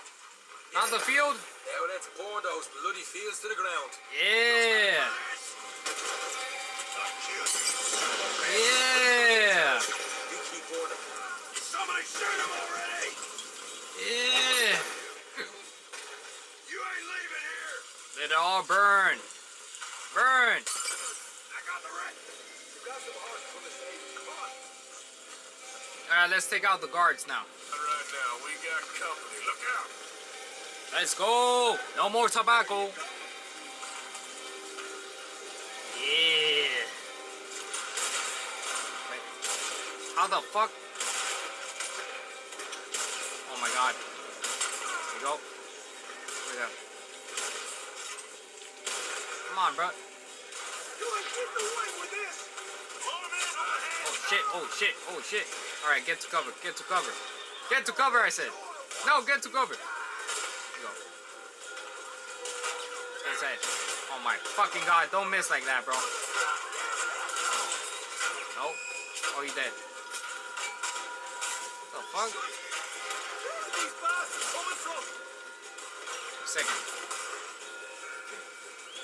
Oh, I see them, they're over there.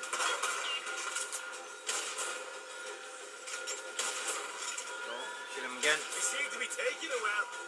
This is a goddamn mess. God damn. There goes out right out of here. It's alright. Oh my god. We You nicked the horses from Holy shit, everything's gone. I thought we had to keep going. this way. Look out. Here come The barn too. Oh fuck. Got his ass. with me. Jesus. Holy shit. Oh my god. Oh my god, stop. Stop missing your shots, boy. That's how you want to do it? They didn't tell you there'd be an army of them? They didn't tell me nothing. I mean, it makes sense. God damn, look at that field. All gone. I can't even see them. There you go. Let's go. Hosea better get us paid real well Yeah. for this. Holy shit. Down with the tobacco, bro. Down with the tobacco. Oh shit. Let's go, let's go, let's go. All right, come on, take those horses. Take the horses, bro. Free the horses.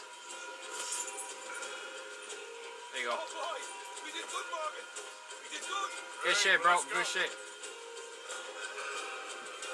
Come on, boy. Let's hurry up.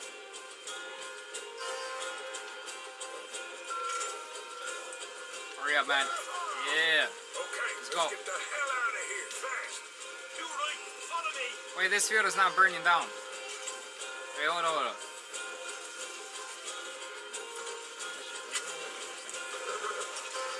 Put that shit down. There you go. Look out. Keep it going, keep it going. The smaller the I'll eat you cold.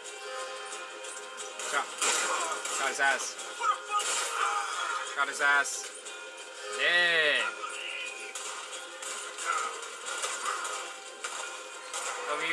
W, bro. He got him. The main gate. Come on. Let's go. Yeah. Roll out. Idiot. Jesus, that turned into a right party. You call that a party? That breakaway had got our money's worth, all right. Let's just get out of here first. Yeah, let's get out. Yeah. First, we stole their horses. Now we burned down their tobacco field. No more tobacco. I think we lost them. Yes, sir. That we did. Quite a night. Sure. Interesting little fight Dutch has put us into the middle of here. I hope him and Jose are right and that there's some money at the end of it. Yeah. Well, what now? Head on back to camp. You coming? Yeah, let's go back to camp. Sure. Giddy up now. I'm gonna go watch the watermelon thing.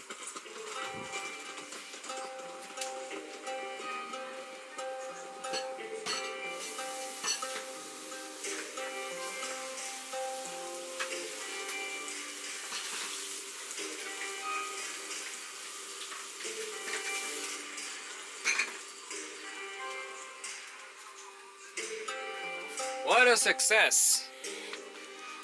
Ugh. The goddamn success. Here we are. Home sweet home.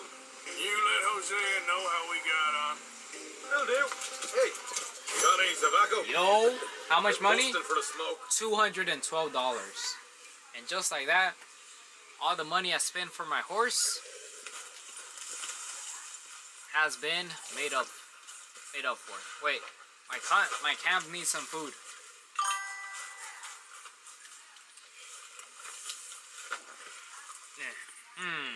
What happened? Oh, that's not my horse. Wait, what the fuck? It looks like my horse. Does Dutch also have a... Does Dutch also have one of those? Alright, my camp needs food. No, Bob. Not you, Bob. I'm sorry.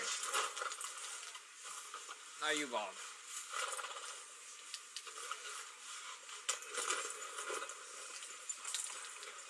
Giddy up now. Let's go hunting. Let's have a cigarette, I guess. Now let's go hunting. He is different. Ah, so he don't got a Pegasus. Only I have a Pegasus.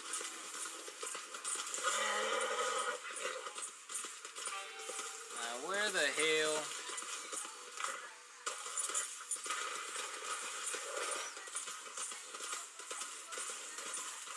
Yep. I need something right there.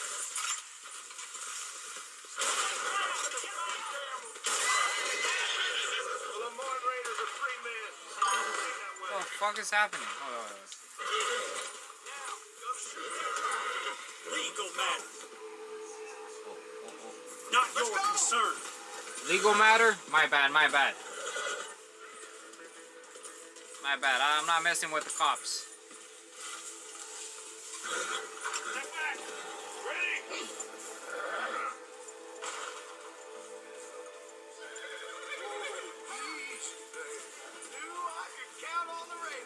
You fucking lied to me. Fucking lied to me.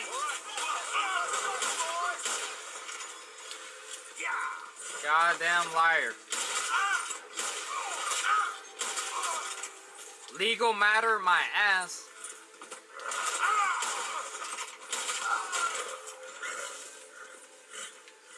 Motherfuckers. Can I believe them? They ain't cops. Pegasus, stay close just in case. If more come. Just gonna loot them real quick. All I was doing is freaking hunting. Alright. That Pegasus, get closer, bro. Poor cop.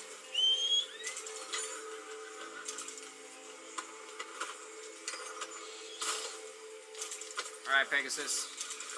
Got your ass. Let's go, girl. Yeah. Alright. Now back to hunting. I got some more ammo too.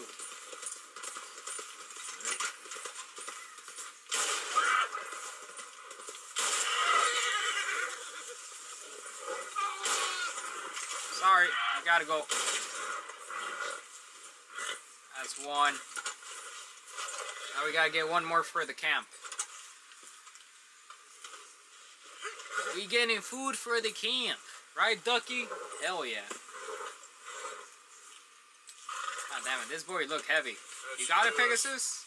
Come on, girl. She kinda looks heavy. Alright, yeah. Got it. Alright. We need one more. One more animal.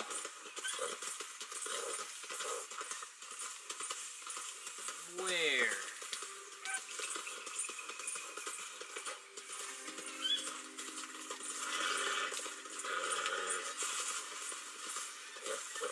Anything, bro. Give me a deer.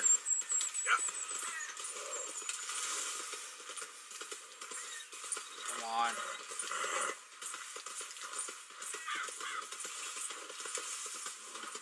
Got bolts. What the fuck? You good? Holy shit. You were supposed to jump. You were supposed to jump, goddammit. Holy shit, I'm almost dead. I guess you can't jump when you have something on, huh? Bam. It's okay. Bruh. Here. I look like it hurt. Nah, you good. Yep. Took that like a champ. Holy shit, but I went flying. I fucking went flying.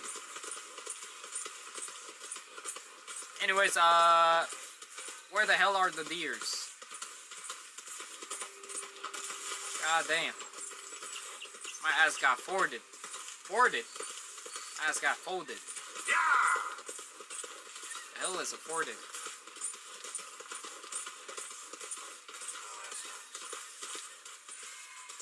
Howdy, everyone. Oh, right here. Get his ass, get his ass. Yeah, run to the camp. There we go, we got a pig. Alright, that's enough food. Now we got food for the camp.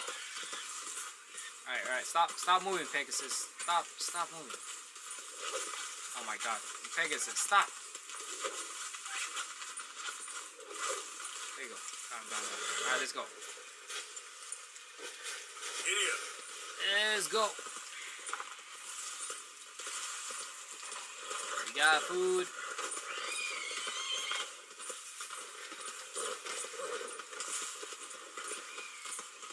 Giddy up now.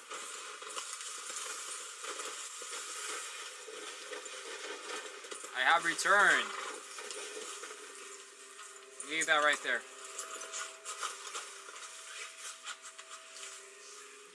Okay, girl. Let's go. Alright guys, you guys are running low, but I have returned with a deer. All good, calm down. I returned with a deer and a pig. I hear you. Good morning, Art. Top of the morning. Wait. I'm Donations. down to the scraps here now, Mr. Don't worry, bro. Don't worry. I got you. Good job, Mr. Morgan. Yeah. What up? I got one more. Give me a second. Give me a second. Come on, Pegasus. Let's get the pig. This is not... Oh my god. Holy shit. I keep fucking... That's not Pegasus. This is Pegasus. Oh shit. Pegasus, you look kind of dirty. Gotta go wash him. Yep. Now where was the pig? Right here. Oh my god, they're eating it.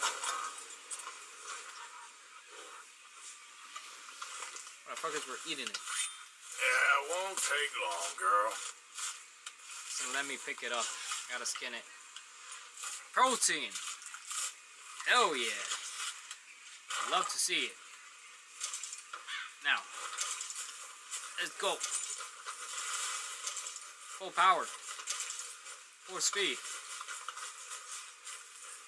I got more food.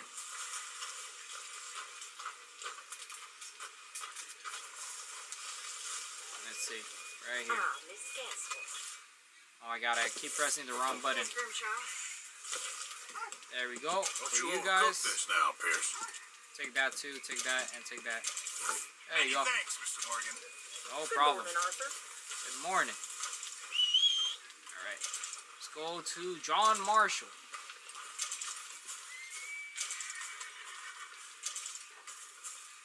This is John Marshall right here. Next mission. What do you got for me? Oh, this is Mitch. Okay. Fucking Mitch. Blessed are the peacemakers, for they shall be called... Hey, Molly, where's Dutch? Well, however it goes. I'm not sure all that line of thought serves you and me very well. That's because, Cowpoke, you are a man of profoundly limited intelligence. No doubt.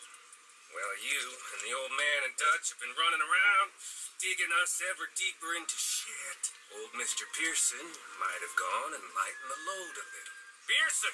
Ain't you curious? I guess. Gentlemen. Dutch, you tell him, fat man. It's peace, Dutch. You tell him, fat man. Driscolls. I mean, fucking crazy. I think there's a way. What on earth are you talking about? Get the words out properly, fat man. I met a couple of the Driscoll boys. The road into town. Things were about to get ugly. But you know how I am in a fight, huh? Like a corner tiger. The butcher. Anyway, somehow it didn't, but we got to talking, and they suggested a parlay to end things. Like gentlemen. Gentlemen. Combe O'Driscoll. Have you lost your minds? Always telling us, Dutch. Do what has to be done, but don't fight wars ain't worth fighting. They want a parley? It's a trap.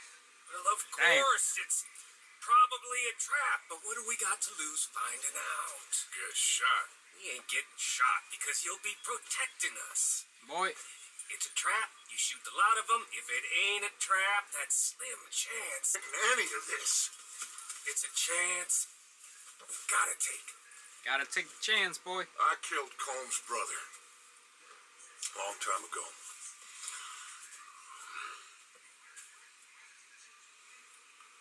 Then he killed.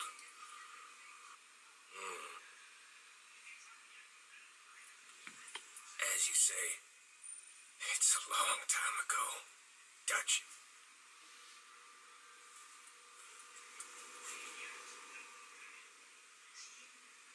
Let's go. You Let's and do me, it. with Arthur protecting us, no one else. What about me? This ain't the time for tigers. Look at my dumbass hat. Swear to God. I really need a better hat. Alright, let's go do it. Yeah, the gang is coming all together once again. Yeah. My poor horse needs a shower. Alright, let's go do it. Fine. Mount up then, Morgan. Let's go. Let's go then. Giddy up. The whole gang is all together once again. And on a mission.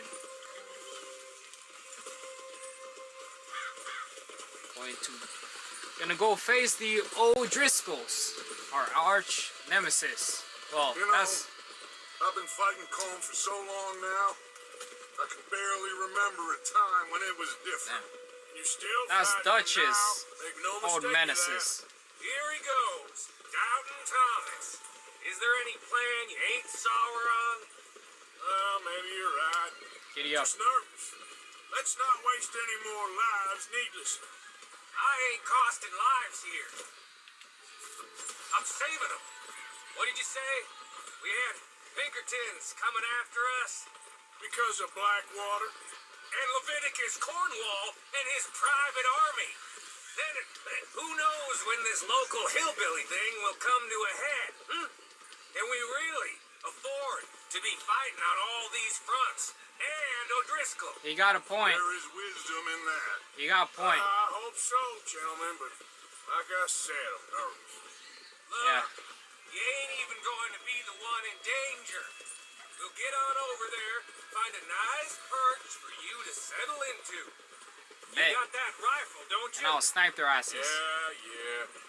Then me and Dutch walk right in to the lion's Damn. den. So I'm gonna be the With sniper. you to cover us. Okay, just keep calm, unless I give you a reason not to. Oh, we'll be fine. We got you. Yes, I sir. will do my best. Oh, my dear and trusted friend, with you watching over me, I would walk into hell itself. As would I. The only problem is I don't have any more ammo for my sniper. Oh, actually, that's a lie. I have 5 more bullets. I got 5 more bullets on my sniper. Hey, up there. And on the ridge. O'Driscoll's, from the look of them. I don't like having eyes on us. We're close. Should we fight them? Soon enough. I wanted to kill them.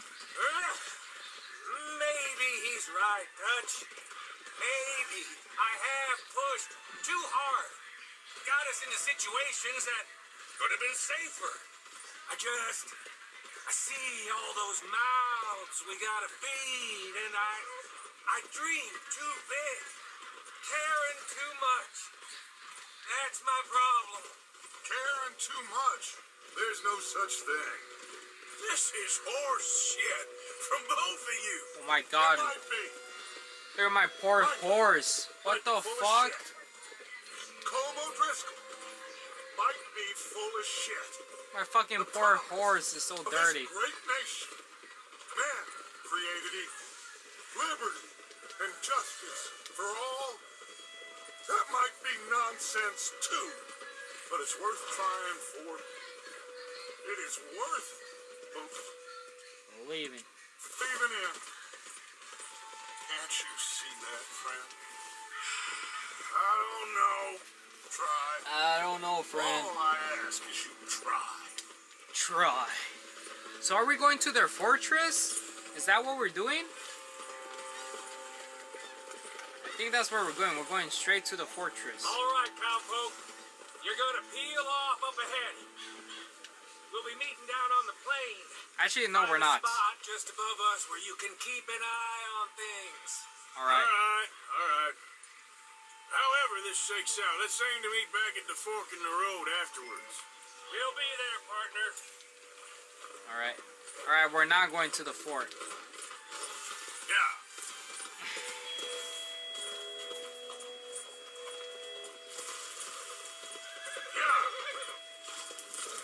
We're gonna like cut him off, I guess. Sneak up on them. This is my spot. Well, they're gonna intercept, and then I'm gonna snipe their asses. Let me see. I only have 5 bullets though. This is the place. This is the place. Oh, don't get it cramped.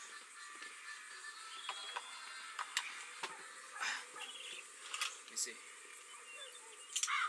There they are. There they are.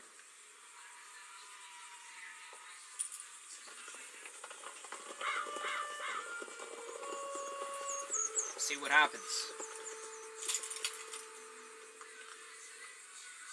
See their asses. Hello, Dutch. It's been a while. How the fuck can I hear them? Sure. Oh, there you go. So, how's your gang doing? They still believing in you? Better world. Pure world. How's that coming along? Just fine. How's that score you stole off us? Which one? Oh, I like that. It's like I said, this is a charismatic leader. Charismatic. A lot of heat on us this time. Both of us. I could just headshot him right now. They offered me a price, Dutch, to bring you in. Why didn't you take it? Well, still might. I am sorry about your brother. Gail, I never liked him much. Damn. Liked Annabelle. Damn. You always loved the ladies, Dutch Vanderlyn. I like that about you. What are we doing here? Go home. Is this thing over?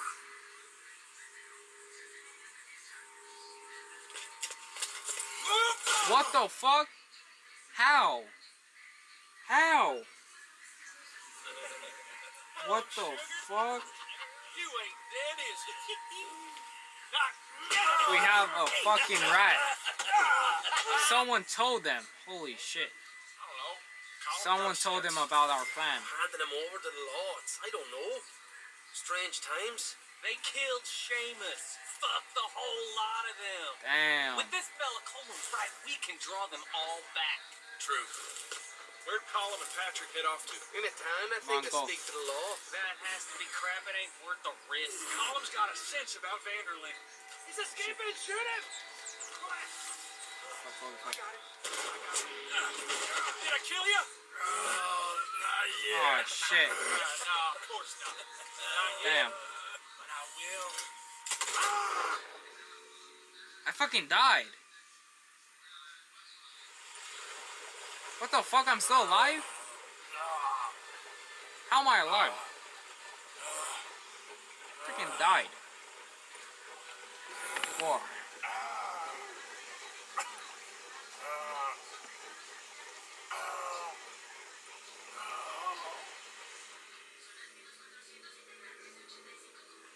What the fuck? Finally. Put his weapons over there. They just kidnapped our asses. The whole gang.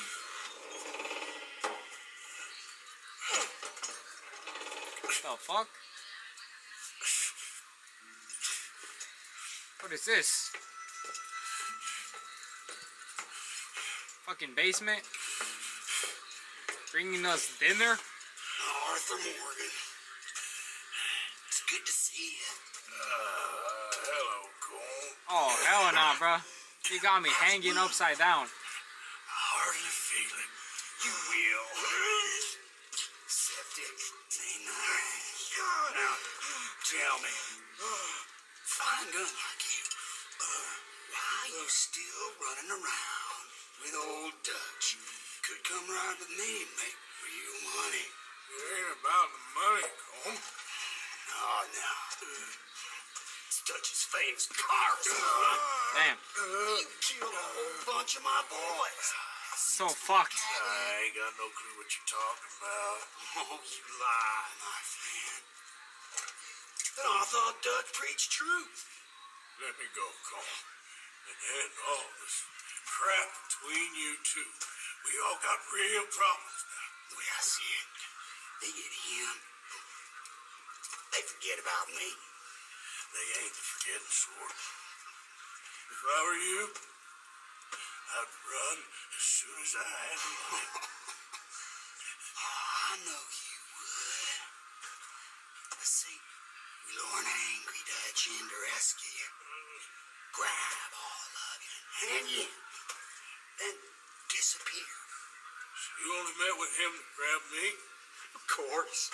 Damn. He's gonna be so mad. He gonna come raging over here. So he only kidnapped us.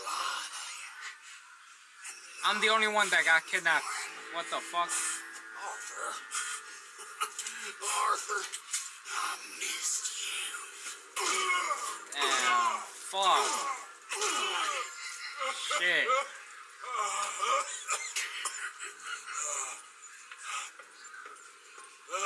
I'm the only one that got kidnapped. Holy shit, look at my ass. What the fuck? Oh my god. How the fuck am I gonna get out of here? Where even am I? I'm like in some random house basement. Could be anywhere. God damn. You can swing. Alright, swing. Oh! That's how we get out. Look at my ass. Right. Left. Right. Left. Come on, slowly but surely. Oh, oh, oh, oh, oh, oh, oh, oh. Got it. Let's go. This is gonna hurt. Oh, my back.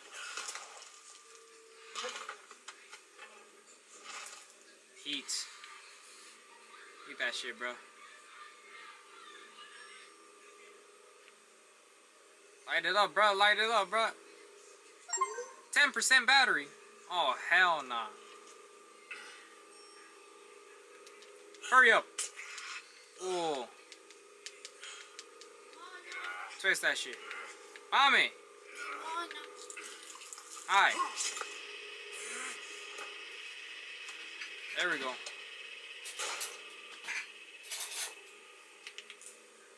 What is that? Gunpowder? The fuck? That's how you heal it? Oh shit. And then we're gonna close the wound. Yeah? See con me? Do it, bro. Do it. Oh. And we close the wound. I don't want to go to Mexico. Mexico? I want to go home. Home. Hold on, I'll be back in a minute. What the hell? Get his ass. Get his ass, bro. Yeah. Go to sleep. Oh my god, bro. I got throwing knives. Can I loot his body? I can't. That's all. Holy shit. What's he still doing down there? It's one thing torturing a man, it's another thing putting him through stories of the homeland. Oh my god. Hurry it up. I don't want to be here when the law comes for that side of beef. Holy shit. Leave the area on a horse.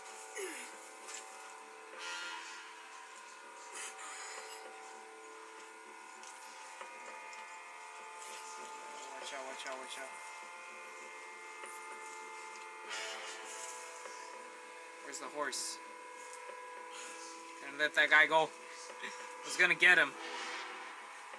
Oh my god, I can't see shit. I know there's someone over there. There's so many people. Wait, there's a guy going this way. He stopped.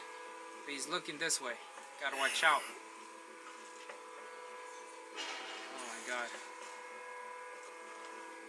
Can I heal? Nope. Cannot heal. There's a random guy just standing there.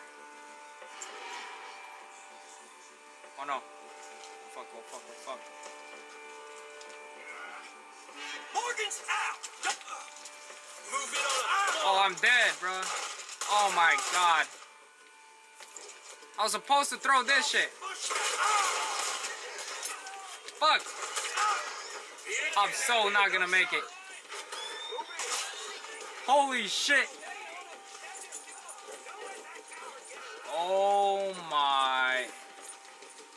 Oh my. I don't got shit too. You're supposed to be holding Morgan. Holy.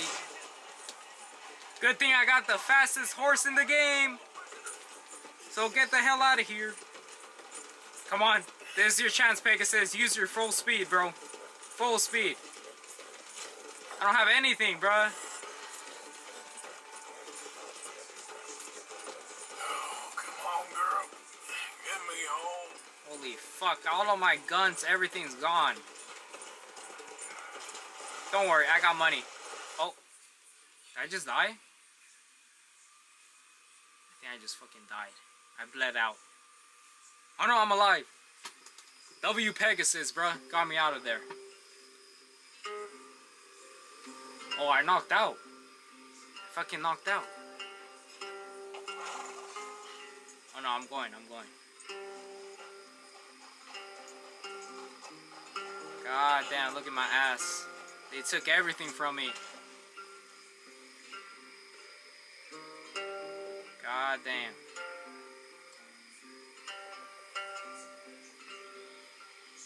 W Pegasus. If it wasn't for Pegasus, would have been fucked. Damn. Arthur! Arthur? Help me! I told you it was a setup, nuts. My Damn. boy, my dear boy, what? They got me. I got away. Damn. Yeah, you did. Miss Grimshaw, I need help. Reverend Swanson's gonna set the law on us. Oh, of course Shit. he was. I'm sorry, Arthur. It is a bit late for apologies. Swanson! Mr. Morgan, you're safe now. Oh, let's get him to bed. Holy shit. You are safe now, Arthur. Damn. They You're fucked safe me now. up. That's pretty. That's real pretty. Miss Grimshaw, will you sit with him a while? Of course. You'll be okay, Mr. Morgan. Give Pegasus an apple. He saved my ass. Pegasus came in clutch with the speed. Got out of there real quick. God damn. Holy shit. All of my guns. 4 weeks later. At least I got rid of that hat. So that's a W. I thought I'd be burying you, Mr. What the fuck? I still have the hats? Well, not quite Bro. yet, River. Good. How you feeling? Oh, God damn it. about the same as you. I'm sorry to hear that. Well, take care of yourself. You too. I speak too soon, bro. Fucking hats. The fucking hat has 2 bullet holes. Bruh. This fucking hat is still on me. God damn it. Again, how to replace your stolen weapons. They are on your saddle. W gang. Pegasus, where are you, my boy? Where are you, Pegasus? Pegasus, you did good. See? Get on your ass, bro. Let me look, bro. I began to tumble and What's up with that guy? You good? The face was as red as a lobster. You good, bro? I fell and broke my poor knob, sir. Watch was picked from my thumb, sir. I'll never get drunk no more. I'm resolved to try a new day awaits. You know what he reminds me of? He reminds me of a fucking 1-year-old baby walking around with his fucking what do you call it? With his bottle.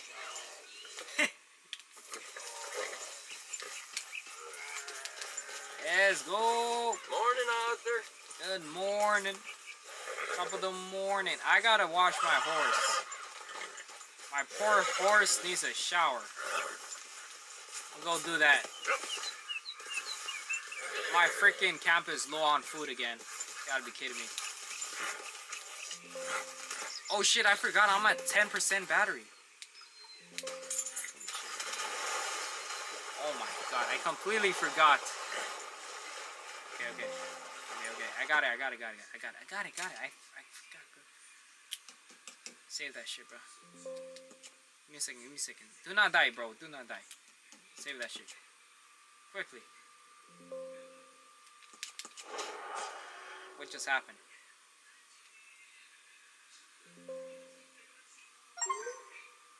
%5 battery.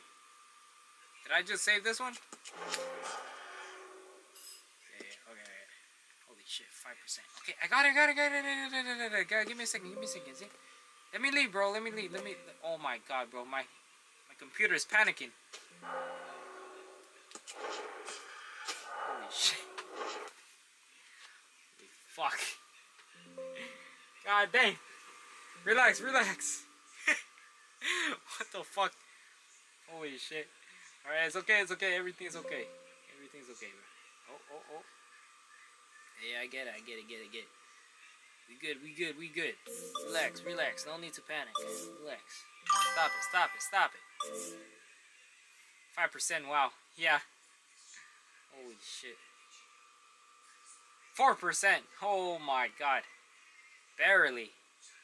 I completely forgot that when I woke up from the coma or whatever, my battery was already freaking 10%. God damn.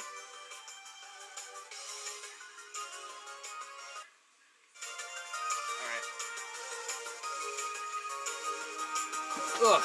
At least now I get to watch my favorite YouTuber continue his trip from Ireland to Japan. Where is he? He's in French. He's in France right now.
¿No acabaste de hacer comida ayer?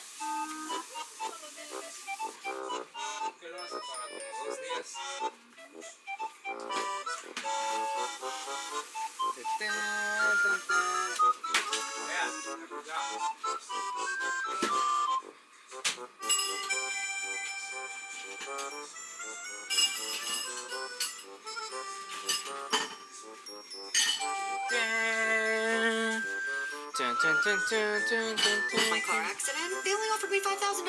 5,000? I had a car accident and I got offered 52 grand. 52K. What? I'm still waiting for my freaking. I better get like, imagine. That'll be insane. Fucking stop with that. Oh, oh, oh, oh, oh. Oh, oh.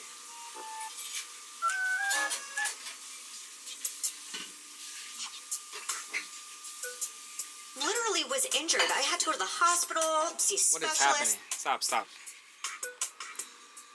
Unfortunate, bro. Unfortunate.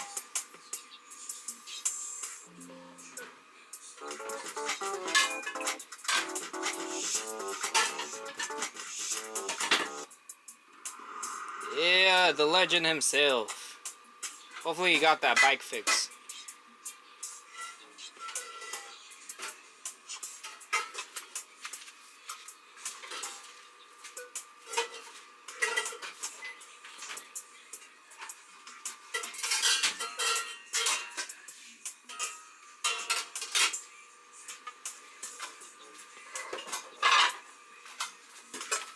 Bada bing, bada boom. Bada bing, bada boom. Come on, computer. Yo, W already 11%? Pretty quick. Wait, I forgot. Oh, still down, still down. Hello, people. Welcome to the mountains of Slovakia. It's a beautiful region of the world. Bro got robbed by a Guys French prostitute. on Harleys, kids on What the rollerblades. Look at it, isn't it lovely? The mountains in the distance, dear God. Look where we are. This is gonna be a good one. Well, guys, I wanted to use this time. I got a long drive ahead of me. It's about 4 hours today. I gotta disconnect my controller. It's like the Alps of Poland. I wanted to use this time to kind of chat with you guys, let you guys know what's been going on, tell a few stories, show some nice scenery. I think it's going to be a good one, guys. And so beautiful. I've been on the road. I've been fucking sending it for like the last 2 weeks. I hung out in Ireland, the UK for a bit. For a long bit, actually. It was almost 2 I thought months Ireland in was a total. part of the UK. Ireland. Bit too pricey, so I left. Came for some adventure here in Central and Eastern Europe. Some cheaper adventure. Oof, look at those mountains. I know it looks like yeah, that could be. 2 weeks. That looks like that could be like Colorado. 1,700 miles, guys, in 2 weeks on a motorcycle. To me, that's Holy a lot. shit. That's a lot. It's been an exhausting journey. Each day I'm riding about 1,700. 250 kilometers, so that's like 100 and something miles. Damn. I don't know. It doesn't sound like a lot, but on these back roads, these nice Slovakian communist roads, it can add up. You know, I get pretty tired. But yeah, I just wanted to give you guys some of my first impressions of like Europe and Western Europe, how it compares to Eastern Europe. Got some good stories for you guys. I'm sure that's why you clicked on this video. So, dude, what I gotta say, This literally looks like about America. France is right away. I thought it was like cute how people don't speak English there. I thought I was like, oh, that's funny. Like it's right next to England, but no one knows English. That's hilarious. Damn. And after about 2 days, it got really old. Like I'm fine. Like I'm in Slovakia now. Not many people speak English. I get it. Whatever. They might not need it. They don't travel or whatever. I got no beef with them. But once I learned that like the French learn English in school, and then, I mean, you guys have seen in one of my videos, like the first place I went in France, I asked this lady, hey, you speak English? And she's like, huh? Like she didn't even know what I was saying when I said the word English. It's just like that kind of stuff where I'm like, wait, but you learned this shit, like as a kid, what are you talking about? Why are you acting so ignorant? Yeah. You know what I mean? That was one of those things that started off like cute and it's funny and ironic. Bro. Hold up. ¿Qué es correspondencia? Correspondencia. ¿Momeo? Mira para acá. Oh, así se dice en español.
I'm back. Anyways, let's continue. Oh wow, yeah, the rednecks in England, but no one speaks English. And then it got really fucking old, dude. Like nobody speaks it there, bro. Not even the kids, man. Like I was living in Japan, right? And people speak more English in Japan. I'm sorry, it's just true. And I'm sure people speak more English in China, or at least the cities. It's just crazy, bro. Well, that's good. The only place in France where people spoke English was Paris.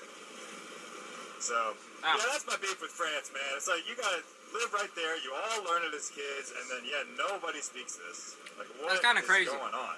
But yeah, you had a good time in France, man. I went to the Eiffel Tower, fucking hung out with these...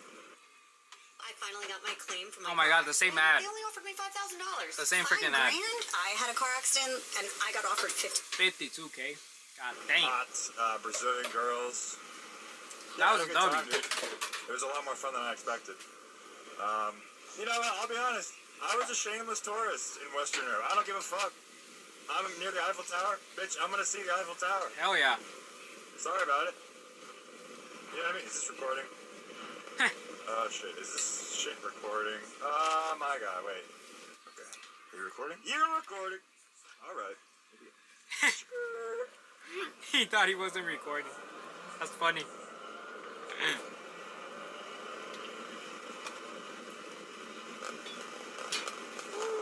God damn. Fucking going fast. Holy shit. Man. Anyways, what was I saying? Man, I'm in such a good mood. I'm in such a good mood. That guy is awesome. Also, the first day it's not cloudy. Got me a little high right now. That's why it looks like America. Germany, also, not cloudy. Honestly, I was a little disappointed in Germany, man. And, you know, take that for what it's worth. I'm a poor 20-something YouTuber. Okay? I don't have money to blow, but if I had money to blow, I'd be blowing it in Germany. Okay? Germany. But I don't. So it was not the best for me. It was too expensive. I really wanted to eat fucking schnitzel and sausages and fucking... You know what I mean? I wanted to do German things, tourist things. Couldn't do it. Damn. It's fine. It's not for me. But now we're in Central Europe. We're in Slovakia. The fuck is former Slovakia? USSR. And life's good. I just got a large soda for 90 cents. Oh, They yeah. also, fuck, he's a scooter. I have to wait for the scooter. They also sold fucking lemonade for 40 cents. We're in the third world, baby. I'm loving it. I missed it, man. It's been a while since I've been in like a, I don't know if you call this a developing country. I mean, it is the EU, but it is not, bro. Not a lot of money. Whatever. It's been a while since I've been in a not American country, not a rich country. And this looks like, I realized I kind of missed it, man. It's got a nice charm to it. Literally looks like Nevada, bro. You know? And Slovakia is cool because it's like a mix. It's like you got these nice roads, things are cheap. I don't know. It's Europe, but it's also poor. Best of both worlds. Alright, we're in the mountains, guys. Look, the Tetra That water Mountains. is nasty. Slovakian, Polish border. That's a fucking swamp. What the hell is that?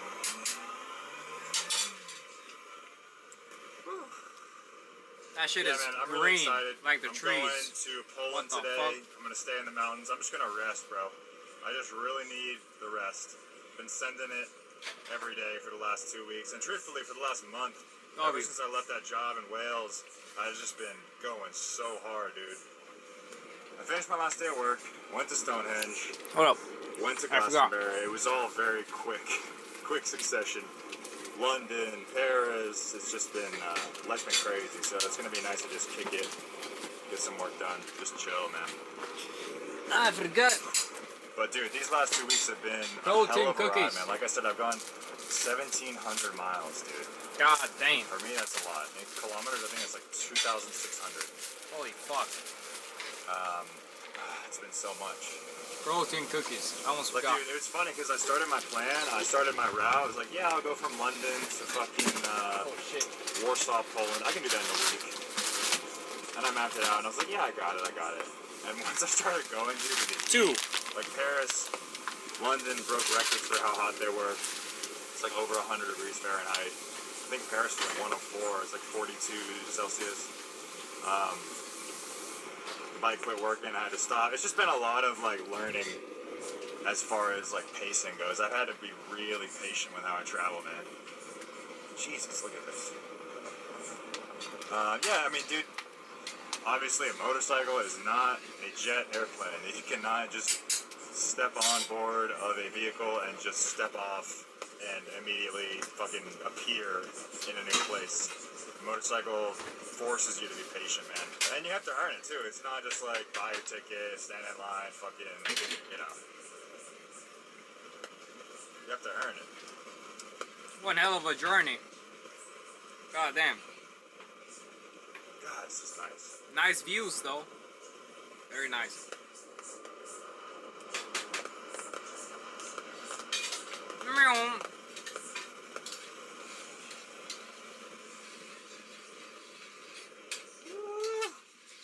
Damn. That water does not look nice though. Alright.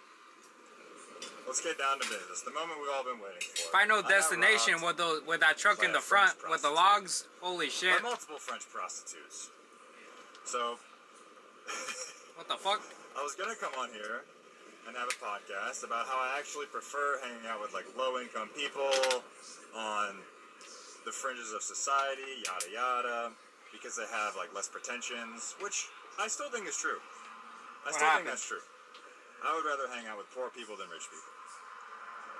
At least my time in Wales, you know, shout out my host family, they were great, but they were a little wealthy, and like we just didn't have a lot in common, and they were kind of hard to talk to and stuff. And moral of the story is, I like hanging out with low-income people on the fringes of society. You know, they're more fun, they have better stories, they're a little crazier, we have more in common. So I found myself in France. It's I don't know how far it is outside of Paris. It's just some little town. It's called Meaux, France. And I get a B&B there. Things are going great. It's my last night. I'm gonna go to the river. It's really fucking hot. It was like over 100 Fahrenheit. Damn. Celsius. It was like 41 or something. It was ridiculously hot. Sounds like here. So I go cool off at the river. Get a couple beers. I'm chilling there. And I go to jump in. And I see these people there. And they're kind of like grilling out. Or not, they're not grilling out. But they're having like a little picnic. They're drinking, they're smoking, they're having a good time, right? So I approached them, or no, I don't approach them. I think they approached me. And luckily, one of them, literally one person out of the group spoke English. Oh, yeah. And, you know, we're having a good time, hanging out. And dude, within 5 minutes of meeting these people, 2 of these girls come up to me and they're like, "We suck your dick? We suck your dick?" What the fuck? I'm not making this up, dude. I'm not making this up. They're like, "Yeah, we suck your dick? We suck your dick?" It's like the only English they do, bro. It's the only English they do. We suck your dick. And I didn't know what to say. To be honest, they didn't look great. They weren't the cutest girls. But, you know, that's crazy. When someone is asking to suck your dick, you're not going to say no. Guys, I did not pay for French prostitutes, alright? I did not pay them. It didn't go down like that. Are you sure about that? The story is not what you think, okay? Are you sure about that? Basically, we're hanging out, having a good time. We're we're not smoking. That's illegal. We're drinking. That's illegal? And, I got a little drunk. We go to jump off the bridge. Haha, so much fun. We're jumping off the bridge. And after I jump off, I'm swimming in the river. And I'm thinking like, oh yeah, my wallet's just like sitting by my clothes on the riverbank. But my hat was, Jesus Christ. Holy shit. Jesus fucking Christ. But my God hat was, damn. Jesus Christ. Jesus Holy fucking Christ, fuck, dude. he almost died. Fucking truck.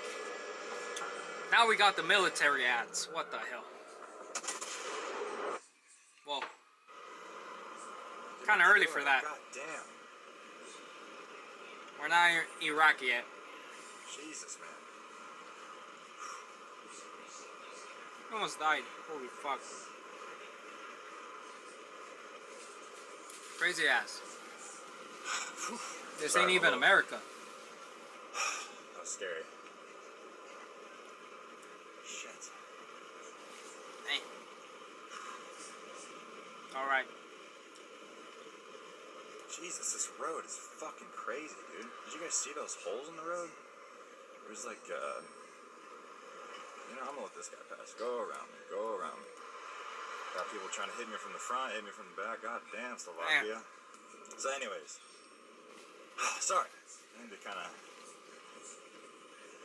That was jarring. Alright. That's a big word. So the first thing they say is, "We suck your dick, we suck your dick?" And I'm like, no, I'm okay. And then we're hanging out, and a little later, they asked me for money.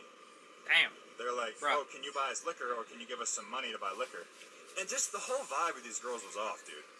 Like, they want to fuck me immediately, they want some money, and then their friend turns to me, and they're like, "Oh yeah, like, they're serious. Like, if you pay them, like, they'll fuck you." And I was like, "What?" And I honestly didn't believe it. Like, they were prostitutes. Just the way they did it, it was like so immediate. Like, "We suck your dick, you pay us, you get us alcohol." I was like, wait. Bro, you didn't wake me up, bro. You can't be serious. What do you mean? And he's like, no. The guy that spoke English was like, "Yeah, they're serious. They're prostitutes. They'll fuck you." And I'm like, all right, that's cool, I guess. And whatever. We proceed to get drunk, and then I realized. Bro got robbed. My wallet's on the riverbank. They took all your money. And I think nothing of it. I'm a pretty trusting person. I'm drunk at this point. I'm busy. Whatever. Fucking took all his money. And everything was fine. I just went home. It was all good. And then I looked at my wallet, and all my cards were like shuffled around. And I fell asleep, I don't know bro. about you guys, I always put my credit card the same way back in my wallet. Ah, your work again? So when it was like upside What down the hell? and backwards, I knew someone had been in there. You know what I mean? And just the way these girls were acting, their demeanor, they want to fuck me for money, they really need money, this and this. They took your money. I'm like, okay, let me go check my bank statement. And sure enough, someone had spent like $20 on some website, some French website, never seen before, and $100 on Airbnb. Oh my god, they used his So I got fucking one of credit those numbers, card. And I texted her and I was like, "Hey, how's the Airbnb that I got you?" Damn. And she's like, "Oh, I have no idea what you're talking about, blah, blah, blah, some bullshit." No but way. I knew I'd done that, dude. Like, I mean, I even Bro, went on don't get prostitutes, bro. email and checked Airbnb receipts, and there was nothing. He got robbed in by my account, prostitutes. so it's not like I've been charged for. They use his or cards. something. You know what I mean? That's crazy. It wasn't on my end, so they had went in Airbnb, and they had helped themselves to a $100 room for the night. Damn. And also $20 worth of whatever. I don't know what website it was. That's fucking And crazy. Oddly enough, I got banned from Airbnb. Damn. I tried to, like, you know, obviously traveling, I'm trying to book places, and No I got fucking locked way. out of my account. The And fuck? I'm banned. My account was deleted. And they don't tell me why. I requested, like, another answer. I've requested them tell me why I'm banned, but it's going to be a few days, so I'm What not the hell sure. did they do? But for now, I'm almost certain it was the French prostitutes. They must They're have getting done freaky. something, I don't know, something sneaky. At the I didn't think they Airbnb. got my account. Maybe they did. I don't know, because they'd been fucking with my ID in there, too. Damn. Look, I don't know. I'm not fucking Sherlock Holmes.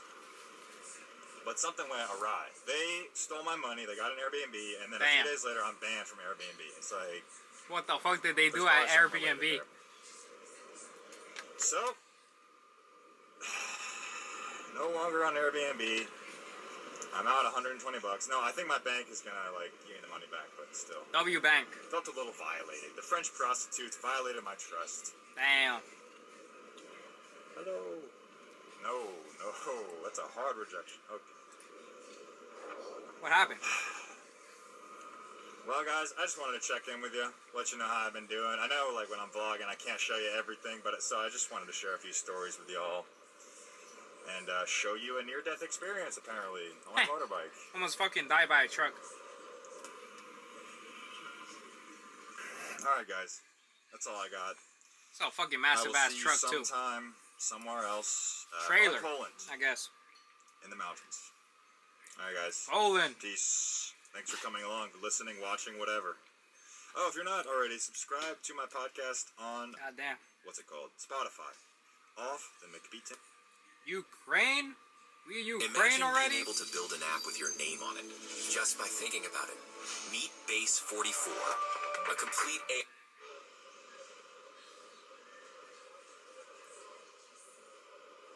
Hello, people. Welcome to the Ukraine-Polish border. Yo. There it is. We are right here. Today I'm with these nice folks back here in the van. I don't know if you can see them. It's kind of like Doctors Without Borders. They are working from my hotel. It's a coincidence. I just pulled up to this hotel. They were having meetings. I said, can I come to the border? They said yes. So here we are. Here we can see the long queue of folks trying to get in. But according to our friend, this is not bad. Looks bad to me. But anyways, I'm going to show you guys around the Ukrainian border today. See what's going on.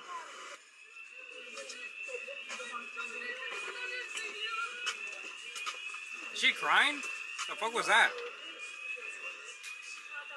So right over there is Ukraine. Here we're in the European Union. We're relatively safe. Western country.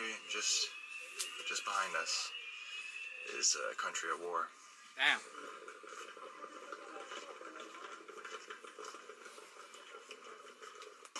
Остановиться на хвилиночку. Перечахніть, да? Перечахніть. Откуда ти? З какого города? З Краковець. Краковець? Это какая? Львівська? Львівська. You can help her. Давайте він вам допомогти. Okay.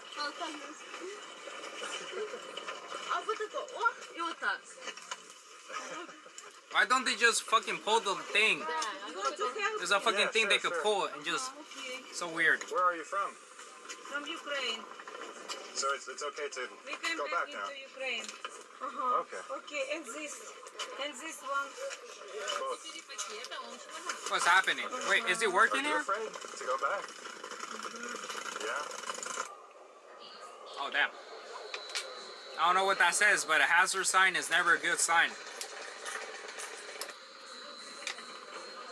Damn. Well, that's about it from the Ukraine-Polish border for today. Next, we're going to go to a train station that a lot of Ukrainian refugees are coming and going from.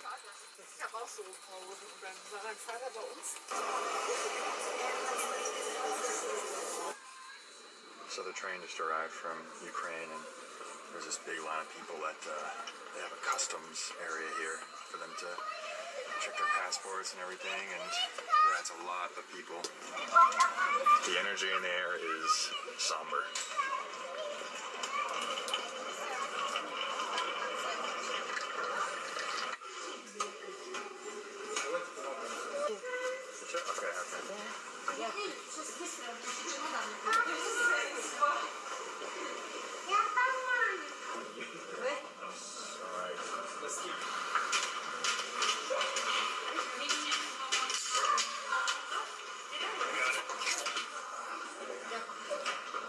What is that?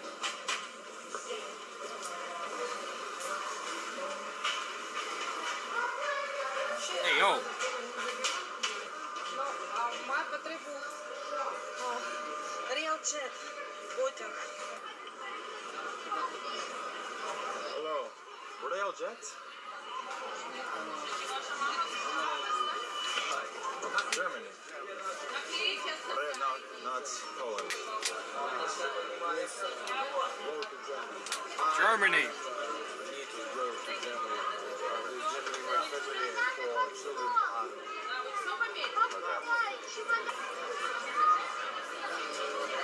What's happening?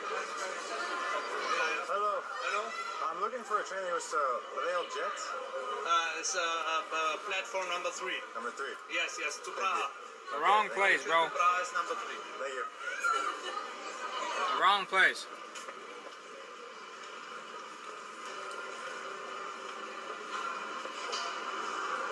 Better run before the train leaves you. Yeah. No problem. W. Big bag. That shit heavy. Well, it's okay. Big bag, big boy. Be safe, okay? Okay. Okay, bye-bye. W, man. Alright, the lady we were supposed to help is gone. I guess she found some other help.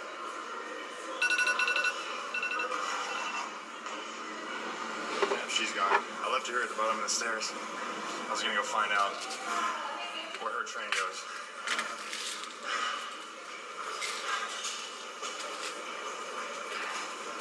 Here, give it to me. I got it. Oh. Yeah. What a good citizen, just helping everyone. What a good human. No problem. Just helping everyone. Okay. W, man. So these people coming from Ukraine and repatriating all over the European Union. There's trains that go to Germany, different countries. I don't know. I'm not sure where they all go. But I know one thing's for sure, they're all leaving Ukraine. He's just helping.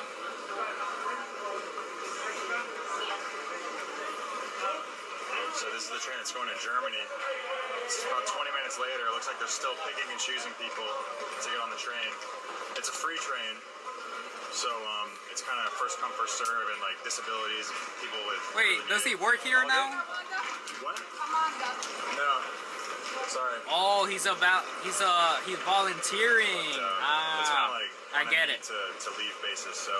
I get it, he's volunteering. Some volunteers, people with these same vests, have to choose people to get on the train, who stays and who leaves.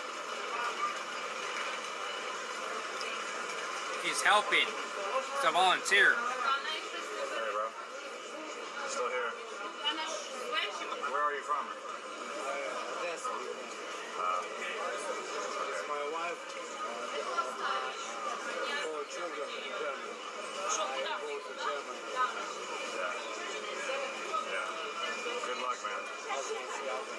Yeah. When did you leave Odessa? 3-4 days. So you stayed. So there was fighting and very violent.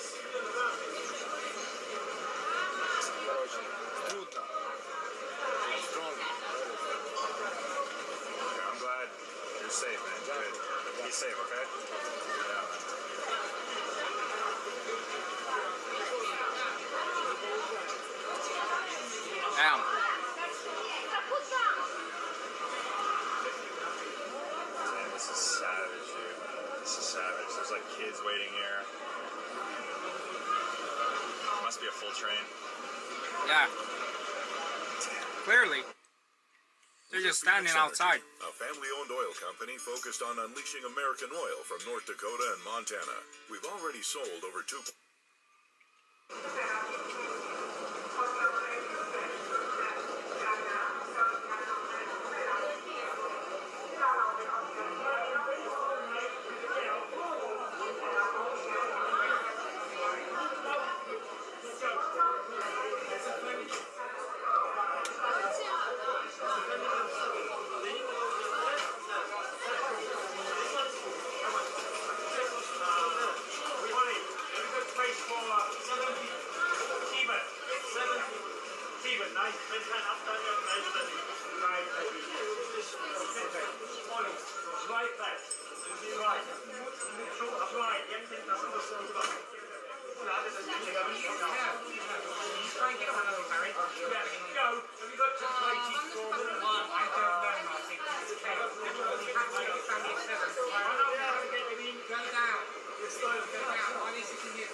This is intense. Well, the good news is that family of 7 got on the train. They made space for him. All of you.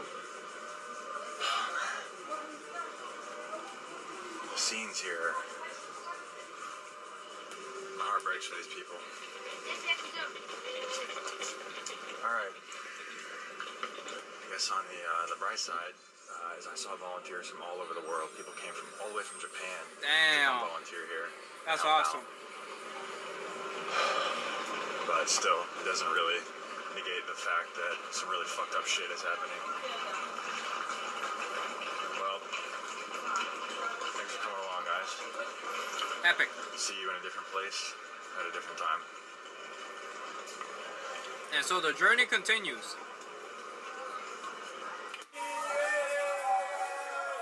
Yeah. August 19th.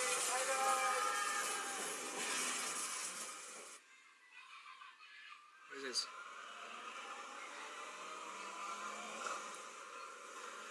Hello, people. Welcome to a town in Poland. August 31. I cannot pronounce. Today we're on the eastern border of Poland with Ukraine. And we're going to go into The Lviv. journey continues. I'm a bit nervous. I've been here volunteering in this town for the last 5 or 6 days. All of you. Helping refugees off the train, helping them find taxis and stuff, just simple things. But I met a few people from Lviv, and they seem to think it's all right there. So I'm gonna trust the local knowledge and head out and see for myself what's going on. That being said, I do know the situation can change rapidly in a country that is at war. Yeah, this is kind of risky, not gonna lie. Alright, well, off in the distance there is the Ukrainian border. I'm very nervous. Fuck, dude. Alright, here's the border. I'm gonna turn off the camera and the mic because obviously I don't think that would be smart to film a country's border at war. That's a bad idea. I'll see you guys on the other side. Wow. So I just passed through the border into Ukraine. We're in the town of Shany. I believe there's no way I'm saying that right. But already you can see the crumbling infrastructure, the roads aren't great. It feels a lot like passing from the US into Mexico. We're leaving the European Union. We're Holy entering shit. a country at war. Yeah, man. Oh, fuck. Hold on, I gotta wash my face. English? Little. You come back. Wife come back. Oh, wow. Children come back. 1 month. Wow. You come back. Wow. So you are very happy today. Thank you. Congratulations. Okay. Thank you. Beady beady bum bum. begins. Yeah, this is our 7th country on the way to Japan. W. And it's the first one that feels It's risky. distinct. Very, very different from the rest of the countries we've been to as far as infrastructure and just to kind of feel the place. It's very, very distinct. Even from Poland. Everything looks like run down. It feels looks a lot more old. If I'm being honest. Everything looks old. W. There's obviously God damn. a huge line of people trying to leave the country. Yeah. Holy shit.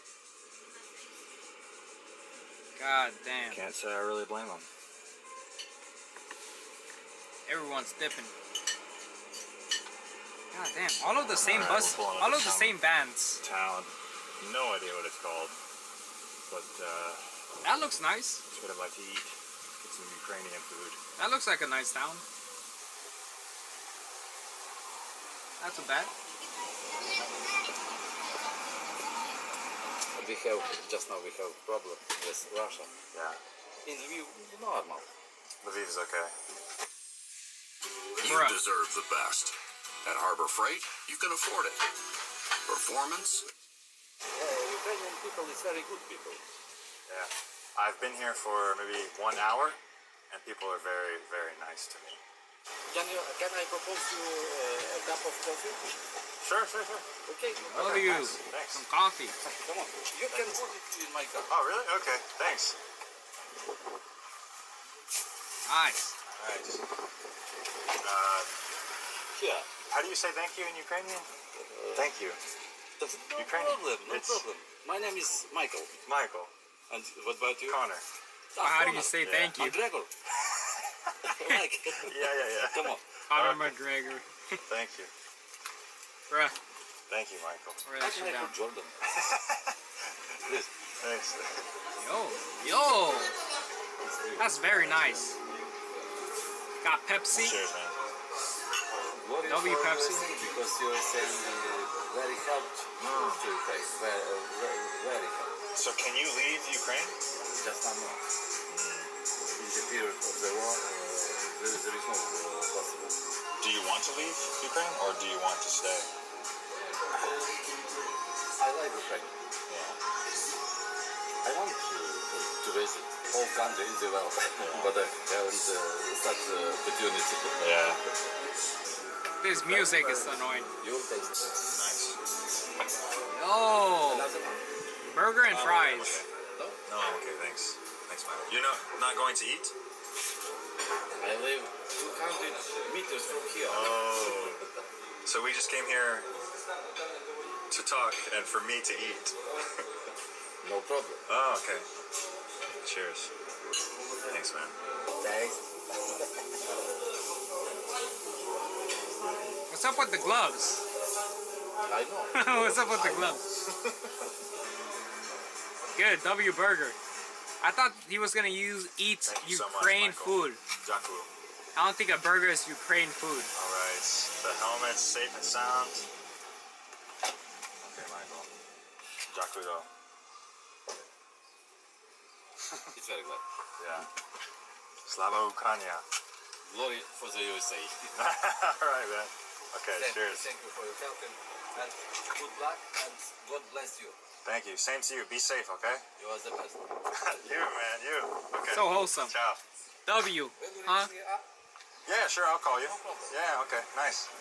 Okay, W, cheers. Ducky, huh? Bye-bye. Yeah.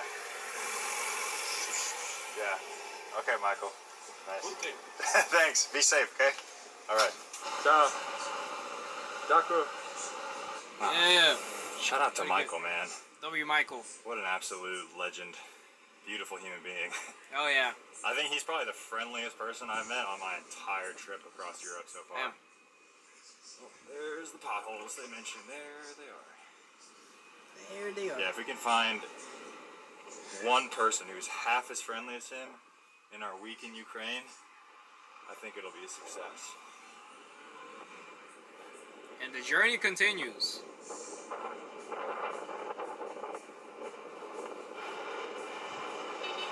Beep beep. shit. It's starting to rain. What is this? BCIM? What is this? Is this a military checkpoint? Oh shit. It says don't record. Okay, well maybe I'll turn off the camera. Yeah, turn it off. Turn that shit off, bro.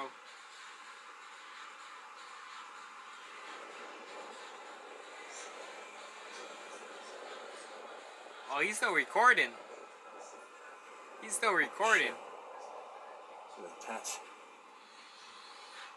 Damn, dude.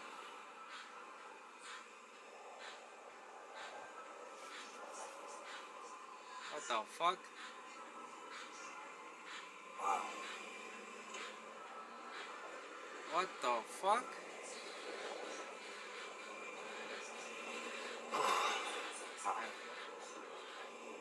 Just when it feels like a normal country, see shit like that. Sketchy. Damn, that was scary. Damn, everyone's trying to get out. Everyone's going the opposite way. This looks nice. Yeah, so right now we're headed to an area where I feel like we're going to be able to find a hotel. It looked like there was a few near some park, so that's where we're headed now. This looks very nice. Well, wow. That building's kind of... Man, everything looks so different here. It's almost like it just hasn't been updated in decades. I mean, that bridge, that building over there. This kind of looks like LA. It's jarring how different it is from the EU. This area right here looks like it could be somewhere in LA. Not gonna lie. A bit run down. This, no, this no. It's like a freaking off-road course in these back roads. Now this looks like some completely different place. What the fuck?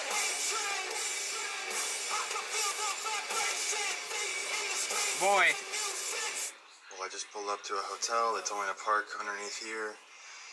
And, what's happening? Damn. Fucking bike is not starting. At least you made it. I don't know why. I don't know if it's a fuse or what. I'm not At least you made it. But... Fuck, man. Damn. That is not good. Damn. I don't know what to do. I'm just gonna let it sit. Oh my Fuck. god. That's bad. Out of all the places for my bike to stop Damn. Ukraine. Unfortunate. Okay. Parking lot attendant. How is he gonna move the? Start my bike. Oh, W. See if it works. So he's hatched a plan to maybe push it. And it'll start. I don't know. W. It's gonna help him. I don't want my bike to be stuck in Ukraine. Yeah, that'll suck. Shout out to Big Homie helping me though. Oh yeah. Okay. Let's see if it showers. Ready? Okay.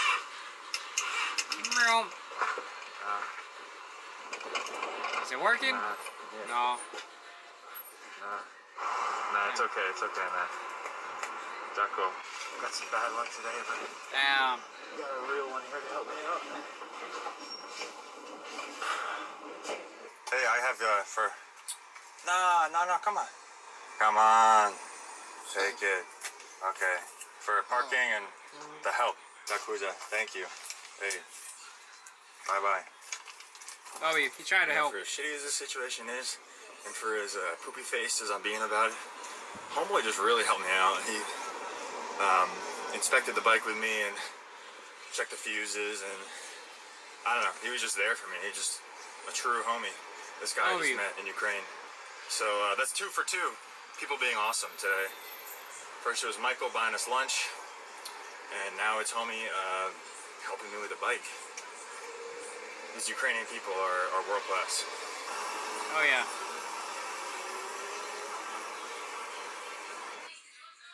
Oh my god. Yo, that's beautiful. What the fuck? Damn. Well guys, this is not good. The hotel I was supposed to stay at is full. Damn. My bike is broken down in their garage. Bruh. And it's 7 p.m. on a weekend. I can't imagine a mechanic is open.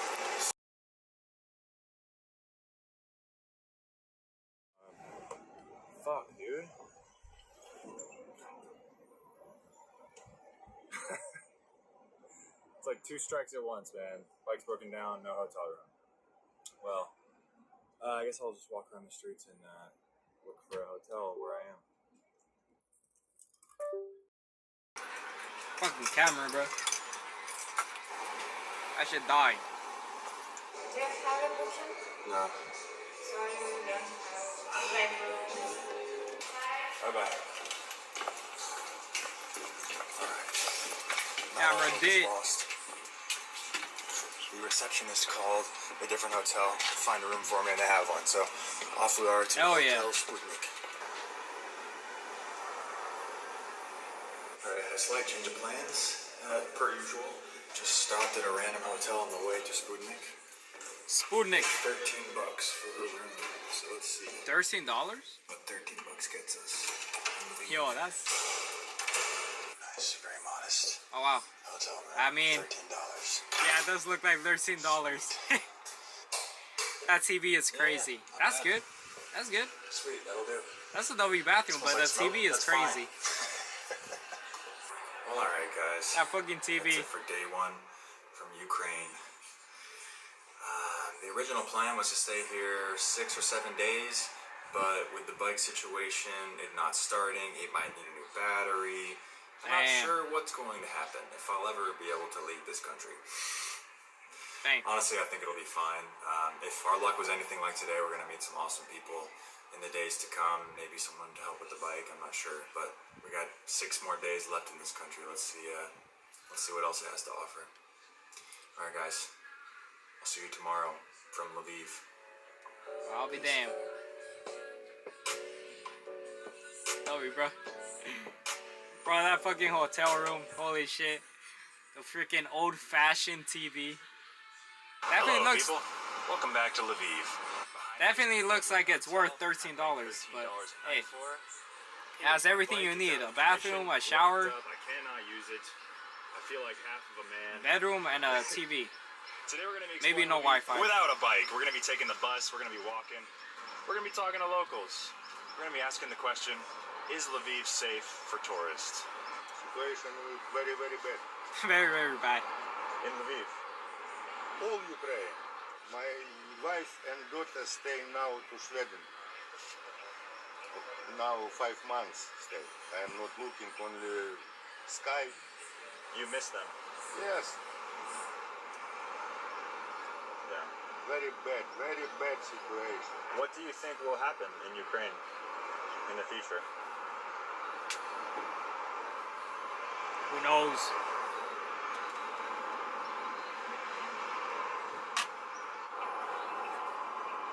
Ciao, ciao. Ciao. Ciao, ciao. Yeah, I know some of you probably think I'm a nut job for coming to Ukraine during war. And sometimes I feel like that. It was pretty scary crossing the border, seeing the military checkpoints and Got whatnot. balls, bro. But from my perspective, the neighborhood I'm in, the people I'm around, everything seems chill to be operating as normal. It looks normal as hell, not gonna take lie. that for with a grain of salt. You know, I'm just an ignorant tourist. But things feel fine. I mean, that's a good thing. You don't want things to just fucking go crazy all of a sudden, because then you're fucked. Let's keep it that way. So here we have Oh the police shit. station that has been. Yo, that shit is. They got fucking walls in front of the police station. Tanks? God damn. They ready. Holy shit. Yeah, I don't blame them for wanting to protect this place. I mean, we're right in the heart of the city. Yeah, they ain't messing around. Yeah, just when you think things feel normal, see stuff like this. Seems like a whole battle is about to start.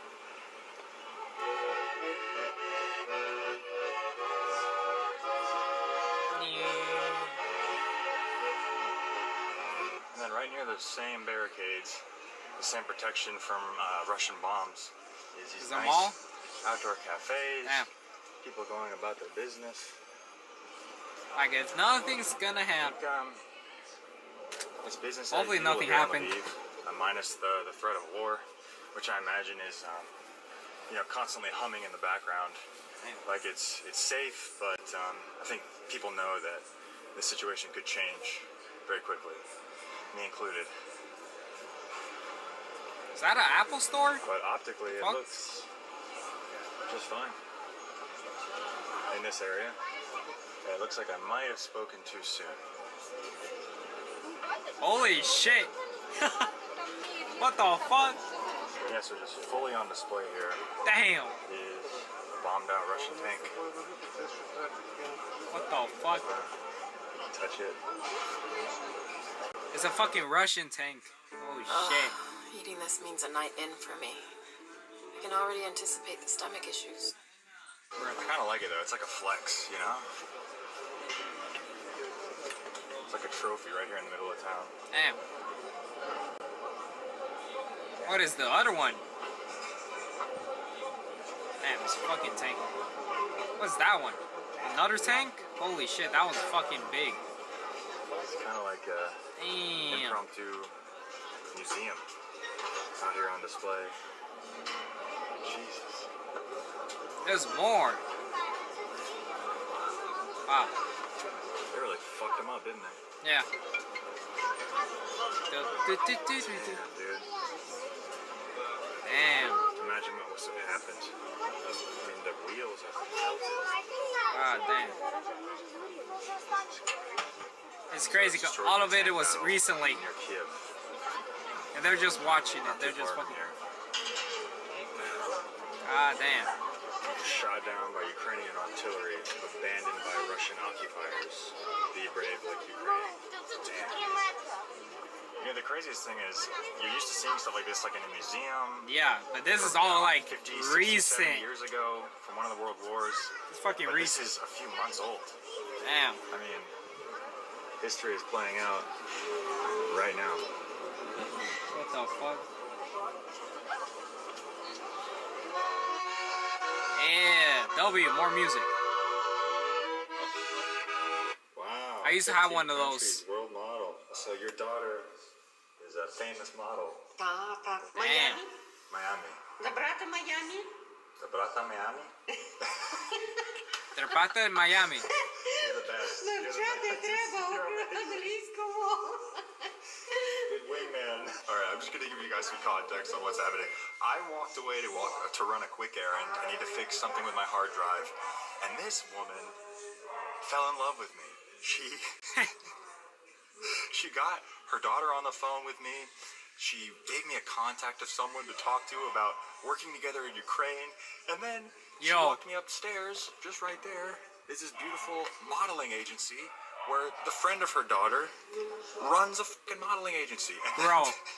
she hooked me up with a date with her tomorrow. I don't know Yo, what's what happening, the but fuck? I was on the No phone way. with her. I got her phone number. I don't know what's going on.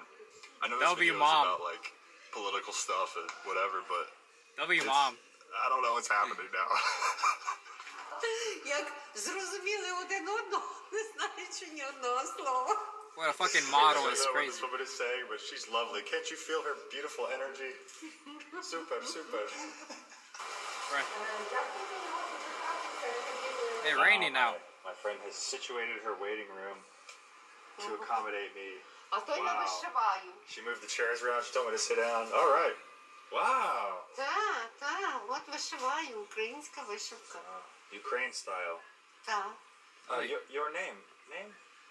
Надя. Nadia. Надя. Nadia. Конер. Connor. Nadia. Nice. Beautiful. Beautiful. Ну.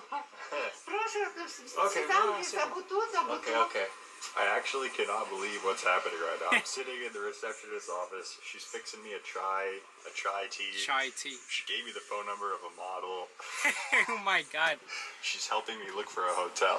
This woman is a fucking legend. W. Nadia. Holy legend. shit. Legend. Так, чай. What are the odds? Dr. Thank you for all your help. На здоров'ячко. Ciao, ciao. На здоров'ячко. Коперніка. Там. Okay. Коперніка. Коперніка. 35. Giving me directions to a hotel. Коперніка. Okay. Або Copernica. Дякую. Thank you. Все, папа. Okay, ciao. Damn. What is that? What's in there? Yo, that's sick. That was pretty cool. Military. Alright, we're hitting the streets again of Lviv. Right now it's 9:40. It's kind of late. There is a curfew tonight at 11 pretty late. p.m. I think it's each night there's a curfew. 11 p.m. That's actually not bad. Let's not get killed here. Yeah, so each night there's a curfew at 11. The military's out. As you can see behind me, there's a guy, a police officer. Don't record him. Some guy with a gun. Scared. Patrolling the streets here, making sure it's safe. Don't look Apparently sus. the risk of being bombed is worse at night. So I suppose that's why there's a curfew. Anyways, we got about an hour till curfew, so let's see what happens. See, man. There's the I hotel. don't know if you guys can see that, but we have a Ukrainian flag right next to the flag of the EU. So Ukraine is not part of the EU, but I assume with all the events going on, they have aspirations. So there you have it. EU flag flying in Ukraine. Didn't they join? I'm pretty sure they joined. I don't remember. I don't really watch the news. Hello. Many beer. No. It's free. Free? Free. What the fuck? Buy beer. Someone drink? No. Oh, okay. Thank you. What the fuck? How does he just... Alright, Just got a that was free loud. beard. Am I getting roofied right now? No one's drank from this beer. Okay, it's mine now. What the fuck? Where can we watch the movie? Movie. Pornhub. You'll be a star. He's already Yeah, you look familiar actually. Johnny Sins, bruh. Bro's Johnny Sins. Life in Lviv. If it's safe or not. Shelling did occur here, but it was nothing close to what happened just a couple of months. Eat some ribs. Up east. There was like two bombings here in I think so. No. Two that really hit the target. No, there were more, but they didn't hit any civilian buildings. I mean, they hit some like military targets. It's not that dangerous. Still, I mean, you hear it. Yeah. You do. Yeah, that's a scary thing to hear. Nothing you can get really prepared for. I mean, we heard it quite clearly when the strike was maybe in 700 meters from us. So I can't even imagine what people hear when it's closer, because even in 700 meters, it feels like scary. No, that's close. Yeah. You probably felt it, like. Yeah. The vibration. The windows like good. Like you feel it. Yeah, the windows are like shaking, and you hear the sound of like windows kind of, I don't know. Holy shit! What did you do when you felt the? Did you like go? I was talking to him on the phone, and he also heard it, right? Yeah. And that's my brother. I was with him at home, and he was kind of playing Dota. Video game. Counter-Strike. That's crazy. You're a military surgeon. No, I'm civilian surgeon, but when was occupied these regions? Oh my god, fucking that. Oh my god, not the military. Holy shit. Bro. I was a war surgeon, military surgeon. What the fuck? But now I am civilian surgeon as usual. Did your job change a lot when you had to treat those people? Yeah, because military injuries is very difficult for treating. Were you ready for that? Emotionally, to treat those people? But ready for that. Like, how can you be ready for? I think it was. 2 or 3 nights I didn't sleep, but then it's okay.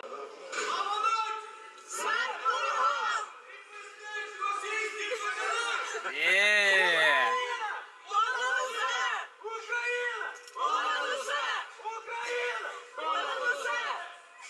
W. Yeah. That's How do hype. you guys feel about like Russian people. Not good.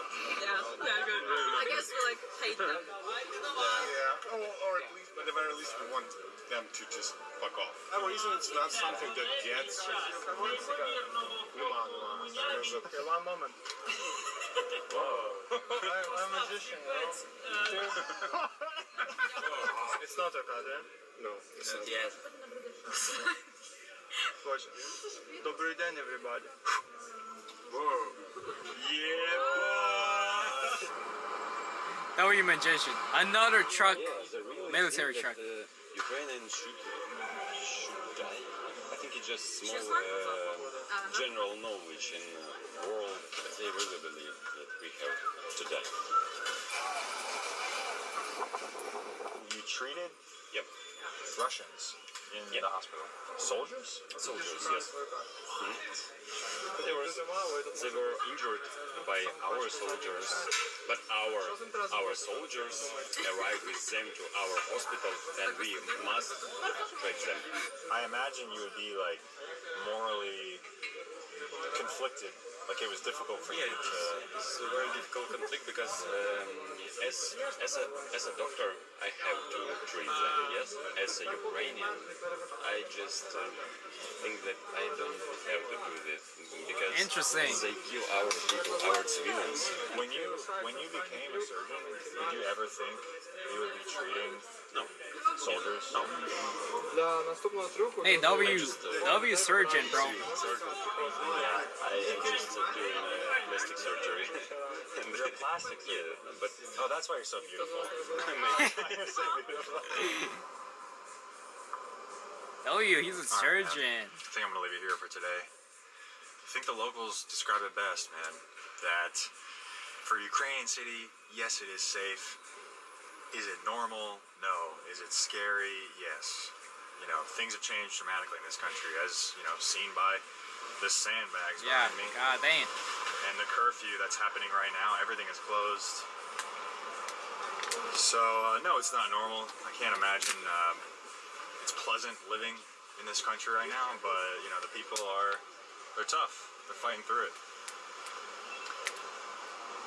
Well, anyways, guys, thanks for coming along for another one. Oh yeah, see you in the next damn. one. Peace. And so the journey from Ireland all the way to Japan continues. We in Ukraine right now. Air, riot, sirens, and what the fuck? Levy, I don't know how to say it, but oh shit. Oh hell nah.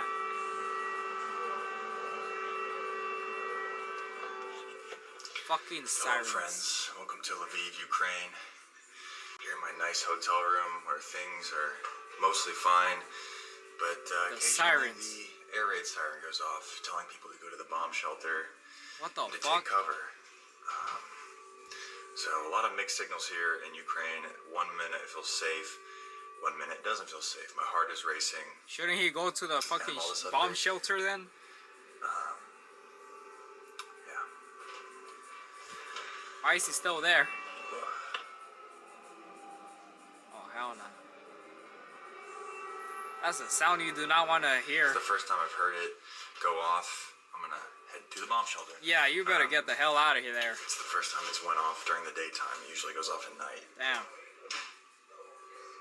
Bro, better dip. Let's see. Let's take a look on the streets and see what other people are doing.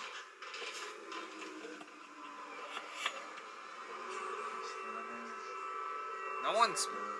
There's like no one there. That boy went back inside. It's funny. The people of Lviv have really grown accustomed to this. No one's running for shelter. No one's Yeah, no one cares. freaking out. What the except for fuck? me. Oh Try to hell go no, down bro. and see. Ask the hotel what I should do.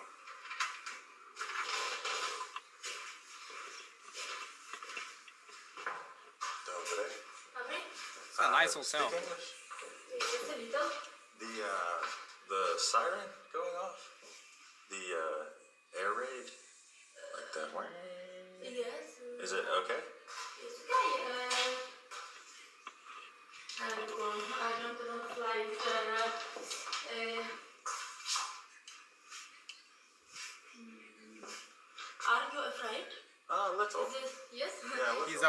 bruh. This garden in upstairs down. If you want. Oh, like a bunker.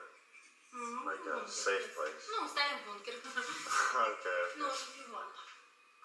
But If you want. Is this normal? Normal? Normal. Many people don't want. Oh, okay. Bruh, Alright, they're just well, if used it's to normal, it. then, alright, no problem. That's crazy. Are you afraid? I don't know. Oh, okay. Okay. Alright. Jeffo, thanks. Alright. My God. Well, Well, I guess we're I'll back just in the do hotel Ukrainian room. thing and just go about my day. It does kind of fuck with you emotionally. Like, one second it feels fine, one second an air raid alarm is going off. No one seems to really be bothered by it. So, It's crazy. welcome to Ukraine. Oh my God. Oh hell nah, bruh. Alright, now we're gonna hit the streets and see how people feel about the air raid. This one is much closer than That was the other. fucking loud. Much louder. Holy fuck.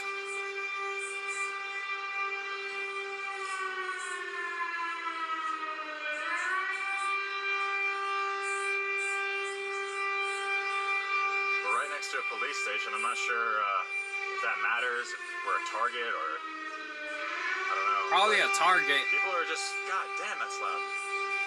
People are just going about their day. Oh my God.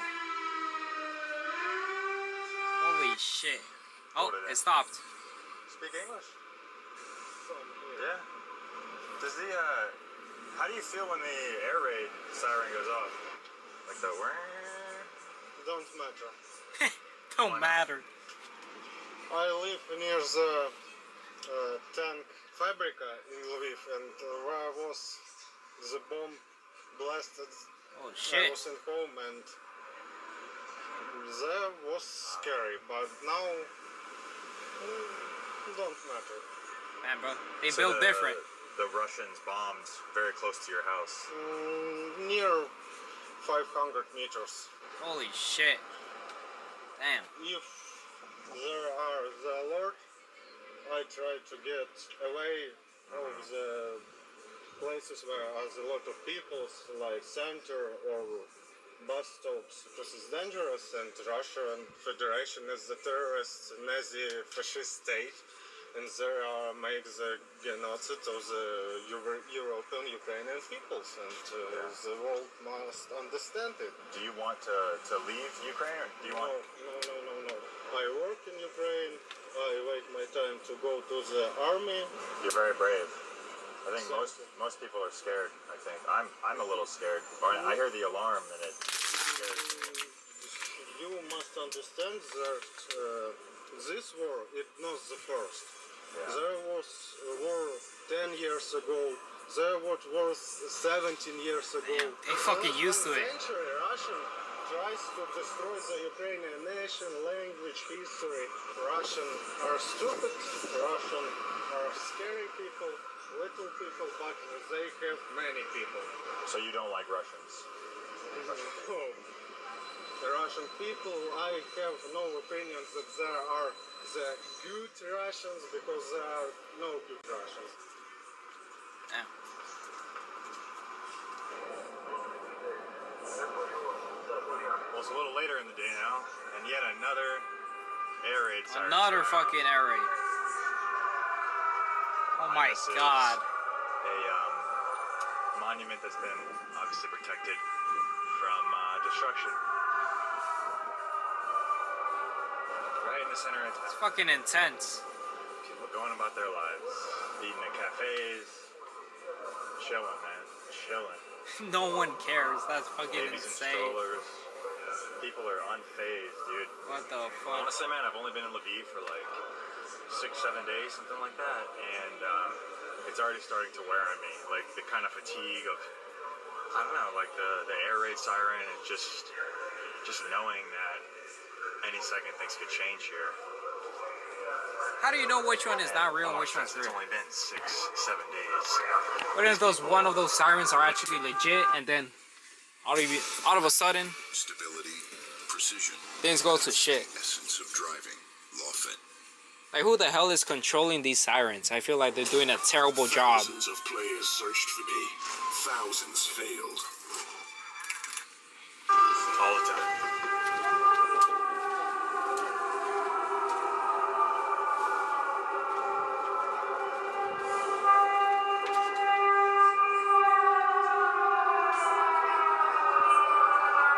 Are you Ukrainian from Lviv? Yes, yes. Oh wow. 66 years old. Wow. I listen to the metal. Heavy metal. Forever. Nice. How do you feel when the siren, the air raid siren goes off? Difficult. 6 months life with Yeah, it's scary. difficult.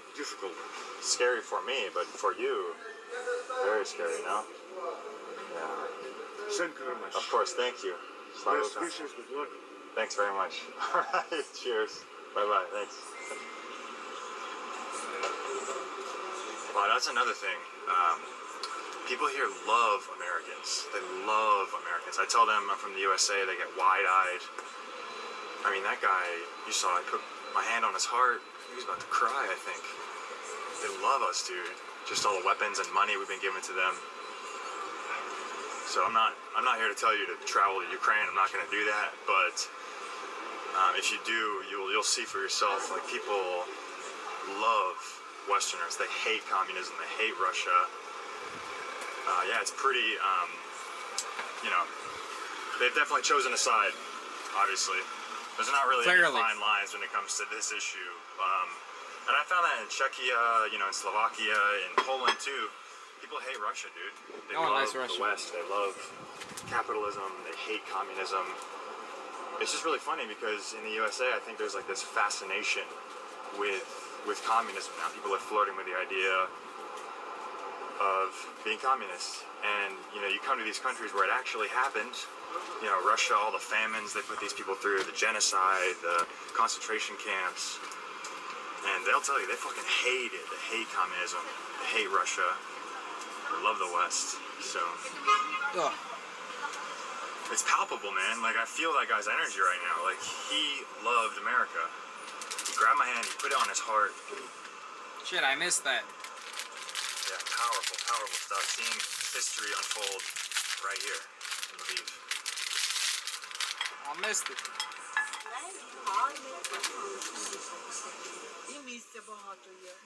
Damn. You from Lviv? Yeah. Oh, nice. How is life here? Get snacks? Hell yeah, bro. Yeah, I think life is normal for me, and then sometimes the... Got the protein... Oh my. Again. Right there. The protein cookies. That's right, whoever's... Wow, you can't script that. Right when whoever freaking controls the alarm, the siren, has to get fired. I swear to God, bro. It's a little nerve-wracking knowing that we're directly in the center of town. Right. That person has to get fired. Probably should not be here. Bro's like calling wolf. Here we are. And then when something's definitely gonna happen, no one's gonna know it's real until it happens. Dang, man. And look at all these kids here, just enjoying life, man. Like if nothing's wrong, I guess that's good. Meanwhile, there's an air raid siren going off. It's crazy, dude. I wonder what it's like to be a kid living here under these conditions. I mean, I'm scared. I'm a 28-year-old man. I'm scared. These are children. Just enjoying life. For now. I mean, who knows what's going through their minds, man. Jesus.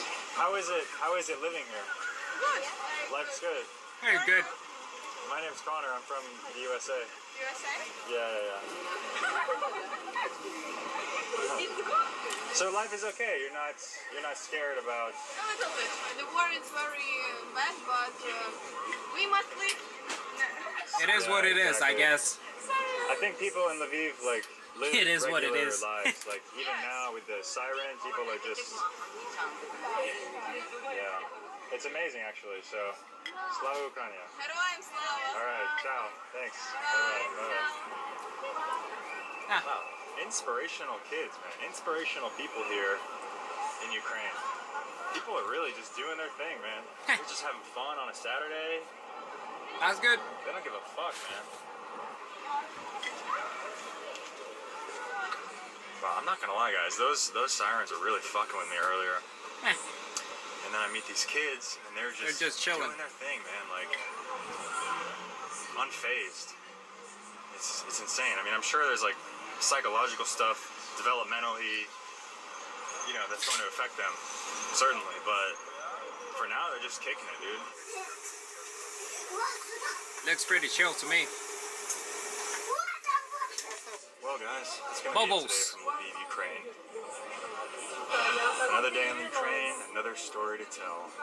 This time it's of a grown man being afraid of an air sirens and children and pretty much everybody else just going about their day.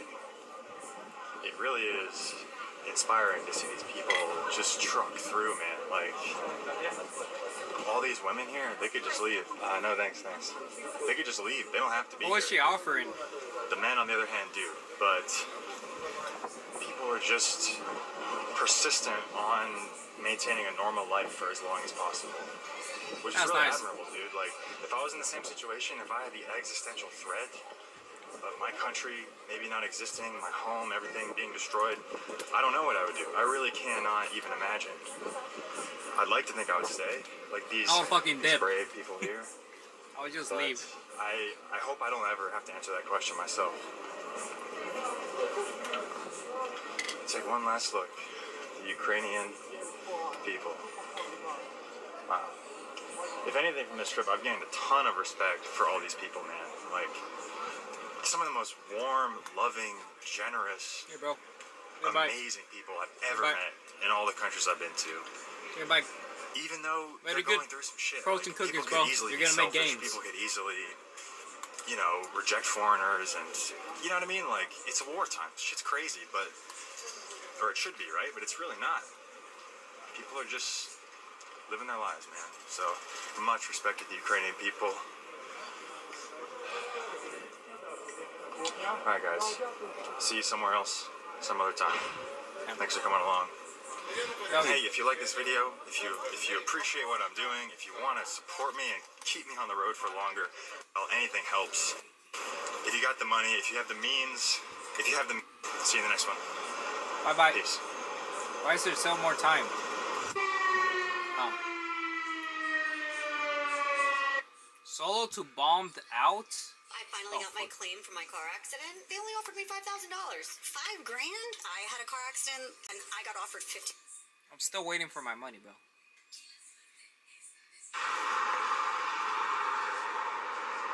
God damn.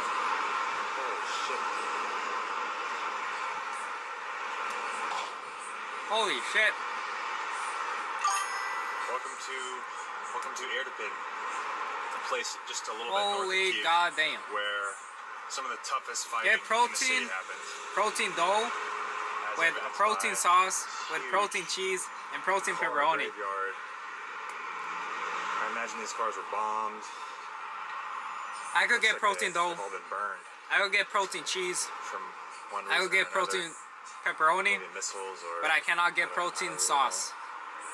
Jesus. I could get just tomato sauce is like not even high calorie. You can see, I guess. I could get all of those ingredients. People have made art out of the destruction. I did that before. I literally did that before. I made protein pizza. Damn. Jesus Christ. Wow. This one's not been burned, but obviously the shrapnel or whatever Literally have ripped done through that. the car. It's still really On obvious. stream. I did it on stream too. I made protein pizza. It was like 500 calories, I think, for like a... This pile is huge too. It like a just medium-sized goes, pizza. goes. Or like 600. Holy fuck, look at the cars, bro. You know what's crazy is, in any other situation, this would just be a junkyard. But knowing what we know, it's a graveyard. I mean, it's where... Damn. some people might have found their final. We use scissors. Ah, you remember. You remember. You fucking remember. How do you feel? Bro remembers. I remember too. I'm just happy that it's end. And I could get less calorie. I'm able to get a more lower calorie pizza though. That's not the lowest calorie I could get. And here also have like 3 his car. Cauliflower pizza crust. That's the lowest calorie. Help people to escape. And high protein. Somewhere over here.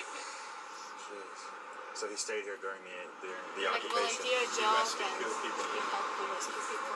But I have no idea where I could get protein. I have no idea where I could get cauliflower crust. On the street you can see like hundreds dead bodies. They just Maybe like Whole Foods. I have no idea. like it's not soldiers, just people who live in their pain. God damn, look at the bullet holes. Holy do shit. some people want to be part of Russia? No. In the East? It's fake. Of course, have some people who like, but usually it's people like 60, 70 years old who lived before USSR and they think Russia is USSR. That's why they wanna. But young people, they don't wanna. Russia is a very cool country. Oh, thank you. People there are very cold and they like, I don't know, they're very like selfish and they think, you can feel this, they think just about the money and they don't have soul. Yeah, Russians actually were pretty successful in their strike, I guess, against Irpin. They actually held certain parts of the city. I can't imagine this is the last we're going to see of the destruction today. God damn. Shit went down. Shit went down there. What does that say? Parts of the sign must have been shot down. You can see the bullet holes up here. What is it? Just bullet holes all over the place, all over this town. Destruction. WH2O. everywhere. And then people living their lives. Oh my goodness, man. This is fucked up, dude. This happened 2-3 months ago. Yeah. Wow. You know, I've never been in a place where a war has happened so recently. I mean, I'm going the wrong way. Most of the places I've been that wars have been at, where obviously, you know, fucking Civil War Museum, places in the South, World War II places, but this is fucking recent. So now we're coming up on. They had beef with the sign. That's crazy. Just a few months ago. And it looks like they're resuming construction on it. Oh shit. Jesus. Oh my, look at the bridge. What the fuck? Comes apart down there. It's the bridge just runs out. They blew it up. Holy shit. Damn. Just completely destroyed. Completely destroyed. Look at the fucking car.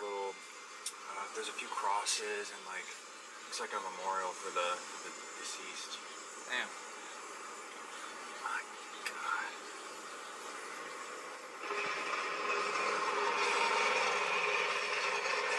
And then just over here, hence all the noise, is Ukraine rebuilding itself.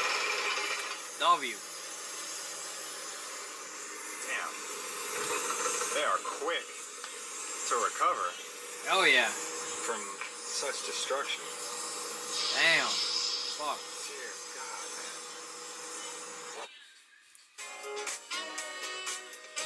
man. Wanna drive? CarMax. Swear to God. Oh my God. The fucking military ads are crazy, bro. I swear to God. I had a good time. Sorry. Is it Starbucks? And look, guys, you can sit under the nice beautiful canopy, look at the sunset on the green space, and look out on some war destruction. Oh, I'm not shit. sure what they were thinking with this one, but it's Ukraine, baby. Country of contrasts. You know, as I sip my latte here on the green space, It is Starbucks. I feel very European right now. This is some European shit. Latte, nice little view, nice little Don't bougie-ass Europeans canopy for drink some reason. tea? Feels very European. And then I look around at all the destruction. I'm looking at a fucking burned out tank in the distance. Dang. Feels like Russia's trying to pull this place back into the dark ages. That's just my feeling. I'm not a news outlet. Don't take this for gospel, but it feels like Ukraine's doing its best to modernize, to join the European Union, NATO, to be a part of the West. And Europe is pulling it back in. Damn. It's doing its damnedest. Holy shit. Is that an apartment? This is an apartment building, people. This is not a military base. That's just fucked. Windows broken everywhere. Innocent people.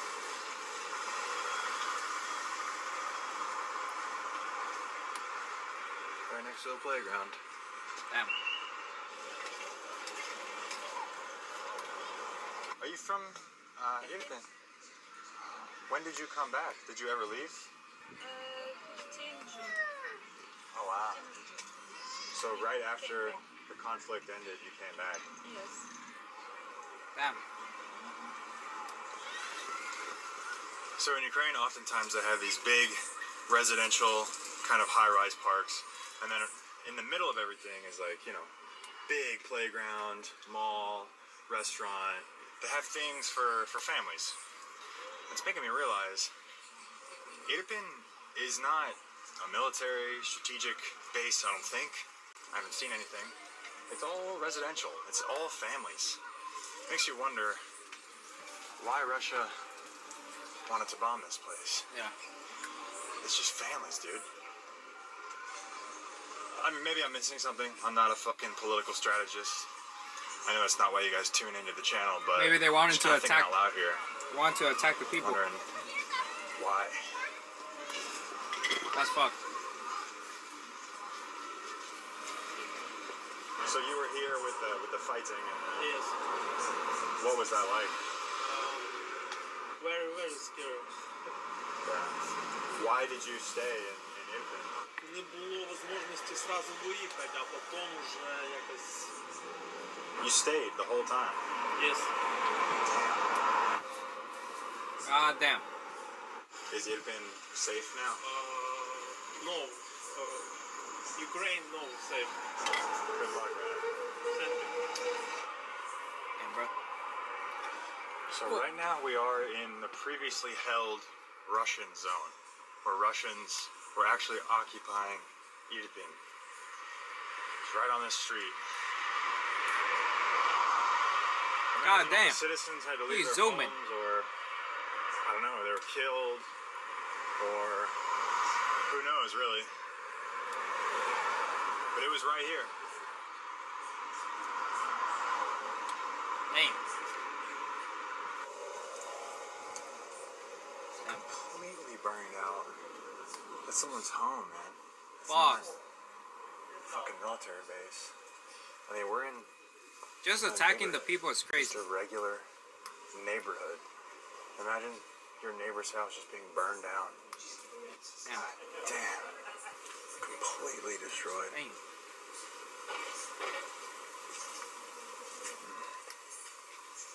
Fucking mansion. Wow, house Holy after house shit, after that one's house. completely gone. What the fuck? Just burned to bits. I wonder where these people are now. If they're still alive. If they're in Ukraine. Are you from Irpin? Yes, I'm from Irpin. Oh. How did you feel when you left? I'm scared for my family. It is terrifying. Yeah. Yes. Why did you decide to come back? Because this is my home. I live there and I like this city. What are your plans for the future? Are you going to stay here? I didn't want to live in Ukraine when I was the youngest. But now, after all these events, after this war, I understand that this is my country. I love Ukraine and I want to live there.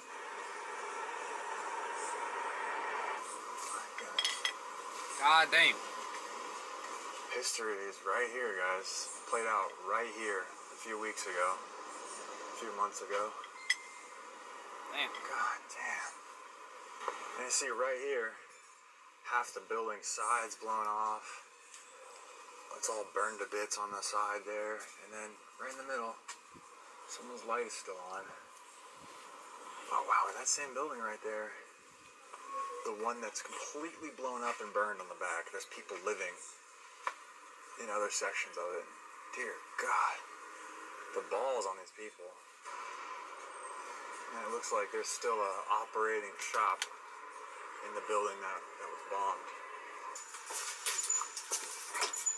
They're still in business. That's good. What was it like when you left? Scary, scary. Boom, boom. Wow. In the corner of house. Two little children. And wife. Were your kids upset? Were they scared? No. Did they know? It's normal. They didn't know what was happening. Не знаю, но нормально, да, восприняли. Нормально. Нормально. Damn. Damn. Boom, boom. Holy shit. I have hands, I have legs, I have... Все нормально, все добре. So Russians occupied here? Here. І here. Тут вони були. Тут вони були. Ну, магазин ходили. Wow, Jesus. Да. Crazy, man. No. It's life. It's live. Hello. Is that My all? name is Adam Ferrari, It just Chief ends. Executive Officer of Phoenix Energy. I look forward to you joining us at our next This investor fucking ends. webinar. Oh my God. This has been so difficult. I've been riding my motorcycle through the pouring rain. It's been absolutely nothing for the last 45 minutes. That's It's fucked. raining. My bike is about to run out of gas. My What a phone's way about to to run out start. of battery. We're in the middle of nowhere. What a way to start. friends, and welcome back to another episode of Ireland to Japan on a motorcycle. No idea what Ireland to episode this Japan. is, but today we're in Kyiv, Ukraine, once again. And we are fleeing the city because Putin just announced that he's going to mobilize 300,000 more Russian troops. And Holy there's a shit. possibility of using nuclear weapons. Oh How shit. real is the possibility? I don't know. I'm not a political commentator. That's not why you are watching the channel, or at least I hope not. I got a lot of uneducated takes, but no longer feel safe here. The air raid siren started going off today. Fuck that. Getting the hell out. Yeah, it's a real shame. I mean, I knew what I was getting into when I came here, obviously, but I have really grown to like Ukraine a lot. Yeah, I feel oddly at home here in Ukraine. I'm not sure what it is, but I feel more comfortable here than I did in like France or Germany or even Ireland. It actually is really weird and paradoxical. I feel more at peace here in Ukraine in a war zone than I do in those more expensive countries. And this is something I've wanted to talk about for a while, but I go through a lot of shit when I travel. I got food poisoning in Poland. Damn. I don't know, this bike has been giving me trouble. Crossing the Ukraine border was not easy. Traveling is hard, especially traveling long term, like not staying in resorts, fucking living an easy life. Like we've been fucking earning it on this journey, guys, the last 5 months. We've been sending it, fully fucking sending it. And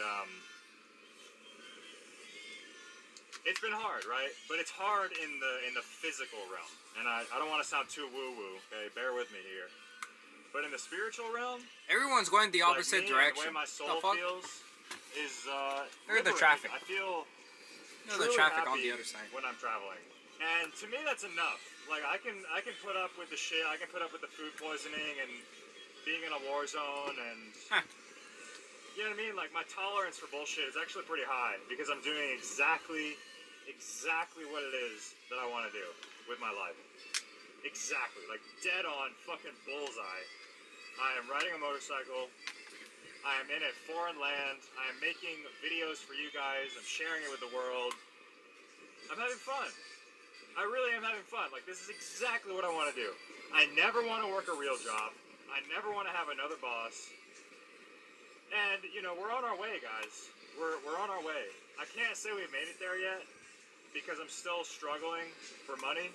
But the Patreon has helped, and thank you guys so much for everyone who's joined the Patreon or sent me anything on Venmo or PayPal or whatever. Like, you're literally making my dream come true. All that goes to say, I am so happy with my lifestyle, right? Like, just the only thing that's missing is money. And that's fine for now. You know, like, I think the money's gonna sort itself out because I'm doing exactly what it is I want to do. And I feel really privileged. Like, I feel like not many people actually get to do that in their lives. And I've been able to do it for 5 months.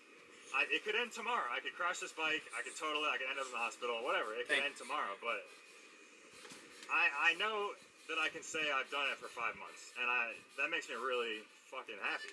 Oh shit, I think I should get up here. Shit. Don't crash right now. That'll be really bad. Yeah, fucking hey, are you serious? Damn. But you know what? Like I said, this could end right now, but I've still done it for 5 months, so I'm really happy with that. So thank you guys so much for watching the videos, for liking them, for leaving comments, for fucking supporting me on Patreon. Anything you can do to help me get down the road is incredible, and I really appreciate you guys. I could not do this without you.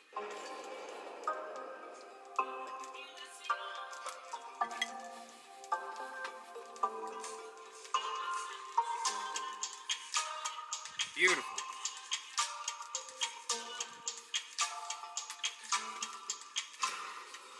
Alright, I am freezing my little American ass off. It's time to go inside somewhere and get warm for a second. Restaurant?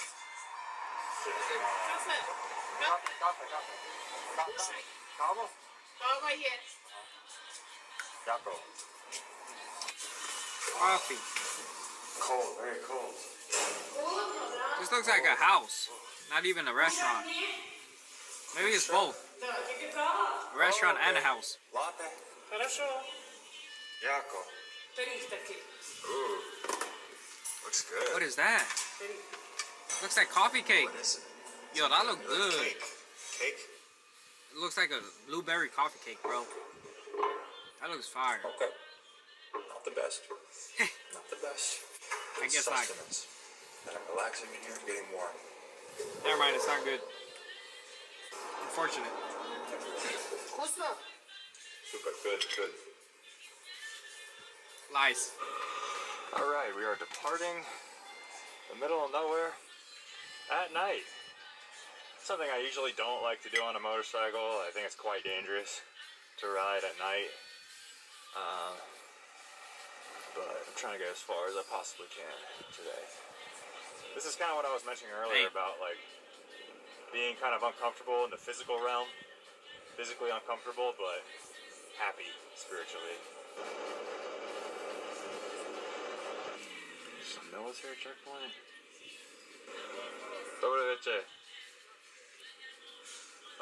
Sorry, I only speak English. I'm sorry. Christian. Duck. Okay. It's okay? Okay. Yako, thank you. Why did they ask if I was Christian? Yeah, what the fuck? What is going on up here? Robotic developments are impressive. What Elon will unveil next will be the ChatGPT moment for auto. Well, I don't think my video was recording, but for some reason all these cars are stopped. I just pulled up and there's soldiers here, cops. I have no idea what's happening. They asked me if I was a Christian. It's a checkpoint of some kind. I don't know what it is. Oh, there's Jewish people. What the heck? Oh shit. Like Yiddish Jews, I think.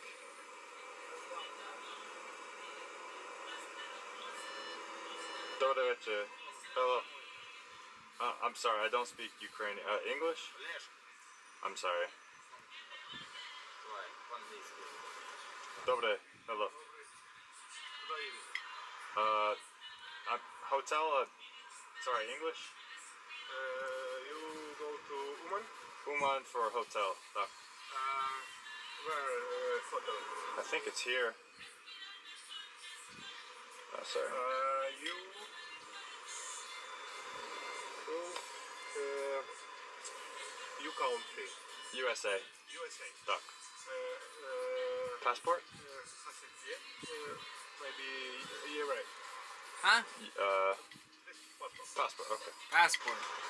American. Duck. What is, American. Oh, only Jews are allowed in this area. Oh, shit. Okay. Okay. Only Jews. Maybe you go. Interesting. Okay. Yes? This. Me, no. No? Not me, no. No, no. Okay, yeah, I understand. So confused. Jew, me, no. No. Me, no. Просто три. Okay. Go. North. Okay. Yeah. Another hotel, bro. Thank you very much. What the hell is this about? What is happening?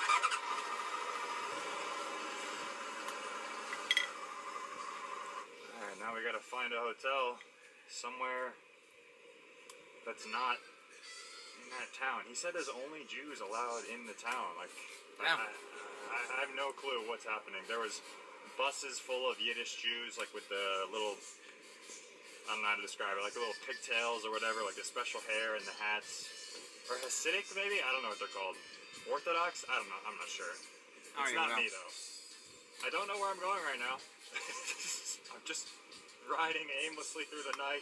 Fucking dark. Looking for a hotel. Pitch black. Fuck. Dropped my glove. Oh damn. My god. This is not good. This that shit gone. Safe. Is this it? Is my glove? I was about to get hit by a car. Fuck. Where'd that bitch go? God damn it. Damn. Where the heck are you? How do you drop your glove?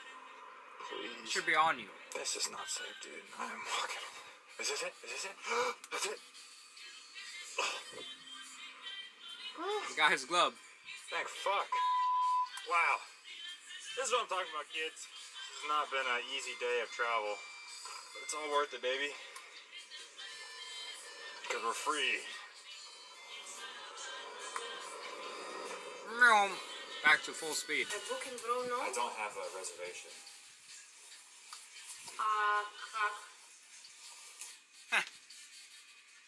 Well, guys, I successfully checked into this hostel in the middle of what's in the background? And we have our friends back here are fornicating kangaroos. The kangaroo themed hostel. Not sure why. Tomorrow we got another long day on the bike. This ain't even Australia. But we'll be entering a new country. Can you guess what country it is? We're going south. South? I don't know. Maybe look at a map. Alright, guys. I will see you tomorrow. Peace. Look at a map. Ooh. Oh. Ooh, baby.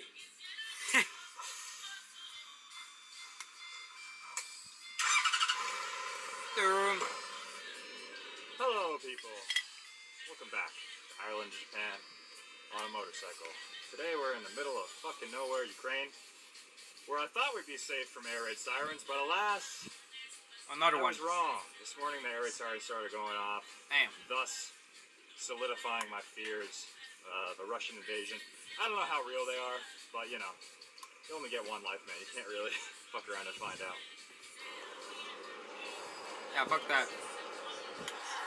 Well, I just stopped on the side of the road here to clean off my little fucking face shield. It was getting really foggy because of the rain. And I almost crashed into this truck because I couldn't see. Damn. Started skidding. Almost completely ate shit. And now, check this out. Doesn't turn on. Yeah. Right. See, this is what I was talking about, guys. This shit is not easy. Just great. Wait, no. Wait, no. Oh wait, I need your help. No. I was gonna ask him for help. You fucked up. God. I thought this was a gas station. Now he's fucked. Oh. Alright. Here's what we're gonna do. We're gonna bump start it. Get a nice push start there. Oh yeah. Shit. Damn. There it is. Well, that wasn't a bump start, but I'll take it. I don't know what's going on with the bike. Case in point, kids. Travel is not always easy. 1, 2, 3, move it. What is this? Bruh. Well, alright guys. That is cool. We stopped in whatever town this is for a little look around and for a bite to eat. I don't know what this is. Wow, very uneducated with this part of the world. I have no idea what's going on. But it looks very fascinating, doesn't it? Let's take a look around. So I guess this is the town we're in. What's that say? Raw, love, yeah, whatever that says. And it's all taped up. Wow. I can't imagine any influencers are taking a picture with this. Look, we have our little guard dog over here. The town guard dog. Time for Looks another. like he's not to be fucked with. I will not fuck with him. Don't get close. Nice little town square here in this place. Oh, yeah. What? Yeah, this is the bike. This is the bike. You like it? You like it? That's actually a nice Tell me, bike. I need your approval. Good? Very nice. Oh, thank you. You want to hear it? Look. Please start. Imagine. That would have been embarrassing. More cookies. He's a legend. Hell yeah. A speed demon. Don't give this kid a license. God damn. Nice, dude. Super cool. Dobre. Hey. Привет. Hello. ¿Cómo estás? Hey, my friend. Dobre. Hello. This guy's talkative. I don't know what he's saying. He's cool, though. You rode the engine real hard. One day you're going to have a moto just like this. No, bro. Don't steal it. Oh my god. He's trying to steal the bike. He's trying to steal my bike. Bro. He's fucking taking over my motorcycle. That looks like the fucking Avengers glove on you. Yeah, that looks like a gauntlet. Putin Hurls. Right? You guys, cool guys. What's the town we're in? Where are we? Here, Tut. Heisen. Cool guys of Heisen. Putin Hurla. W Fountain. Oh my god, I can have that? Where's that? From the... Whoa. Oh my god, I'm honored. Wow, That's from the beautiful. army. Thanks, Oh, man. yeah. Fuck yeah. I'm part of the Ukrainian army now. Nice. W, All bro. right. Дякую. Thank you. Amazing. Slava Ukraina. Alright guys, my time has come. I'm gonna go fight the good fight in the trenches of the Donbass. No, I'm just kidding. Wow. Fucking awesome people here. And this kid is still following me around. Oh, the kid that tried to steal his bike. There you go. Making sure you have it on right. He's helping me. Okay. Now it's time to fight in the army. Jesus. Ooh. Crazy times here. Doc. This man Oh, just took my shit. helmet. Yo. It's his channel now. POV. Oh, Hold on, I'll shit. put my helmet, dude. Oh, he dipping, bro. He dipping. He's like, that's mine now.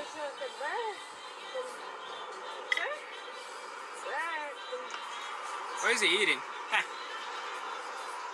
Very the good. plot thickens. The army man wants to sit on my bike. Bro, This boy over here just bought me that energy drink. have they never seen a motorcycle before? I'm so This boy confused. is wearing my helmet for some reason. Yeah, I've never seen a motorcycle This is before. awesome, Like, what's happening? We got patches, baby. We got patches. Where'd my patch go? Where's my patch? Where'd my patch go? Oh, it's around here somewhere. Damn. That shit gone. Oh yeah, Doc. You like? Good. Like. Yeah, I'm leaving, dude. He dipping. Huh? I'm should, sorry, I don't know what you're saying. We went bro. dark, bro. Yeah. I don't know. You don't know. I don't know. Tries to nah, grab. Bro, chill, Holy dude. shit. I feel targeted. This kid's following me. I think he's asking for a ride. Yeah. Oh, he wants to go. Bro, I gotta go. That kid's definitely a bully in his school. 100%. Or maybe I'm just a pushover. Damn, look at that view. Beautiful. Oh yeah, Ukraine. God damn. Guys, I had to stop the bike. I'm about to freeze. Dobry. Hello. Where is he now? Hotel? Restaurant? Restaurant. Yeah. Just, it's closed. Damn. Is there a kavo? Place to buy kavo? Oh, okay. Huh. Jako. Yakuya. Oh, I'm like really shivering actually. I'm fucking freezing right now. Oh, the sun is almost going down. Is it that cold? It's heat. It's warm. That is home, kids. Touching the canvas. Oh my god. It really is cold. That shit's fucking hot. Alright, I got some sustenance. Nah, this is it. This is it. Nah, stupid American. You cold. It's this way. Okay. Okay, Jaco. He does not understand.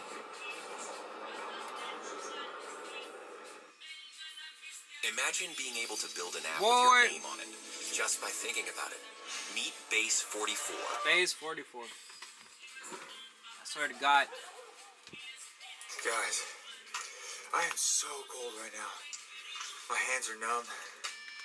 Bro's gonna freeze to death.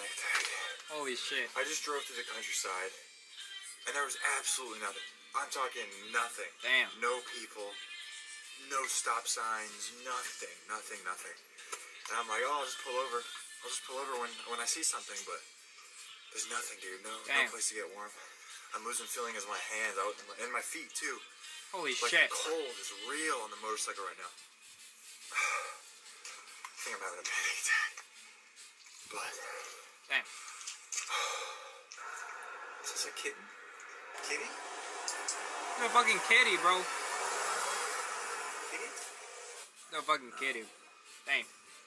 Wow, sorry for the graphic image. Life is fucking brutal out here. Is it dead? There's really nothing going on. I mean, this is like the most infrastructure fucking I've seen dead? in probably 30 minutes. Damn. There is a ton Poor of poverty kitty. here. Oh, look, car, civilization.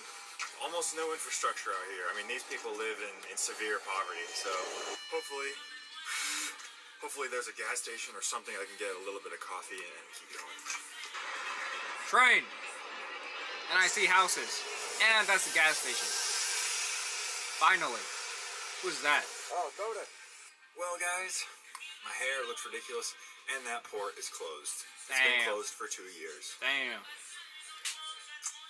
Probably could have found that out on my own on the internet, huh? Yeah, probably could have saved myself some time. But the Border Patrol guys are very nice. They told me exactly where to go, so we have another hour on the motocicleta. Damn. Yeah, probably fully could have prevented this one. Fully could have prevented this, but hey, you know, that's life, baby. That's how we travel. We don't plan shit. Unfortunate. Well, guys, the bike's dead. Oh my god. Yep, the battery's dead again, even though I gave it to a fucking mechanic in Ukraine to fix. It's not fixed. Alright, so the plan is I'm gonna bump start it, which requires getting a running start, going down a hill, throwing it in second gear, and letting out the clutch. Whatever, you don't really care. But basically, I'm gonna run it down this hill and try to start it. But the problem is, there's a huge... Cars. Here, I'll show you. Cars. See, we have lovely mud mud puddle right Oh, here hell at the no. bottom. So basically, I have to get it started. Turn right onto Volta Vigovskogo, then turn right onto Volta I have to run it down here and get it That started shit was before loud. this huge mud puddle. And if I don't get it started, well, I'm pretty much fucked because I can't really walk it back up this hill on my own. Damn. Let's hope it works. Turn on, turn on. Yo, he got it. Let's go.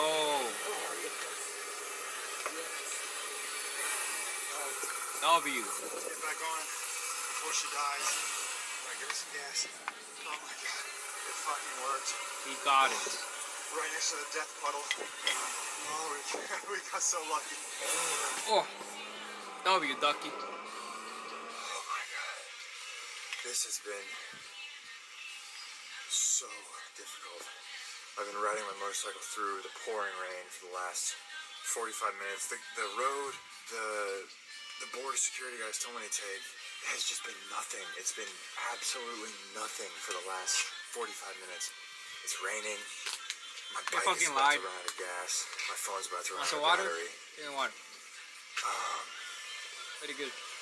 We're in the middle of fucking nowhere. And I'm freezing right now. My hands are so cold. I finally just found civilization, so I'm gonna go inside and get warm. Finally. God. Ice cream, we do not want So them. cold. Very cold. English, no. Yes. English, no. Like, kavo? Yes.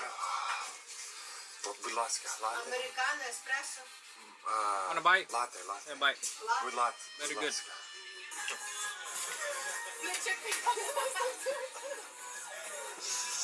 Oh wow, I'm so happy to be back in civilization. Oh my god. Look. Just recording Lights. random people.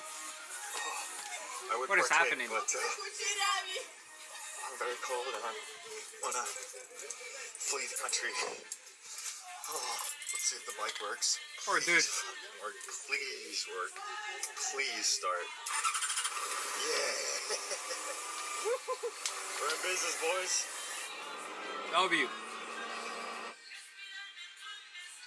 Welcome to Moldova, guys. We finally made it. It's 12:30 in the morning. Things took a little longer than expected. Huh. I got caught in a nasty rainstorm.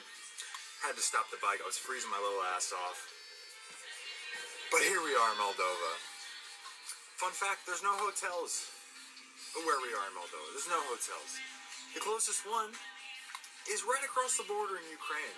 Dang. There are many hotels right across the border that I just crossed in Ukraine. Also, fun fact, the closest hotel in Moldova is an hour away. Damn. It's an hour away. So, I'm gonna get on the bike and ride there. I was so stubborn on leaving Ukraine that I really shot myself in the foot on this one, didn't I? Yeah. But look, we're in the beautiful industrial complex of wherever the fuck Moldova. Look at us, guys. We made it. We made it. We did exactly what I wanted. So he can't leave at night? I asked for this. I asked for this reality. And this is what we get, baby. So I'm gonna ride on a sketchy Soviet road for an hour at midnight and rock up to my hotel around 1:32 in the morning. Holy fuck. Remember earlier in the video when I was talking about how I prefer this life? I prefer it to be hard because it allows me to do fun things. It allows me for my soul to feel free. That theory's really tested right now. I really just want to lay the fuck down. And I don't want to ride the bike in the cold anymore. But, yeah, here we are. This is the life we chose. Let's go to some other random town in Moldova. Yeah. No nice people. Oh my god, military. Again.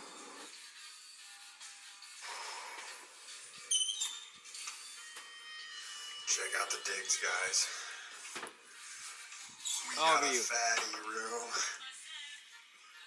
It might be a little too nice. I legit just rolled up to this hotel at like 2:30 in the morning, knocked on the door, had to wake this lady up, and she booked me a room. What a legend. And it cost $450L. I don't know what that means. She just wrote that on a piece of paper. I don't know how much this room costs. Hopefully it's affordable. It's very nice. It's a little troubling, a little worrying, but I'm really lucky that we got anything. I'm lucky that we're not just sleeping on the goddamn floor. I passed a few churches on those dirt roads, and I was like, I bet you I could sleep in there. I bet you I could. That's where my mind has been today, guys. Can you feel my manic energy? I'm going a little crazy. Today was like by far the hardest day I've had on the motorcycle. So incredibly challenging. Tons of rain. The roads were shit. Most of the ride was in the dark. The border crossing took a long time. I crossed through the wrong border crossing. Had to fucking go further north and find an open border crossing. It was difficult. The bike broke down. Almost ran out of gas. What else? What else can I complain about? I don't know. It was just a really hard day, man. So I'm very lucky to be in this hotel room. I'm really, really exhausted. So I'm going to take the hottest possible shower I can without getting third-degree burns. And I'm going to relax and wake up probably around 1 o'clock p.m. tomorrow. It's been a 14-hour day. So anyways, guys, thanks for coming along. Thanks for embracing a hell of a few days on the road. I'm going to end it here. I think the next video will be us attempting to get in the... So stay tuned for that one. Yeah. And yeah, see you in the next one, guys. Peace. How are you, bro? Holy shit. What did he stumble across at the religious-based border crossing? Yeah, what the fuck was that? Absolutely no clue. No Christians allowed, apparently. In the end of September, the pilgrims from Israel, U.S., and Hawaii visited for their annual and on occasion of the Jewish New Year at the Temple of God. So is that what happened? I guess so. Hello, friends, and welcome to another episode of Ireland to Japan on a motorcycle. Now Last I saw you, I think we were in Moldova, right? Moldova? Well, today we're a little further south. In a country, I'm not going to tell you where we are. I'm going to see if you can guess. To be fair, I barely know where we are right now. What the fuck is this? This culture is totally new to me, so we're going to see if, hello. So we're going to see if you guys know where we are. Let's play a little game.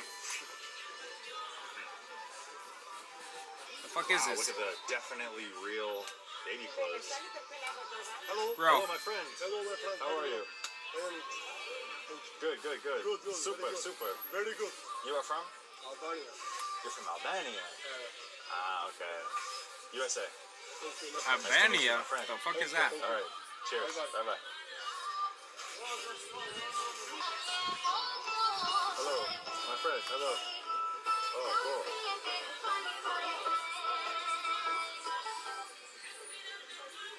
What Any is it? ideas? Any premature guesses? Turkey? I say turkey. Whoa. That's Looks my like an guess. Indian princess get up. Say it's turkey. My guess. Fucking turkey. Sheesh. The lavishness. Fucking turkey. Oh, here's a hint. We have a sign in English. What's that say? Or no, it's not English. Toilet. What language is that? I have no fucking clue. Hey, no cheating, no looking at license plates, no cheating. I'm not going to show you people's license plates. Turkey. It's very different. It's very different from where we have been so far. Interesting mix of kind of European, kind of Middle Eastern culture. I say turkey. Ooh, that is not American. I don't know what the hell that is. Again, looks like an Indian princess decoration thing. How would it look on me? What do you guys think? What is that? How would it look? This is from my they-them days when I identify as they-them. I'll put this on. Hello. You want something? No, just questions. I don't know what this is. For Turkish and Albanians. Turkey.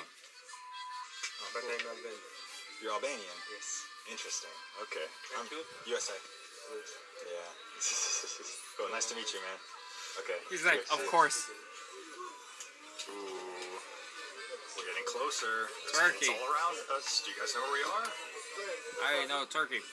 Yeah, very interesting place. I feel like the further south we go within Europe, see, I'm giving you hints. I'm giving you hints all over the place. The further south we go in Europe, the more kind of convoluted the culture gets. It's like, is it European? Is it Middle Eastern? It's this really interesting mix of the two. Beautiful little dance of cultures going on. It's probably the most diverse country I've been to in Europe so far, outside of Western Europe, Ireland, France, stuff like that. I find that like a lot of those Eastern European countries, Poland, Ukraine, Moldova, very, very homogenous, just a bunch of white people. But here, we have people in hijabs and shit. We have fucking brown people. A little bit of Pretty everything. sweet mixture, eh?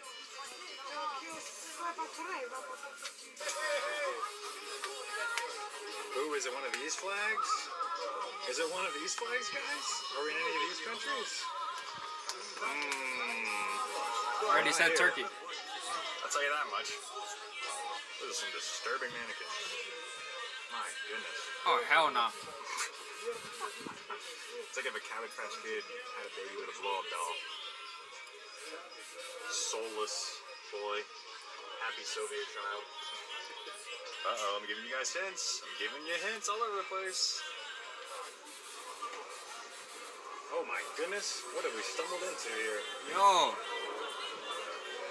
Dried sausages, herbs and spices, olives. Sheesh. Hello, dobre. Hello, hello. You from? I'm from Macedonia. Macedonia? I speak French. Nice. Wow. Turkey. Cool, cool. Speak French? No, English, español. Hola, hola. Hablas español.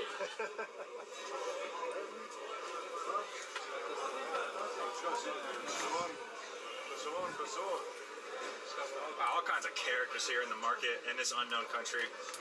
Whoa, the spices, baby. What's that, paprika? God damn. Red pepper. Damn, bro. Damn. We got dates, Middle Eastern food. I don't know what the fuck those are. All kinds of peppers. Looks like It is prunes. bustling in here. It's alive. Assalamu alaikum. I see It is watermelon. alive right now.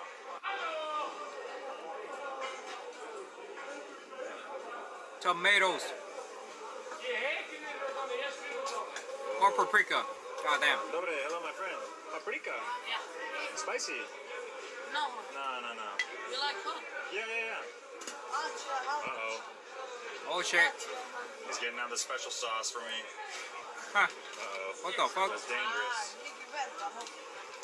Dobre, hello. My friends. Oh, I don't know what this is. A bad idea. Very hot. Pepper. Try. More. Yeah. Ah, he thinks I'm weak.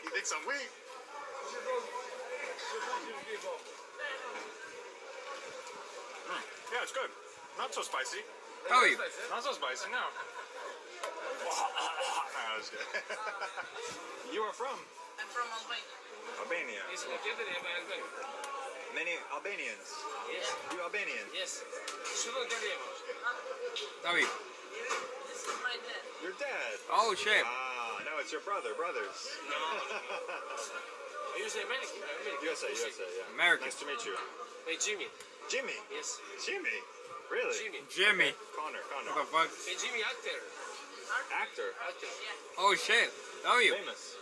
Film, yes. Famous. Whoa, we met a celebrity, guys. Oh shit. Yeah, I think your country is very different. Macedonia is very interesting. Mixture of people. Many people. Oh shit. Oh shit. This man's famous. 1 million views. God damn. Damn, dog. Oh, I'm meeting a legend. Picture. This is a legend right here. Oh shit. So fucking active. Nice. Cool, man. Haydi babi, shit. Cool. Ciao. Ciao. Alright. Ciao, thank you. Wow, legends here in the market. Guys, I gave away the secret. We're in Macedonia. Or let's say Macedonia. Oh, I Mixture did not know. Turkish, Albanians, Macedonians. I would have never guessed. Lots of people here in Macedonia. I thought it was fucking Turkey. Very diverse place. Is it what you thought it would be? Have you even heard of Macedonia? Ah, no problem, no problem. It's okay. Oh. Damn. Hey! Cool, cool. Nice. God Super, damn. super. Alright, I ain't gonna lie, that pepper's kind of burning my mouth. Guys, isn't this an interesting place? Have you even heard of Macedonia before this? No. Because I hadn't, until a few days ago.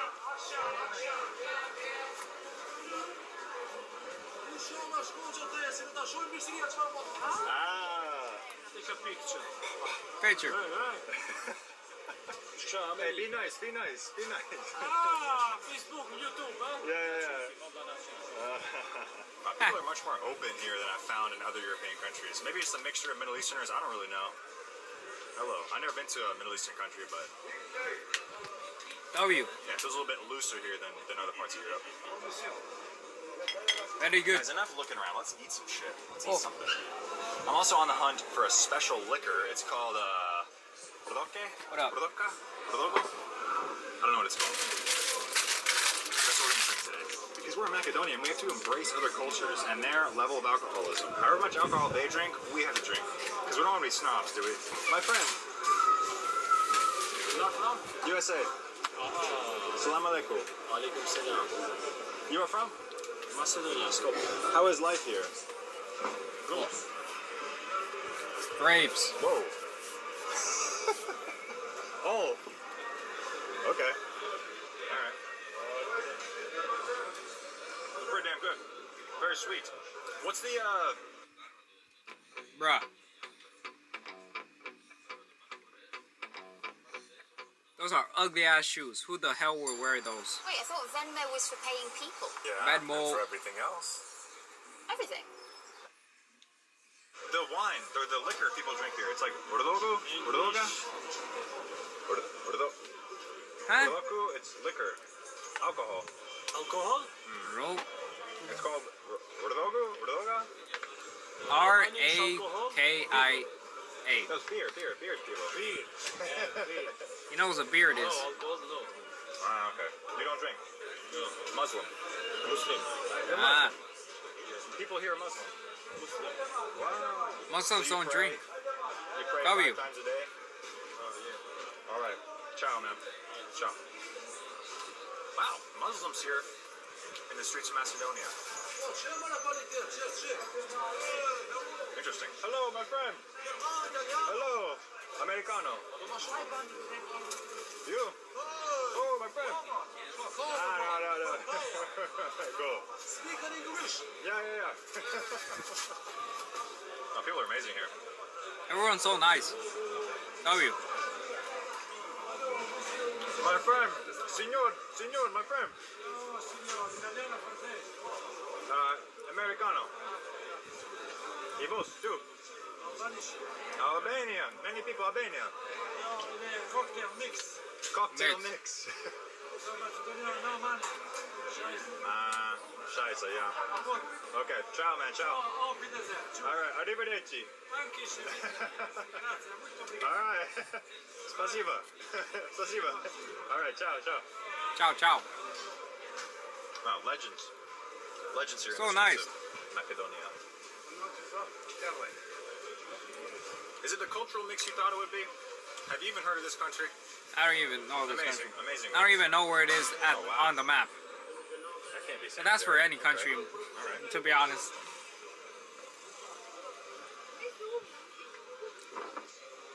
I used to think Spain was in fucking South America.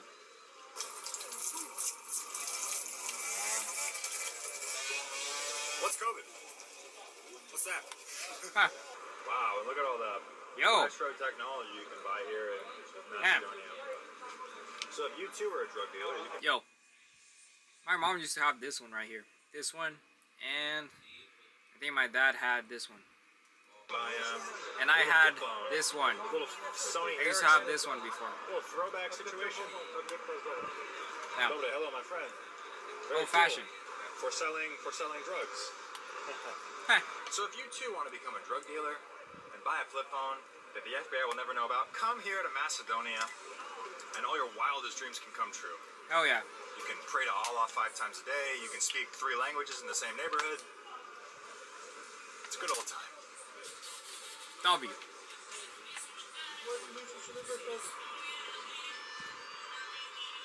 Wow, it just goes on and on and on through the catacombs of this bazaar Yeah, here. giant shopping center, I guess. The wallet, fake cologne, Damn. fake Louis Vuitton, catacomb.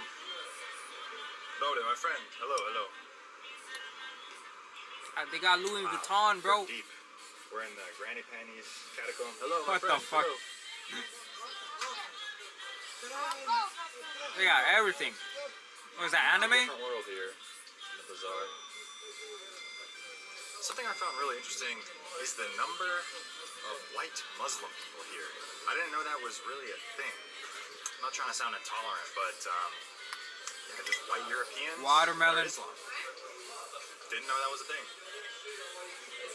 We got babushkas in their fucking hijabs. Or whatever they're called. I don't know. I don't know what they're called. Middle Eastern spices. Whoa. Lode, hello my friend. Olives. Whoa. Which one? Olives. Can I try one? Holy shit. I hate olives. I thought they were grapes. Oh, okay. Thanks. Now let's try. Mmm. Delicious. Creamy. Delicioso. Delicious. Alright, thank you. Ciao. Whoa. Big pile What of is that? spices. Where the hell are we right now? I think I might have confused myself. I think we're in the Middle East. We got halal pizza. Hey. It's probably a gang sign, I don't know. Hey.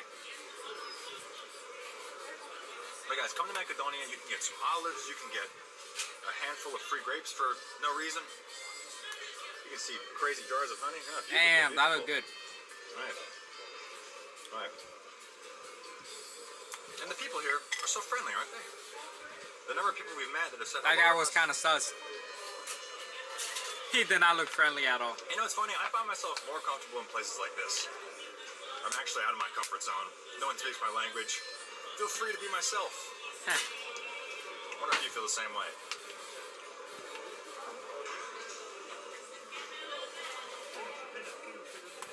Well, guys, be honest. Was your guess right? Did you guess Macedonia? If I was you, I would not have guessed right. I didn't know where this place Still was. don't know what that is. Like 2 days ago. So anyways, guys, I hope you enjoyed a place in Europe you probably may have never heard of.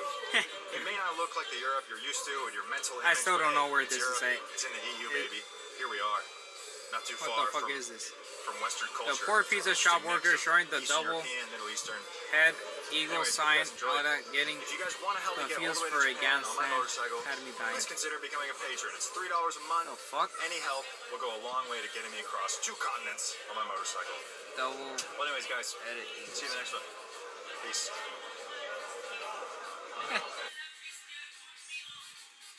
Just because we're not Fucking living eagle, doesn't bro. mean we don't enjoy a good living room. And Michael's Halloween decor really knocks him undead. Now where are we at? Holy shit. The fuck? Hello, friends. Welcome to Ireland to What the Japan on a fuck? motorcycle. Episode 15. And unfortunately, this is It the looks last like he's one. on a We will not be getting to Japan on our motorcycle, unfortunately. It really pains Lies. me to say that. But hey, look. Today we're in Bulgaria and the Balkans. Yo, And a big old that looks like Soviet he's mine. on a It's different called planet. Ludza? There's no way I'm saying that right. But look where Looks we like are, a guys. UFO. Look how far we've made it. Holy shit. Feel very proud to make it this far on the motorcycle, on a little street bike. But like I said, unfortunately, this is the last stop. This is as far east as we're gonna go because little baby boy cannot afford to get all the way to Japan on the motorcycle. Damn. He's supposed to get a few documents that wind up costing around $3,000 or $4,000, which I literally do not have. So I have to sell the bike here in Bulgaria. If someone will even buy it, I'm not even sure if that's possible. I'll try to sell it here in Bulgaria, get a few grand, and continue east on buses and whatever I can find, honestly. But yeah, guys, this is the last stop. So I just wanted to give you like a final farewell goodbye of the motorcycle, a final tour into the Balkans here on this beautiful fall day. Yeah, so right now we're in the big ass courtyard leading up to the steps of That looks beautiful. A believe it's called. No way I'm saying that right, but again, I will not check. I choose to be an ignorant American. Commie-hating, ignorant American. That's right. Looks like a UFO. So they have these big-ass processions here, the Communist Party of Bulgaria, and I assume Russia would gather here and conspire about commie it looks like a big-ass spaceship. Yeah. Very strange looking. It was originally just going to be a bowl, but it gets so cold up here in the wintertime that they decided they needed to put a top on it. So that's why it looks like a 1980s retro UFO. Huh. It's actually crazy to be here at a place where the USSR thought they were like this huge, powerful empire, and now they're just, it's just a piece of shit now. The Gopniks got to it, guys. They got here before we did, fortunately. Sheesh. Hey, look at that big old tower. God damn. Can you guys see that? Oh my god. With the USSR star at the top, the Communist star. Wow. Legend has it, the red Communist star was actually made out of rubies, out of precious gems.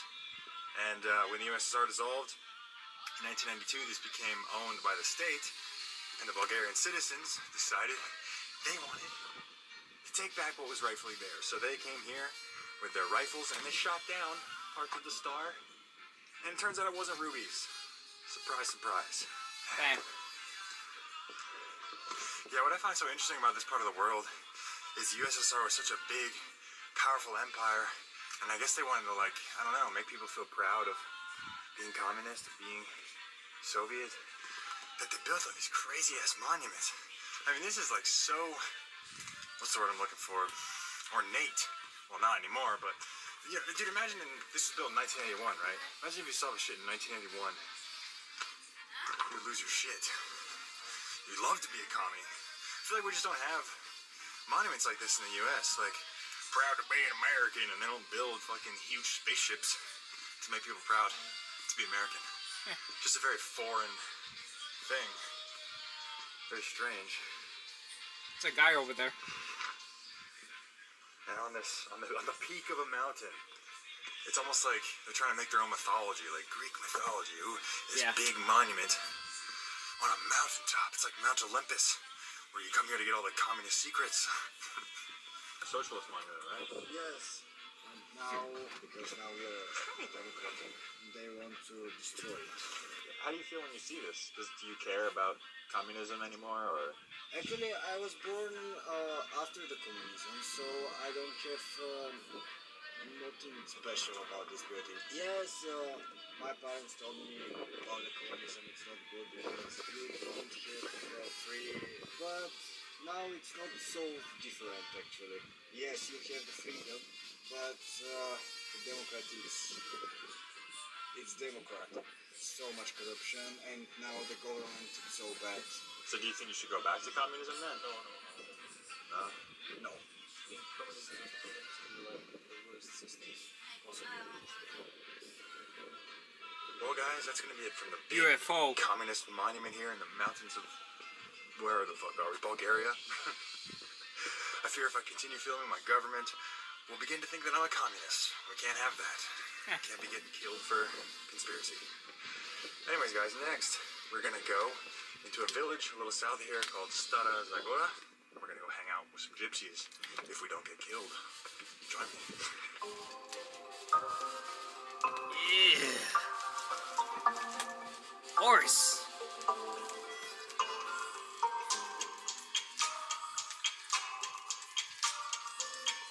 God damn. Damn, another big-ass monument. What is no that? No idea what it stands for. There's no plaque, there's no text, there's no nothing. Even if there was, I wouldn't be able to read it. The Soviets Random person. Their plaques, didn't they? Man, guys, look. Look at where we are. The Balkans in the distance. We're on some plains right now. I got my motorcycle for the last day. There's a probably Soviet monument. Soak it in, guys. This is the life right here. We are living, baby. We got the Balkans in the distance, just carved up the Balkan roads. And by carved up, I mean taking the turns very slowly. But hey, man, we're here. We're alive. We got our health. We got a Soviet monument. We got a motorcycle. We got each other. We're crushing it. God dang.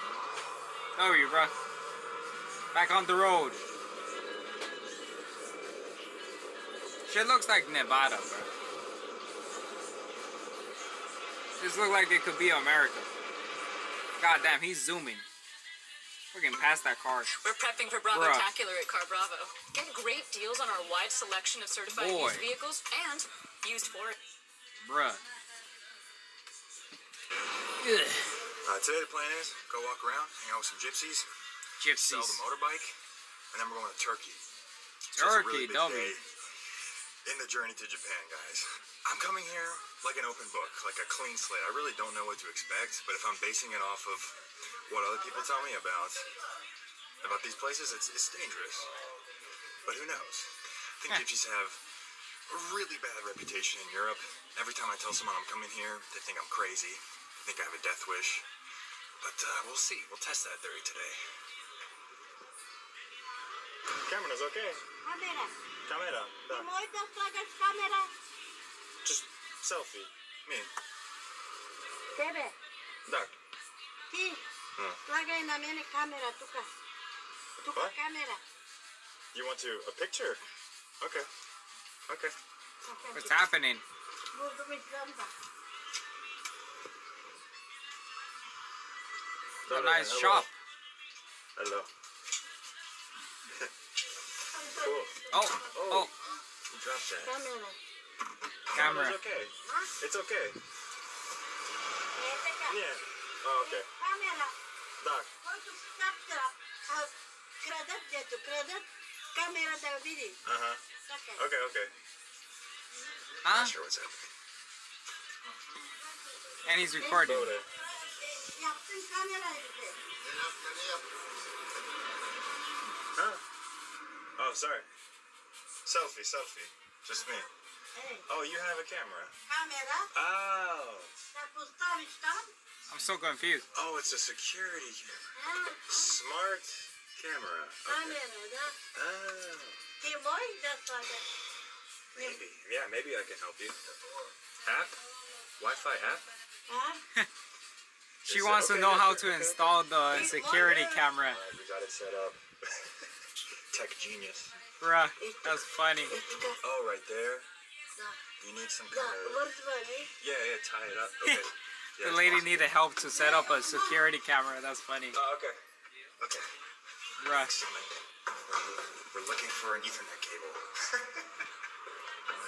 Side quest. Area's most dangerous neighborhood. Apparently. Internet, kamera. Dark. Internet. Yes, exactly. Okay, ciao. Ciao. They set up the camera, security camera. W. What's happening? I think that lady just saw me with a camera and thought she could hire me as an IT guy. Yeah. I mean, you did good. Bulgaria. Nice. From America. How is the neighborhood? Some people tell me it's dangerous. Dangerous here? Some people say... Yeah, it's okay. Normal people here. In America, it's dangerous as well. True. Some place there is... Yeah, the schools. Yeah. Is it a gypsy neighborhood here? Are you guys gypsies? Oh, okay. Cool. I've never met a gypsy, never. So nice to meet you.